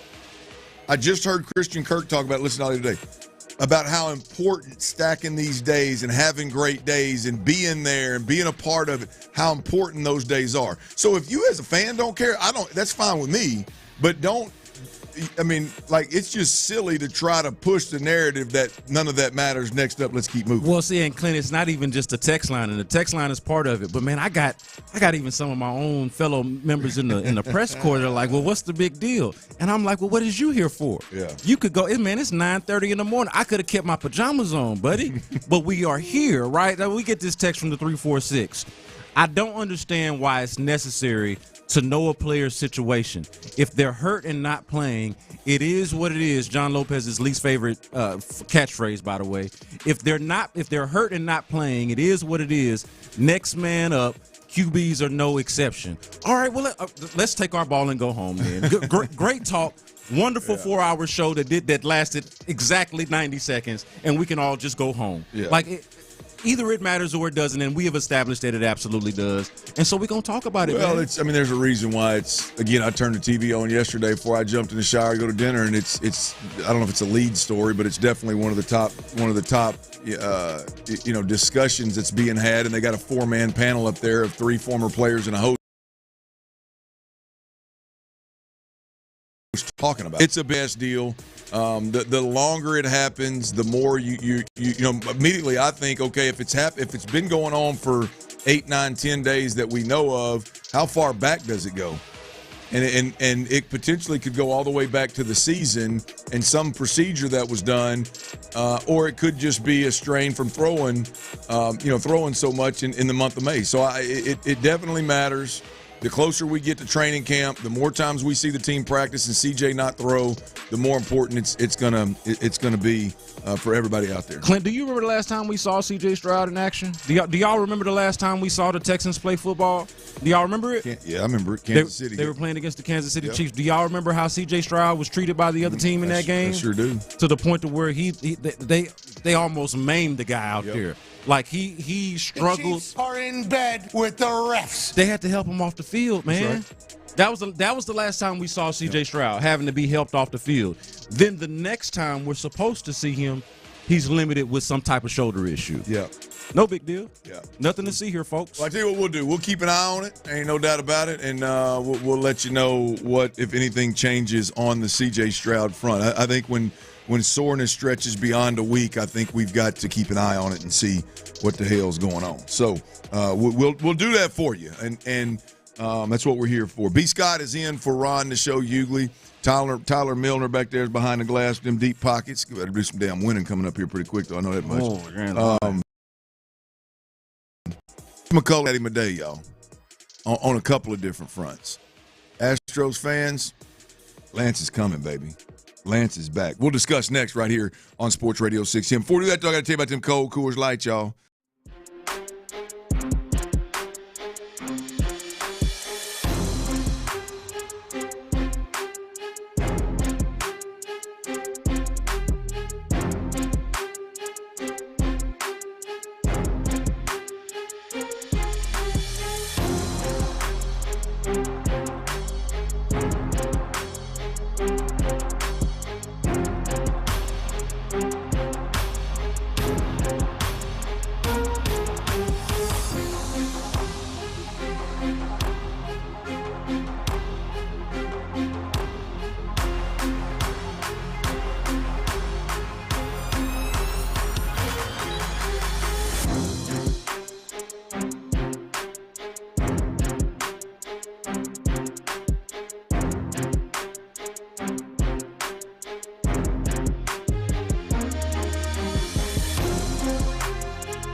John Harris have you covered. Exclusive interviews, inside info, and the best football conversation in town. 6 to 7 every night on Sports Radio 610. Insider access, exclusive content. Sports Radio 610. The Texans play here. Sports Radio 610 presents The Drive with Stoerner and Hughley. Lance McCullers Jr. looking for his first win since September of 2022, and he has it as Hader picks up another save. That's 17 in a row going back to last season, and his 19th career save against the Pirates. That is a new high mark against any one opponent. Christian Walker and Isak Paredes with the home runs tonight, and Blummer 986 days ago, the last time Lance won a game, and he'll feel good about this one. Astros with a 3-0 win. A lot of good yesterday for the Astros, man. You just that highlight right there, Josh Hader, man. 16 save ops this year, 16 saves, ladies and gentlemen. He is worth every penny that the Astros paid him. That is for damn sure. He is rocking and rolling, man. And the big story from yesterday's game is Lance McCullers. I think from yesterday overall is Lance McCullers. Lance McCullers gets his first W this season, first win this season since being called up on May. First win since September the 21st, 2022, which was a long time ago. 980-something days, I think, is what is that what In the Loop said? Is that what they talking wins? Man, a long-ass time. You talking about damn near 1,000 days? Crazy to think. What a story, man. Crazy to think that dude – and look, I don't know where to land on Lance McCullers yet. We've seen a very small sample size, but I know, boy, the last two outings and two games and 4 innings, I think. So the last 3 games have been remarkable given what he's coming back from, right? So, and we're going to get into that first, the game, but there's also a storyline off the field with Lance McCullers yesterday. He gets closure on the threats that were made to his family back on May 10th after he gave up 7 runs and recorded 1 out against the Cincinnati Reds. He got closure on that. I'll give you some details on that in a little bit. Let's talk about, B. Scott, the game itself. Look, 6 innings, 7 Ks, 1 walk from Lance McCullers. Clearly had his stuff, was able to locate and stayed out of trouble. Clearly didn't let the pitch count, which he self-proclaimed, is like, this is a problem. I'm missing the strike zone and my pitch count's getting too high early in games, so I'm not able to go the distance. But this was a big outing, and again, we're talking 2.5. Let's just call it 3. 3 straight outings from Lance McCullers that to hell with not being active for 980-something days. You're not getting a win for 900. We're 3 outings consecutively where it has been not good. It's been great. Yeah, and I just don't feel like we can stress the importance enough. And on a day when people are questioning how important things are, I don't feel like we can stress enough the importance of Lance McCullers to this rotation and therefore the overall operation of the Astros. Like, I was thinking about it this morning when I come in to get some work in early, of just how quickly, like, you know how they say life comes at you fast? Mm-hmm. Damn it, this is an example of that. Yeah. Because we come into it, man, Lance, 6th starter. Maybe that's a guy, since he ain't played in so long, 900 and some days since his last win, whatever we're talking about here. Maybe that's a dude that you throw in the bullpen. You remember that? Yeah. Do we throw Lance in the – not knowing where – yeah. He got defensive. He got somewhat defensive. He always has been. Oh, he always has been, because that's something that's kind of always lingered. Well, I remember him, B. Scott, saying, well, it was almost like he was pleading his case. It's actually harder on your arm when you're coming back from injury to come out of the bullpen with no warning than it is to be a starter. It's almost like he was pleading his case. That part, and also, like, just – in terms of defending what he is as a pitcher, he's like, look, this was before this most recent injury. Yeah. So this was after he had come back from the injury before that, okay? And he's like, look, I'm a starting pitcher, a legitimate starting pitcher in this league, and they don't grow on trees, and I'm one of them. Like he said that, like, this was back in the Zoom days, right? When COVID, we were doing interviews on Zoom. Zoom. And he just straight up told us, like, look, starting pitchers don't grow on trees. I'm one of them, okay? Well, proven that over these last few outings, especially the last 2, though. Like, I look back at the 12 strikeout one, the most recent one. that he had, but before yesterday, and I'm like, man, that's him navigating. That's him learning the adjustment. One of the big parts about that game was having to make the adjustment to the adjustment, and he talked about that after the game. Like, you'd rather be the one to make the adjustment second than have to make the adjustment first, right? Like, what I'm doing is not working because they're tattooing me, and now I got to make the adjustment. No, I'm making the adjustment to them making the adjustment to me. Right. And that's how you dictate the pace and sort of dictate the game. He did that then. He did that even to a greater degree, even though it wasn't as many strikeouts. I thought he was even more in control yesterday, especially when it comes to the strike zone. And like you mentioned in the previous segment, only walking one guy. That's the type of control, the type of command that you want to see from a guy who is no less than your number 3 starter right now. Maybe not in terms of order, but in terms of trust and reliability. He's your 3rd guy. If the playoffs, if the postseason was to start today, he would start you a postseason game. So, like, if it was a best-of-7 type of situation, he would start you a postseason game. Yeah. So you absolutely need him. Not only do you need him, but you need him to look some version of like what he's looked in these past couple of starts. Yeah, look, B. Scott, he's been nails since the 39th pitch of 3 starts ago. I mean, he went 7 Ks, 1 walk this week. He went 12 Ks the previous start. Before the game before that, he started off rough. I think he maybe hit a batter there. And midway through the second inning, had the pitch count through the roof, and he commenced to strike out 4 of the next 5 hitters. I think he ended up with 8 strikeouts in that game, maybe even more. But anyway, I want to say he hit the first guy in this game too. Since I think then, he did on the toe. Since then, he has been absolutely tremendous. And I'm gonna tell you, man, this is one of those deals where I said it, and Ron about fell out of his chair over there. I said, look. It was pretty early on. It was the game when he got the pitch count high that I was just talking about, and he ended up straightening it out, leveling it out, and having a good outing. I said, Lance is back. I'm convinced that Lance McCullers is back, and he's going to be in a 5-man rotation, good enough to be in a 5-man rotation and help the Astros win some games. Ladies and gentlemen, get ready. Yeah, hold on to your nipples. Yeah, hold on to both of them, man, or one if you prefer. I think he's even moved the needle more for me right now.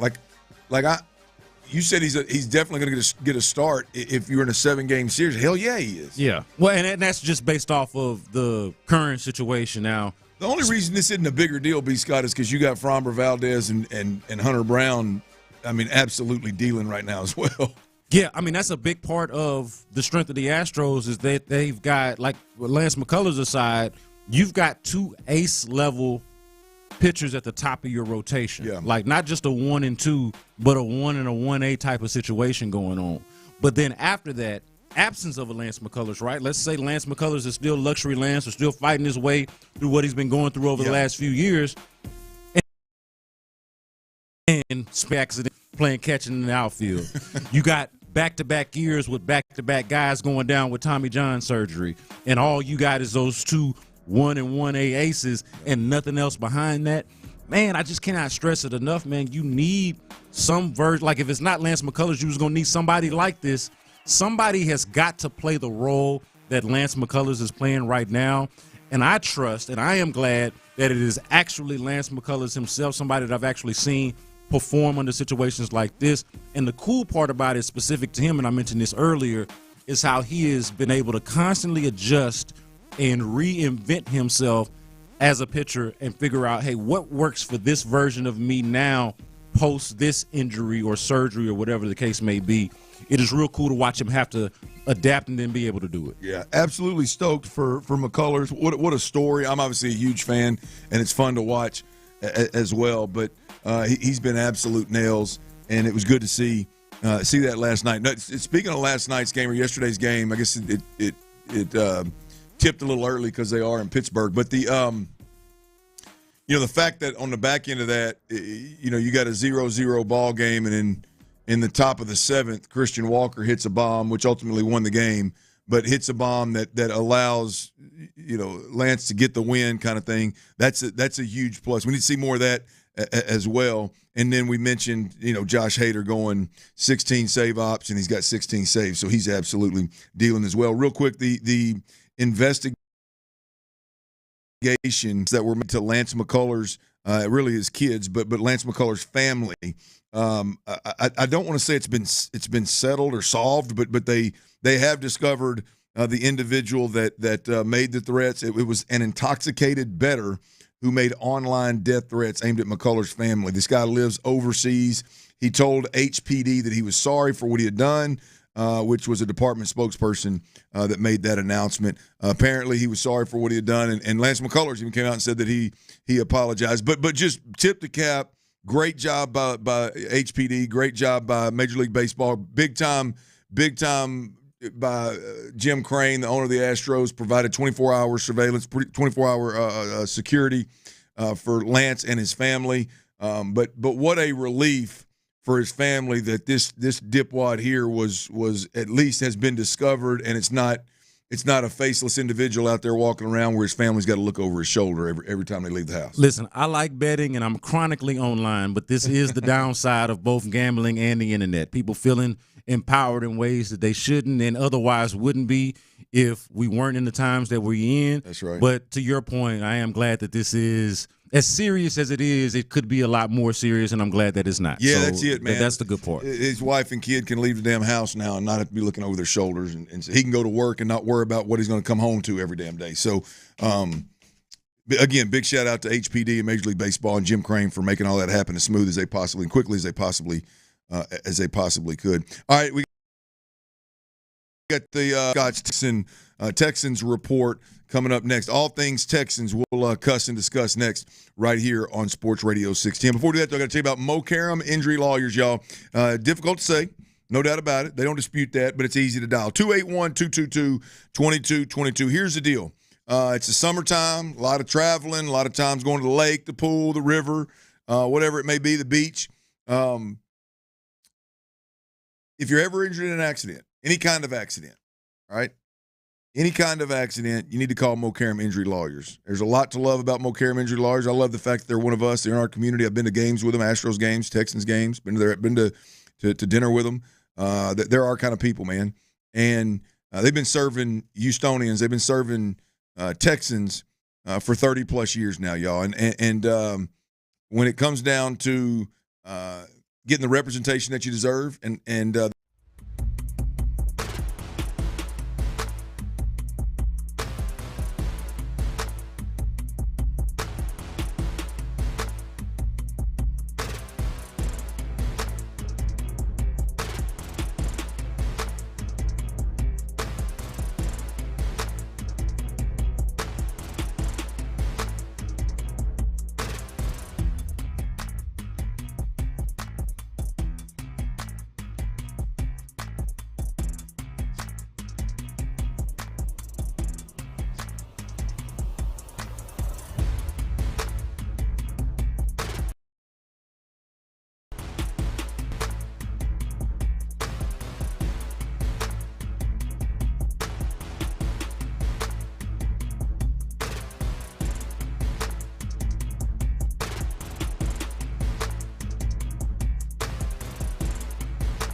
for that. Football in H-Town is on the rise. I love D'Amico Ryans, man. I tell you what. H-Town, I'm back. Our guy B. Scott has all the latest from the gridiron. I don't see no bitches nowhere around here. It's time for your weekly Texans report. We ain't laying down for nobody. On The Drive with Stoerner and Hughley. Ron Hughley is out. B. Scott is in, so you're getting a good 4-hour-long Texans report today and tomorrow. That's by the right. way. That's right. But this is that time of the week. It's that segment throughout the week where during Rockets season, it's a Rockets report. During Texans OTAs, it's a Texans report. Damn it, it's a B. Scott report. And this happens to be a Texans B. Scott report we got going on right here. B. Scott, man, there's a lot of talk the C.J. Stroud thing, to death, and it is a huge topic. But we're hearing from a lot of players, and I know you've been there asking the questions. You damn sure heard all the audio, but you're hearing some pretty interesting things on that side of town. Yeah, and in the interest of all the pieces mattering, including C.J. Stroud, but beyond that, one of the big topics as we go into this season, Clint, is the new look offense. What's it going to look like? What's it going to be about? Of course, they got new pieces, both in terms of weaponry and the offensive line being remade. So all eyes are on that. I think we're all excited about the defense and believe in what D'Amico Ryans is doing with the defense, the leadership of Will Anderson, Derek Stingley Jr. being an all-pro, Kamari Lassiter and Kalen Bullock being the type that can emerge as real, legitimate, standout players. Like, we're excited overall about the team. But we don't have a good sense for what this offense is going to look like, because how could we? The offensive coordinator is not only new to the team, but he's in his first year playing in this or operating in this role, right? So I thought it would be good, since we got Christian Kirk yesterday, to ask him just a simple two-part question, which I did. I asked Christian Kirk, and his answer made me think of you, Clint, so I'm glad you're back. I asked him, what do you like about this offense? Kind of a generic question that I'd allow him to kind of go into his own, to give us his own thoughts. What do you like about this offense, and what is the difficulty in learning it? And this is what Christian Kirk, your new Texans wide receiver, had to say.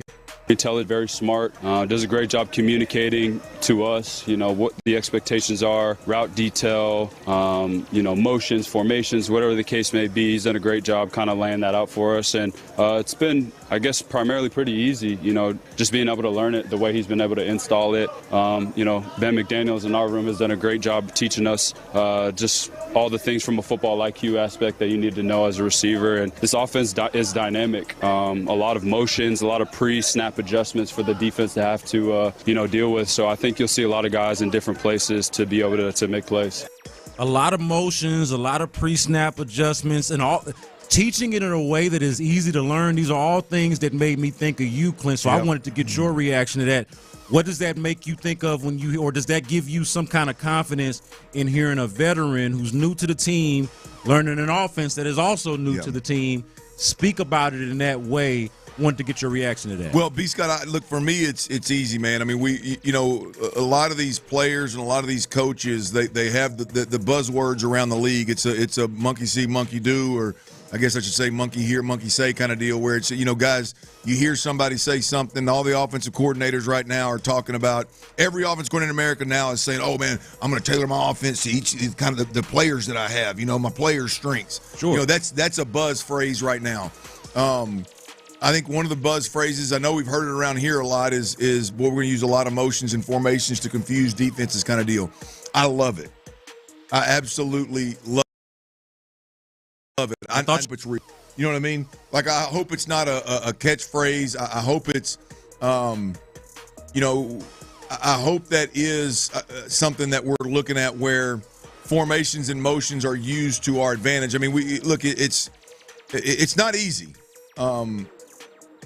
But, the good coordinators, I'm not talking about the great ones, the good ones are going to give you formationally and with shifts as well as pre-snap movements, motions, are going to give you mismatches throughout a game where the quarterback has throws in the ocean.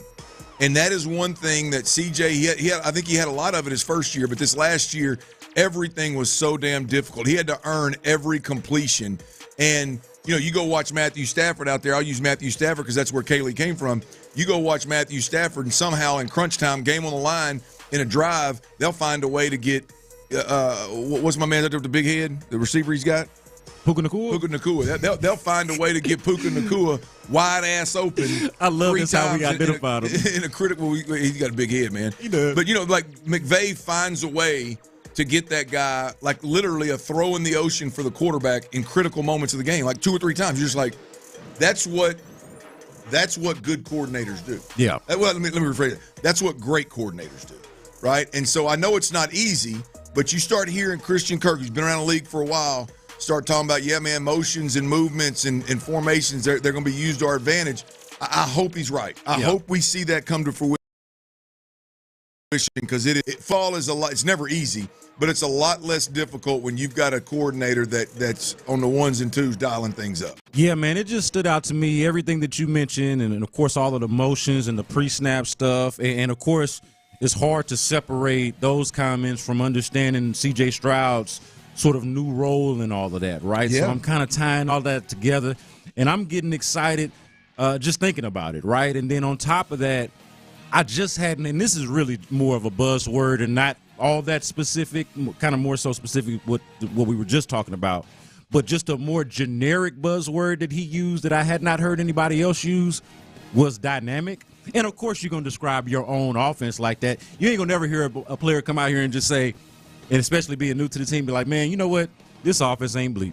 Yeah. This offense ain't dynamic. It ain't cool. It ain't fun. It ain't none of that stuff, man. It's just basic. It ain't nothing. But just the fact that that was his choice of words, this offense is dynamic, and the part about them being teachers of the game that make it easier for them to learn and understand what it is that you're trying to teach. I feel like in the recent past, that there's been some disconnect in the teaching and the learning, or the teachers and the students, so to speak, and how things, not just what they were doing, but how they were coaching it, and sort of some of the discord and the communication that was happening in that offensive room. It seems like there is some remedy to that. Now, of course, we're early on. Time will tell when the rubber hits the road, so to speak, and there's some controversy and that's to test, right? Adjustments to the adjustments, right? Like we'll see when that time comes. Yeah, doing it in real time is a lot more difficult, to do than it is to say it. Obviously, it's easy. It's, like you look at last year, and I would, as I said before, I wasn't as critical of Bobby Slowick in year 2, just like I wasn't as impressed with Bobby Slowick in year 1 as a lot of people. It's the water's going to level out at some point, right?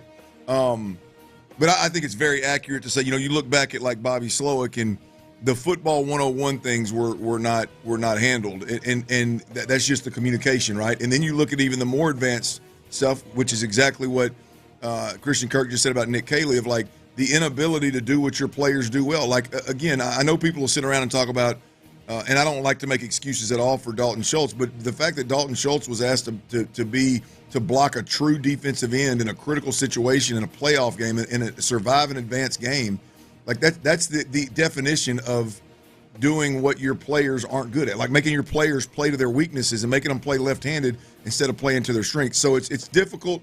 We saw it be a problem last year in Houston, and hopefully Nick Caley can right that and get moving in the right direction. Yeah, and it also made me think about, I know that we heard from a wide receiver and he talked about Ben McDaniels, but since we're talking about some of the new guys, it made me think about, and we'll see how much of a difference this actually is, how much it actually comes into fruition on the football field, but the offensive coordinator and the offensive line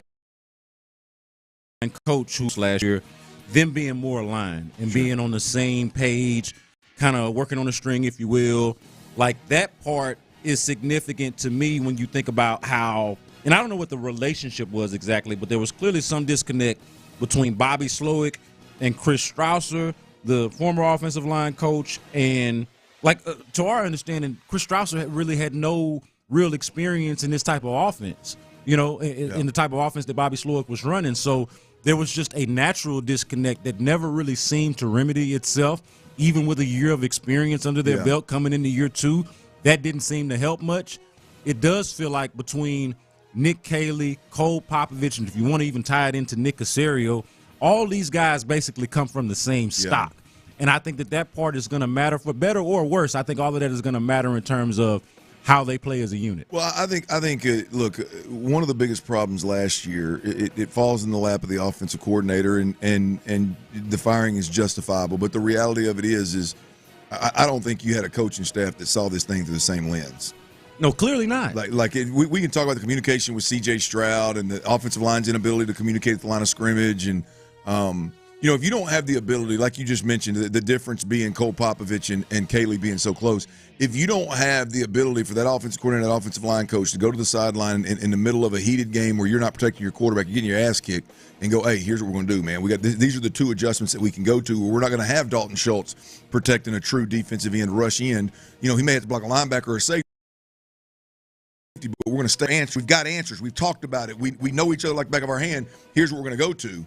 Right, that is a huge advantage. Clearly, that wasn't a thing last year, and I don't think it. Look, Strausser and Slowick, I think have caught a lot of the heat, but it wouldn't shock me at all if it was all involved. Right, there was a lot of different thoughts and frustrations with how things were handled. It seemed like at every turn, so many were being pulled in different directions. Yeah, this is how I would do it. This is how, and the whole time Bobby Slowick was like, "No, we're going to do it this way," and you sumbucks are going to execute it. Yeah, and that bit him in the ass. So we shall see. Hopefully, those guys are aligned and have the answers that we need. We'll see if they can protect the quarterback. I also want to add real quick too, just since we're on the topic of Christian Kirk, and I mentioned this yesterday with Lou Clint. But for me, I understand he's a slot guy, but until proven otherwise, this is their number 2 guy in terms of weaponry. And maybe some folks don't like to think of the slot guy as that guy. I would say go see the Detroit Lions and Amon-Ra St. Brown being primarily a slot guy, and he's their number 1. Yeah. But I think until Jaden Higgins or Jalen Noel or somebody on this offensive unit that we just haven't seen yet emerges and takes that spot, Christian Kirk is easily their second most accomplished guy and their second best pass catching option for me right now. There's no doubt about it. But the reality of it is you got Nico Collins. You just need the other pieces to fall in place, right? Yeah, that's true. Need Dalton Schultz to produce. Right, you need Christian Kirk to be that reliable slot. You need at some point one of these young ones to come around, third or fourth wide receiver. You need Joe Mixon to be involved in the pass game, the screen game to help. You need those ancillary pieces, if you will, to just contribute. You don't need Stephon Diggs to be an all-pro player next to Nico Collins. You don't need Tank Dell to be demanding 90 catches and 1,100 yards. And you don't need all that. You just need those guys to again, we used the Astros earlier.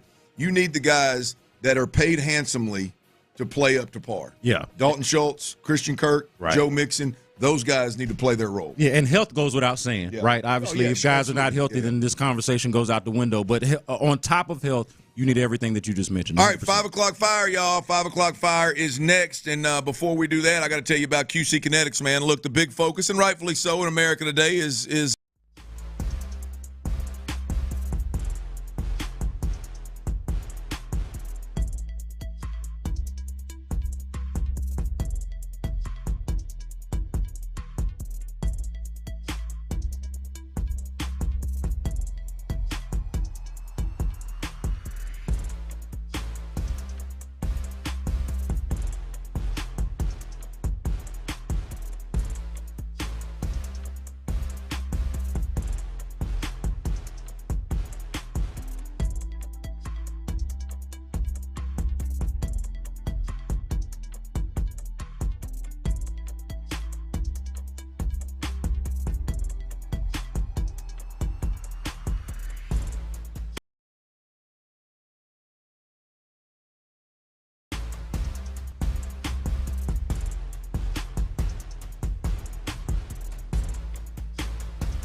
Exclusive insider access, exclusive content. Sports Radio 610. The Texans play here. An Odyssey sports station.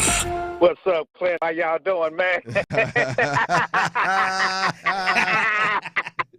have a liftoff. Sports Radio 610 presents The Drive with Stoerner and Hughley. It's the 5 o'clock fire.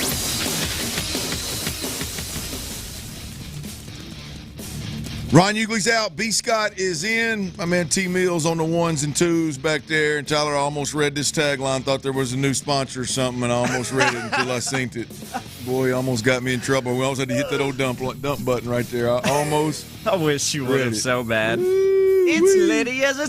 Look here, man. The biggest story right now in the city, in terms of action, the biggest story in the city is these Astros, man. They've won 7 of their last 9, 8 of their last 11. Hell, when they had 17 games in 17 days, they won 10 of them. They've been rocking and rolling despite some of their best players either underperforming or being injured, despite losing I don't know, it's 3 or 4 pitchers to injury at this point in time. The Astros are fighting through it. They're weathering the storm, and they're doing it impressively. And last night was no exception to the rule. Lance McCullers gets his first win of the season, and Lance McCullers gets his first win since September of 2022. Y'all, it's been a long time since Lance with victory. He's pitched well over the previous 2 outings, but it wasn't good enough. The team didn't do well enough for him to get the win. Last night was the day. It was literally a duel, him and Paul Skeens, the second year phenom out of LSU. That's right. And he is an absolute joy to watch. He's a monster, isn't he? You want to talk about a power pitcher. He is the present and the future. Yeah, no doubt about that. But Lance McCullers outlasted him. Christian Walker hit a bomb in the top of the 7th inning, which allowed McCullers to get the win. And look, McCullers was impressive, Ron. 6 innings, 7 strikeouts, 1 walk. I think the most impressive part of that for me is the 1 walk. Lance McCullers, I don't know what his velo is going to top out at. I think I saw him hit 94. The 91st pitch of one of his more recent outings, he threw 94 miles an hour up in the zone. So he's definitely got some pop there. It's definitely he's getting stronger and stronger. I don't know if he's going to tap out at 97, 98 where he used to be. We shall see. But the key for Lance McCullers, wherever his ceiling is at right now, the key is, can he locate pitches? Can he keep the pitch count down? He's going to get swing and miss. He's going to get strikeouts. Can he keep that pitch count down to where he can get 6 innings or at least close without running the damn pitch count through the roof? He did it last night in impressive fashion, got 17 Ks along the way, and got his first win. That was big for the Astros last night. Yeah, and I do want to point out since to get win in some of his previous outings because the team that didn't necessarily perform well enough around him. This is kind of a dub for the new age baseball stat nerds who will remind you that pitcher wins are antiquated stats because he has pitched well enough even before yesterday to get a win. It just didn't quite happen for him. Like, I thought he was brilliant even in the game before this, but of course in the start before this, but of course he gave up the home run that gave up the lead, and then they had to go get it back, and so that's an obvious reason why he didn't get the win. But it also does a poor job. Of course, we watched the game, so we know, but it does a poor job. Him not getting the win does a poor job of illustrating how well he pitched then. And so what I like most about this, everything that you said is true, but I like how he is now stacked days. You athletes like to talk about stacking days, sure, right? Yeah. Well, I'll be damned if Lance McCullers isn't stacking some days here now, right? Mm-hmm. Stacking some starts together, stringing some along, and now it is becoming less of like a blip on the radar and more of a trend. Like, we got ourselves a trend going here now. Like when you told Ron a few days ago, I think Lance McCullers is back. That was more of a hunch on your part based off of what you were seeing recently. Now you got even more information. You got even more data to string along with that to say, look, he looks like he's back, and it's a good thing, and it's great timing because I'll be damned if they don't need him to be back now. So, yeah, credit to him for going out there and controlling the zone. I will point out, too, this is important when we talk about his velo not being the same as it used to be. Just the deception with the ball coming out of his hand, looking like it could be a strike here, but it ain't. Looking like it ain't going to be a strike, but it is. Like him being able to manipulate the baseball a la Zach Greinke back in the day type of thing. Like Zach Greinke ain't been a flamethrower in forever by the time, especially by the time he got to the Astros, but he could manipulate the baseball. Christian Javier is another example of that. Doesn't have the most fantastic velo, but they call it the invisiball. It disappears in thin air. They don't know where the hell it's going, and so they don't know how to react to it. Lance McCullers is performing along those lines these days, and again, you love to see it. Since that 39th pitch of his third start, I believe it was, Tyler, I may be slightly off, but I think it's right. I think he's got 27 strikeouts in the last 3 games he's pitched. Yeah, it's somewhere right around there. If that's not it. Absolute nails. And to quote Lance McCullers, this is where I think, I know for me, hearing Lance say this puts me in a really good spot as an Astros fan, man. It tells me he's confident. He's quoted as saying, "Glad I'm back in the mix and able to give the guys legitimate opportunities to win games." You know, he's back in the mix. He's getting more confident. He's rocking and rolling. On the backside of it, the Astros won 3-0, by the way. On the backside of that, I mentioned Christian Walker hit a solo bomb in the top of the 7th to put the Astros up. And then Josh Hader, he completed another save opportunity, 16 for 16 this year. So that's the highlight. One more reason why this is important to me. Absolutely. I feel like when we're talking about the Astros, it's hard to ignore as we talk about some of their offensive issues. Yeah. The fact that it doesn't feel like the Astros can win a shootout if it comes down to it. Like, their method for winning is in a pitcher's duel. So, damn it, the pitcher's got to be good, right? So, like, top 3 do. That's you know what I'm saying? And Tampa, I think, was a good example of this over the weekend. If it's going to be a double-digit type of run game, if it's going to look like a small football score, I don't like their chances right now. Yeah. So you need guys to go out there and give you some version of what Lance McCullers gave you yesterday. Well, he gave it last night. Your top 3 pitchers are rocking and rolling. I don't know if we won't have enough to get through 162 games, chew some innings up, but them top 3 are rocking and rolling. The Astros win 3-0 last night. They first pitch today. It's in about 30 minutes. We will do, by the way, best bets, a segment early to make sure that we get them in before the game starts for my man T. Meal to get them bets out there. Again, 5:40 first pitch. Here's your lineup. Jeremy Pena's leading off. Isaac Paredes is hitting second. Jose Altuve's in the 3-hole. Christian Walker is hitting cleanup. Yainer Diaz is fifth. Victor Caratini is DH, batting sixth. Jake Myers in center field, batting sixth. Ooh, boy, he's moving up, ain't he? Or I guess he's kind of bouncing around that 5 to 7 hole. Kicking ass in them khakis. Sorry, he's batting 7th. Khakis. Cam Smith's in right field, batting 8th. Jacob Melton is in left field, batting 9th. Ryan Gusto, one of them Gusto Gordo nights in the bump tonight. I'm rooting for you, Gusto. Come on, Gusto. I don't have the confidence, but I'm rooting for you nonetheless. Hang in there. What's it? 5:40 first pitch Astros tonight. Bury me in the H. 5 o'clock fire. A couple of updates staying with the Astros right there. Luis Garcia and Christian Javier both are still throwing bullpens and not to the point of facing hitters yet. It's help is on the way. It may be a distant way with those two. J.P. France will throw a live BP on Friday in West Palm Beach. Joe Espada said. J.P. France appears to be getting closer. I just don't know at this point with these guys that have been out this long, B. Scott. I mean, at some point they got to start some kind of ramp-up period in order to even be able to scare the real time in the bigs this year. Yeah, I just don't, Clint, I don't know how to trust it, and I wish that I could, but I don't know how to trust the idea that the help is on the way, the reinforcements are coming. Like, in theory, yes, that's true, but what does it look like? How much can you rely on it? I don't have a great answer or a great feel for that. I wish that I did.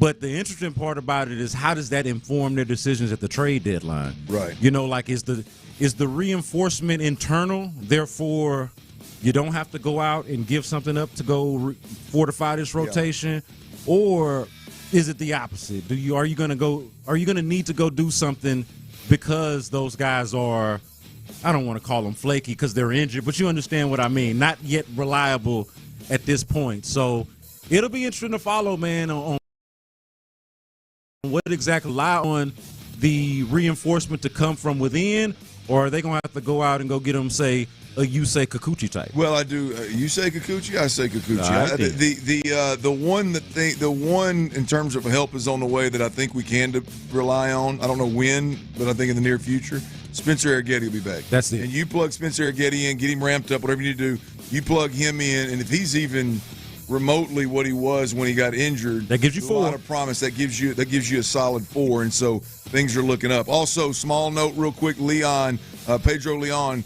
Update real quick. He has returned from a rehab assignment with AAA Sugarland yesterday after re-aggravating his left knee sprain. So there's your little injury update on all the pitchers and Pedro Leon. We'll keep you posted on what's going on. 5 o'clock fire. All right, the Texans OTAs are rocking and rolling, man, and there's a lot of news coming out of a lot of, well, if you're there watching, you got some takeaways, and there is some news coming out. CJ Stroud's shoulder soreness is obviously a thing now. It was just a scheduling issue, and what I thought was maybe a load management issue before I stepped out of town, and the story has changed a little bit with the news breaking here. Here's D'Amico Ryans on CJ Stroud's shoulder soreness. First off, I know everybody's going to ask, first is CJ not throwing again. There's no concerns with CJ. Taking some precaution with him, but he'll be good to go. No concerns on my end there. Really excited the way our guys are working and competing out at practice. When you see a good team, what excites me is you're seeing both sides make plays. Offense, defense, there's a lot of back and forth, guys making plays. So really excited to see where our team are here in our second week of practicing. They're really growing, developing, taking the steps we need to take, and it's fun to watch. For CJ, it'll be, like I said, he has general soreness, and we're just taking extra precaution with him. When he's ready to go, he'll be ready to go. Do you have any work on his shoulder in the offseason? That's it for CJ, guys. On the questions, that's it. What I said, that's it for him. Like, his general soreness, and we're taking extra precaution with him. We're not going to rush him into anything. He'll be fine. When the moment is for him to be ready to go, he'll be ready to go. That's the update on CJ Stroud. There's obviously some level of soreness, and look, I mean, the last question there asked leads us to a different conversation. Specifically asked if there was some kind of procedure done. D'Amico chose to not answer the question and just awkwardly kind of exit the conversation. Which, look, at that point, that part of it I totally get. But the soreness, the load managing. We're not going to rush it. That's all we could ask for, I think, as folks covering the team. Well, I will point out, in my line of work and the question asking business, the seeking answers, seeking the truth business line of questioning, so to speak. When you ask direct answers, okay, and so the headline is did he have a procedure and kind of getting a non-answer, but I think we should also point out the question before that was, will he be ready for training camp, which is a direct question, and the direct answer was not there. It was, we're not going to rush him and he's going to be back when he's ready. Yeah. And to me, that's noteworthy, not just because it's not a direct answer, but also we asked about Christian Harris. I asked about Christian Harris, and we got a direct answer of we expect him to be ready for training camp. Didn't get that for CJ Stroud. So I don't want to read too much into that, but I do want to point it out as noteworthy that we didn't get a yes, we expect him to be ready for training camp, and we didn't get a no, he did not have a procedure. Well, let's circle back to that actual piece of audio and kind of break that thing down, because I do think that's interesting, because I agree wholeheartedly with you on that audio. It's very telling how D'Amico answered that. But a couple other things from Texans OTAs, just a couple of brief takeaways for those that are just tuning in and catching up on camp or on OTAs. Will Anderson is absolutely setting the tone out there, doing his thing and making the most of every single minute that he's on the turf. As you mentioned, no Christian Harris, I think, is noteworthy. And then just a little bit on the rookie front, Ariante Ursery, the left tackle that they drafted early in this draft, and then Jalen Noel, one of the receivers that they drafted out of Iowa State. I think both of those guys really have jumped off the screen. I look off the field. I think Ariante Ursery getting run at left tackle. They appear to be prepping him as a swing guy. He's got some run at right tackle, I believe. be hold zone. And then Jalen Noel, I mean, he's jumped off the field multiple times in this setting where they're not in pads, they're just learning, they're running routes, they're playing pass scale kind of thing. He's jumped off the field. It seems very clear, and we can even base this off of the last 2 years and the way that rookies have contributed to the team overall. They are going to give this guy, Ariante Ursery, a chance to play if he's ready. Yep. Like, if he's ready, he's going to be out there. I don't think they're going to have any hesitation about that. And then to the point of Jalen Noel, this is the time of year where speed just jumps out. Yep. Like, they're not doing too much of anything else. And so speed, which you cannot teach, which you cannot coach, that's just an ability thing. That is always going to stand out at a time like this, and that dude certainly has it. Yeah. All right, that's B. Scott right there. He's in for Ron the Show Hughley. One area where I think the Texans can make a big-time improvement just by filling a void. I'm going to tell you what I'm talking about. We'll cuss and discuss next. Also, by the way, before I get out of there, best bets next, man. Got the Astros first pitch at 5:40. T. Mills got to get these things out to you. So we'll do that in this coming up segment. That's next right here on Sports Radio 610. Oh, King Ding-a-ling in there. A friendly suggestion. Don't disrespect Coach D'Amico on Seth's Watch. Ready?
and guaranteed for life.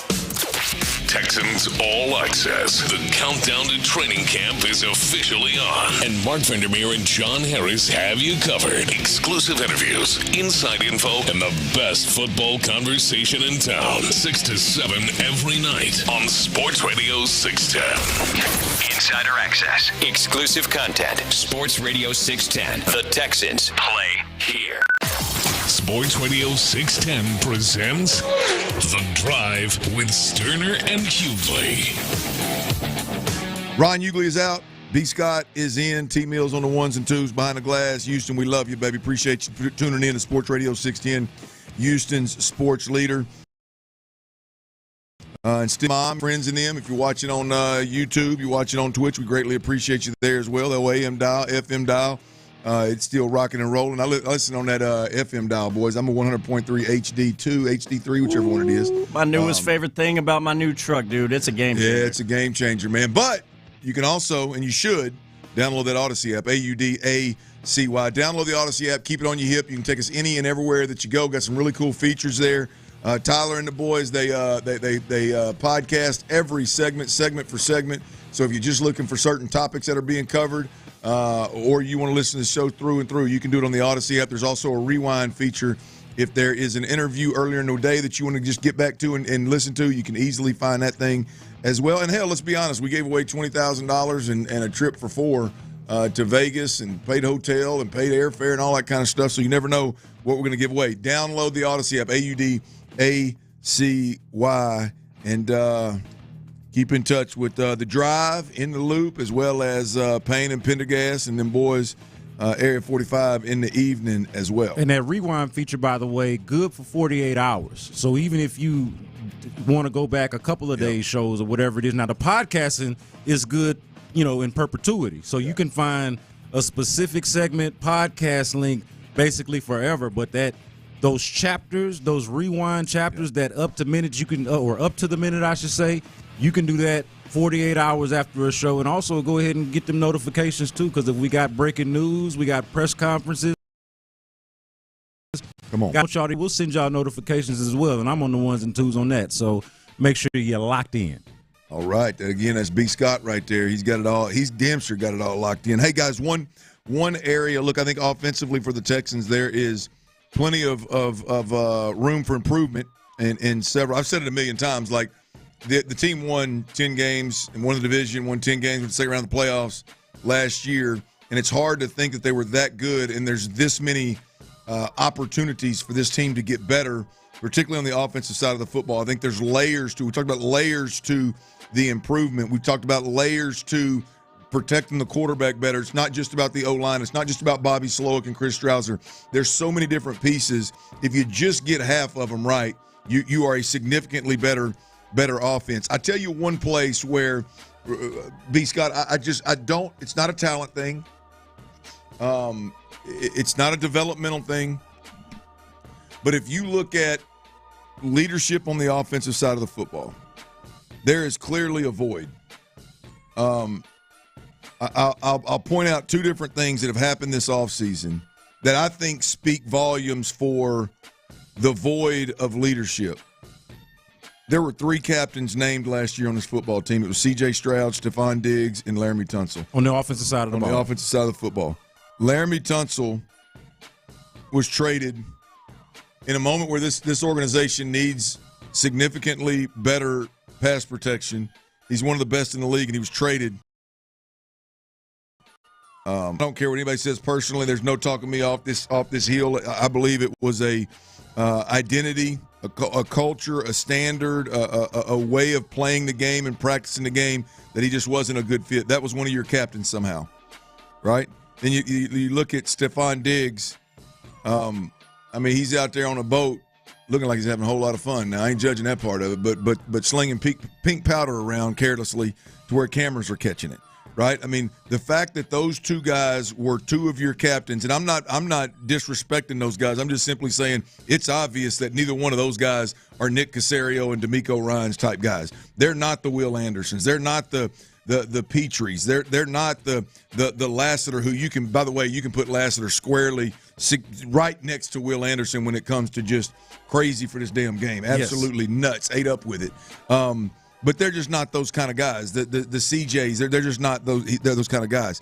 And I say that to say you get those guys out of the picture, and there's an opportunity, really a need, but there's an opportunity for someone to take the bull by the horns and lead this offense. We will see if Nico Collins is that guy. We'll see if C.J. Stroud is that guy. We'll see if Titus Howard, in the absence of Laramie Tunsil, can be that guy. We'll see if any of these youngsters step up. But there is a real opportunity for leaders to step up, and I think that has a chance to change the game on the offensive side of the football, B. Scott, for this football team. I think place, right? Removing the leaders that weren't the right leaders, that had sway, that were swaying, that didn't necessarily sway guys the way that D'Amico wanted them to. Removing them is a win, but if you replace them with bona fide leaders that are setting the temp in the room and setting the standard and expectations and holding guys accountable, they're the first ones in the building, the last ones to leave, they're the hardest workers on the team. You can move mountains with that kind of leadership change, and that opportunity is there on the offensive side of the ball. Well, this is, when we talk about opportunity, I look squarely at C.J. Stroud in terms of the opportunity. 100%. You know, like I think that it's hard to ignore the place that Laramie Tunsil was in when C.J. Stroud got here, or the place that C.J. Stroud was in with Laramie Tunsil already here. Kind of, wide-eyed and bushy-tailed, green, wet behind the ears, wherever you want to describe it, and Laramie Tunsil already being that established, seasoned veteran.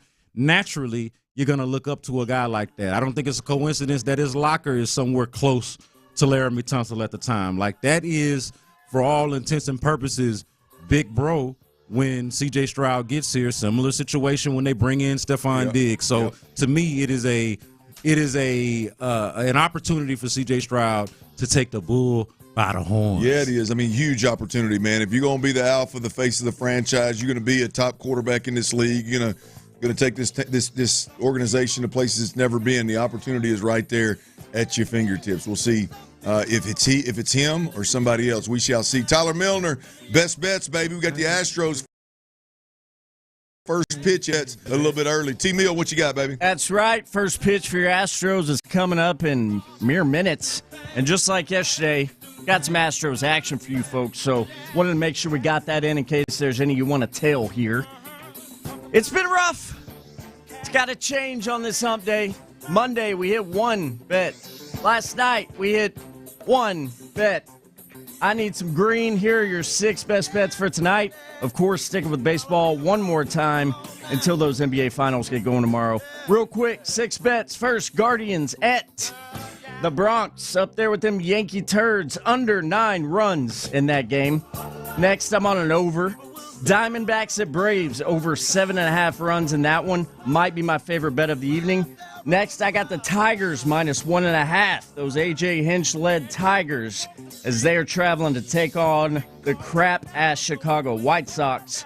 Detroit Tigers minus 1.5. Mariners, I'm on the money line. They are hosting the Orioles this evening. I like the Mariners to win that one. And then 2 Astros bets here for you. Astros money line in this one. I think Gusto has a good night.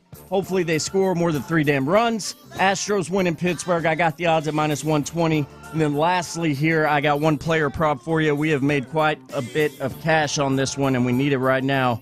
The Stro Goat, Jose Altuve, over 1.5 total bases tonight. That means 1 homer, 1 double, 1 triple, or 2 singles. You get some cash. Those are your 6 best bets. Any of those y'all hate or love?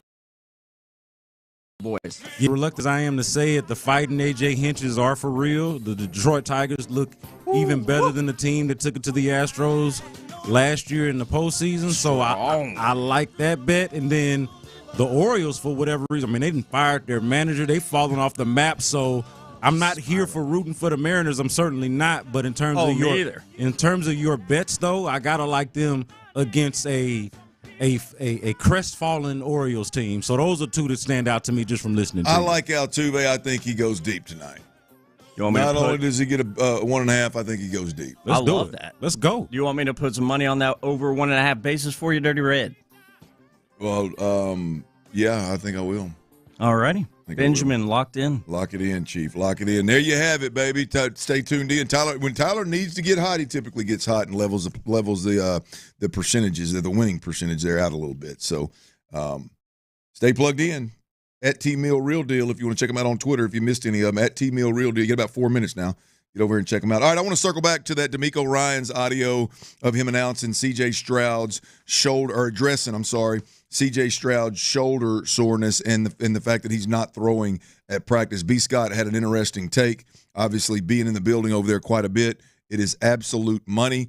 I'll have that audio for you, and we'll custom discuss next right here on Sports Radio 16. Before we do that, though, I got to tell you about Dr. Matoran, man. Look, breathing is one of the most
They open. Busted wide the hell open, ain't it? And we're telling them to bring it back. Tyler is my daddy. Live from the Mokaram Injury Lawyers Studios, Sports Radio 610 presents The Drive with Stoerner and Hughley.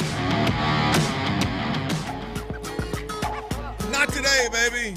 Man, Ron, the show, Hughley's on vacation. I done got 15 headshots. I got 15 headshots. That man can take some selfies. Bro, it don't matter if it's just a night out on the town in a bar, or if he's in another country or what he's doing. He is out there now. He's getting it. Where'd he go? Aruba? Aruba. He's in Aruba. Hey, the first pic we get is the headshot where he's staring off into space. Like he's looking away from the camera. The showman. You know, the picture, it's great. And then all of a sudden, sunglass pic, man. I mean, he is getting it. He is feeling himself now. Feeling himself like the showman always does. But I do not have a singular even idea or close to a thought of a friend, an adult male friend that takes as many selfies that I know Ron does. Oh, no, I was literally about to make the point. I've never gotten so many selfies. You get those too? Oh, yeah. I've never gotten so many selfies from another man as I do Ron Hughley. Where do you? I agree. I guess. I mean, I fall in that category as well because he's the only one I get them from. But what do you think the looking off in the distance and then taking the side shot? Like what? He does love a good smolder. What do you think that's going on there? I mean, what do you think he's looking? I mean, it's thought, like a stern kind of face, like a smolder. It's thought to be like a sexy look. Oh yeah. I mean, obviously, this one we're talking about, I don't find it that way, but that's probably what he's going for. Oh, man, he's feeling himself, man. He's having him a good old time out there in Aruba. Well, that's my part that I'm trying to understand. Like, I'm happy for you, and I want us all to live our best lives. When we get time off and we get an opportunity to go and enjoy our lives outside of this here station, I encourage it. But I don't quite get, and I'm not, I'm not knocking the man, but I don't quite get what it is conveyed here with these kind of borderline sexy photos, risque, like I don't know what's going on here, dog. Yeah, whenever Ron, the show Hughley, is taking these selfies, he looks like he's preparing himself to whisper some sweet nothings in my ear, and I don't really like that. Yeah, it's a bit odd. Trying to figure that out. What do you mean by that, telling sir? you, man. Smolder. I mean, look. At least he sends pictures that he Tyler. I mean, at least he sends pictures. He doesn't forget to. He doesn't to me anymore. He doesn't promise and then he used to. He doesn't fail to deliver. He sends pictures now. Definitely does. We can talk about this more tomorrow, maybe, but I don't think Ron the show Hughley really likes me anymore, guys. Well, what'd you do? That's definitely. I don't know. That's a segment tomorrow. Let's save. Put a pin in that. That's a segment tomorrow. No question. We got to dig a little deeper into that later. We got to. B. Scott, you got to dig a little deeper into this D'Amico Ryans audio. I like the way you did that a little earlier. There's some things that are said, and again, I've said this a million times. Don't listen to. Unfortunately, don't listen to what they say. Watch what they do, or kind of deal.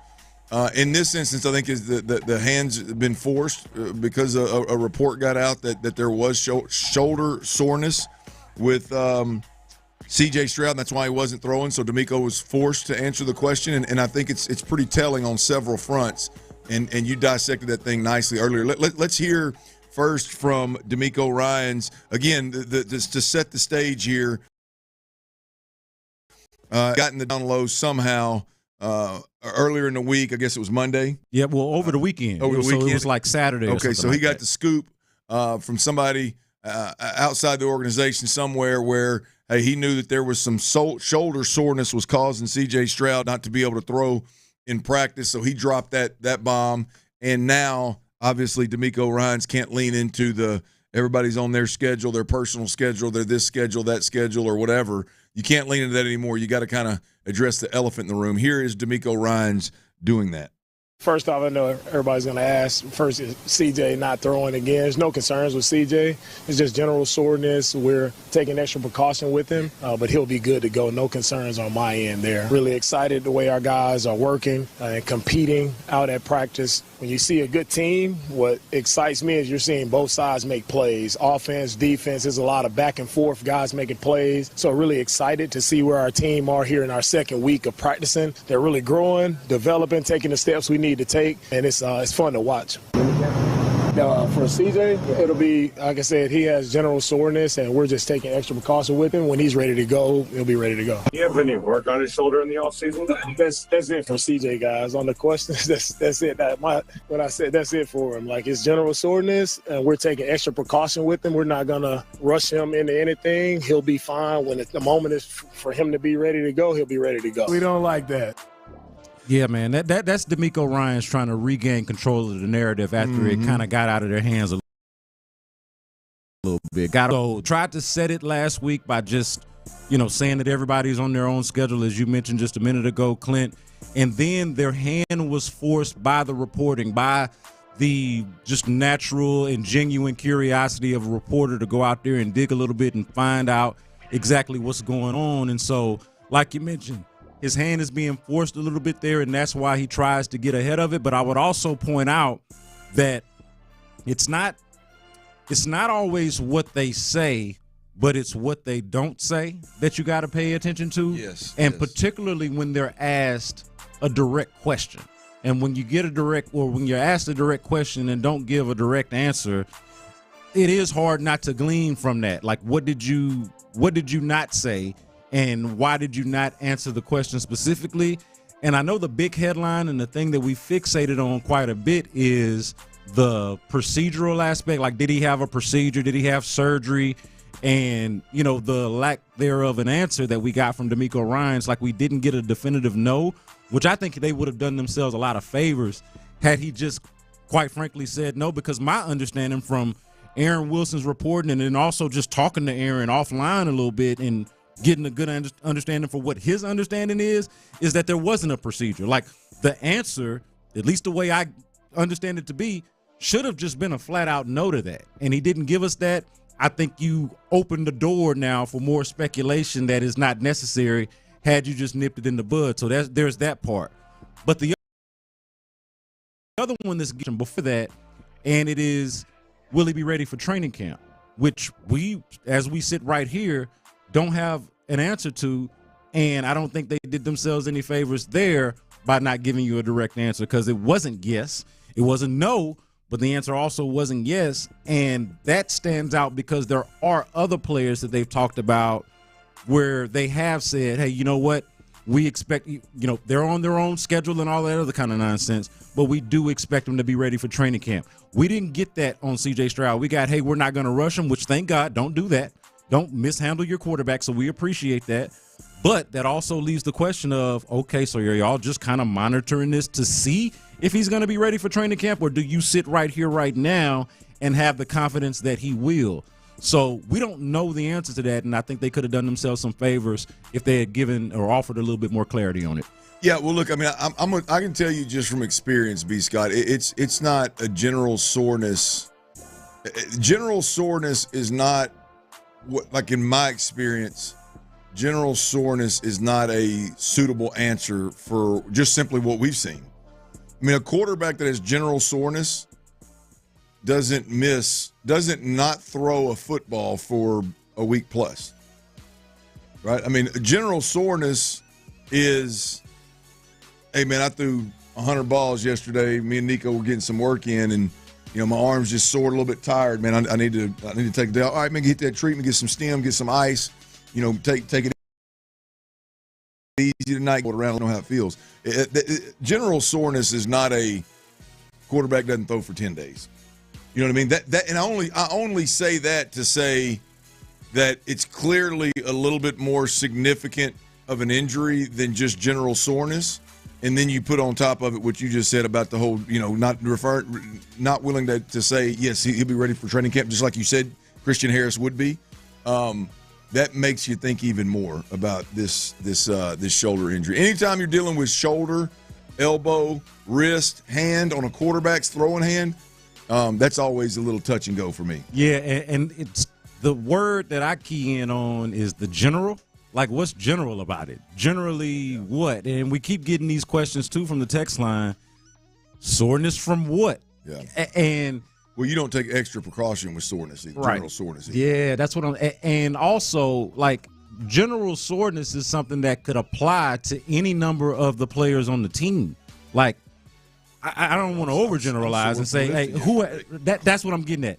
Who ain't, right? Who that does strenuous workouts, who among us isn't generally sore from working hard? They should all be generally sore, so generally speaking, but he doesn't have general soreness. He has a very specific soreness. Now, I don't blame them for not wanting to be too specific about it, but you can't blame us for asking and wondering either. Mm-hmm. Like that is the other side of it. Like general doesn't really speak to it, and it's not a good enough explanation. It's happening here, and I get them not wanting to disclose all of it. But again, like I said, you cannot knock us for wanting to have the answers and want to know a little bit more, considering how important the quarterback is to the overall operation. And maybe if C.J. Stroud is just some middling quarterback, just some jag, some guy out there, maybe we're having a different conversation. Yeah. But he ain't. He's hyper important, and the viability of your season, I think, relies on how healthy this guy is. And so, and of course, the whole offensive line angle of it too. Like, and I keep thinking about this, even if it's not that big of a deal. Well, it's a big deal in terms of how you go about protecting this guy and protecting your investment in year 3. You're trying to take the next step. You're going to pay the guy after the season is over with. All of these things matter. So ain't really nothing general about it. Ooh, you said a lot, but it's all nail on the head, man. Texans All Access is live 6 to 7 p.m. They're up next. Mark Vandermeer and Johnny Harris. You'll hear from new wide receiver in H-Town, baby. That is the